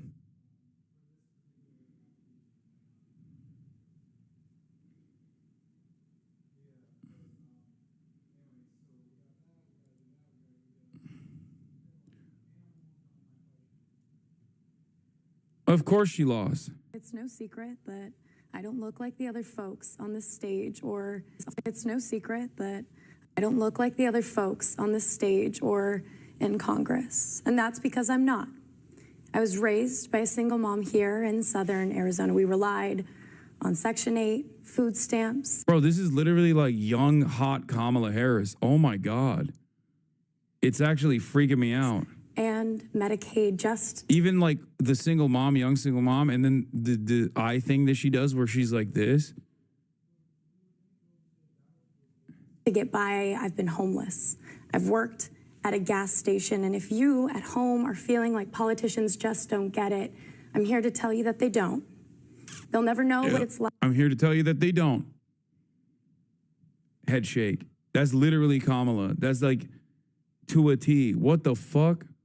Like to make hard decisions in the grocery checkout line, or to work full. Then she went to a Prada event in Milan during the campaign. Yeah, because she's a fucking social media influencer first and foremost. It's so ironic because, wait, actually it wasn't. I think it wasn't Prada that invited me to their Milan launch, but Prada did send me the shoes from their new fucking runway. But again, I'm not running for office. I'm a fucking social media influencer. She's running for office. Full time and still not make the bills that month, have to choose between bills and back to school clothes, to be 16 years old and work to support your family. That's the kind of experience I bring to this race. It's the experience that we share. And it's the kind of... What's good, King? Damn, it's a sick shirt. Anyway, so the fact that they're trying to do this shit, the fact they're trying to angle this is really, really stupid. Have you seen Shane Gillis making fucking crazy jokes? No, what do you say? Apparently, Donald Trump wants here, to, he's been popping Donald off Trump at the... wants to, wait, fuck. What is wrong with Twitter, dude? It is so busted. At the ESPYs. to stage a UFC fight on the White House lawn. The last time he staged a fight in D.C., Mike Pence almost died. All right. You don't have to do that. It was fine. I didn't write it. Actually, there was supposed to be an Epstein joke here, but as it got deleted. Must have probably deleted itself, right? Probably never existed, actually. Let's move on as a country and ignore that. That was good. That's actually good. Oh, let's see what else he said. He's an alien. Joe Rogan wanted me to... Oh, hell yeah. I'm going to get in that bag. Yeah, you get in there. Joe Rogan actually wanted me to be here to host this award show so that I could capture Adam Silver because Joe thinks he's an alien. And Donald Trump wanted me to be here to capture Juan Soto for the same reason. That's fucked up. It's an alien joke. Wait, who booed up there, dude? Shut up. Shane Gillis. Oh, we already saw this one. Damn. Y'all need to fuck. Oh, we're fucking this weekend at Murad's bachelor party. What happens in Vegas stays in Vegas. Stays in my ass. That's so crazy. Is a bridge too far? Okay. There's one thing I want to say before I get out of here, and this is a dumb joke. You guys aren't going to like it, but it's just a Norm Macdonald joke that I loved when he hosted the ESPYs, and I'm going to do it now. Travis Hunter won the Heisman Trophy this year. He's the first defensive player since Charles Woodson to win the Heisman. Congratulations, Travis Hunter, winning the Heisman. That's something they can never take away from you, unless you kill your wife and a waiter, in which case they can take that away from you. Well, see, a lot of you don't like me, and that's okay. No. No one's here? No, only Marsh has shown up so far. What the fuck? Yeah, I don't know what the fuck is going on, dude.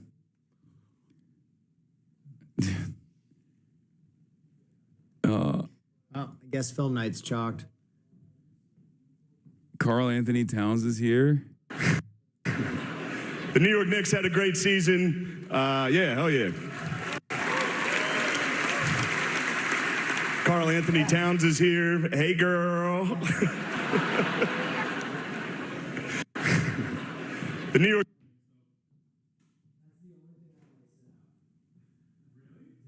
What the fuck? Caitlin Clark retires from the WNBA. She's going to work at a Waffle House so she can continue doing what she loves most, fist fighting black women. That's crazy.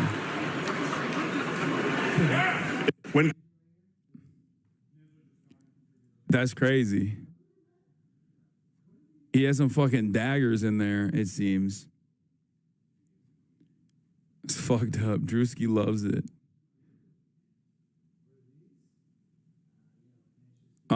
But yeah, we are waiting on the rest of the podcast to show up, but they're fucking late, of course. Unsurprising. But I'm gonna go and hang out with my family, my cousins here for the bachelor party, all the way from Turkey, and then I'm gonna do the podcast. So I love you guys, and I will see you tomorrow. And then after tomorrow, I'm taking a 3-day vacay for the first time ever. 3 days of no streaming. I wanted to stream, but Will and Marat have barred me from streaming, for the record. I wanted to stream when I'm in Vegas. We're going to be doing some crazy shit out there. But no, tomorrow I'll be live. And I'll see you tomorrow. Love you. Bye-bye. Peace. Starlight to the starlight to the topic just begun. There he is again, her sun is streaming, her sun is streaming. There he is again, her sun is streaming, her sun is streaming. Review in the P.O. box, Uncle Uger's face. Sudden discord at your prop, great names take embrace. Tiny Bernie Sanders, LGBTQ Air Force. The whole left at your fingertips, on at your door. H3 crowded debate, the Young Turks online show. 3 full fucking years of this, plenty more to go. 90-day fiance talks of champagne bourgeoisie. A Trump rally live reaction, a mass riot at DC. There he is again, her sun is streaming, her sun is streaming. There he is again,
I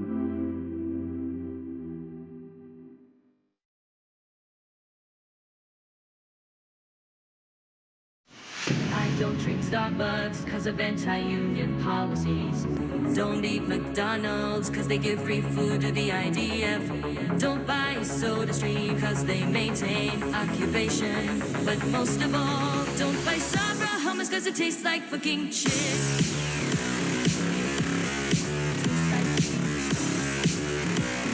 Sabra hummus tastes like shit.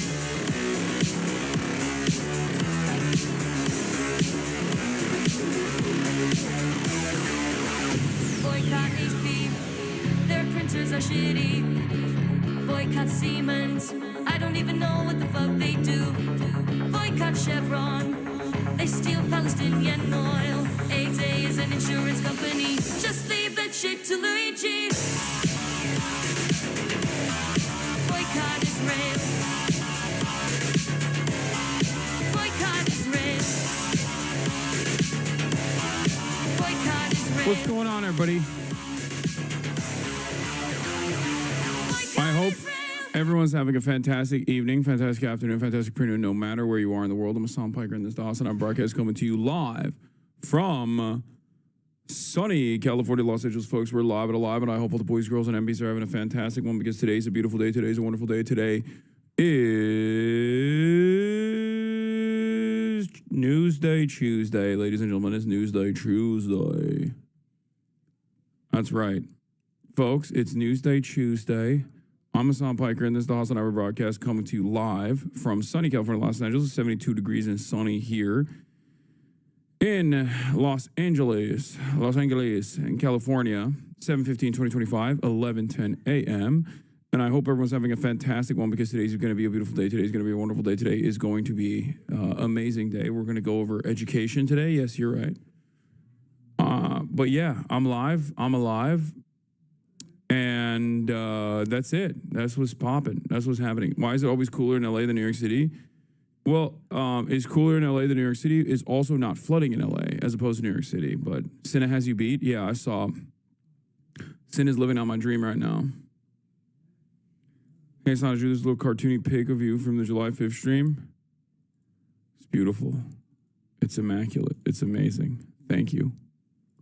But yeah, this is part of the broadcast where I tell you about my personal news about what's going on in the world of Hassan Hassan. I have a Piker in between the time period where I press the stop streaming button and press the start streaming button. So help me God.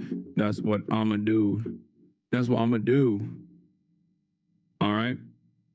Your injuries are better? Not necessarily. I'll talk about that in a second, as a matter of fact. Folks, blocked out of my hospital job over an hour late because night shift couldn't get in. Here.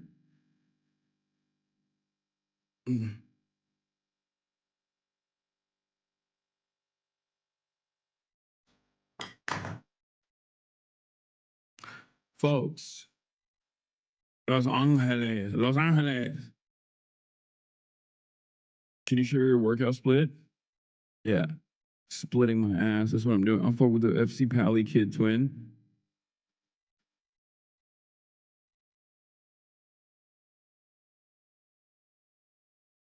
In any case,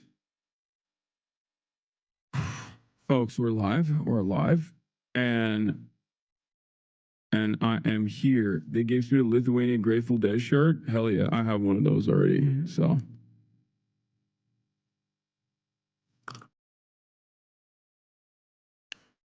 Trying and failing miserably at finding that opening song video. It's Vika's music. But in any case, folks. Personal news-wise, I ended the broadcast last night, as you guys know. I was only able to do like 6 hours and 40 because I'm like, I'm just getting back into the groove of things with, live streaming in front of a live audience for 6 hours is hard. Harder than doing IRL streams, let's be real. But I'm old. I'm getting old. I mean, it's literally not a secret. Next week, I'm going to be 34. Like, that's how old I'm going to be. Quiet quitting. He's old. He's washed. It's all of those things. Merchandise is still available at ideology.shop. By the way, Union made, American made. Spend $100 and get free shipping for the continental U.S. only. Okay. Remember, Union made, America made. You already know. Always. And when is your birthday? I'm on the 21st, 25th. Chance the Rapper's about to drop this album. He's going to say some controversial pro-Palestine things. Says he's not going to be legal to say soon. You should try to have him on. I bet he'd be down. Maybe. I mean, he is hanging out with, what's his face? He's been hanging out with a dude that I have been meaning to have on the broadcast for a minute, so.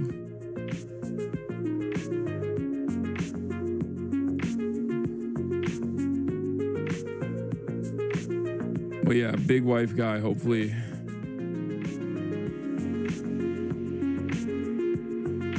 Vic Mensa is who I'm talking about. And Vic Mensa is woke as hell. And Vic is going to be on the stream soon, so. My CCO said today they wanted to have a talk about being too political for having a Palestinian flag emoji on the profile. Name is Slack. That's crazy. It's really interesting because, like, on the one hand, you got more and more people coming out and being like, yeah, no, free Palestine, fuck Israel. Everybody shut up, right? And on the other hand, people are just, like, being more resilient towards that change of attitude. Nah, they stole your joke. What is this? Yes, and ultimately, I want to make Metropolis more affordable and rebuild all the damage done by supervillains. Will you visit Arabia, and does it have a right to exist?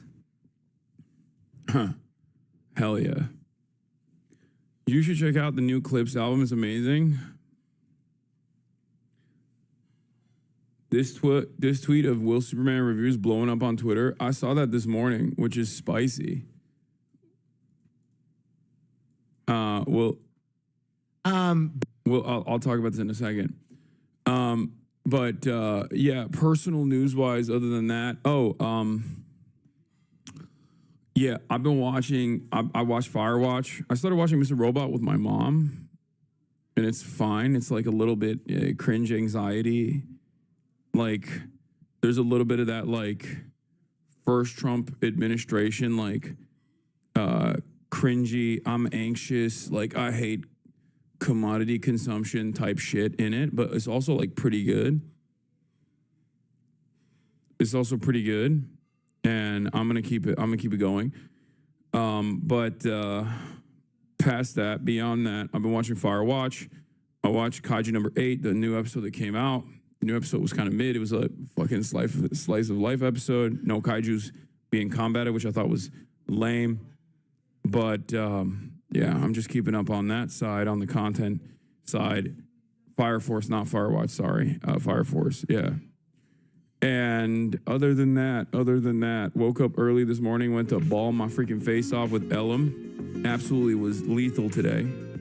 Had a lot of ball in me from not balling for the past week and not doing anything for the past week. I've been cooking, dude. I had like a 98% shot, like three-pointer. Floaters were out of control.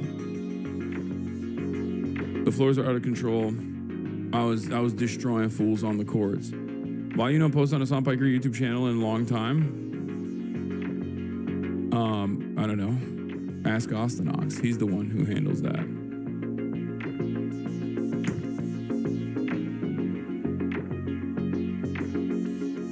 But yeah. You should check out Black Lagoon, Anti-Imperialist anime from 2006 for those good aesthetics.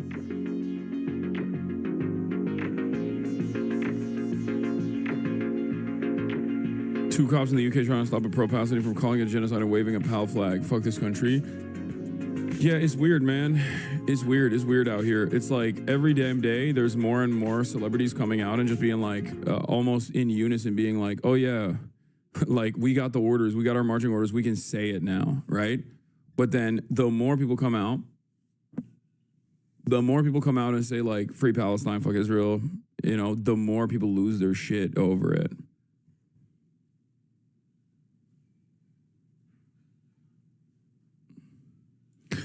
What is this? How copyright lawsuits kill free speech? From Taylor Lorenz from 4 days ago.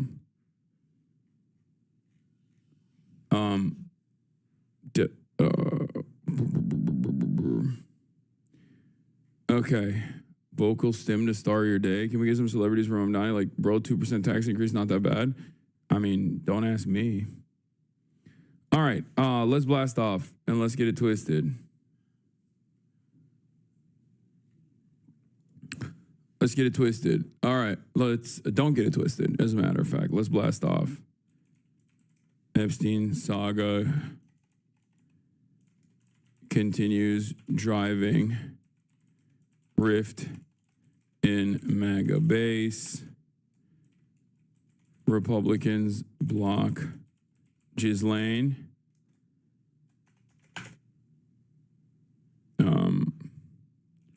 Pro-Israel is mad about Superman plus more people, more celebs coming out as pro-Pal.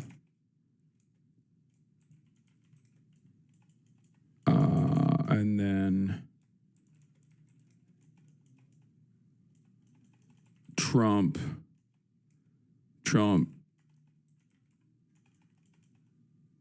goes back to Dem method on Ukraine after getting duped by Vladimir Putin. Chad, did you say please once? Get in now. There's so much news going on, but also at the same time, Huckabee is now weighed in. Oh yeah, Israel killed an American citizen from Florida, and they're finally speaking on it. It seems. Yeah.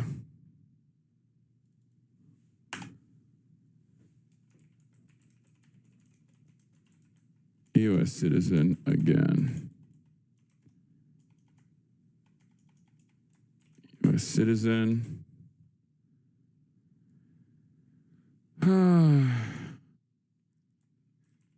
Hosborough mad at Superman. Plus celebs coming out as pro-pal. Okay, that's all of it. Do we have a blast off meme or not? Mona Chalabi interview with the Middle East. I forget Starbucks boycott the New York Times. What is this? That's my sister-in-law nephew. His name is Saif. He was a kind soul. So that's so fucking sad. Also, IOF soldiers are just fucking smoking themselves. They're like hella Israeli occupying force soldiers are just committing suicide. 15 this year so far that we know of in 2025. On top of that, Hamas is just like absolutely destroying tanks in Gaza, left and right. It's out of control. Things are changing. Things are changing dramatically, it seems. Okay, where are we? Do we have a blast off meme or not? Do we have a blast off meme or not? It seems like we don't. Pam Bondi is holding a live press conference. It's probably some cartel shit, and it doesn't matter. It's meaningless in the grand scheme of things. It's not something that we care about. You know what I mean? Because we care about the Epstein stuff, and she's not talking about it. Playlist, the Macy's, thank you for the playlist. Pam Bondi news conference right now. I don't really care about that shit, dude. I'm gonna be honest with you. Unless someone asks her about Epstein and then she flubs it, I'm not there. I'm not in there. I'm not invested. Anyway, here it is, blasting off. Get the people going. Don't get it twisted. Here it is. Epstein's saga continues driving rift in MAGA base. Republicans block Ghislaine. Israel kills U.S. citizen. Hosborough man as Superman. Plus celebrities coming out as pro-pal. Trump goes back to Dem method on Ukraine after getting duped by Vladimir Putin. Get it now. Okay. La baby. La baby. I just swallowed my own spit on accident. La baby. 24 karat gold. La baby. Did you see there's another flotilla going to Gaza with Chris Smalls? I did, yes. Richie Torres snuck in. That's so funny. I missed personal news. You did, but there wasn't much going on in my life other than I'm cooking.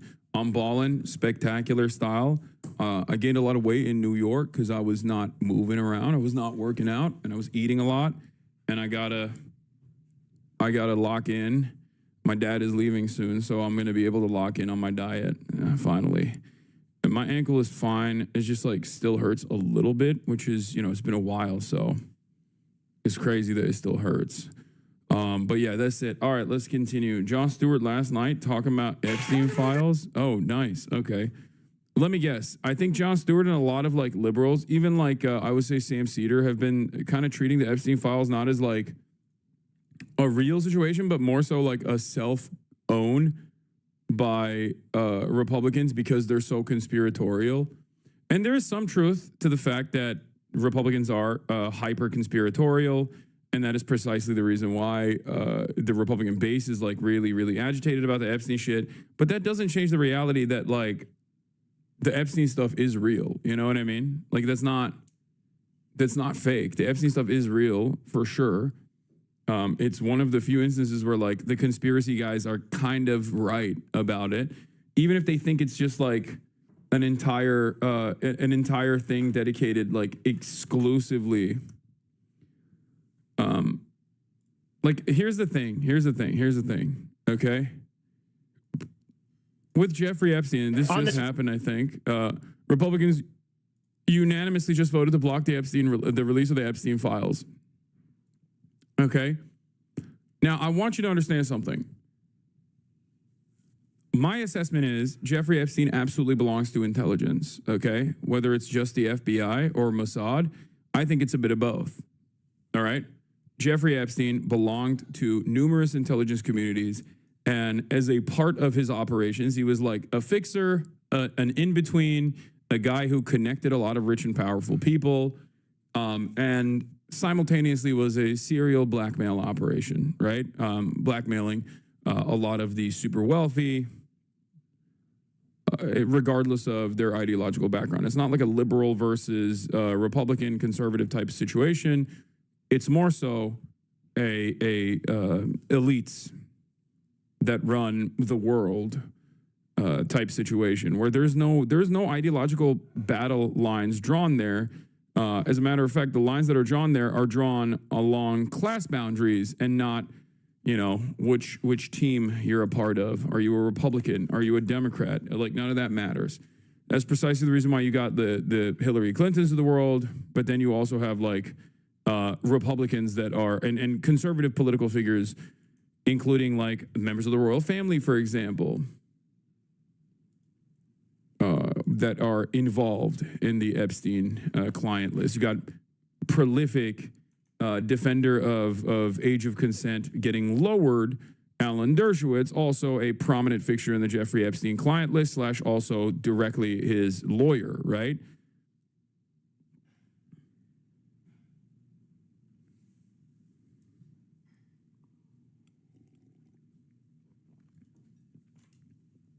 This is a unique spot.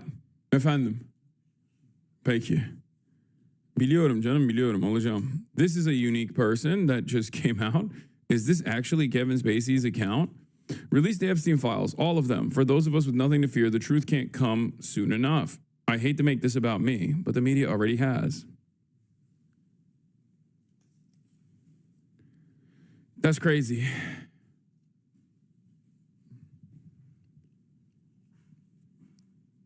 It's crazy because Kevin Spacey's like, I've been doing my own thing. Okay? I've been doing my own thing on I've been doing my own Epstein stuff. Like, don't worry about it.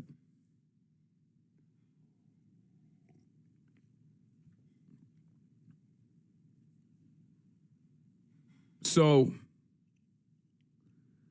I do think that some of the liberals, like some of the Democrats and their approach to this is basically just to prod it because they know this is an issue that has caused a major fissure in the base and the MAGA base between the base of support and Donald Trump for the first time ever. Okay. And he was found not guilty, to be fair. Brother.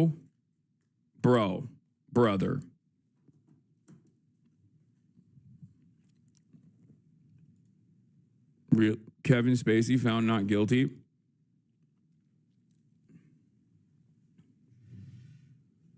Yeah, Kevin Spacey. So many of his accusers mysteriously died under mysterious circumstances. Kevin Spacey.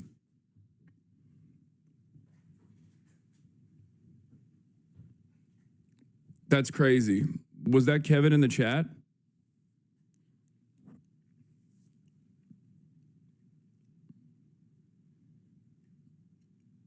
Yeah, that's crazy to say that about Kevin Spacey.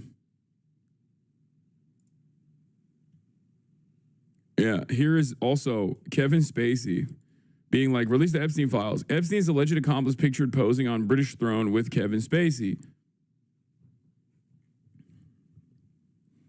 I mean, come on. Like, a lot of people will say, like, oh, everyone in Hollywood is like elite pedophiles. It's like, nah, I don't know about all that. But there are some who are, you know, engaging in illicit behavior. I can't say too much because I'm like legitimately scared of this person. But there are some whose names we cannot even utter. And I would say Kevin Spacey's on that list. Sometimes directly related to Jeffrey Epstein, other times doing his own damn thing. Next, you'll come after my beloved OJ. He was acquitted. True. Sometimes the criminal justice system does not actually bring justice.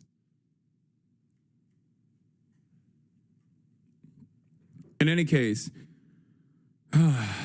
here is the vote that was unanimous by the Republicans in the House of Representatives that unanimously voted to block the release of the Epstein files. One must ask the question, why are they doing this, right? Interesting. I do think that a lot of the Democrats in the media and Democrats in general are just like kind of prodding on the Epstein stuff exclusively because they recognize that this is like a thing that the Republicans are mad about. It causes a real fissure in the base in a very meaningful way, in a lot more meaningful of a way than anything else, right?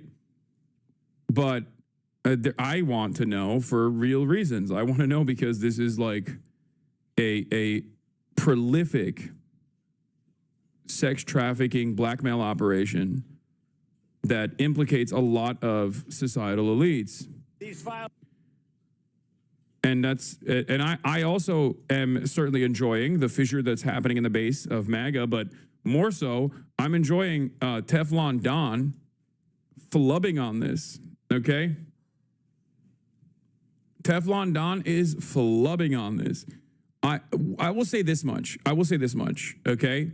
This feels like the only way that you can get Americans to identify an issue from a class dynamic. Ironically, it's not like a Marxian assessment of class because it has nothing to do with like people's relations to the means of production, but it literally is like if you're like a super wealthy elite guy, then you're, you know, on the let's not fuck up the bag. Let's not talk about the Jeffrey Epstein shit. And if you're just like a regular dude, even if you're like a small business owner, even if you're the petit bourgeois, you still are like, no, I want to know. I want to know about this shit. It's literally like the most 99.9% versus like the super, super tiny 1%, 0.1% issue.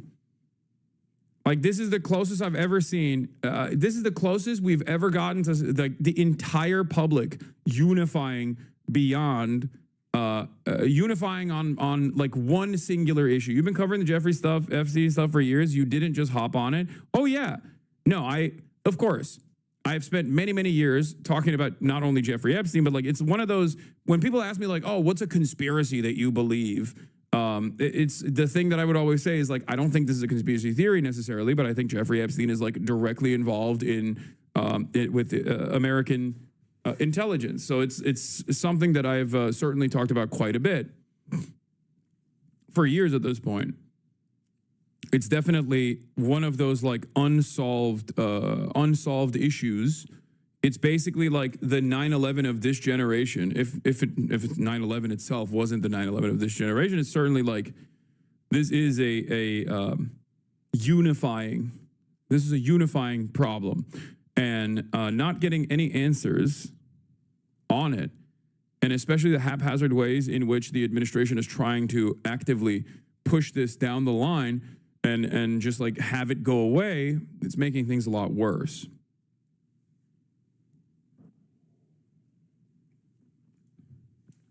Yes, I saw. Rolling Stone actually had a good release on this. Jeffrey Epstein hired private investigators to intimidate the FBI agents investigating him. I mean, come on. Private mercs? Really? Private mercs? Like being able to operate private mercs in this capacity on U.S. soil against literally the top cops, federal law enforcement is crazy. Okay? So who knows? Here's a statement from a Tara Palmer. She says, the Epstein story won't go away because it's not just about sex crimes. It's about class warfare. The elites abused poor kids and got away with it. MAGA was promised justice, but last week it was made clear Trump's not an outsider. He's one of the protected. Yeah. MAGA is full of shit. They only care about the Epstein files because they thought it could hurt the left. This is what I used to think. I used to think that, I will admit something. I used to think that the MAGA base was simply just like cynically saying like, oh, this is a pedophile, that's a pedophile, blah, blah, blah. We're anti-pedophilia. But then some in the base also didn't realize that like they were also pro-pedophile because they would be like advocating for child marriages and things like that. But there are certainly a lot of people who are apolitical, a lot of people who are just like not remotely interested in this kind of thing that unironically do care about, like they do have an anti-pedophilia position. And because if that wasn't the case, they would not be fucking railing at Trump. They would not be getting mad at Trump right now. Do you understand?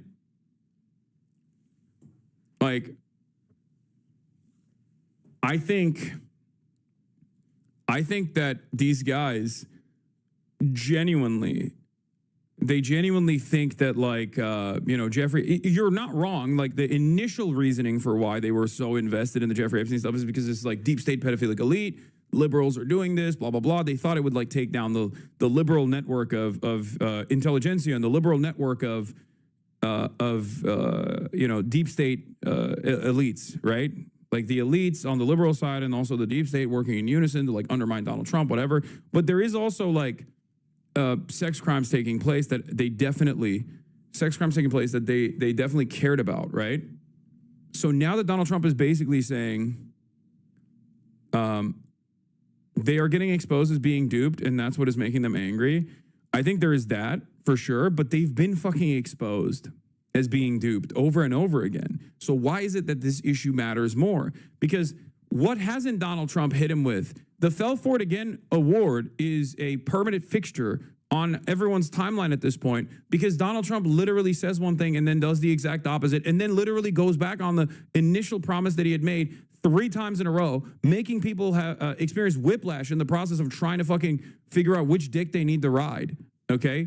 They will literally be like, oh, we hate the tariffs, or we love the tariffs. Thank you for the tariffs. I'm a trade protectionist. And then the next day he's like, no more tariffs. And he's like, oh, brilliant. Art of the deal, sir. Art of the deal. We hated the tariffs, actually. And then the next day he's like, tariffs are back on. He's like, brilliant, brilliant. You're such a fucking amazing commander. You are commanding the economy. So like these guys don't give a shit about being duped on a lot of issues. I mean, look at Medicaid, right? Medicaid cuts. Trump said he was not going to touch Medicaid. He said he was not going to touch Social Security. He said he was not going to touch like any of the welfare, right?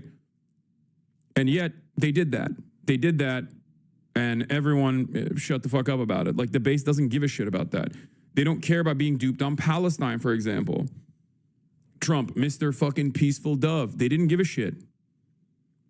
They did not care about any of that. But this is one thing that they do care about, partially because this is something that is like completely in Trump's control. This is something that they really, really were invested in. So this is definitely causing a fissure.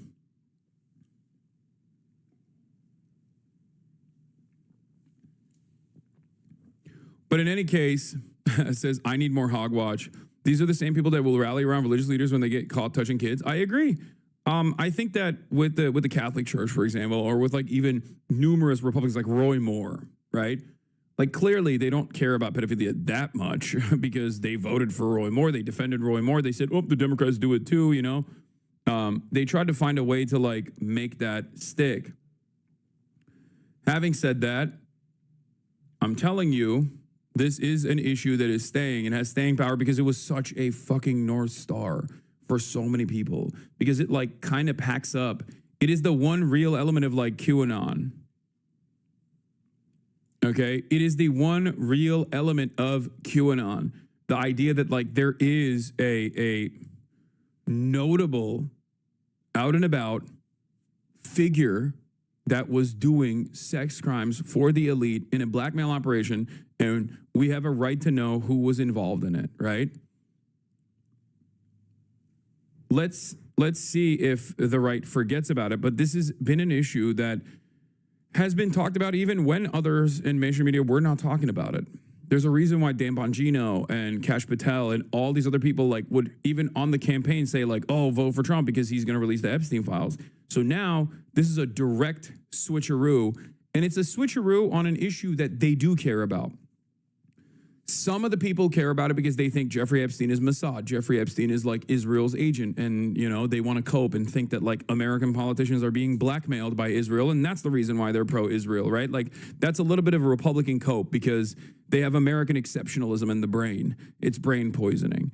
And they think, oh, America is exceptional. Our politicians are amazing. Our Republicans would never be pro-Israel unless they were like, you know, being blackmailed by the Mossad, right? That's not the case, obviously. This doesn't mean that Israel doesn't engage in blackmail operations. Of course they do. But having said that, that's not the primary motivator for a lot of American politicians and why they actually show unconditional support to the state of Israel.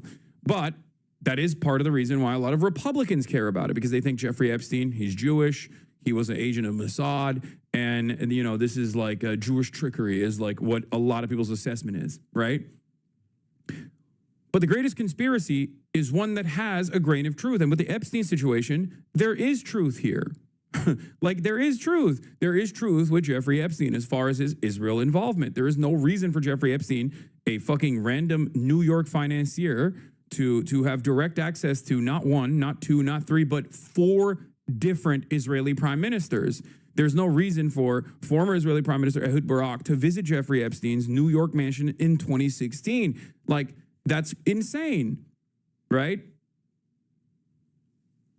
It's crazy. Jeffrey Epstein connecting Benjamin Netanyahu with JP Morgan. Like, that's crazy. Prince Andrew. There are so many elite connections with someone like Jeffrey Epstein. He's not just some fucking random New York financier. And it's not like it's not like Jeffrey Epstein was famous at being a New York financier. Like, how did he make his money is a real question that a lot of people have, and they don't know.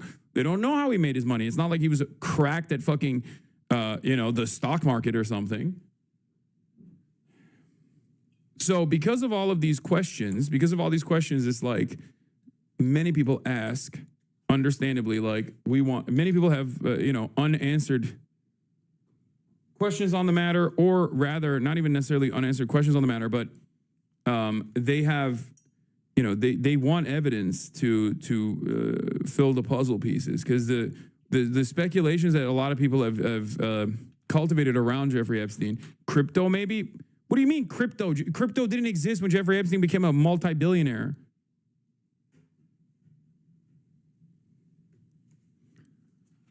Anyway, let's take a look. The Attorney General briefed you on the DOJ and FBI review, the findings of that review. The Attorney General briefed you on that. What? On the DOJ and FBI on what? review. On what subject? Epstein. Okay. On Epstein, of the review of the files. Attorney General Pam Bondi. A very quick briefing. Did she tell you, what did she tell you about the review? And specifically, did she tell you at all that your name appeared in the file? No. She's given us just a very quick briefing, and in terms of the credibility of the different things that they've seen. And I would say that, these files were made up by Comey, they were made up by Obama, they were made up by the Biden, we went through years of that with the Russia hoax, with all of the different things that we had to go through. We've gone through years of it, but she's handled it very well, and it's going to be up to her. Whatever she thinks is credible, she should release. Yeah. That's wait, I got to run this again. What the hell? What the hell? Wait. And in terms of the credibility of the different things that they've seen, and I would say that, these files were made up by Comey, They were made up by Obama. They were made up by the. Why are you so nervous, bro? Why are you so nervous? What is this? Also, it's like, so Hillary Clinton put herself on the list? Like, what is this? I don't understand why he's also getting ahead of it. Because this is when you're trying to get ahead of something that you know is going to come out. Does that make sense? It almost feels like he's trying to set up, he's trying to set expectations that, like, you know, you might hear someone's name on there. You might see someone's name on there, a beloved figure, but believe it, it's because Obama, he put me on it, right? A lot of phony stuff on there, phony. Biden, we went. The Biden, we went through years of that. So why didn't they release it? If the Democrats, if the demon rats, okay, if the dummycrats were the ones who actually created this list, why didn't they release it and weaponize it against you? Okay. Also, I thought there was no list. Why is there a list? Now, the reality is, like, is there actually a full-fledged list? There's speculation that there is no, like, real Epstein client list, right? Like, it doesn't exist. It's more so a term that defines, like, everyone that is a Jeffrey Epstein affiliate that might have been blackmailed, right?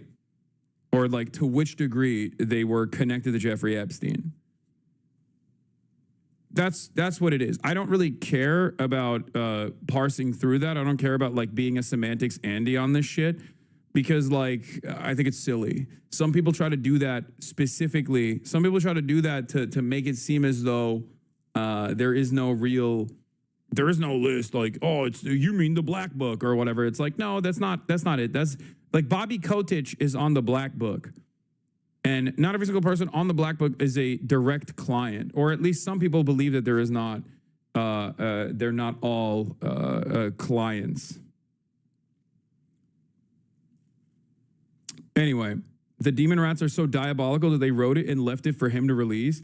Yeah, they wrote it. They put themselves in it for some reason. They were like, hey, we're a bunch of elite pedophiles. We are a bunch of elite pedophiles ourselves as Democrats. And that's why, yeah, Hillary putting Bill's name in the Epstein files. They expect one of us in the wreckage, brother. That's funny. Except Hillary Clinton herself, like, also frequented the Epstein Manors, specifically Zorro Ranch in New Mexico. Like, I think a lot of people are only now paying attention to this shit, so they're, like, kind of oblivious to, like, all of the minutia, all of the many great details that connect the Clintons, who are insanely connected to the Epsteins, okay? Both Ghislaine and also Jeffrey himself. I'm going to tell you something. I'll give you one example. When Ghislaine Maxwell's father, Robert Maxwell, who was OSS, who was also Mossad, he worked with Mossad, he worked with, like, Western intelligence and with Mossad as well. When he died, and he was buried in Jerusalem, okay? Ghislaine Maxwell's father, Robert Maxwell, is the OG spook, right? And he was buried in Jerusalem, and numerous Israeli officials attended his wedding, okay? One of the people that I believe attended Ghislaine Maxwell's father, Robert Maxwell's funeral, he got a state funeral. Did I say wedding? I apologize. He got a state funeral, okay? One of the people that attended his state funeral was Anthony Blinken's stepfather. Like, I mean, I'm sure it's somewhat of a coincidence, right? But it is crazy.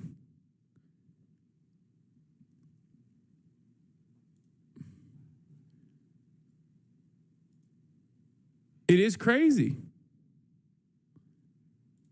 Anthony Blinken's father-in-law, or not stepfather, sorry, father-in-law Samuel Pizar was a close confidant of Israeli super spy Robert Maxwell, father of Ghislaine. It is believed that Blinken's father-in-law Pizar was one of the last people Maxwell spoke to before his suspicious death in 1991. Maurice Blinken, the grandfather of U.S. Secretary of State Anthony Blinken, was a fervent Zionist lobbyist. The New York Times credits his work with helping persuade the United States government to support the establishment of the State of Israel. Anthony Blinken even boasted about it in a talk for AIPAC. My grandfather, Maurice Blinken, initiated a report before independence that argued that a Jewish state was indeed possible. That report helped convince many skeptics, including within the United States government. Anthony Blinken's father-in-law, Samuel Pizar, was also a close confidant of Israeli super spy Robert Maxwell, father of Ghislaine. It is believed that Blinken's father-in-law, Pizar, was one of the last people Maxwell spoke to before his suspicious death. Okay?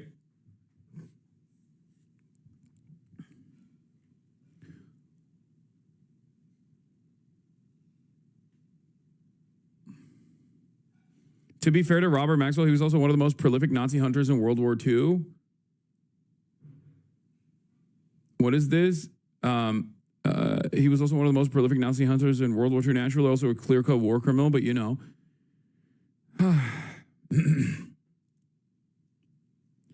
After Ghislaine Maxwell's dad died, presumably after falling naked off his yacht, Lady Ghislaine, the funeral included at least 6 Israeli spy chiefs plus Tony Blinken's stepfather. It wasn't Tony Blinken's stepfather, sorry. It was Tony Blinken's father-in-law. Samuel Pizar is Tony Blinken's father-in-law, I believe. Maxwell's afforded a lavish funeral in Israel, attended by Israeli Prime Minister Yitzhak Shamir, Israeli President Chaim Herzog, at least 6 serving and former heads of Israeli intelligence, and many dignitaries and politicians, both government and opposition, and was buried on the Mount of Olives in Jerusalem. Herzog delivered the eulogy, and the Kaddish was recited by his fellow Holocaust survivor, friend, and longtime attorney, Samuel Pizar.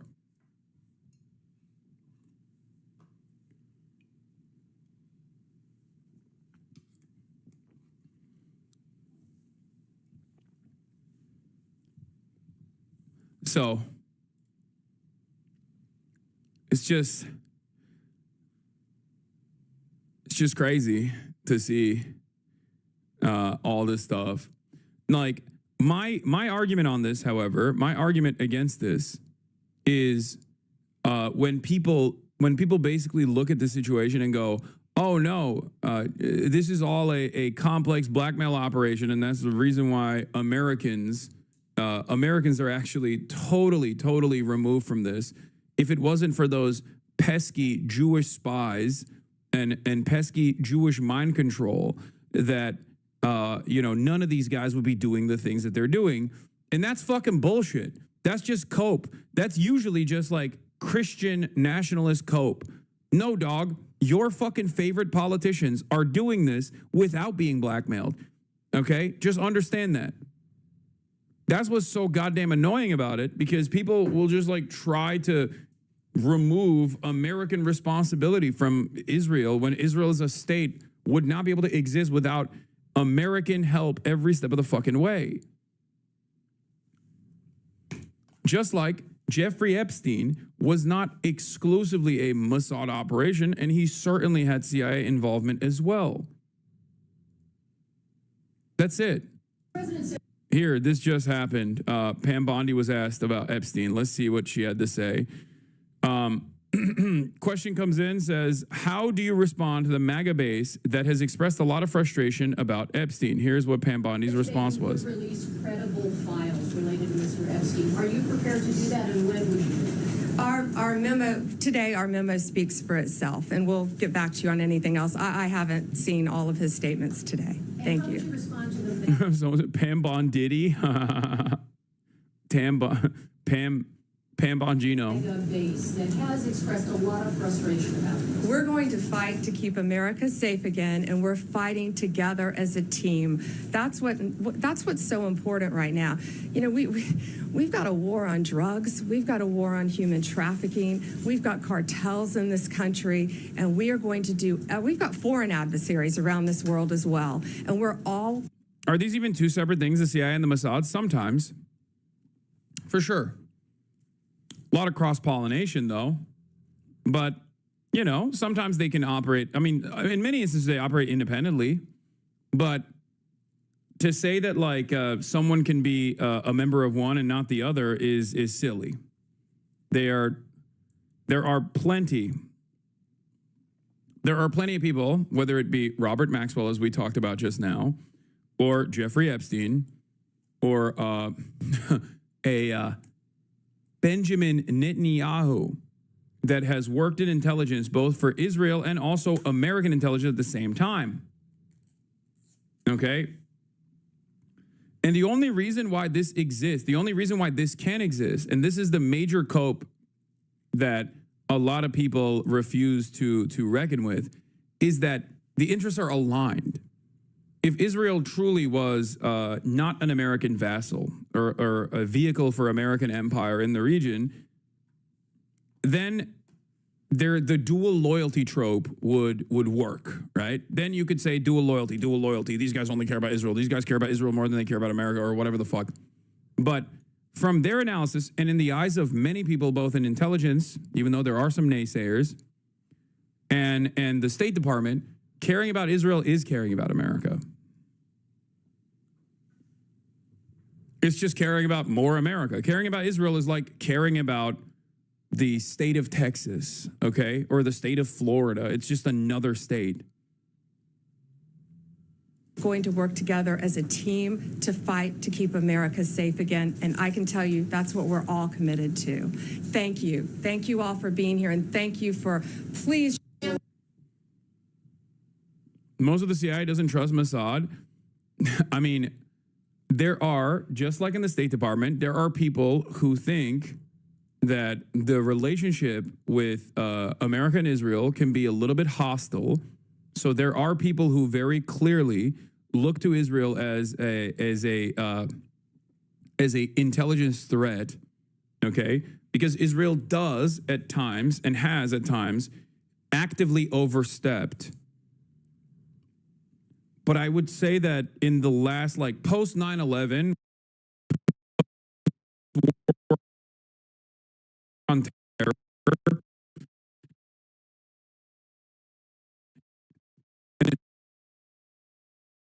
especially after Barack Obama, since Donald Trump in office, has been driving the fucking American foreign policy in the region aggressively. And it begins. Just hold. God, that's so fucking annoying. Come on. Jesus Christ. Just hold.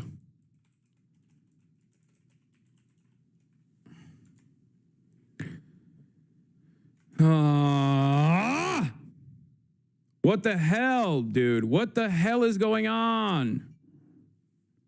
Are we back? Is it actually stabilized? Is it? It's not on my end. It looks like it's not stabilized at all. But maybe it's fine. I don't know. Why is your hotel set up better? Dude, I'm telling you, it's because it's fucking bitrate is low, but it's okay. It's fine. It's weird. I've been watching you for years, but it seems like a relatively new thing. It is a new thing. This is a new issue. I suspect that there is a little bit of a delay here. So let's try, as always. Put the number 3 in the chat if you see. Put the number 3 in the chat. Okay. 3, 4, 5, 6. Okay, there's like a slight delay. It's not the end of the world.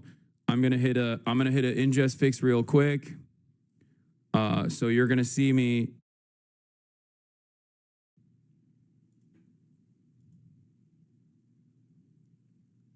Okay. Did you hear me say the screen is gonna go black?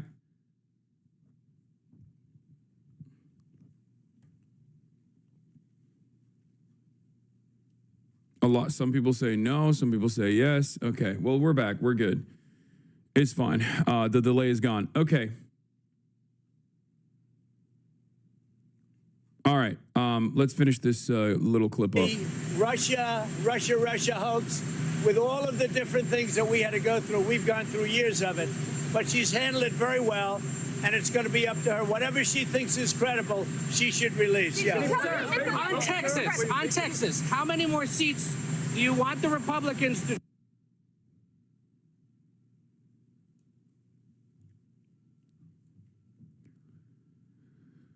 Russia.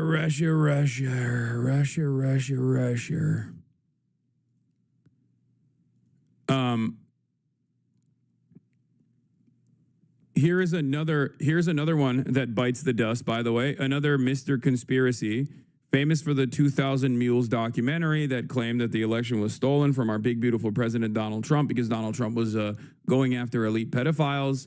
Turns out Donald Trump might be one of those elite pedophiles. But Dinesh D'Souza here also saying, come on, guys, don't care about this stuff. I'm going to talk about the Epstein files, and I'm going to make the case that even though there are unanswered questions about Epstein, it is in fact time to move on. I'm going to talk. Yeah, it's time to move on, guys. Come on. Guys, it's so silly. Move on, please. Why do you care about this? Why does anybody care about this? I don't understand. Come on, just move on, dude. Move on. It's chill. It's fucking lame to care about this stuff. This stuff that I definitely cared about a lot and talked about a lot. Okay? Move on. It's okay. Of course, Donald Trump, as we know, directly called these people to tell them to shut the fuck up. Ironically enough. But it's not going to happen. They're talking about a pedo ring of Elise like it's my ex-girlfriend, Lamau. I know. Come on, it's good for your mental health. It's good for your mental health to move on from the elite pedophile ring that we talked about extensively. Did you ever see this last year? Oh, the Jeffrey Epstein saga by Jay Aubrey, an elite pedo ring? No, and this was just part one. Jabri cooked on this. I never got to actually watch this. Maybe if we have some more time at a different point, we could go through it.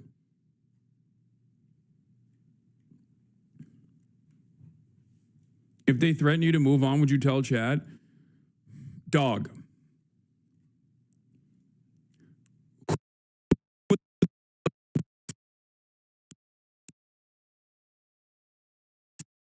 Fuck do you think you're talking to?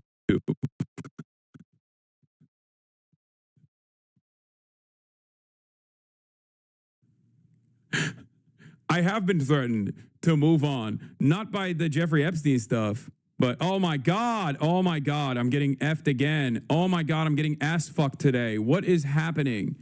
What is happening, bro? This is so goddamn annoying. It is so lame, brother. What the fuck?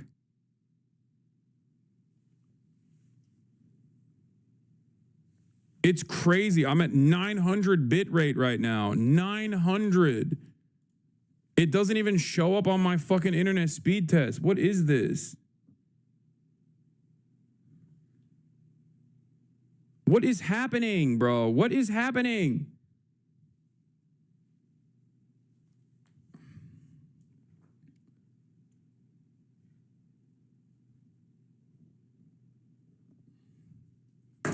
Hold on. It's good now, but wow. It's just lame as fuck, dude. Holy shit.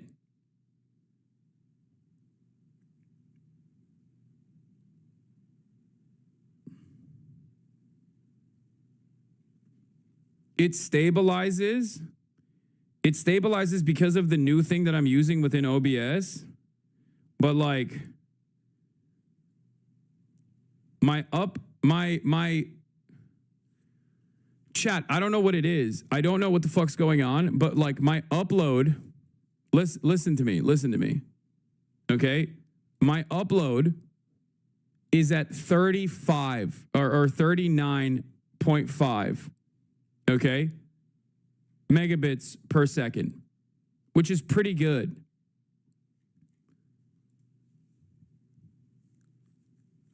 But on my OBS, it says 0 drop frames because I'm using the beta thing now. The beta thing, it's a node issue and Spectrum isn't going to fix it. Yeah, I think it's just like straightforwardly a node problem. You're right.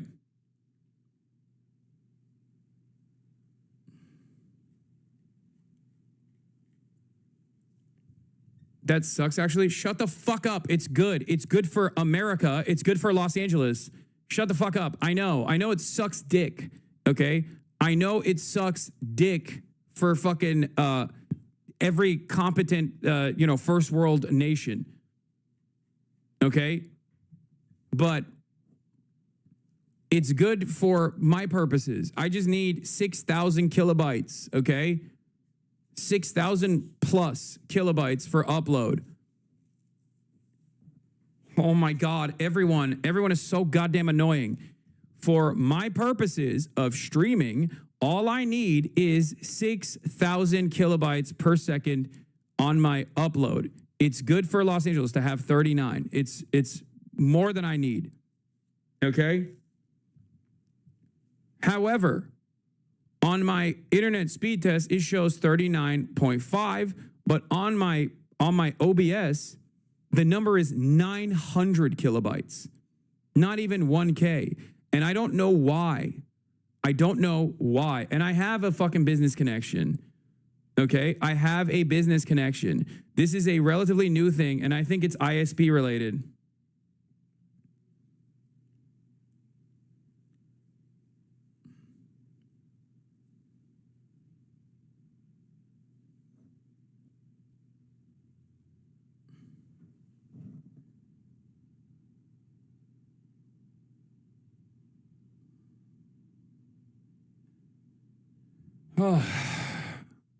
It's not a DDoS, dude. It's not.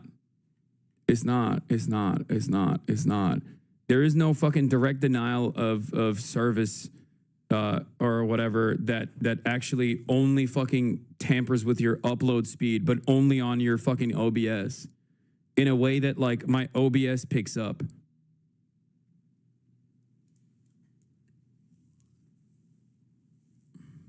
It is my ISP.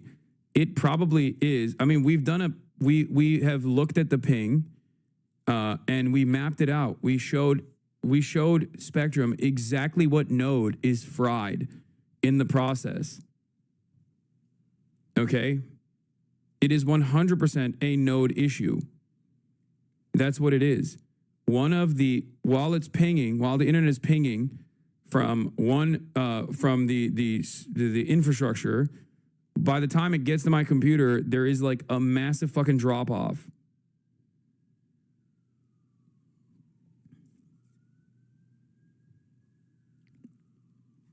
Anyway, when people were asking me like, has there ever been a moment where they've told you to move on? Would you tell us? Yes. The answer is yes. Ironically enough, I just got censored by my fucking ISP, but yes, of course. Look at Israel-Palestine for years and years. And I mean, I've been an advocate for Palestinian emancipation for years, okay? And there was a point after October 7 when people were like, dude, you got to shut the fuck up about this. My agency told me to dial it back, that I was too hot, okay? Oh my God, right on cue. The fucking stupid ass gifted alerts get busted too. It's amazing. I hate this. I hate this so much. Everything is broken. Okay? Speedify will fix this? What the fuck is Speedify? Get Speedify. You can plug in your IRL bag as an automatic backup. I don't know what that is.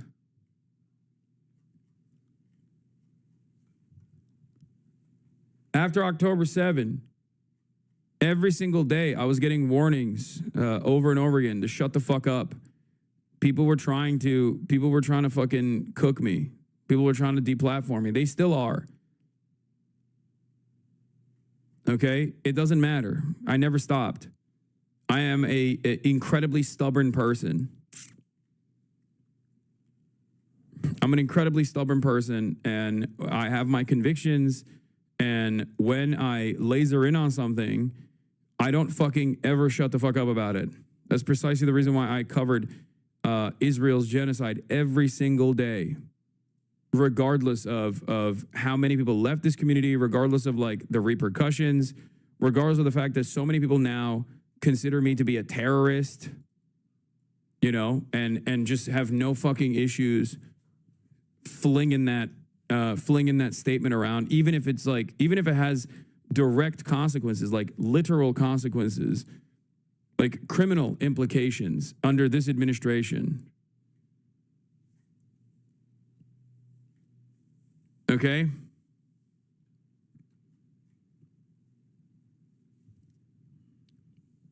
So no. I mean, people still don't let you forget that you were all along. People don't forget how you feel.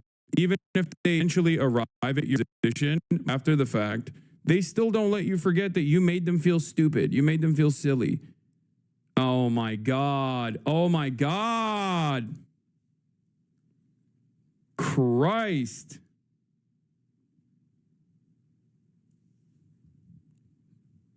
It's crazy. At least the failover thing that we have. God. Oh my God. I mean, it's fine. It's like it's still serving. You can still see it. It's just like there's a quality drop off, a spectacular quality drop off. It's just a mini F. But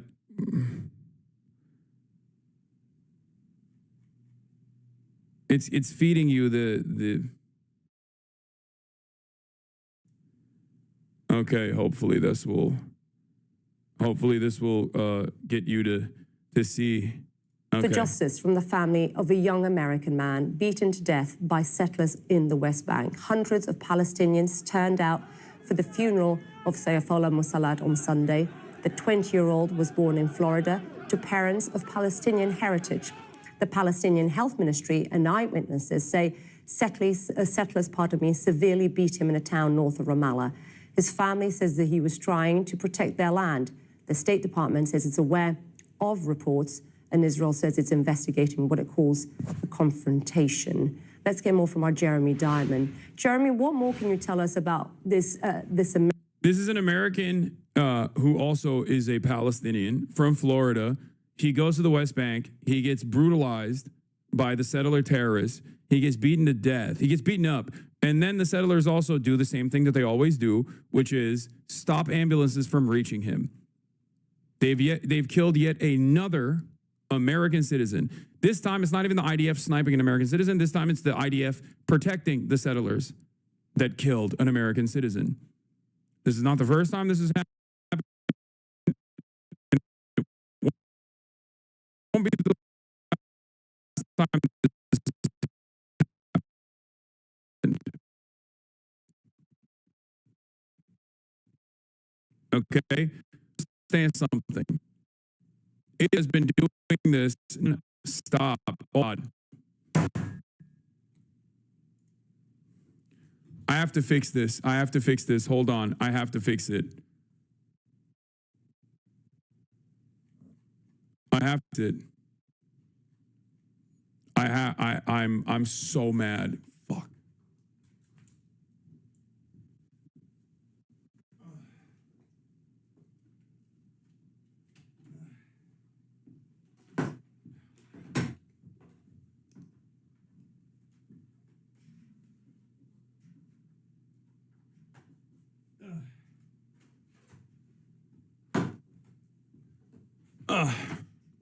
This is unacceptable, dude. This is fucking unacceptable.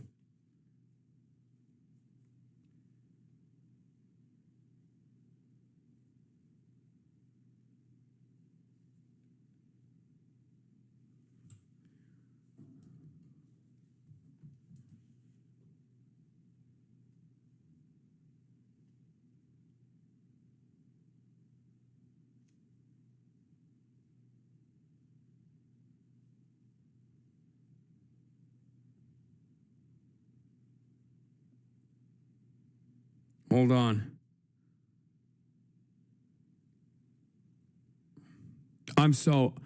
I mean, it's back, but it doesn't matter. It just keeps fucking dropping, and it keeps dropping like crazy. Hold on.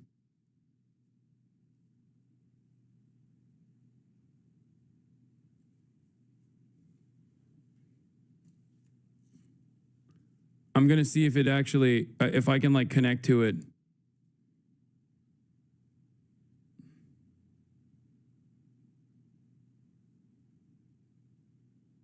I bet New York City's sounding nice right now. This did not happen when I was like literally connected. Hold on. I'm going to try something here. I'm going to hit the BRB screen for you guys 1 second. And I'm going to try to see if I can like connect directly to the fucking, connect directly to the TV, the pack that I have and disconnect from my Ethernet for a second. I don't know if it's going to, it might just like, I don't know how to Wi-Fi here. It's so damn annoying.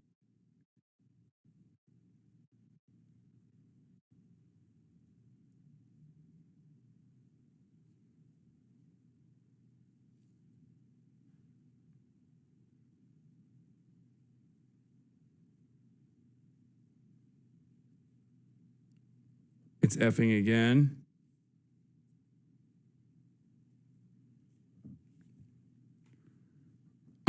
There's no choice. There's no choice. I have to do this.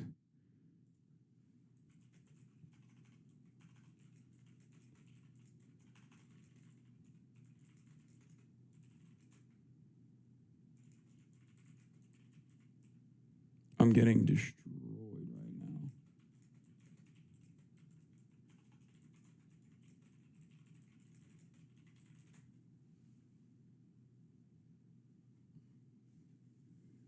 Guys, shut the fuck up. I'm not done. I'm still here, okay?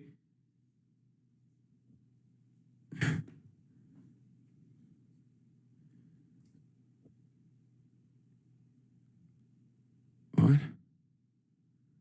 On screen tab router. That's it. Now my monitor is turning on and off. Oh my God. My monitor is just straight up turning on and off nonstop.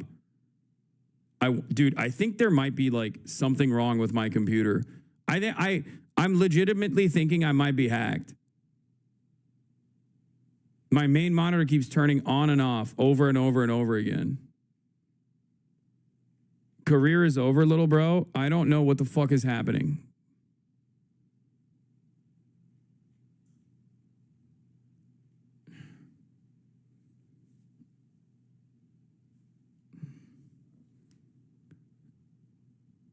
Yeah, it's just like literally turning on and off over and over again. GPU might be dying. It's not my GPU. It's not Linus, dude. Dude, hold on. I'm going to film this.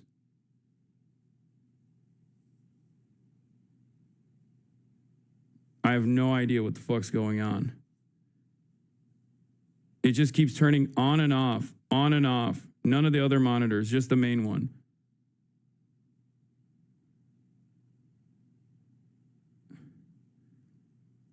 Look.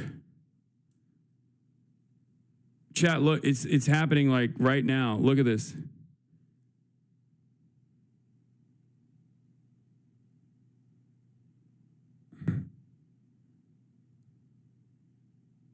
Do you see this? It's just blinking on and off. It's fucking haunted, dude.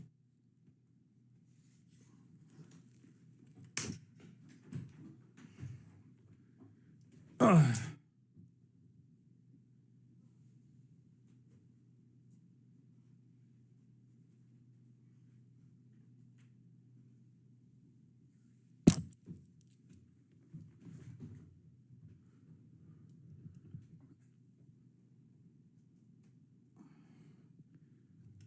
It's probably just a bad cable.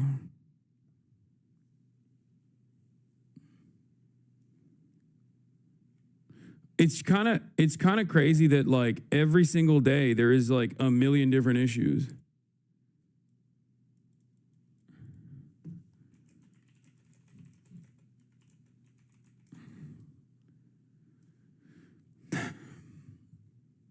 I'm starting to wonder if you need a new power strip surge protector. I'm guessing on random. No, it's not. It's just like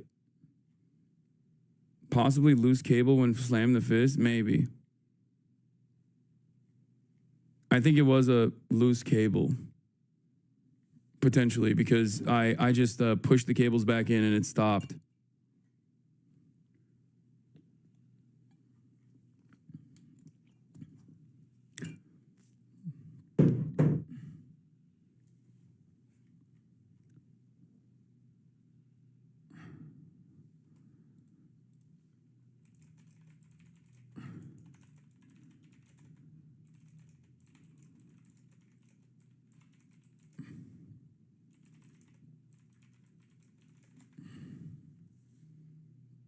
Hold on. I'm going to test this out real quick with my... I'm going to test it on my phone real quick to see if it's like connecting to the internet.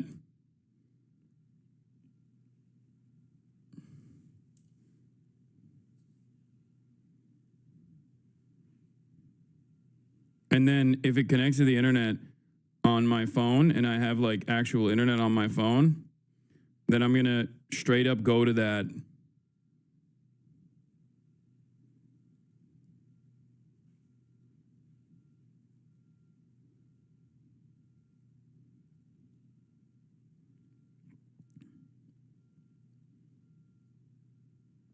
Hold on. Okay, I'm gonna shut off my Ethernet. I'm gonna shut off my Ethernet. How do I disconnect my Ethernet?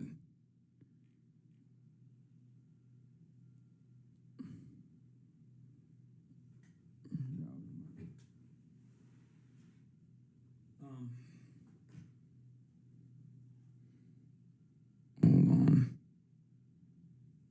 Just unplug it? Really?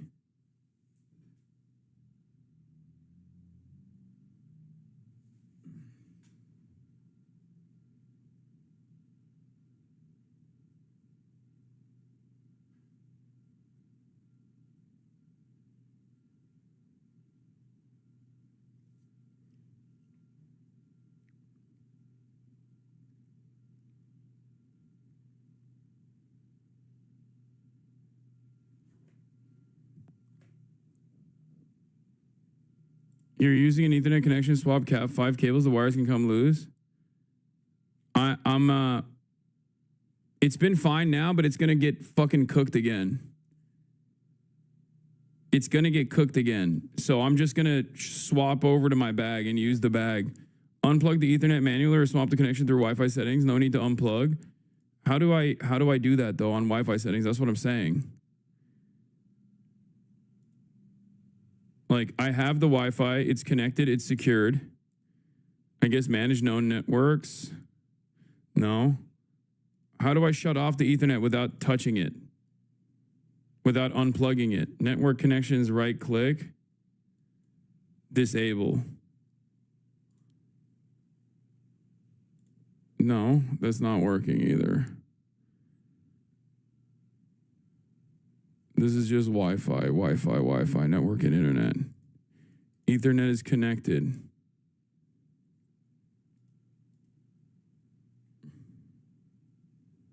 I wish there was a way to just like disconnect it.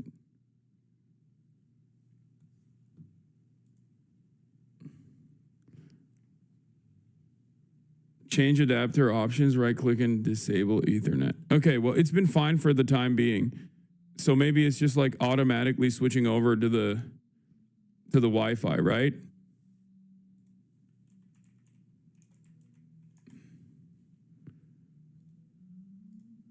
Wait, let me disable the Ethernet.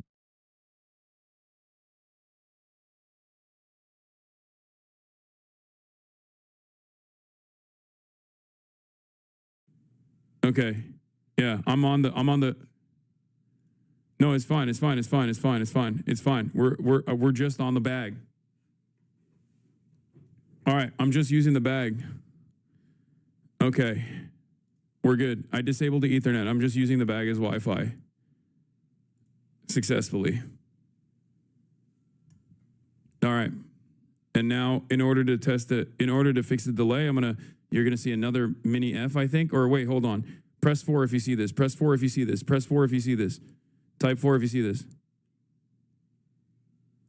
Okay, the delay is minor. It's not major. All right, I'm just using the Wi-Fi. Okay.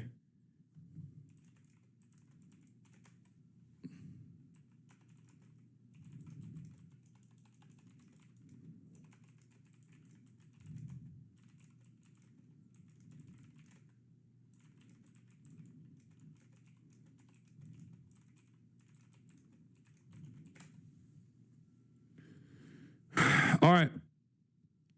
Yeah, you would have to disable the Ethernet for the stream to move. That's the right move. Your established connection to Twitch will stay on the existing connection until you interrupt it. Hope the bad connection stays up.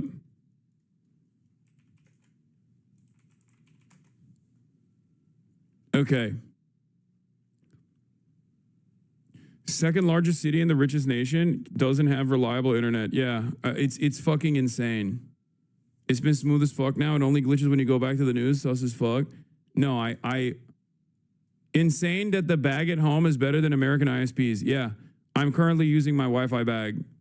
It's gross. It's disgusting. It's insane to me that that is a more reliable, more sustainable way to fucking operate here with a wireless internet than my fucking actual Ethernet, my direct Ethernet connection. The bag is already plugged in. Don't worry. I have someone who's yelling at Spectrum right now.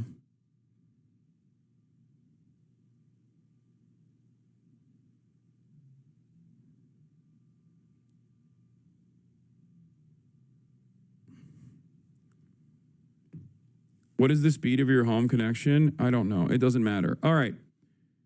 Okay. So we were in the process of trying to talk about Israel before my shit got busted. Okay. So we're back at it.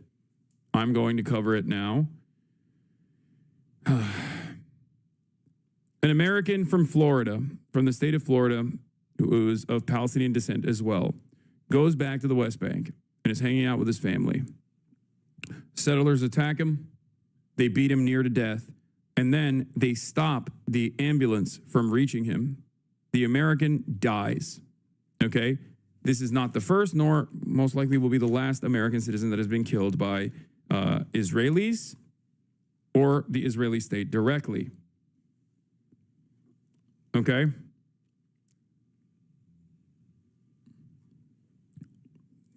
That is where we're at.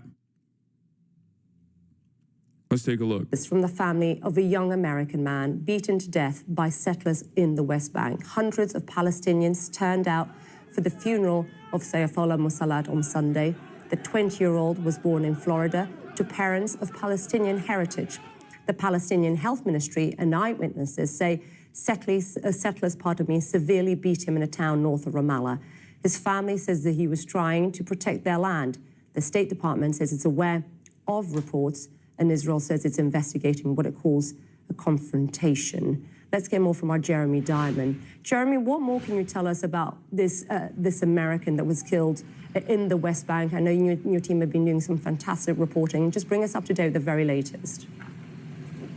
Well, Issa, he is an American citizen, but in many ways, what has happened to Saif Musalat is part and parcel of the violence that we have seen against Palestinians in the West Bank, both by the Israeli military, but also by Israeli settlers. And that is the context with which to view this story. And in fact, as we were covering this story, our team as well also came under attack from Israeli settlers in the area. In the back of an ambulance, Saif Musalat's aunt says one final goodbye. She is far from alone. Hundreds in this West Bank town have come to honor the American son who is deeply rooted in his Palestinian community. Saif was killed on Friday, just 2 weeks before his 21st birthday. Beaten to death by Israeli settlers, according to his family. Those settlers also shot and killed another Palestinian man in the same attack, according to eyewitnesses. It is a senseless, all too common outcome. Wait, what? Is there some? Is there an issue?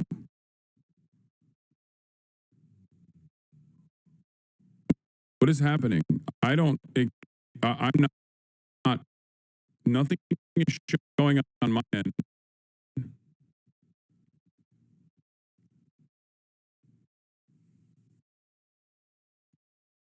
Going on? Is there a stutter?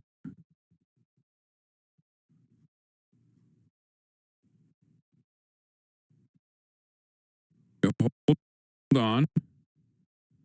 Nothing visible on my end. That's an issue. CPU 53 degrees at 18%. Is really choppy, you're saying? Is stuttering bad like it was before? It's not your internet, it's your PC. Wait, this doesn't make any fucking sense. Is it still stuttering?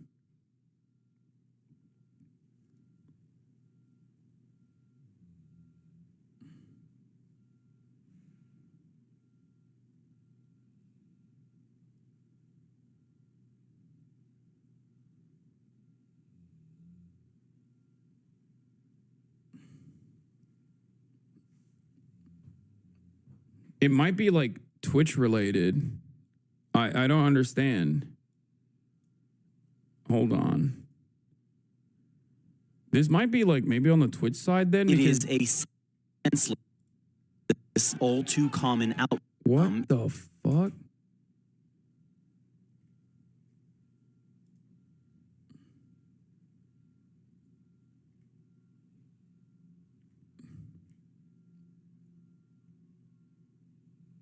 You are being throttled via Twitch or ISP?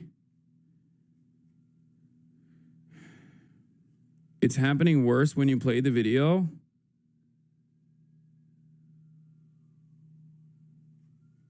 Oh my God. I'm not on Ethernet any longer, and it doesn't even matter. Look, chatters. Look. Here, I'll show you something. Down here on your OBS, it shows, okay? Down here, it shows what the bit rate is, like what the immediate like internet that you're getting, how much upload speed you have, okay?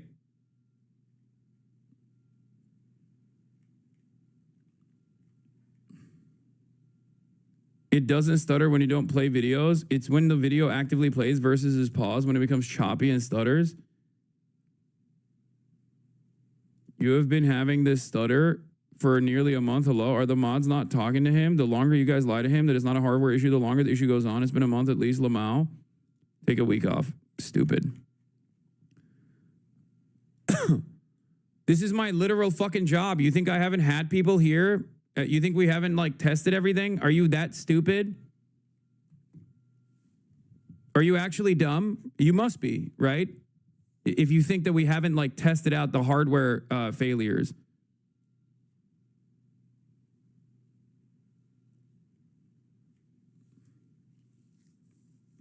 Live streaming is still a relatively new phenomena, which is precisely the reason why there are still a million different problems that persist, and there are numerous points of failure, and identifying exactly what the point of failure is quite difficult. All I can say is it's not a Twitch issue. I was watching someone else immediately before you, 1 to 2 hours, and there were no issues. We've done a packet capture. Yes, it was one of the nodes on my ISP, but right now I'm not on the ISP. I'm currently on I am currently not on the ISP. I'm on the backpack.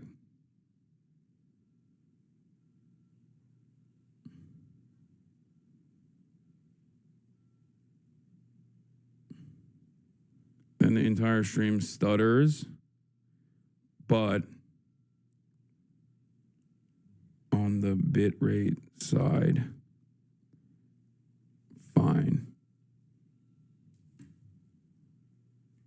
It could be a driver related issue. It could be a software or hardware related issue, but we did all of that. We like literally fucking.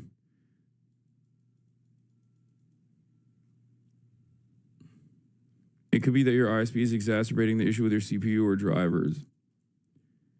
Yes, the backpack is using. I'm on Wi-Fi right now from the backpack. What the fuck? This is so lame, dude. I'm on.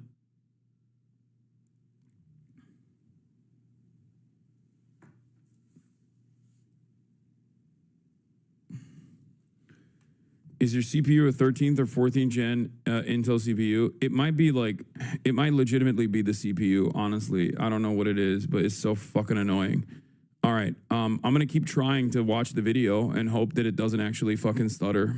In the West Bank. Today, it is an American citizen being put to rest here, but over the course of the last 20 months of this war, nearly 1,000 Palestinians have been killed in the West Bank and East Jerusalem, according to the United Nations. But today, Saif Musallat's family is demanding an American investigation into his death.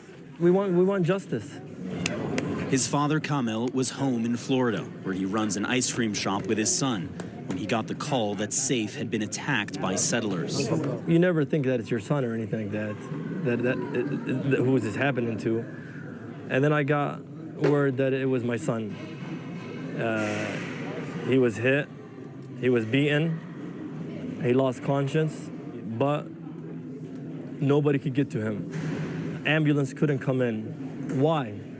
Because the IDF restricted that. The IDF blocked that. So you hold the Israeli military? I hold the Israeli military just as responsible as the settlers and the American government for not doing anything about this. The State Department said it is aware of Saif's death, but declined to comment further on calls for an investigation. Israeli authorities say they are investigating but have not made any arrests. For 2 months now, Palestinians here say Israeli settlers have been encroaching on their land and terrorizing Palestinians who try and access it. This was the scene on Friday as Saif and other Palestinians tried to reach their farmland. Hafez Abdel Jabbar said he saw settlers chase after a man he would later learn was Saif. They ran up the hill, they caught Muslim, they started beating him with sticks. By the time he reached Saif's body, he was already dead. As we head to the location where Saif's body was retrieved, a white vehicle suddenly appears behind. Yeah, the media crew that also went to cover this got attacked by the fucking settlers as well. They are such freaks, dude. It is crazy. Here's a Haaretz reporter on it. I was today in the area where an American Palestinian citizen and another young Palestinian were killed last night. And the main thing I have to say is that a gang of settlers, among them the most violent I've ever seen, has emerged there. This isn't the first time a violent attack has occurred right there. In fact, last week, German journalists were attacked there. It's also not far from the village of Malik, where a few weeks ago, settlers set houses on fire. At the end of April, in the same area, houses were torched in the village of Sinjil. Yesterday, 2 masked Jewish individuals were arrested there and brought this evening for an extension of their detention. A reservist soldier was also arrested, but has already been released by the military police after an investigation. Along with a Palestinian suspected of stone throwing, there's evidence that this Palestinian was attacked with batons before being arrested and was brought on Monday for an extension at Ofer. The police are demanding that the Palestinian Authority hand over the 2 bodies of the results of an autopsy. Now it's true, without bodies or an autopsy, investigating the death of the Palestinian becomes difficult, to say the least. But how do we get here? Due to a complete lack of enforcement, due to a lack of prevention, and because gangs are allowed to run wild. And this is the fault of the Israeli authorities, who along the way have earned the complete and justified distrust of the Palestinians, sadly. By the way, yesterday's event began when Palestinians arrived together at an area that the settlers had also taken over. They call it a farm. They arrived together because it's no longer possible to go there alone due to, yes, you guessed it, the violence. In last night's incident, 2 settlers were also injured by stone throwing. And according to the settlers, Palestinians set their equipment on fire.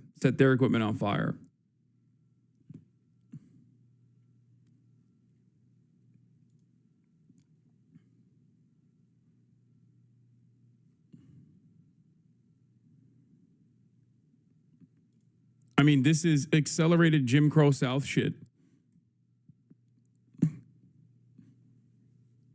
In the West Bank, there is a military occupation that demands that literally reinforces the Jim Crow South style lynching operations.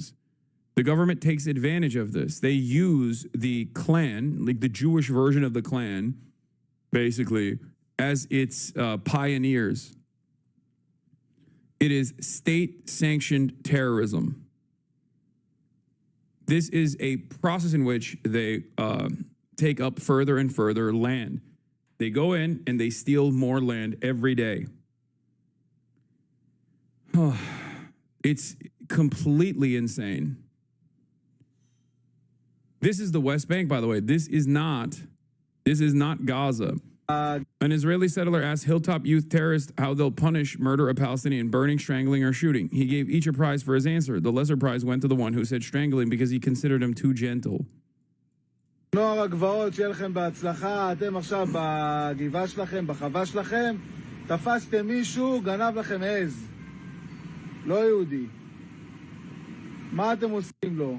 שורפים אותו, יורים בו, חונקים אותו, סוקלים אותו. חונקים אותו, אחי. רגע, כל אחד... שנייה, מה היה תפריט שאלות? חונק, שורף.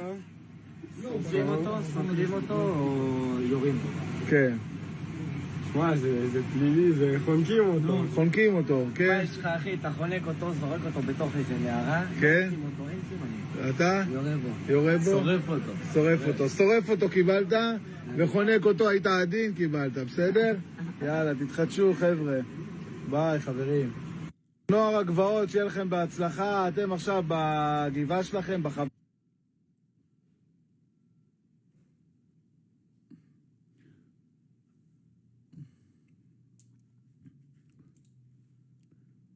This is the front line. This is the other side of the story. This is the West Bank. Okay? This is what the fuck's going on in the West Bank every goddamn day, where they go in and they light entire villages on fire. As settler pogroms surge, Israel's National Security Minister Ben Gvir announced the creation of a new police force composed of settlers in the occupied West Bank at the Tomb of the Patriarchs, where Gvir's idol, a settler named Baruch Goldstein, massacred 29 Palestinian worshippers. This is the other side of the story that also doesn't get a lot of coverage.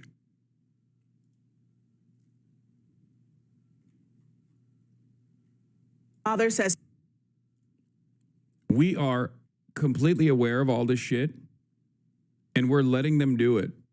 We love it. We enjoy it. Here in the United States of America, we are not oblivious to this reality. We know it. Okay? Settlers have always been a blight. Okay?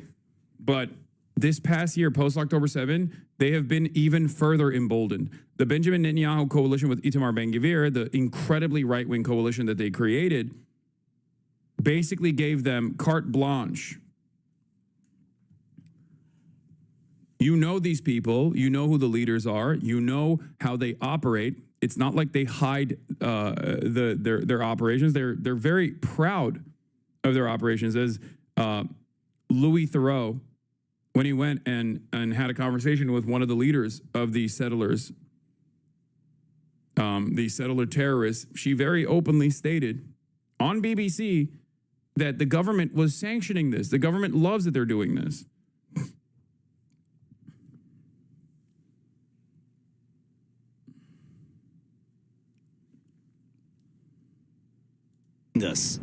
We have a group of settlers who are now following us in their vehicle. They've put their masks on as well, which is a concerning indication. At an intersection, the settlers get out and try to pelt our vehicle. But we manage to approach a nearby Israeli border police vehicle, and the settlers turn around. He got out of the car with the gun or something? No, he's trying to get rocks. Shoot. When not in front of the camera, the Israeli government encourages the settler violence very directly. I mean, they don't arrest them. And they've gotten so out of control that Bezalel Smotrich literally told the settlers not to fucking beat up the IDF. They've gotten so out of control that sometimes they will beat on IDF. Like, they will beat on the very same military occupation that protects them with their fucking weapons. Okay? It's insane. This is the purest distillation of Zionism, okay? That's what it is. This is the tip of the spear.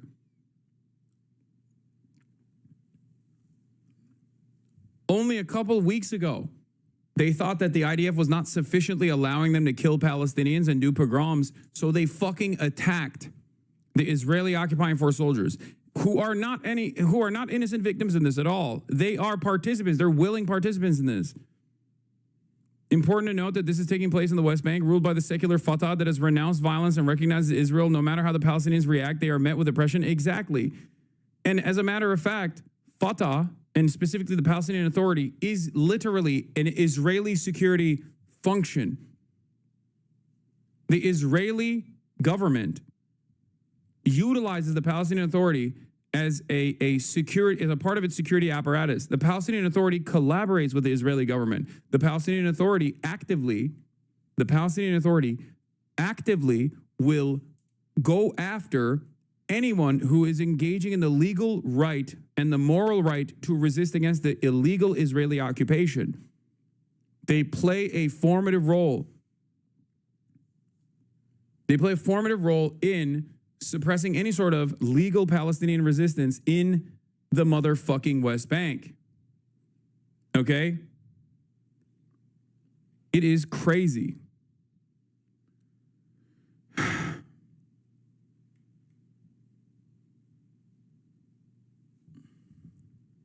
Who are the PA? The Palestinian Authority, are, de facto, basically capos in this process.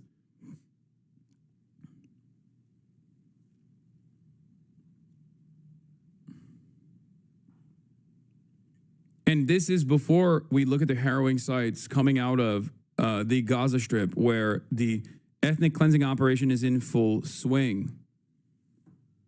This is why I say the notion of a two-state solution is bullshit. It's already one state. Shoot. Everyone okay? Yeah, shoot.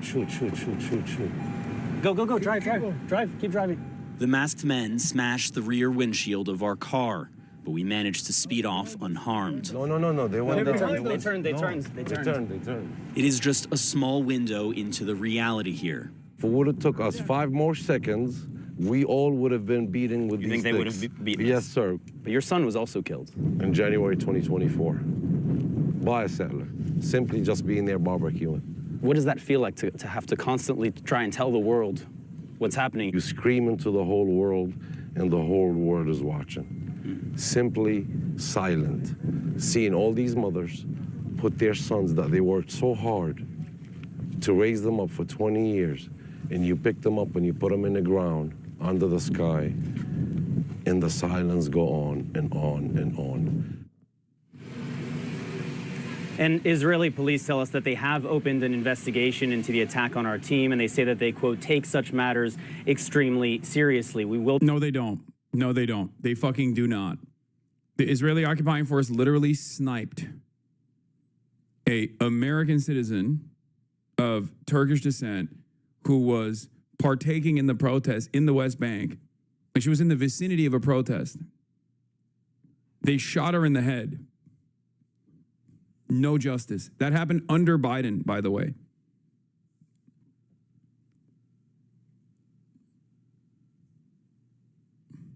No justice was ever served. No punishments were ever dished out.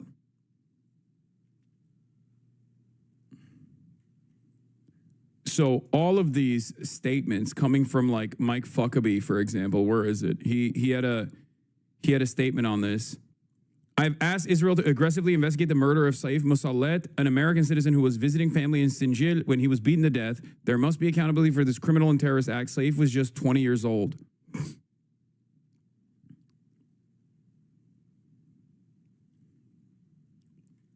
There's no way out of this. Okay? Like these people have to be arrested and prosecuted. And the Israeli state is not going to do it. They have to literally go through a process of denazification in Israel, straight up. U.S. Ambassador to Israel Mike Huckabee calls for the settler killing of American slave Mossad a criminal and a terrorist act, asked Israel to aggressively investigate. Note, not just settlers, Israeli forces also blocked ambulances from Saif. Trump had removed sanctions on the settlers. The minor sanctions that Biden had put on the settlers, he also went back and forth on. Some of the settlers, not even all of them. Some of the worst. Saif Mossad's dad says U.S. leaders still haven't reached out days after the Israeli settlers killed his son. And it wasn't just settlers. Soldiers block ambulances for hours. Saif is now the 7th American killed by Israeli violence in the last 21 months. Now, understand something. What is the treatment? What is the treatment for an American who is of Palestinian descent versus an American from New Jersey can join the foreign army of the Israeli occupying forces to do war crimes and get taken hostage in the process? And the media cycle is dominated by how fucking spectacular of an injustice this is. An American Israeli dual citizen can join the Israeli military, a foreign military, and get taken hostage or a prisoner of war in the process. Okay, as he is joined the war crime brigade, and the media will talk about how this is a big beautiful boy. This is our American son. This is our American son. How dare Hamas do this? How dare Hamas do this? He is an innocent hostage.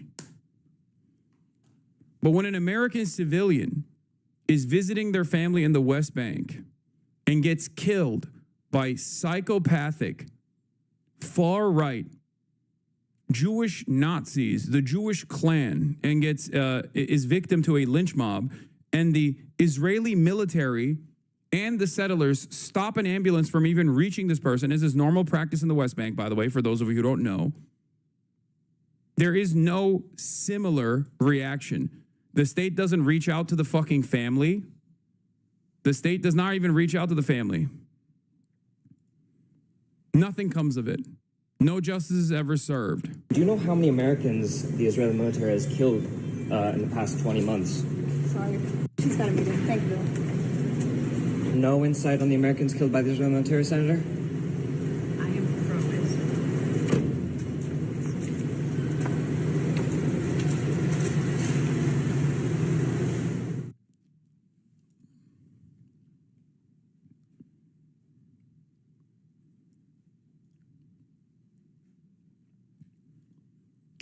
Every single one of these politicians are fucking culpable. Okay? We know this is what's going on, and we let it continue. And anyone who speaks out against it for years was actively suppressed, was considered an enemy, was viciously smeared as an anti-Semite for recognizing this glaringly obvious injustice, the unlimited cruelty, and speaking out against it. You were called an anti-Semite. Demands for your deplatforming. We must fire this person from their job for having an opinion that is consistent with now the majority. And through the last year and a half, as people have consistently protested, more and more people have become aware of this reality. Okay? That's why I tell you not to stop. That's why I tell you to keep pressuring the government to get anyone you can to listen to you, to get them to also join the protest, to get them to also join the boycott, divestment, and sanctions movement.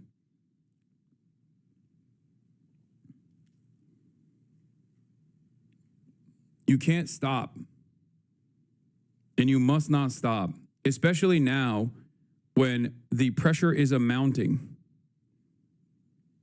It's becoming undeniable. Saif Mossadegh, a U.S. citizen of Palestinian descent, was brutally killed in the West Bank while visiting family. The U.S. should conduct an independent investigation into his murder and demand accountability for all those involved. What What is this? Small shout out on the latest doom scroll from Tim Heidecker. Is it possible now to posit a type of progressive masculine identity? Like, how do we start to approach that topic? Well, I try to be that person. I think I guess you had Hassan on. Yeah. There are guys out there. Shorter than me, by the way. Is he really? Just to be clear, yeah. He did something for us years ago before he was talk of the town. But I mean, there are models out there, I think, that are like, you know, I find I'm a pretty average. I can't believe Joshua Citarella would just fucking viciously lie and smear me like this. In terms of appearance, I would think. Yeah. Have you ever linked up with Tim Heidecker? Dog, he just said, I've done his show, which is true. I did. I did one of his like Christmas specials a couple years back. For my age. But, you know, I'm a dad, white, heterosexual, cis male. I identify as. I mean, I don't think about this kind of stuff on a day-to-day basis, but if I analyze it, I'm like, I grew up, I could easily be on the other side of this. You know, I could easily identify with all kinds of Trumpian, MAGA kind of things. And I just don't. Wasn't that the one where you met Tim Robinson and made a Dan Flash's joke that didn't land? I think so. Damn, you guys remember my experiences better than me. That's crazy. Anyway, let's watch this Democracy Now! Clip. Yeah, shout out to Tim Heidecker. The family of 20-year-old American Seyfoullah Musalat is demanding justice and for the U.S. government to lead an investigation into his killing by Israeli settlers. At some point, the settlers descended on us from above with batons and just beat us up.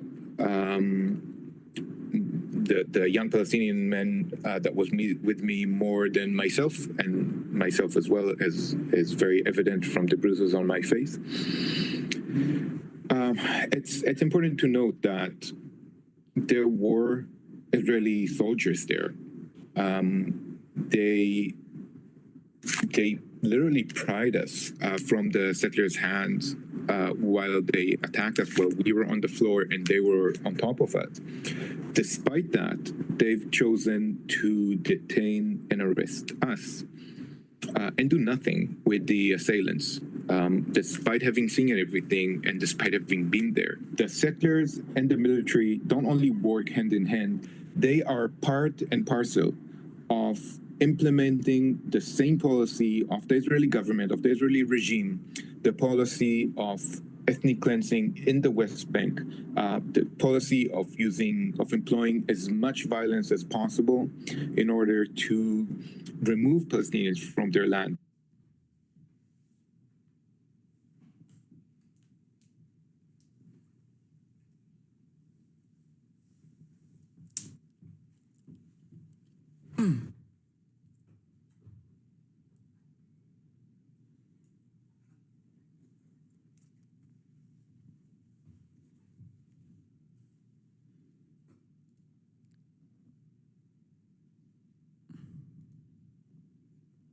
How deep is your ask to the U.S. government to themselves respond to this and to not simply defer to the Israeli government?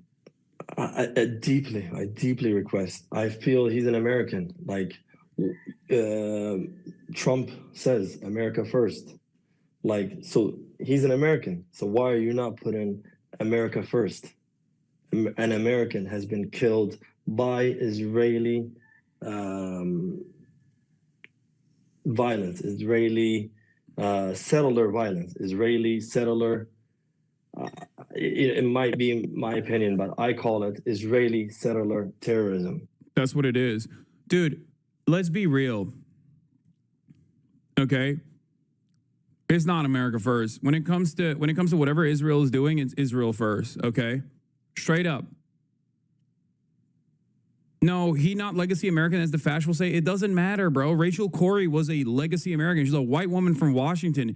Israel murdered her in the early 2000s. Nothing came of it. It doesn't matter. Israel has killed American soldiers, dude. What are we talking about? USS Liberty.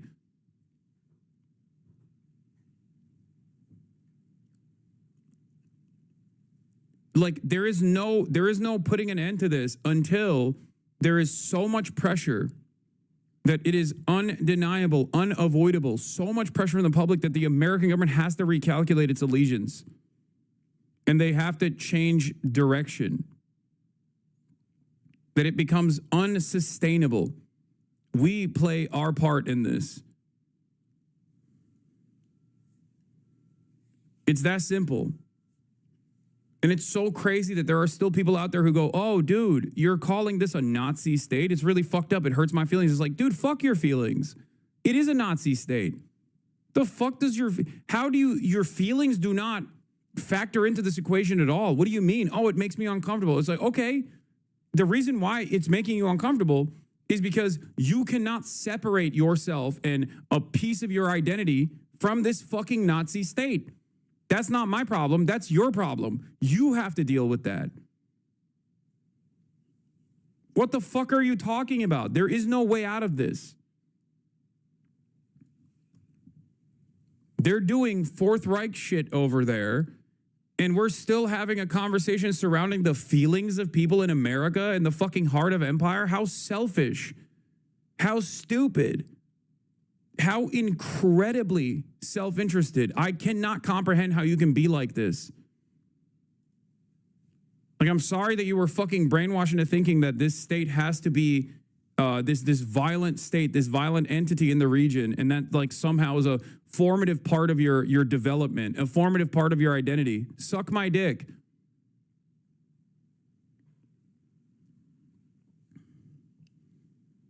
Like, what does it have to take? How many Americans do they have to kill?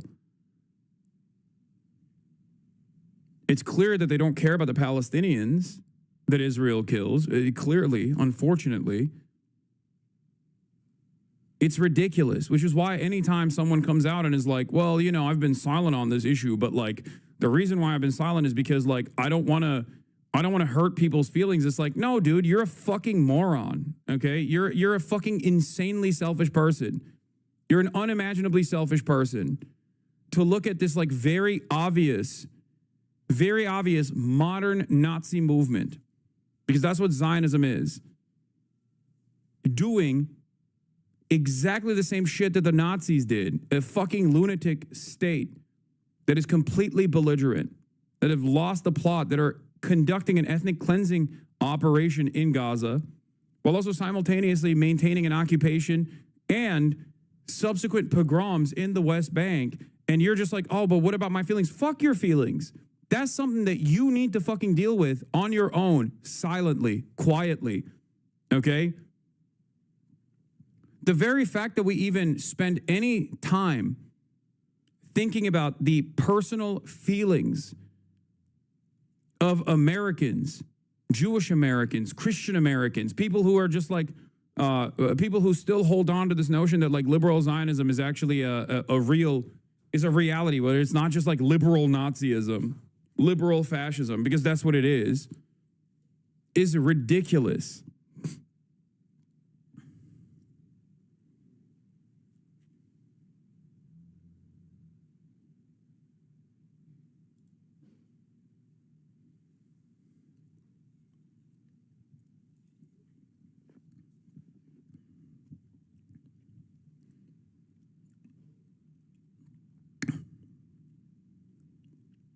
The reason why I'm talking about this also is because while this is happening in the West Bank, Israel has not even let up a little bit from its ethnic cleansing campaign in Gaza. Okay? But this is also causing complications in Israeli society.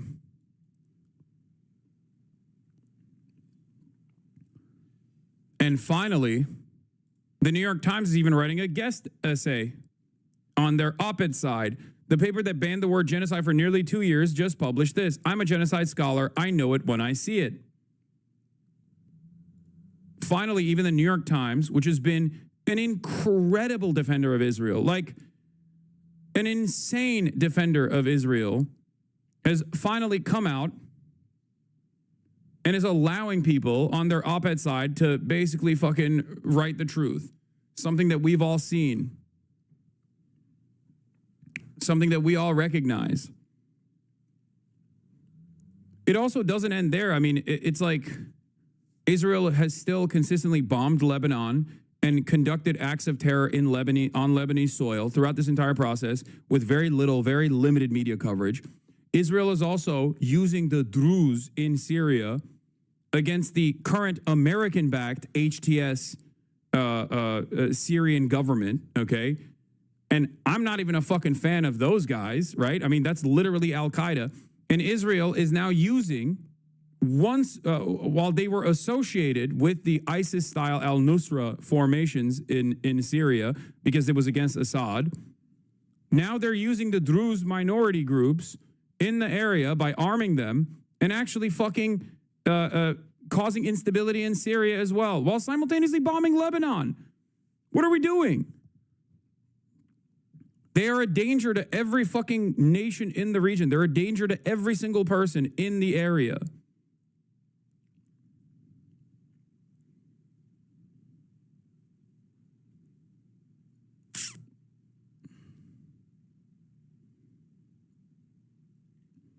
But is my feelings not important to you, Hassan? What the hell?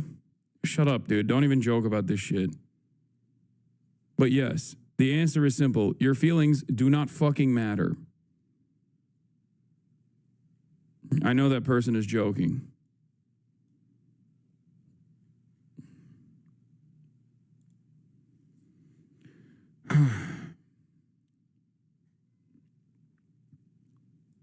The same arguments you use to defend genocide of fascists in the Israeli government could be used to defend Hamas. I gave dishonest Alan Dershowitz a lesson on history and morality, double standards on Israel and Palestine. Apparently, according to Alan Dershowitz, everything is the fault of the Palestinians.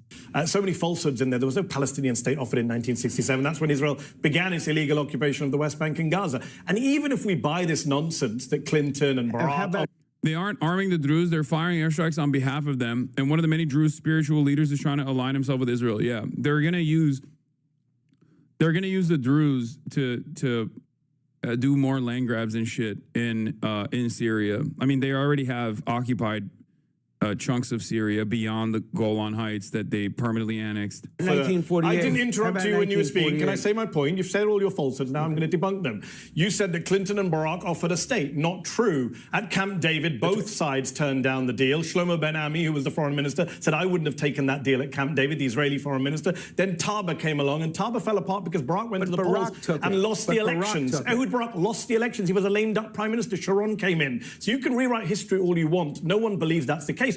But even if you were telling the truth, which you're not, let's talk about today. Benjamin Netanyahu brags that he's blocked a two-state solution. The guy who you volunteered to be a lawyer for in front of the International Criminal Court, wanted war crime suspect, has openly bragged that I blocked a two-state solution. His words, I blocked a two-state solution. So you can rewrite history all you want. The present day is proof that you're talking nonsense. This Israeli government, this far-right government, has no interest in peace with the Palestinians, only interested in ethnic cleansing. And the best part of listening to you speak about agency, everything you said could be said about Hamas and the Palestinians. The Palestinians would say Hamas is a result of Israelis not giving us our freedom. Hamas is a result of Israelis besieging and boycotting Gaza for decades on end. Hamas is a result of Israeli leadership coming and killing our... This is the one aspect that liberals have not gotten on board with, that they can't contend with. Many liberals will say, oh yeah, Israel's doing a genocide without a doubt, but I can't get myself to be aligned with like scary Muslim terrorist groups, okay? I can't put myself in the shoes of like the average Palestinian that has been fucking orphaned by the Israeli state and has been destroyed, has had all of their living standards destroyed. And like how this kind of violence, this kind of permanent violence begets some kind of militant response, understandably.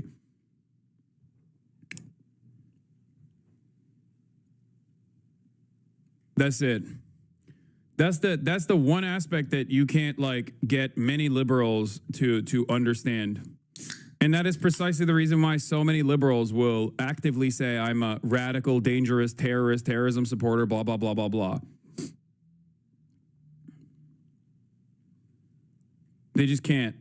They can't. That's I mean, more and more of the youth don't give a shit, and they recognize right from wrong. They understand that, of course, there's going to be some kind of militant response to Israel's genocide, Israel's actions in general, in perpetuity.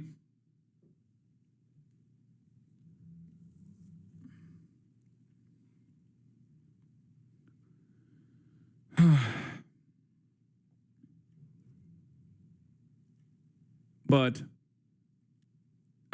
that is the reason why, like I said, that is the reason why so many people still fucking react in the ways that they do to my commentary on the issue, because I contextualize the violence or the militant resistance that comes as a direct consequence of Israel's unlimited amounts of violence. If I just stayed talking about just Israel and then did not contextualize why people defend themselves against this kind of violence, then I wouldn't be doing my job.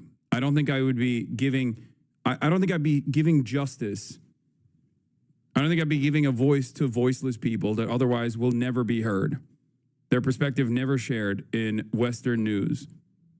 That's it.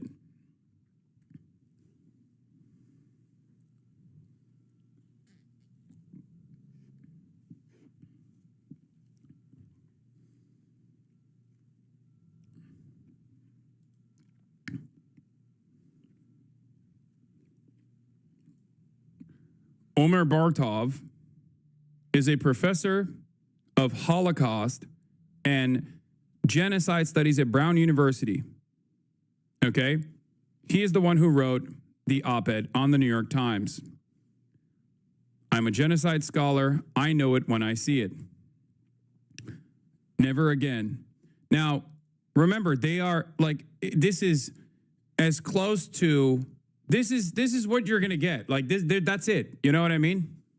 You got a dude who is a Holocaust scholar, just like many Holocaust scholars and many genocide scholars have spoken out on numerous outlets since October 7. But Omer Bartov is Israeli, okay?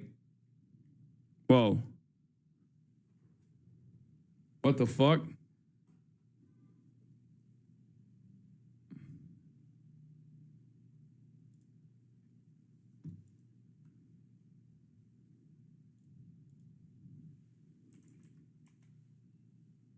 What is going on right now? What the hell?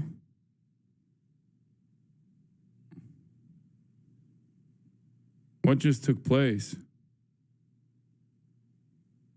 Can you guys see me? What just happened?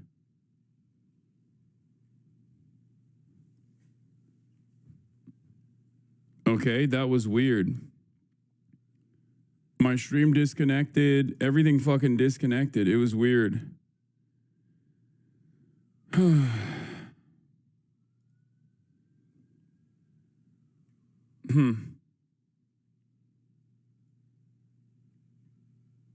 Okay.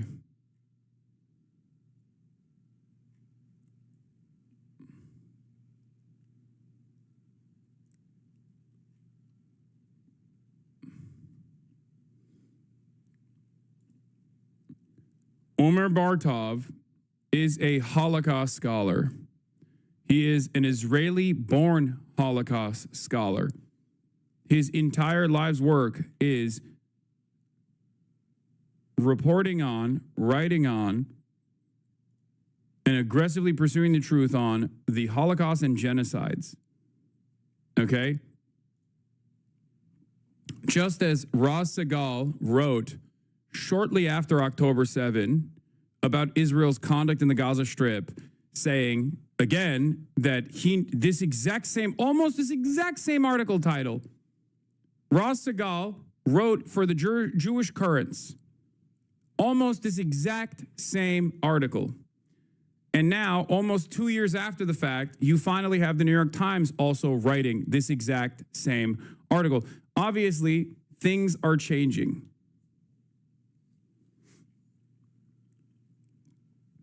Okay? If you recall, Melissa Barrera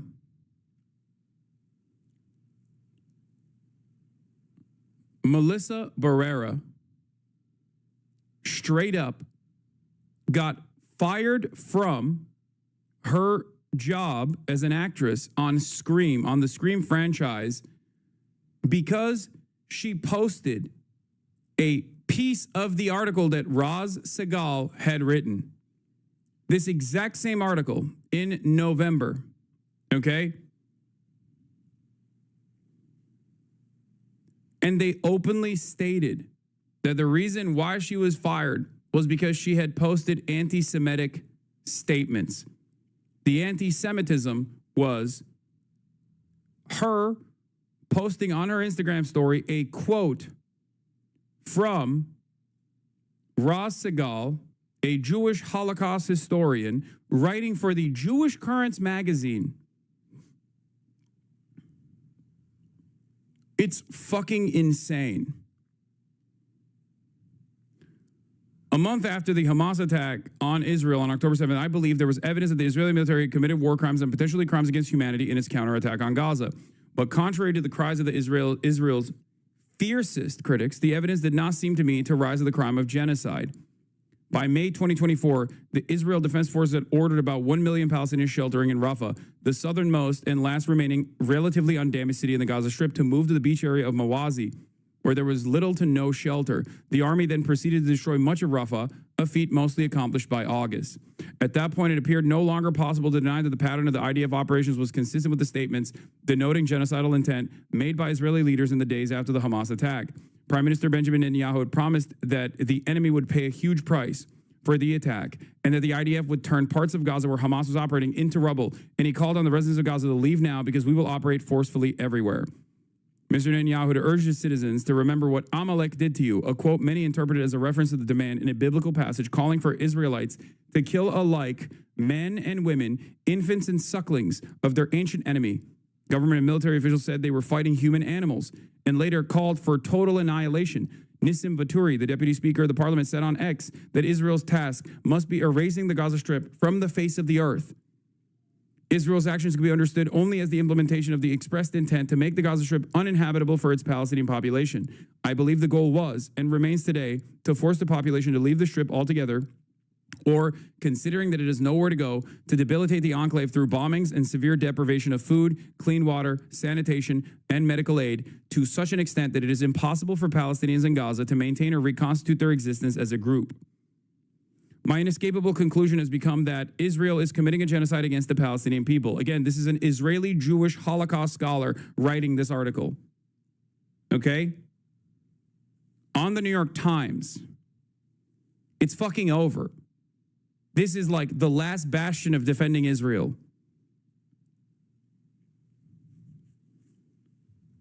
New York Times is institutionally one of the greatest defenders of Israel and its genocide and Zionism in general. Always has been, and it has severely escalated its journalistic malpractice at the behest of the Israeli state, at the behest of Israel's genocide.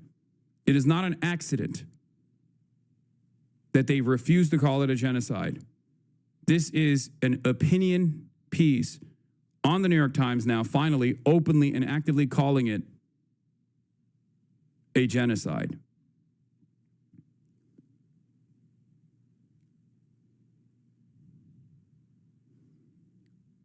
It's basically this and the BBC that have done a severe disservice to the public by casting aside their journalistic duty, casting aside their primary responsibility of covering the truth, reporting on the truth, no matter what kind of ally is engaging in this kind of misconduct or genocide.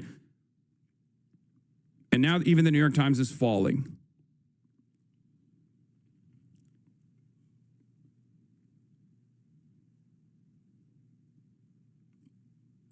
If there was any sort of justice, New York Times the New York Times editors that have redirected the coverage in this way would also be criminally prosecuted, as journalists were criminally prosecuted under Nuremberg. Okay? It's that severe. There are people who have blood on their hands at the New York Times, 100%. There are plenty of great reporters of the New York Times. It's one of the most important institutions of journalism. And it is insane to me that a group of editors were basically able to completely change the trajectory of all the reporting on this issue and spike it over and over again.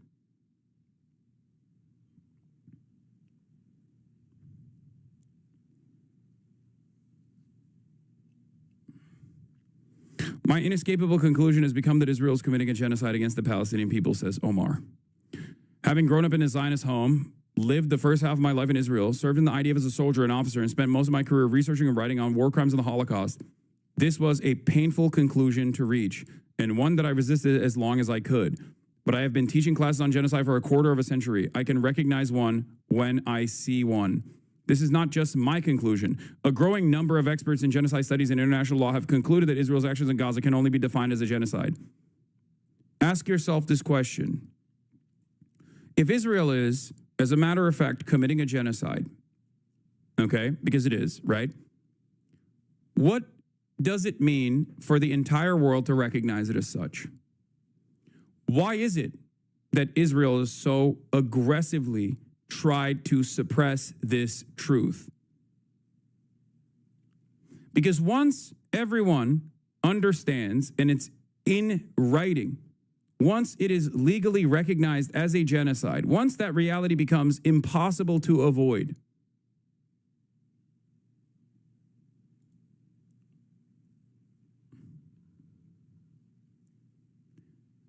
then all of a sudden the dynamic changes.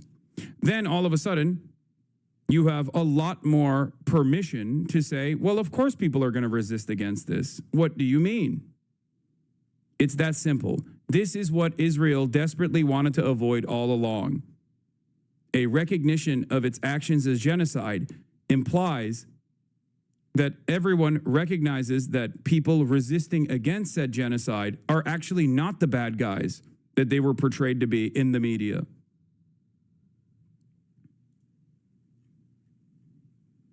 It's that simple. Palestinians have a right to self-determination, and they have a right to self-defense. That's it.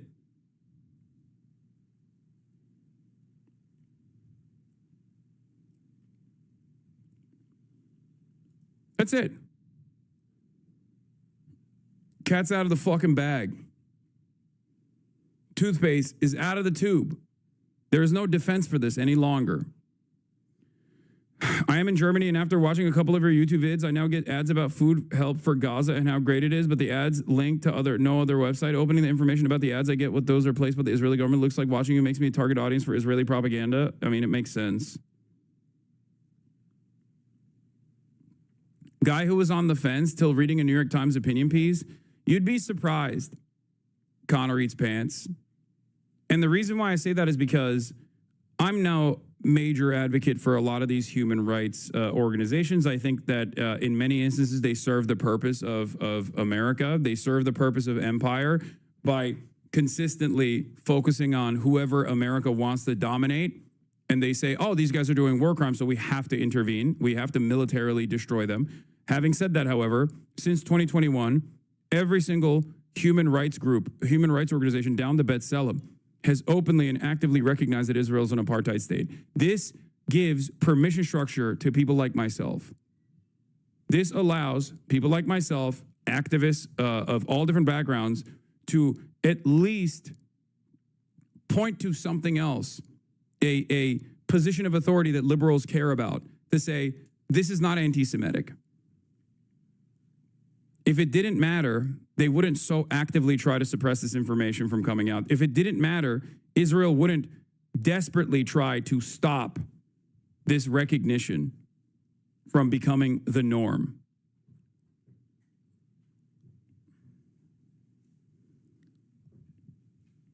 It's that simple.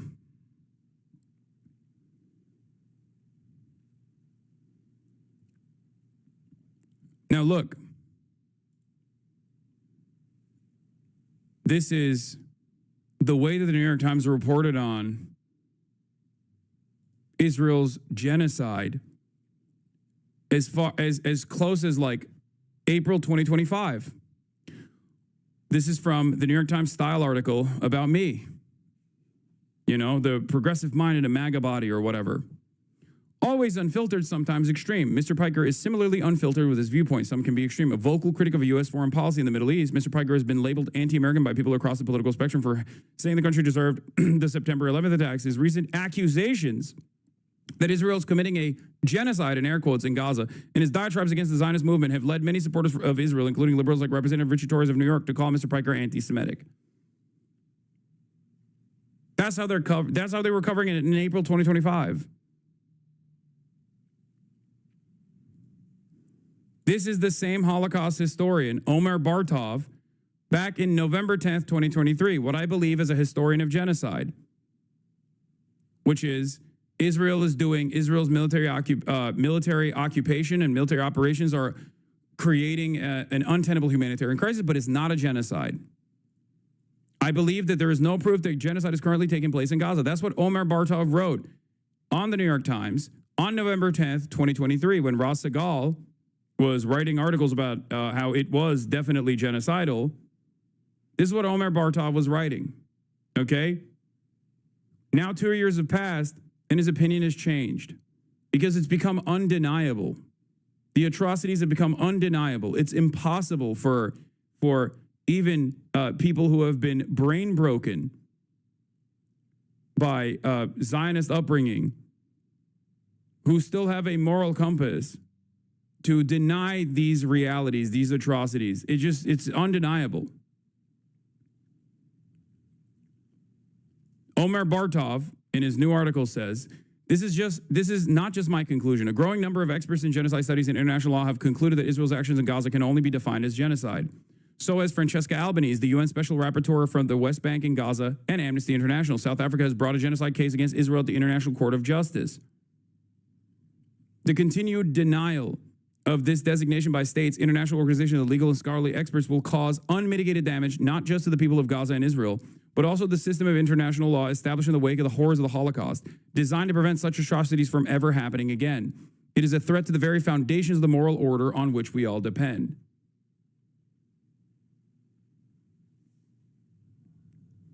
The crime of genocide was defined in 1948 by the United Nations as the intent to destroy in whole or in part a national, ethnical, racial, or religious group as such. In determining what constitutes genocide, therefore, we must both establish intent and show that it is being carried out. In Israel's case, that intent has been publicly expressed by numerous officials and leaders. But intent can also be derived from a pattern of operations on the ground, as this pattern became clear by May 2024. And has since become ever clearer as the IDF has systematically destroyed the Gaza Strip. Most genocide scholars are cautious about applying this term to contemporary events, precisely because of the tendency, since it was coined by the Jewish-Polish lawyer Raphael Lemkin in 1944, to attribute it to any case of massacre or inhumanity. Indeed, some argue that the categorization, by the way, the Lemkin Institute has been calling what Israel is doing a genocide since the beginning. Just make no mistake. The person who literally, the institute that is tasked with the institute responsible for the term genocide, coining the term genocide, and the institute that is tasked with identifying genocides around the world has been calling it a genocide for a while. Okay?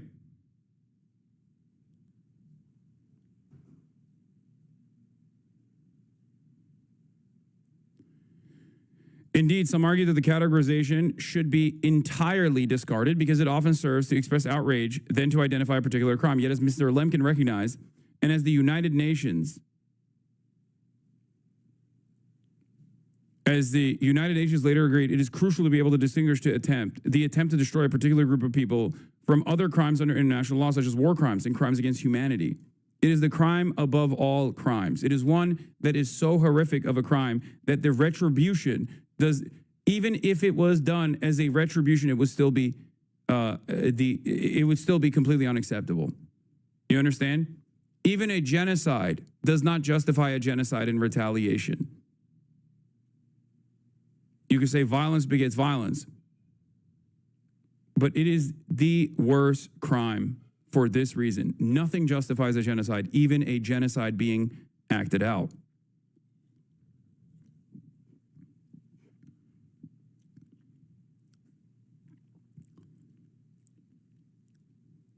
This is because while other crimes entailed indiscriminate or deliberate killing of civilians as individuals, genocide denotes the killing of people as members of a group, geared at irreparably destroying the group itself so that it would never be able to reconstitute itself as a political, social, or cultural entity. Does that not look exactly like what Israel is doing? The answer is yes, because that's precisely what Israel is doing, and that's precisely what this is. It is a genocide. It's that simple. And as the international community signaled by adopting the convention, it is incumbent upon all signatory states to prevent such an attempt, to do all they can to stop it while it is occurring, and to subsequently punish those who were engaged in this crime of crimes, even if it occurred within the borders of a sovereign state. The designation has major political, legal, and moral ramifications. Nations, politicians, and military personnel suspected of, indicted on a charge, or found guilty of genocide are seen beyond the pale of humanity and may compromise or lose their right to remain members of the international community. They lose their lives. Or at least that's how it worked in the past. They were executed after being found guilty of doing a genocide. They were hanged.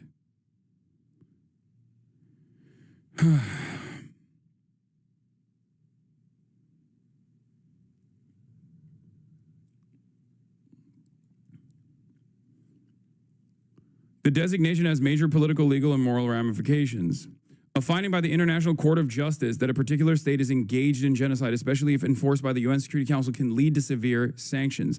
Politicians or generals indicted on a charge or found guilty of genocide or other breaches of international humanitarian law by the International Criminal Court can face arrest outside of their country.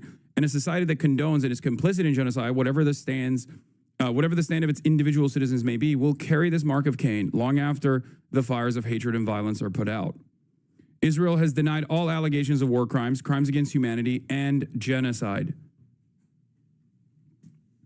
The IDF says it investigates reports of crimes, although it has rarely made its findings public, and when breaches of discipline or protocol are acknowledged, it has generally meted light reprimands to its personnel. Israeli military and political leaders repeatedly describe the IDF as acting lawfully, say they issue warnings to civilian populations to evacuate sites about the attack, and blame Hamas for using civilians as human shields. In fact, the systematic destruction in Gaza, not only housing, but also other infrastructure, government buildings, hospitals, universities, schools, mosques, cultural heritage sites, water treatment plants, agricultural areas, and parks, reflects a policy aimed at making the revival of Palestinian life in the territory highly unlikely. According to a recent investigation by Haaretz, an estimated 174,000 buildings have been destroyed or damaged, accounting for up to 70% of all structures in the Strip. So far, more than 58,000 people have been killed, according to the Gazan health authorities, including more than 17,000 children. This number is a severe underestimation, for the record. It is hundreds of thousands of Palestinians that have been killed. This number is impossible to accurately investigate because Israel has successfully dismantled the entire health structure in the Strip as well.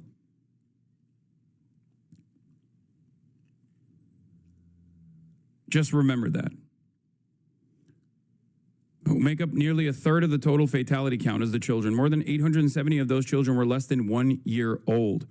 More than 2,000 families have been wiped out, the health authorities said. In addition, 5,600 families now count only one survivor. At least 10,000 people are believed to still be buried under the rubble, under the ruins of their homes. More than 138,000 have been wounded and maimed. Gaza now has the grim distinction of having the highest number of amputee children per capita in the world. An entire generation of children subjected to ongoing military attacks, loss of parents, and long-term malnutrition will suffer severe physical and mental repercussions for the rest of their lives. This is why I say it is literally a Holocaust. It is a live-streamed Holocaust of primarily children. The exact same imagery that we saw in the aftermath of the liberation of the camps, we are seeing unfold in real time.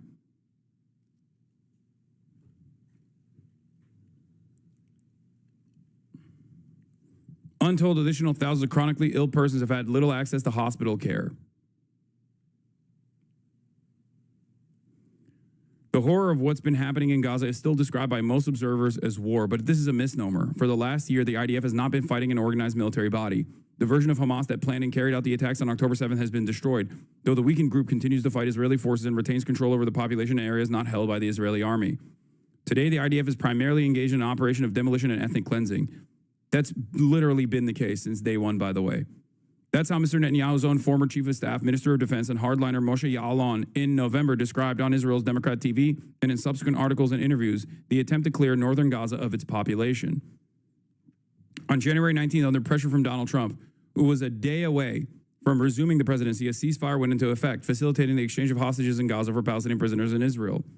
But after Israel's breaking of the ceasefire on March 18th, the IDF has been executing a well-publicized plan to concentrate the entire Gazan population in a quarter of the territory in 3 zones: Gaza City, the central refugee camps, and the Mawazi coastline in the Strip's southwestern edge. Using large numbers of bulldozers and huge aerial bombs supplied by the United States, the military appears to be trying to demolish every remaining structure and establish control over the other 3 quarters of the territory. This is also being facilitated by a plan that provides intermittently limited aid supplies at a few distribution points guarded by the Israeli military, drawing people to the south. Many Gazans are killed in a desperate attempt to obtain food, and the starvation crisis deepens. This person does not even go into the fucking details of the Gaza Humanitarian Foundation's scheme of trapping people by dangling a little bit of food in front of them, only to execute them. Hundreds. Israel has killed more civilians just at the Gaza Humanitarian Foundation aid zones than Hamas and the Palestinian resistance did on October 7 since its inception. The barbarism is impossible to contend with, okay? It is insane. Using food after starving an entire population of people, mostly children, using food as a military purpose, as a trap to assassinate people that you know are desperate for the food is insane.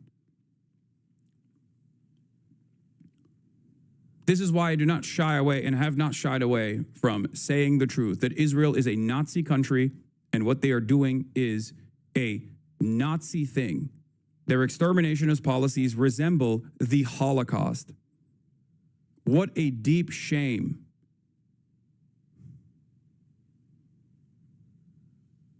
On July 7th, Defense Minister Israel Katz said the IDF would build a humanitarian city over the ruins of Rafah to initially accommodate 600,000 Palestinians from the Mawazi area who would be provisioned by international bodies and not allowed to leave. They want to build a concentration camp in Rafah too, for the record.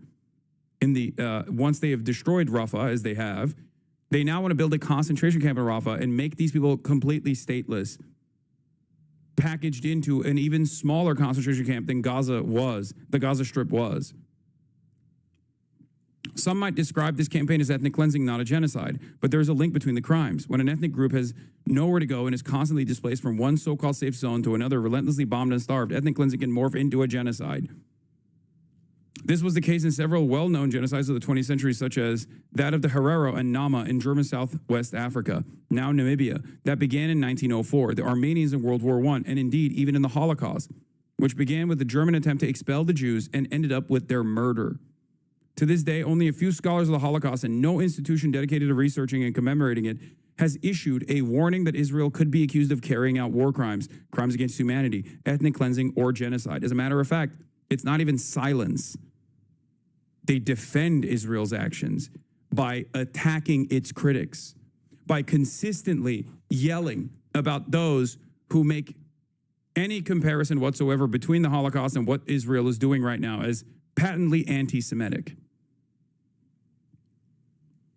It's not even silence, it's defense of Israel's genocide. It's even worse. It's using the horrifying atrocities of the Holocaust, the historic crime that was done against Jewish people, as a mechanism to defend the current ongoing Holocaust that Israel is conducting at the behest of Jewish people as they falsely conflate Judaism and Zionism.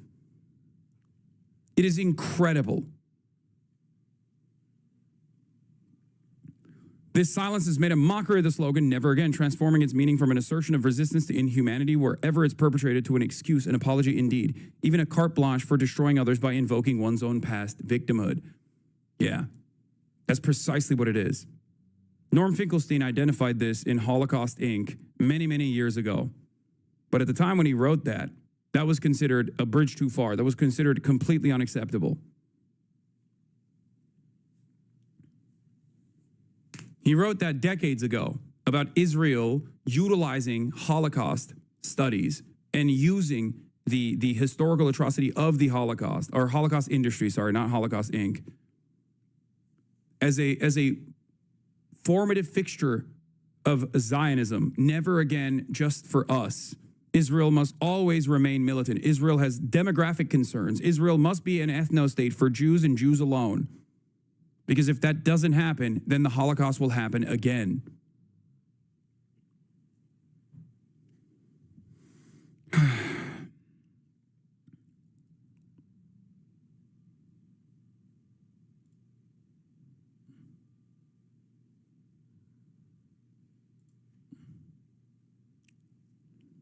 This is another of the many incalculable costs of the current catastrophe, as Israel is literally trying to wipe out Palestinian existence in Gaza and is exercising increasing violence against Palestinians in the West Bank. The moral and historical credit which the Jewish state has drawn on until now is running out.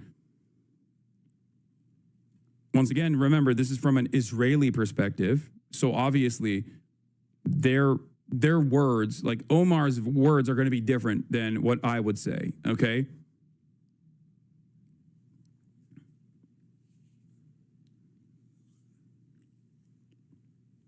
Like, oh, it's running out. It's run out. It's been run out. It's over. Israel, created in the wake of the Holocaust as the answer to the Nazi genocide of the Jews, has always insisted that any threat to its security must be seen as potentially leading to another Auschwitz. Like, think about it. Palestinians in Gaza are currently experiencing the Holocaust, right?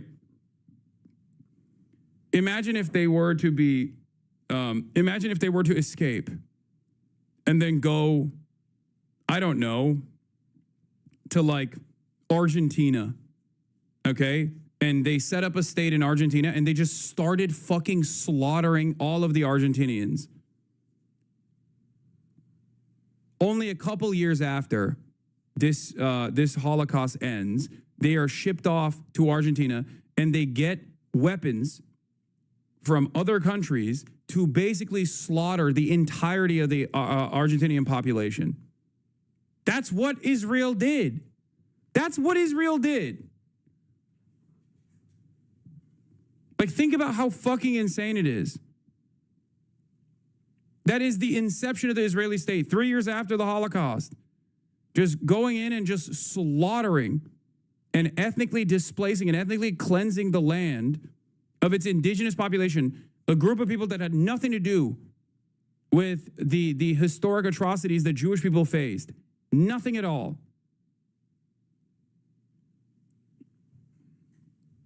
It's incredible. And it's been a slow burn of domination, ritualistic humiliation, and death and destruction for 80 plus years.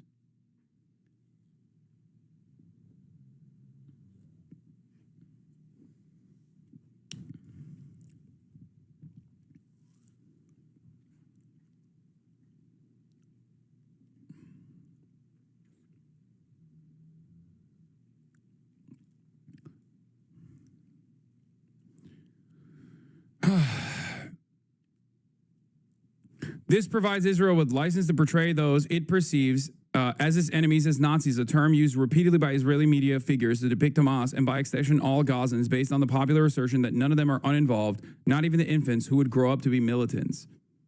Ironically enough, as I've said, since October 8, if there is an analog between Nazis and the Jewish civilian population, if there's a modern analog, it's not Hamas that are the Nazis, it is Israel that are the Nazis.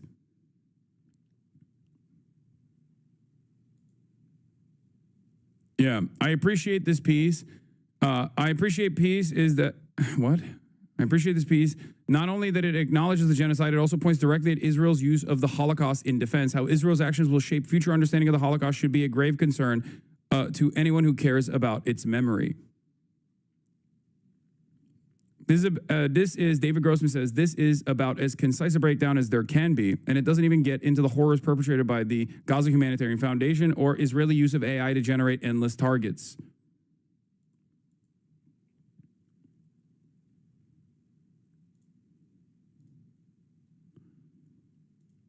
This is not a new phenomenon. As early as Israel's invasion of Lebanon in 1982, Prime Minister Menachem Begin compared Yasser Arafat, then hunkered down in Beirut, to Adolf Hitler in his Berlin bunker. This time, the analogy is being used in connection with a policy aimed at uprooting and removing the entire population of Gaza. The daily scenes of horror in Gaza, from which the Israeli public is shielded by its own media self-censorship, expose the lies of Israeli propaganda that this is a war of defense against a Nazi-like enemy. One shudders when Israeli spokespeople shamelessly utter the hollow slogan to the IDF being the most moral army in the world. The most moral army in the world. That's what the Nazis said about their own military as well. Some European nations such as France, Britain, Germany, as well as Canada have feebly protested Israeli actions, especially since it breached the ceasefire in March. But they have neither suspended arms shipments nor taken many concrete and meaningful economic or political steps that might deter Mr. Netanyahu's government.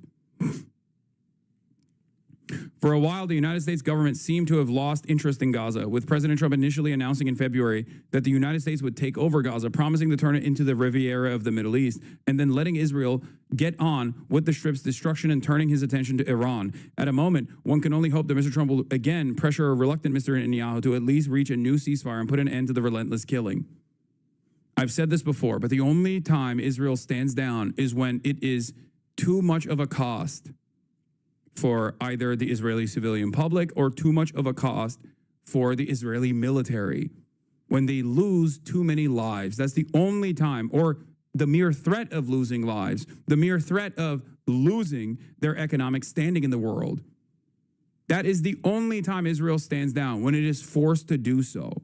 America has all of the power to basically make Israel stand down since day one, since October 8th.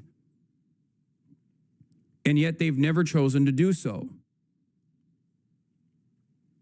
They have unilateral power and control over Israel's actions here. And they've never done it. All it takes is one phone call. Remember that. How will Israel's future be affected by the inevitable demolition of its incontestable morality derived from its birth in the ashes of the Holocaust? Israel's political leadership and its citizenry will have to decide. There seems to be little domestic pressure for the urgently needed change of the paradigm. The recognition that there is no solution to this conflict other than an Israeli-Palestinian agreement to share the land under whatever parameters the two sides agree on, be it two states, one state, or a confederation. Again, an Israeli Holocaust scholar literally saying that there are options beyond the fake two-state is also a change of attitude, okay? This also must be recognized. You could say too little, too late, but there are a lot of people who have taken their sweet-ass fucking time on this shit, and their admissions, their recognition of these atrocities is actually good because it moves the needle in the appropriate direction for a lot of the holdover people, okay?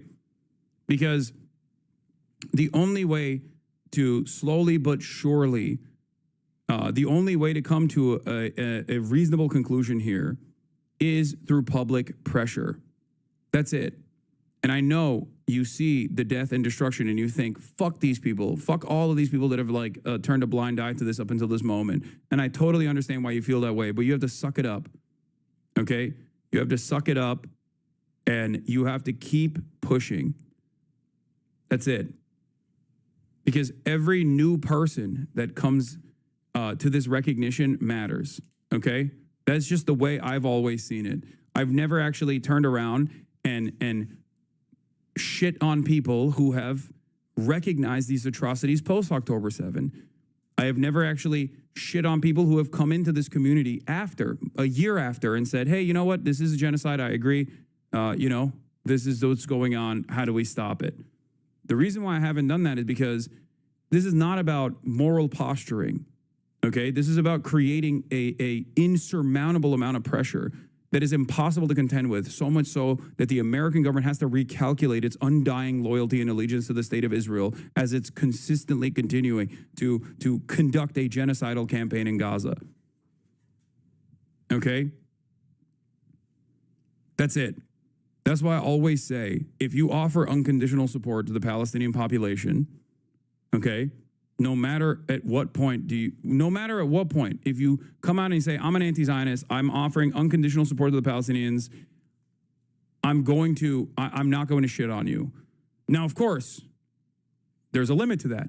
Because if you offer support, if you offer a recognition to the genocide and then use all of your time and space shitting on the left for being correct, or shitting on anti-Zionists for being right all along, or offering an untold amount of criticisms that surround the feelings of hypothetical Jewish people that you've invented in your mind, then that's not, then, you know, suck my dick, okay?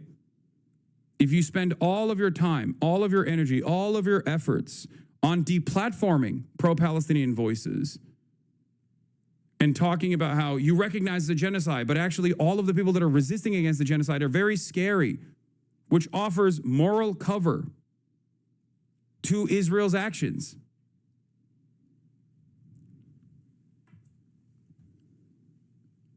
Then you're out of your fucking mind.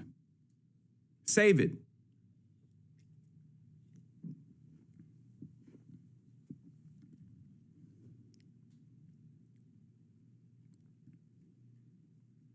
That's it.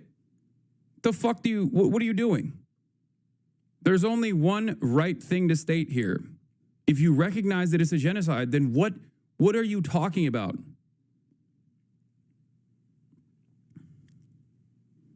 What are you fucking talking about? Oh, it's a genocide, but also the people that are militarily trying to stop it, the people that are trying to put an end to it, the people that are defending themselves are actually in the wrong. This does not make sense.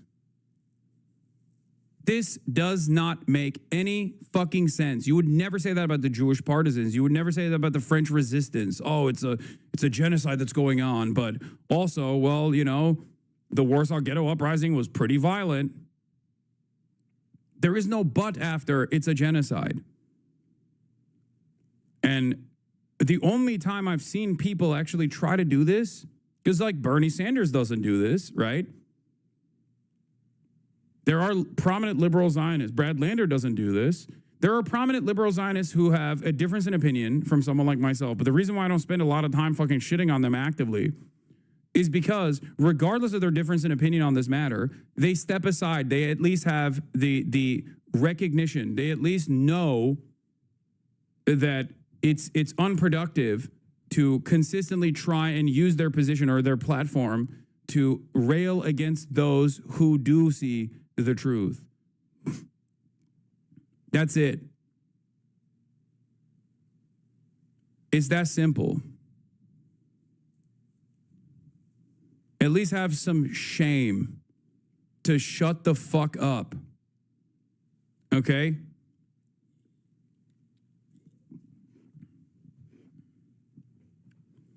The moment that you start criticizing militant resistance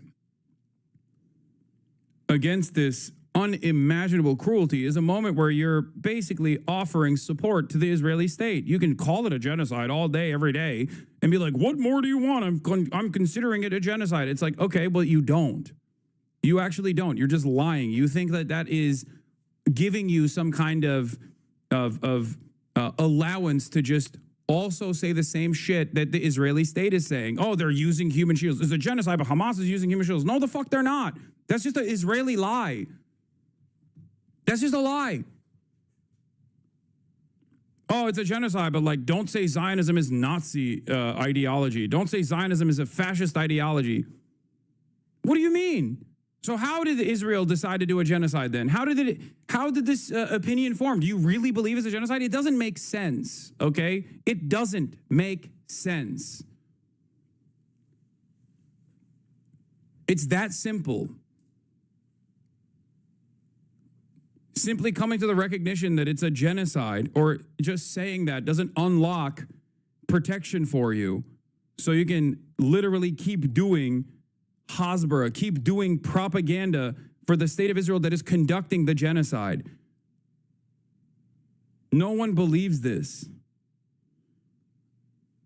No one agrees with you on this. Ridiculous. Oh, Israel's doing a genocide, but Palestinians are really homophobic. Palestinians are anti-women.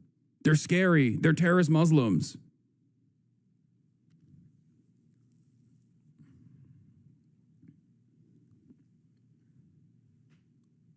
And the hidden underlying truth there is that your feelings are hurt because you're scared. Because if you actually recognize truly that it's a genocide, then understandably, any sort of militant resistance against such atrocious actions by the state are justified. And you can't contend with that.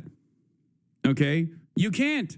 Because you don't actually think they're Nazis and you don't actually think it's a genocide. Just simply saying it does not make it so.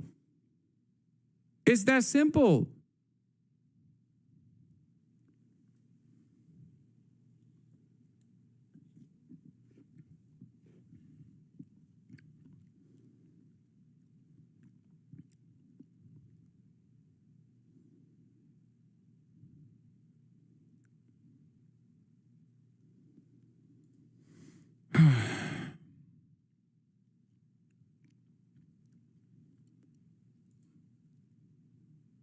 This frustrates people.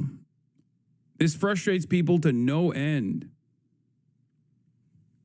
Because the real issue here initially was the recognition of Israel as an apartheid state was a big no-no, because once they recognize that, then okay, everything in the West Bank is fucking fair game. Anything the Palestinians are doing in the West Bank is appropriate. It's legal. It's moral. Okay?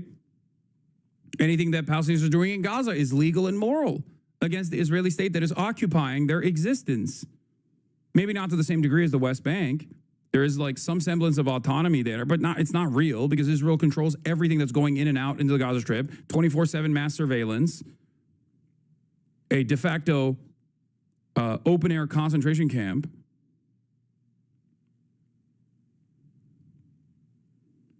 There is no both sides on an apartheid. There's no both sides on a genocide. And that's what a lot of the people that defend Israel recognize. So that's precisely the reason why they actively have tried to suppress this truth from becoming the majority position. And it's too late now.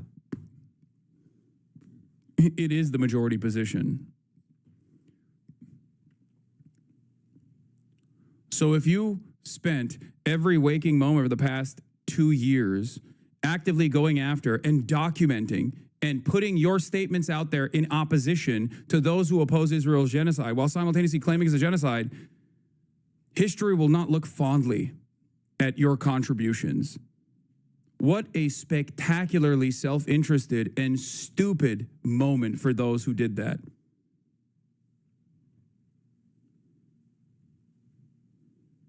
You're a fucking abhorrent little demon. You're a failure. And people will remember that. People will remember how you occupied yourself and how you used the finite amount of time you have.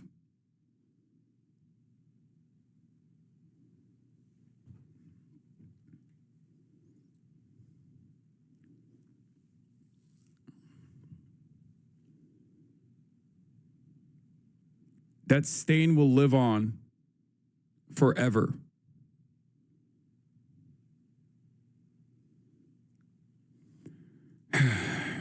Robust external pressure from the country's allies also appears unlikely. I'm deeply worried that Israel will persist on its disastrous course, remaking itself, perhaps irreversibly, into a full-blown authoritarian apartheid state.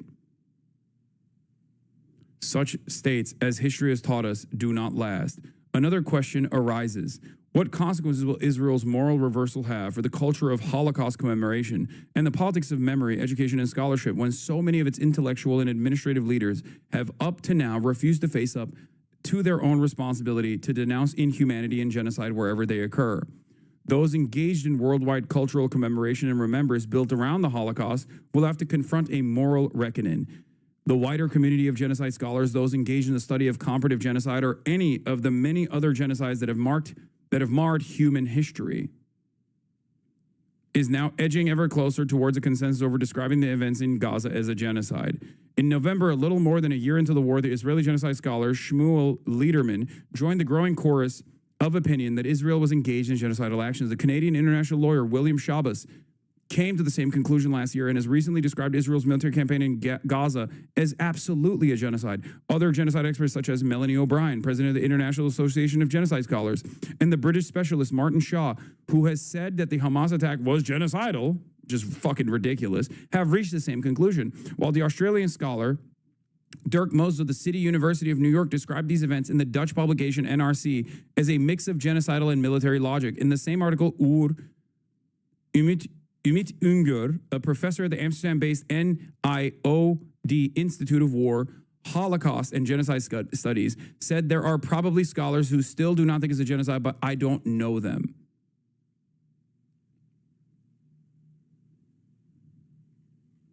Most Holocaust scholars I know don't hold or at least publicly express this view, with a few notable exceptions such as the Israeli Ras Segal, program director of Holocaust and Genocide Studies at Stockton University in New Jersey, and the Hebrew University of Jerusalem historians Amos Goldberg and Daniel Blattman. The majority of academics with the history of the Nazi genocide of the Jews have stayed remarkably silent, while some have openly denied. Well, by the way, respect to him for openly naming Ras Segal, who I said was from the start demonstrating moral clarity regardless of whatever the career repercussions may be.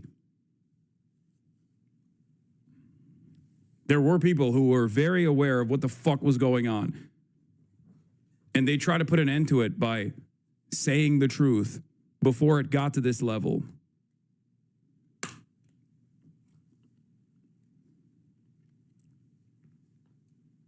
And they suffered repercussions for it.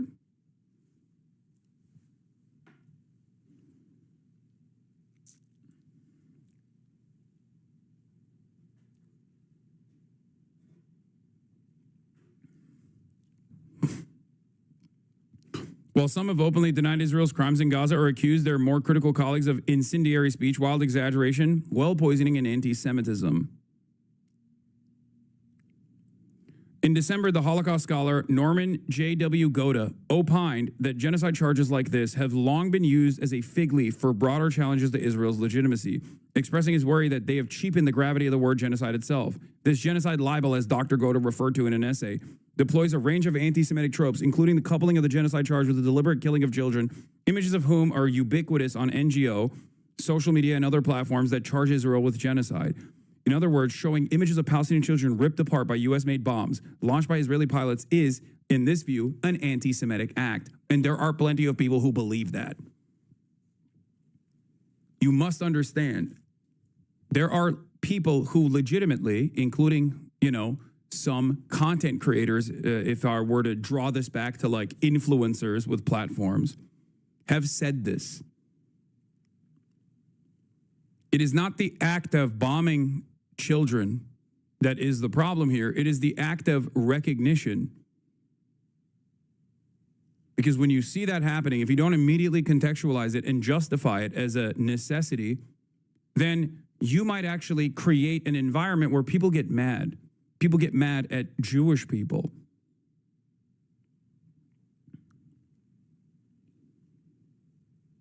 Ridiculous.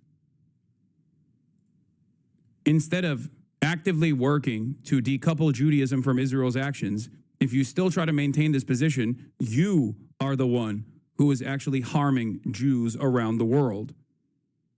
Okay? Most recently, Dr. Goda and a respected historian of Europe, Jeffrey Herf, wrote in the Washington Post that the genocide accusation hurled against Israel draws on deep wells of fear and hatred found in radical interpretations of both Christianity and Islam. It has shifted opprobrium from Jews as a religious ethnic group to the state of Israel, which it depicts as inherently evil.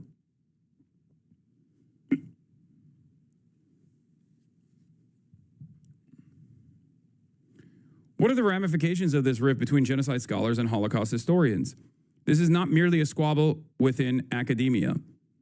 The memory culture created in recent decades around the Holocaust encompasses much more than the genocide of the Jews. It has come to play a crucial role in politics, education, and identity. Museums dedicated to the Holocaust have served as models for representations of other genocides around the world. Insistence that the lessons of the Holocaust demand the promotion of tolerance, diversity, anti-racism, and support for migrants and refugees, not to mention human rights and international humanitarian law, is rooted in an understanding of the universal implications of the crime in the heart of Western civilization at the peak of modernity. That is the inherent irony. The inherent irony here is that the Holocaust was held up as a singular atrocious event. And in many respects, it was. Okay? The mechanized death and destruction. But you can't teach people for years and years what the Holocaust is and how unacceptable the Holocaust is, and to educate people that never again means never again for anybody, only to turn around and do the same things to the Palestinian population and expect people not to fucking feel some type of way about it. It is the nefarious utilization of the Zionist project, the nefarious utilization of the Holocaust by the Zionist project that is actually playing a formative role in its own demise. Ironically enough.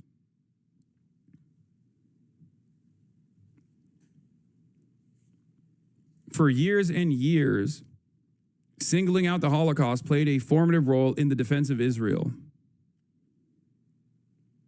But because you taught people that being a Nazi was wrong, thank God, and because you taught people that, the Holocaust was atrocious, of course, when Jews or the Jewish state, by their own declaration, not mine, is conducting these same incidents, these same atrocious events, people are not going to turn around and say, oh, well, you guys get to have one because it happened to you. It doesn't work that way.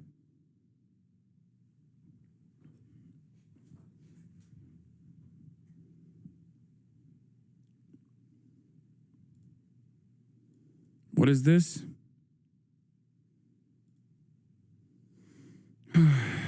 Stop arguing amongst yourselves.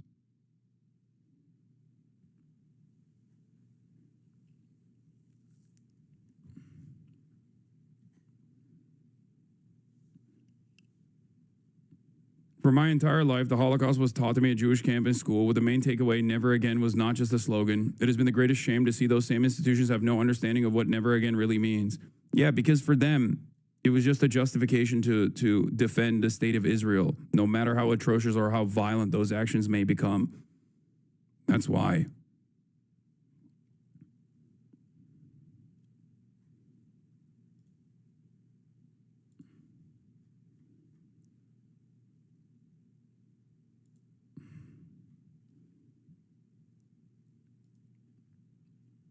It was a cynical weaponization of a historic, unimaginable harm done to the Jewish people to defend the Jewish state.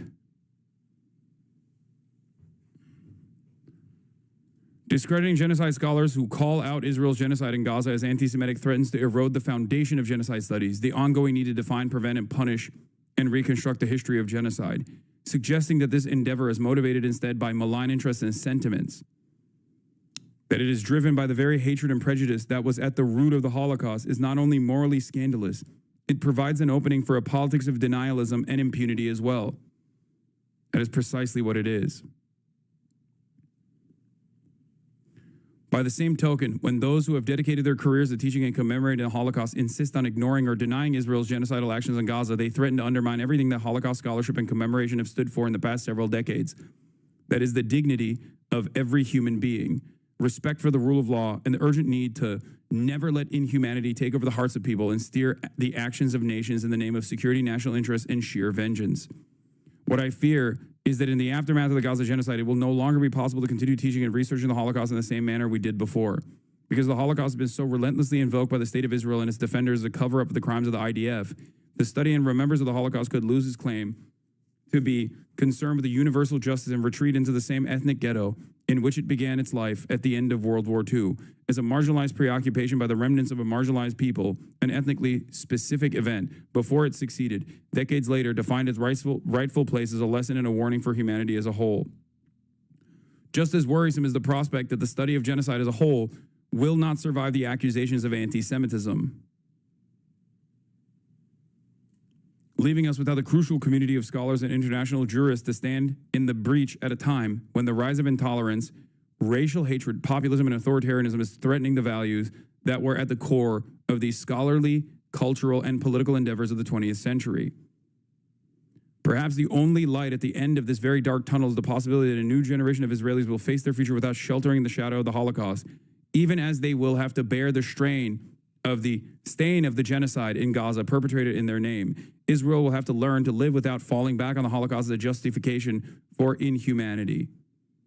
That, despite all the horrific suffering we're currently watching, is a valuable thing and may, in the long run, help Israel face the future in a healthier, more rational, and less fearful and violent manner. Of course, considering that he has come to this recognition 2 years or a year too late, I think, because he changed his attitude around like May 2024, or 6 months, 7 months too late. There is more room to grow for someone like Omar, for many others.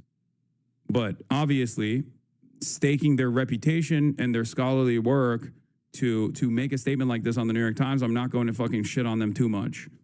I'm not going to criticize them too much. Okay?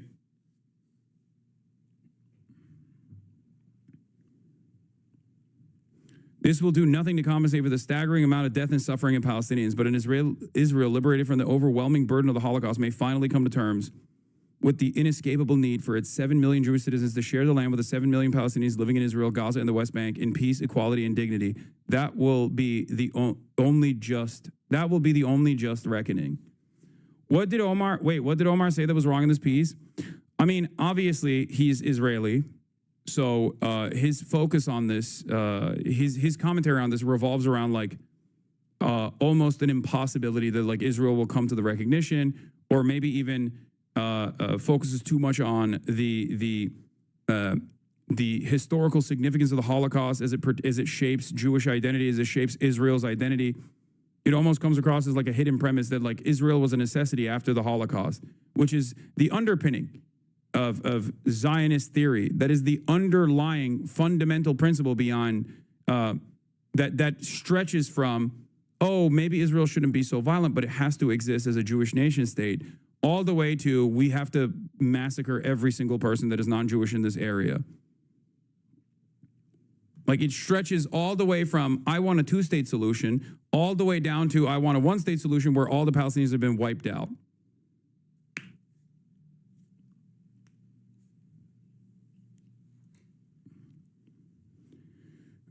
But given that he's a Holocaust scholar, of course, it's understandable. But also the idea that like this is in the aftermath of the Gaza genocide, it will no longer be possible to continue teaching and research the Holocaust in the same manner we did before, or rather, the idea that like there is a future Israel out there where the future Israeli children will come to the recognition that what they did was unacceptable. But I do appreciate and respect that he says equal rights for all.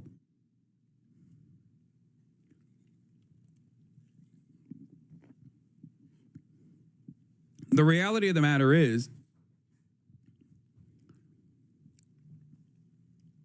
Israel from its inception, even before the nation state was developed and designed, was a settler colonial project. And therefore, it was violent inherently, okay? It threatened the very existence of the Palestinians that were living there. And we saw that play itself out in the Nakba, and we've seen it play itself out over and over again over the course of the past 80 plus years.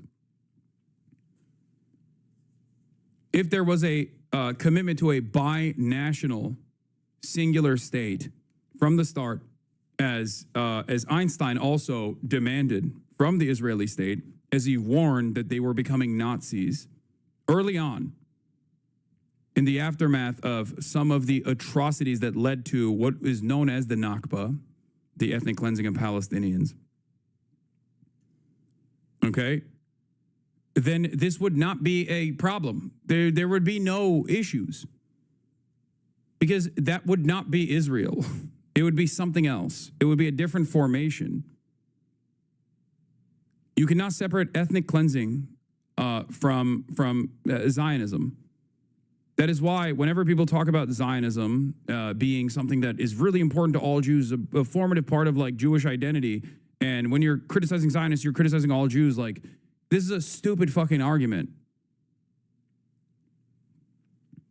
I'm identifying the ideological underpinnings of Zionism as an inherently violent one because it revolves around the ethno-religious supremacy of one group, the in-group, and the exterminationist policies that that in-group engages in on the out-group, all the Christians and Muslims that live in that area, all the Arabs, all the Muslims, all the Christians that live in this area. It's a total annihilationist.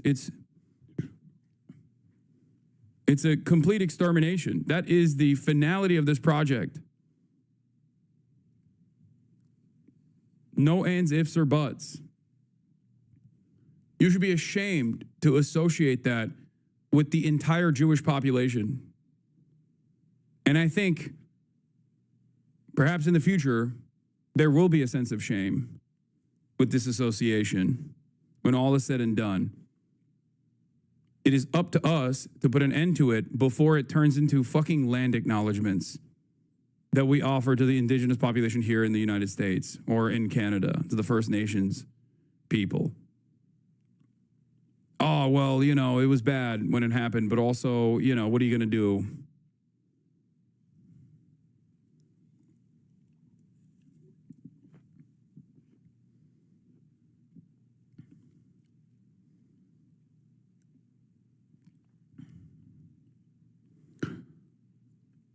How are the Hofstra professional genocide deniers going to deal with this? Will they say the Dean's professor of Holocaust and Genocide Studies at Brown is not qualified to determine this? Or will they say this IDF veteran is Hamas? I mean, yeah, pretty much. I suspect that is what they will say. By the way, here's how America is working with this. Oh, how are the comment section looking? I don't know if they have the comments up on this piece. Let me see. There's 1,000 comments on this. Jesus Christ. Thank you. This was thoughtful and insightful article. Unfortunately, fails to move the needle of the argument whether or not Israel's response to Hamas attack constitutes genocide. A single word can carry so much emotional and moral burden. But is there another word that captures the horror of saying directly or indicating by one's actions that under certain circumstances the intentional and wanton killing of children is warranted and justified? Let's see the reader's picks. Detailed, thorough, and unimpeachable. Someday everyone will have always been against this. For some of us who also grew up in Zionist households, it is hard to deny what has been unfolding in front of our eyes despite Israel's efforts to censor the news.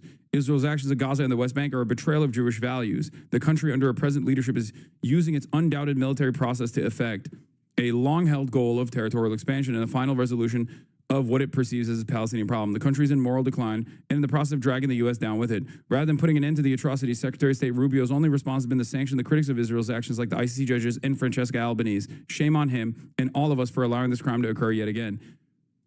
Nothing terrifies the powers that be more than a well-reasoned, lucid, informative voice expressing an opinion founded in integrity. If starving, maiming, and killing young children by the scores isn't a crime against humanity, what is? How many angels on the head of a pin is genocide, as hard as it is for a Jew like myself to realize? One doesn't have to read this analysis to reach this conclusion, but this article lays it out well as expert testimony. This is why I say it takes, like, this is why I don't entertain the Jewish exceptionalism arguments so much. Because the reality of the matter is sometimes that's what it takes, okay? I know that. I know my limitations. I know my own personal limitations, okay? I have, in my opinion, fairly successfully been able to convince many young American Jews, okay? Not that it matters at the end of the day, because the truth doesn't change whether all Jews are against this genocide or all Jews are for this genocide. It doesn't matter, right? And, but ultimately, like, I think I've been able to convince many young Americans, including many young American Jews, on the scale of these atrocities, on what Zionism actually means, right?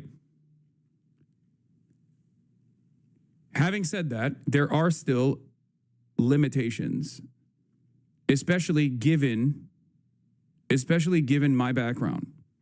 When someone hears the name Hassan, okay, and they have been taught that there is, they have a lot of underlying implicit biases that, like, oh, someone by the name of Hassan who is Muslim is obviously going to take this position because he just hates Jews deep down inside. No matter how much I have advocated against anti-Semitism, it does not matter, okay? There are some people that need to hear it from a Jewish Israeli Holocaust scholar.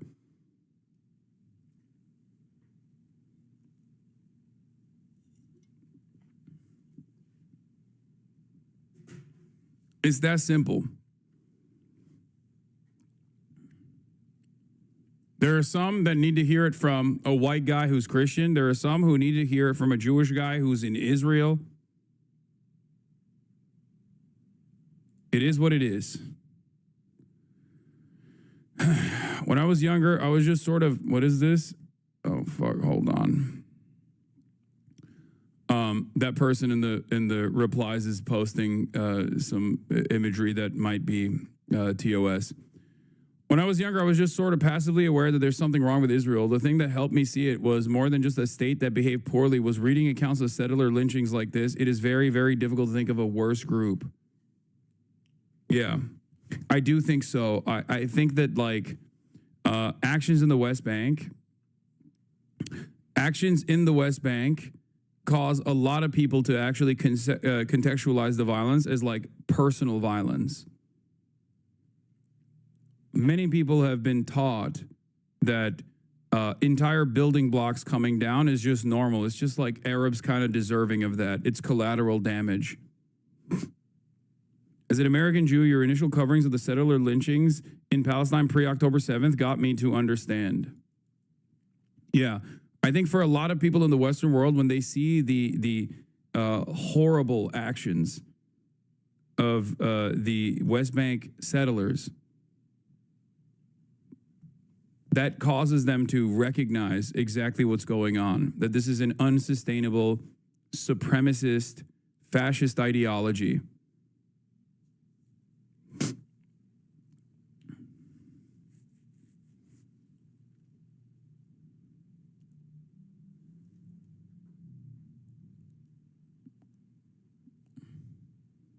Like, this is, all sensible people hate Hamas, but Jewish history does not give the IDF a free pass.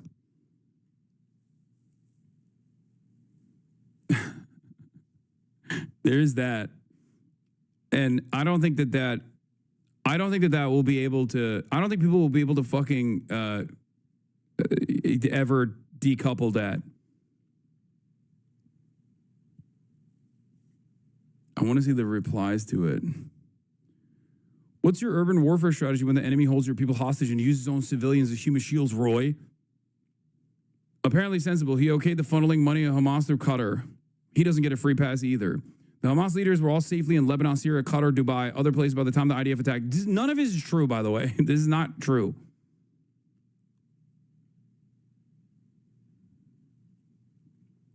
This is the last thing that liberals will inevitably come to the conclusion on, which is that any kind of militant resistance against Israeli state actions is understandable. Okay? Of course it's understandable. What the fuck are the people supposed to do? Just sit quietly and idly by and allow to be massacred? Yeah, Yahya Sinwar, the architect of October 7, literally died in battle. He died in the Gaza Strip. He did not have a bunch of, like, Israeli babies attached to his body in the way that, like, the Israeli media had portrayed him. He died fighting. That's it.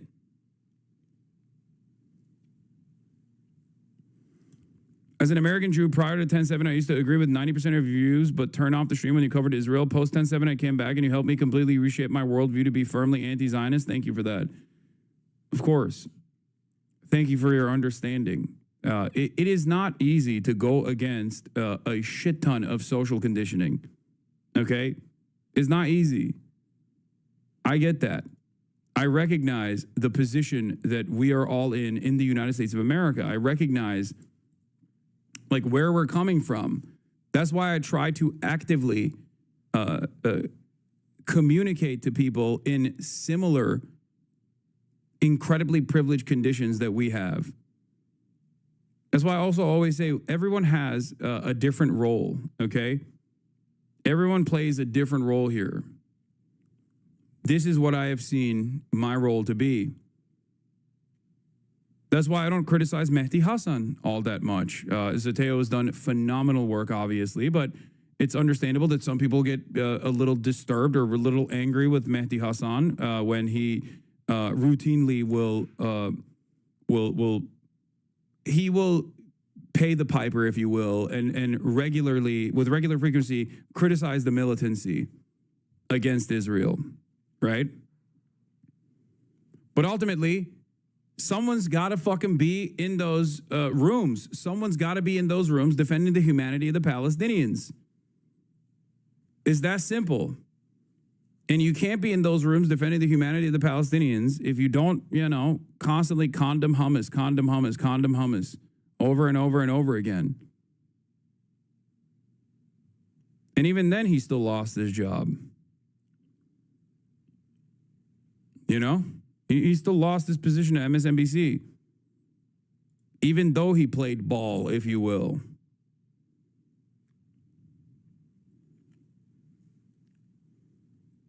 New overzealous is a banger. Palestinians rejected every peace offer and outright lie. Each time Israel has agreed to a Palestinian state, Yeah, this is, I've talked about this a lot as well. There's no partner in peace. An egregious lie. I used to follow Hassan just because I came across thirst traps. Now I'm politically active and tapped into the daily streams as part of the resistance against misinformation, keeping hot, smart, and autistic Pookie. You got it.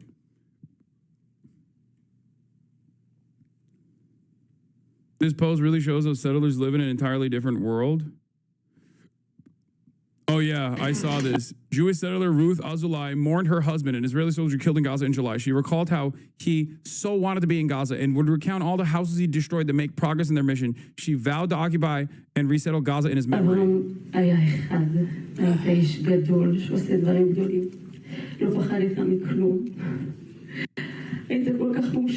You were so happy in your mission. All this time you tried to convince me to believe in it too.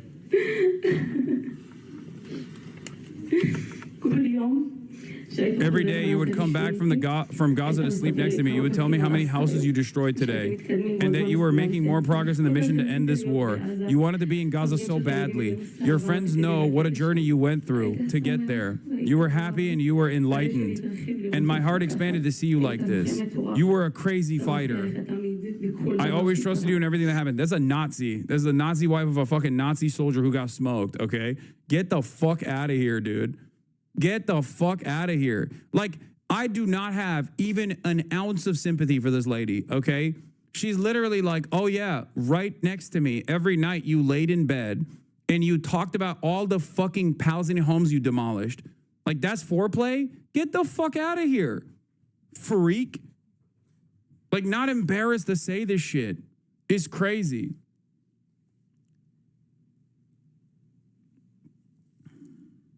It's crazy.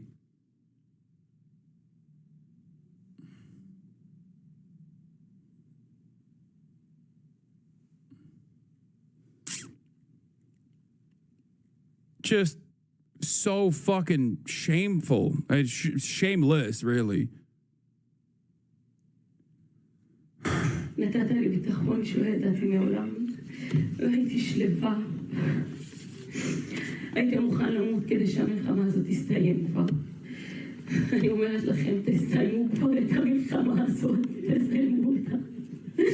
כמה שיותר מהר. Occupy Gaza as soon as possible. Please end this war. There is no room there for pure evil. Bro, you're pure evil. You're fucking pure evil. פשוט מחליט לראות בו. אין מקום לרוע הזה שם. יש במקום רק לחיים, לצחוק של ילדים. Dude, Ethan Klein's gonna clip this and be like, Hassan is being so ruthless to a grieving wife. How disgusting. A grieving Jewish wife. You see, folks? Look at the anti-Semitic, dangerous terrorist Islamist Hassan.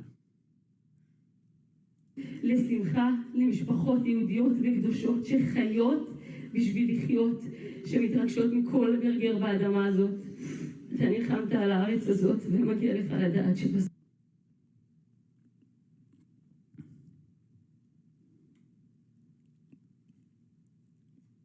It's crazy to do fucking foreplay, and the backdrop of the foreplay is genocide. Psychotic. Anyway, if you're an American, consider this series of events. Wednesday, we asked Republicans if they knew how many Americans have been killed in Palestine and Lebanon. None did. Thursday, Republicans and Democrats smile alongside Netanyahu. Friday, Israeli settlers kill another American. Look at this group. Look at the bipartisan commitment to defending Israel's genocide. Who's that over there? Hold on one second. Let me just zoom in real quick. What is that? What is that? Hold on. Okay, we got the known actors here. Everybody's smiling, but... Okay, Amy, a girl bossing in the backdrop. Computer, enhance. Who is that? Trying to hide away in the back right there. Oh, that's right. It's Cory Booker. Wow. Wow, look at that. This motherfucker thought he could hide. He thought he could hide his face.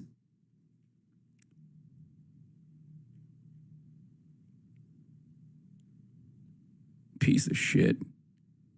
Monstrous pieces of shit, all of them. Okay?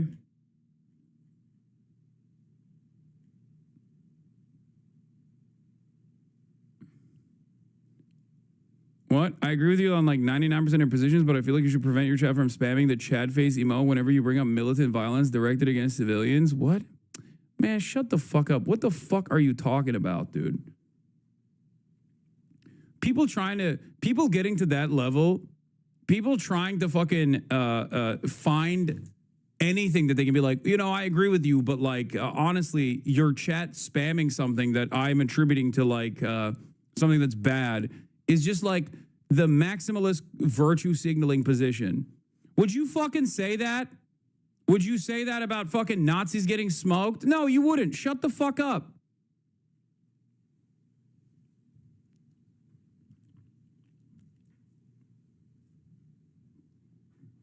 People love Inglourious Bastards.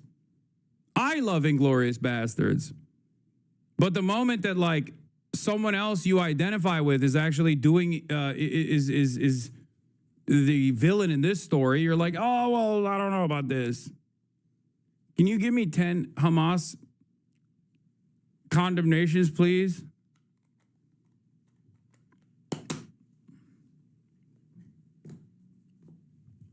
Israel has no legal right to occupy Gaza. Israel has no legal right to actually bomb Gaza. Israel's a belligerent occupier of Gaza, and therefore it has no legal right to bomb Gaza, let alone doing a genocide in Gaza, which Israel is doing. On the other hand, however, the Palestinian resistance has every right legally to resist against Israel, to resist against the Israeli violence, which, yes, includes killing Israeli occupying force soldiers. Okay?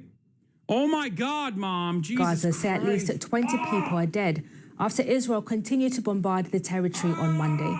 Gaza's Hamas-run health ministry says the number of people killed since the start of the war in October 2023 passed 58,000 over the weekend. That followed a string of attacks, including one that killed 6 children at a water distribution point on Sunday. The Israeli Defense Forces confirmed that attack, saying as a result of a technical error, the munition fell dozens of meters from the target. It added the IDF regrets any harm to uninvolved civilians.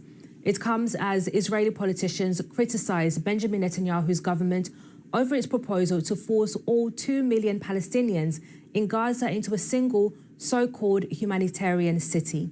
The opposition leader, Yair Lapid, called the idea crazy, criticizing both the costs and the logistics of the proposal, while the former Israeli Prime Minister Ehud Olmert compared the proposal to a concentration camp and said that if the plan went ahead, it would amount to ethnic cleansing.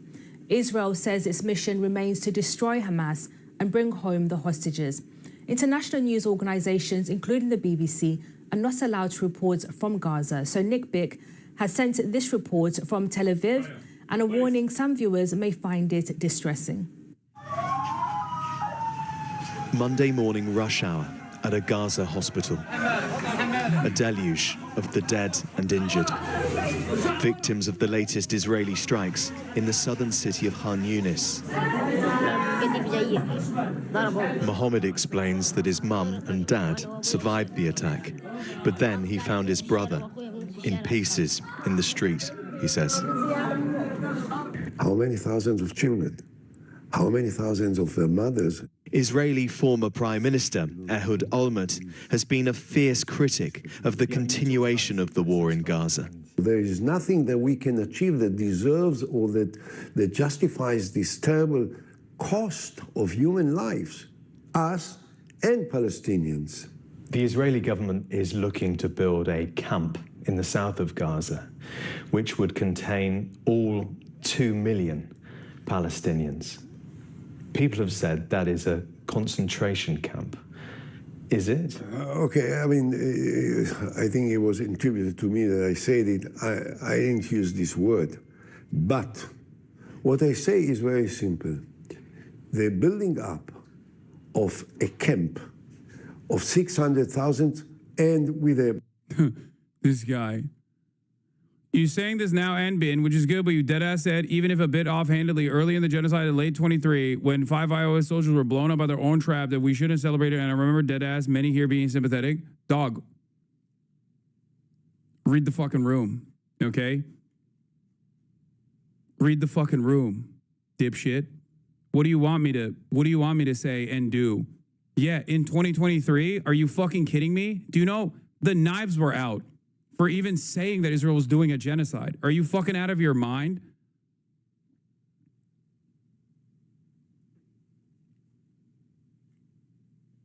Regardless of what my fucking position is, I have to obviously play I have to be on a delicate tightrope.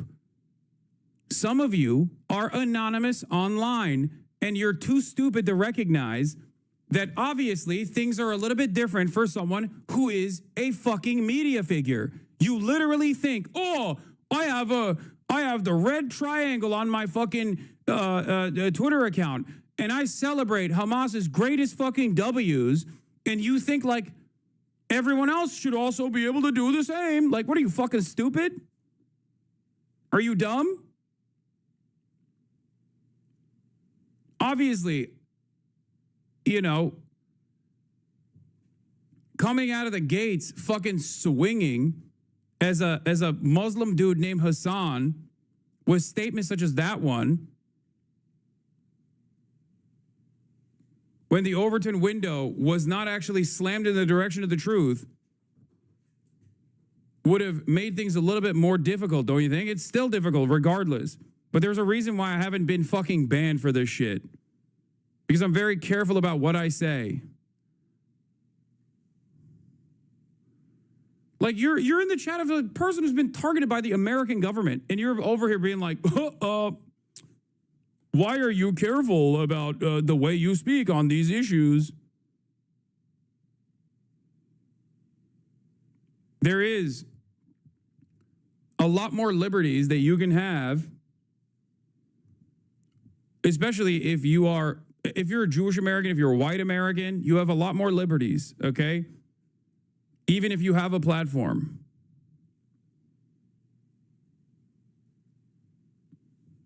Yeah, the question I asked always, yeah, exactly. Can you say that at work?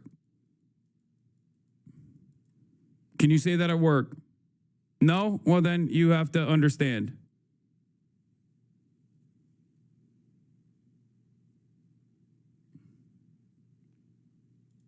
Idea of bringing on all of the people living in Gaza, 2.1 million people, into a very tight-held camp where they can't move away and they are completely controlled in such a terrible manner is a crime that honest people will not be able to tolerate. Would that be ethnic cleansing? It will definitely be interpreted as such for good reasons. For now, Israeli soldiers continue frontline operations, but senior military figures are reported to be firmly against any such mass camp, and the proposal is overshadowing ceasefire talks with Hamas. The Israeli government rejects accusations that its current actions or future plans amount to war crimes in Gaza. I want a real future for Gaza, for Gazans, for Israel. It has to be governed by people who do not seek the destruction of Israel and want to live in peace with us. That's what drives my decisions. Those decisions are under increased scrutiny, with the latest dire warnings about the lack of aid in Gaza and the growing number of civilians trying to collect food and water and paying for it. Oh, this is the Gaza cleaning out, them bringing something good along the Green Line, episode 3 from The Guardian. This is the third installation of the fucking genocidal. It is interesting, though, the Israeli safety and security concerns being hailed as the necessity for all this death and destruction is important to understand here. It plays an incredibly important part of this propaganda. It's no different than, I mean, in this instance, obviously, it's a fucking ethnic cleansing campaign. It's a genocide.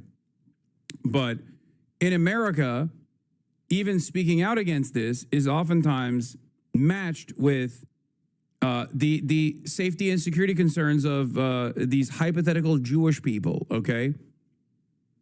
The idea that, like, oh, if you speak out against the genocide that Israel is engaging in, like, you're making Jews feel less safe. Which is, again, ridiculous because it's not it's not the truth, right?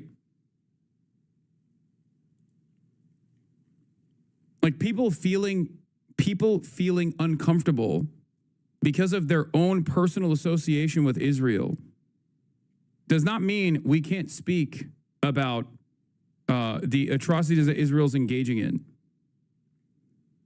European Commission's coordinator on combating anti-Semitism warned against new forms of anti-Semitism, which she described as ambient anti-Semitism, i.e. creating an atmosphere in which Jews feel uncomfortable, even in European institutions, noting, for instance, the bake sales for Gaza.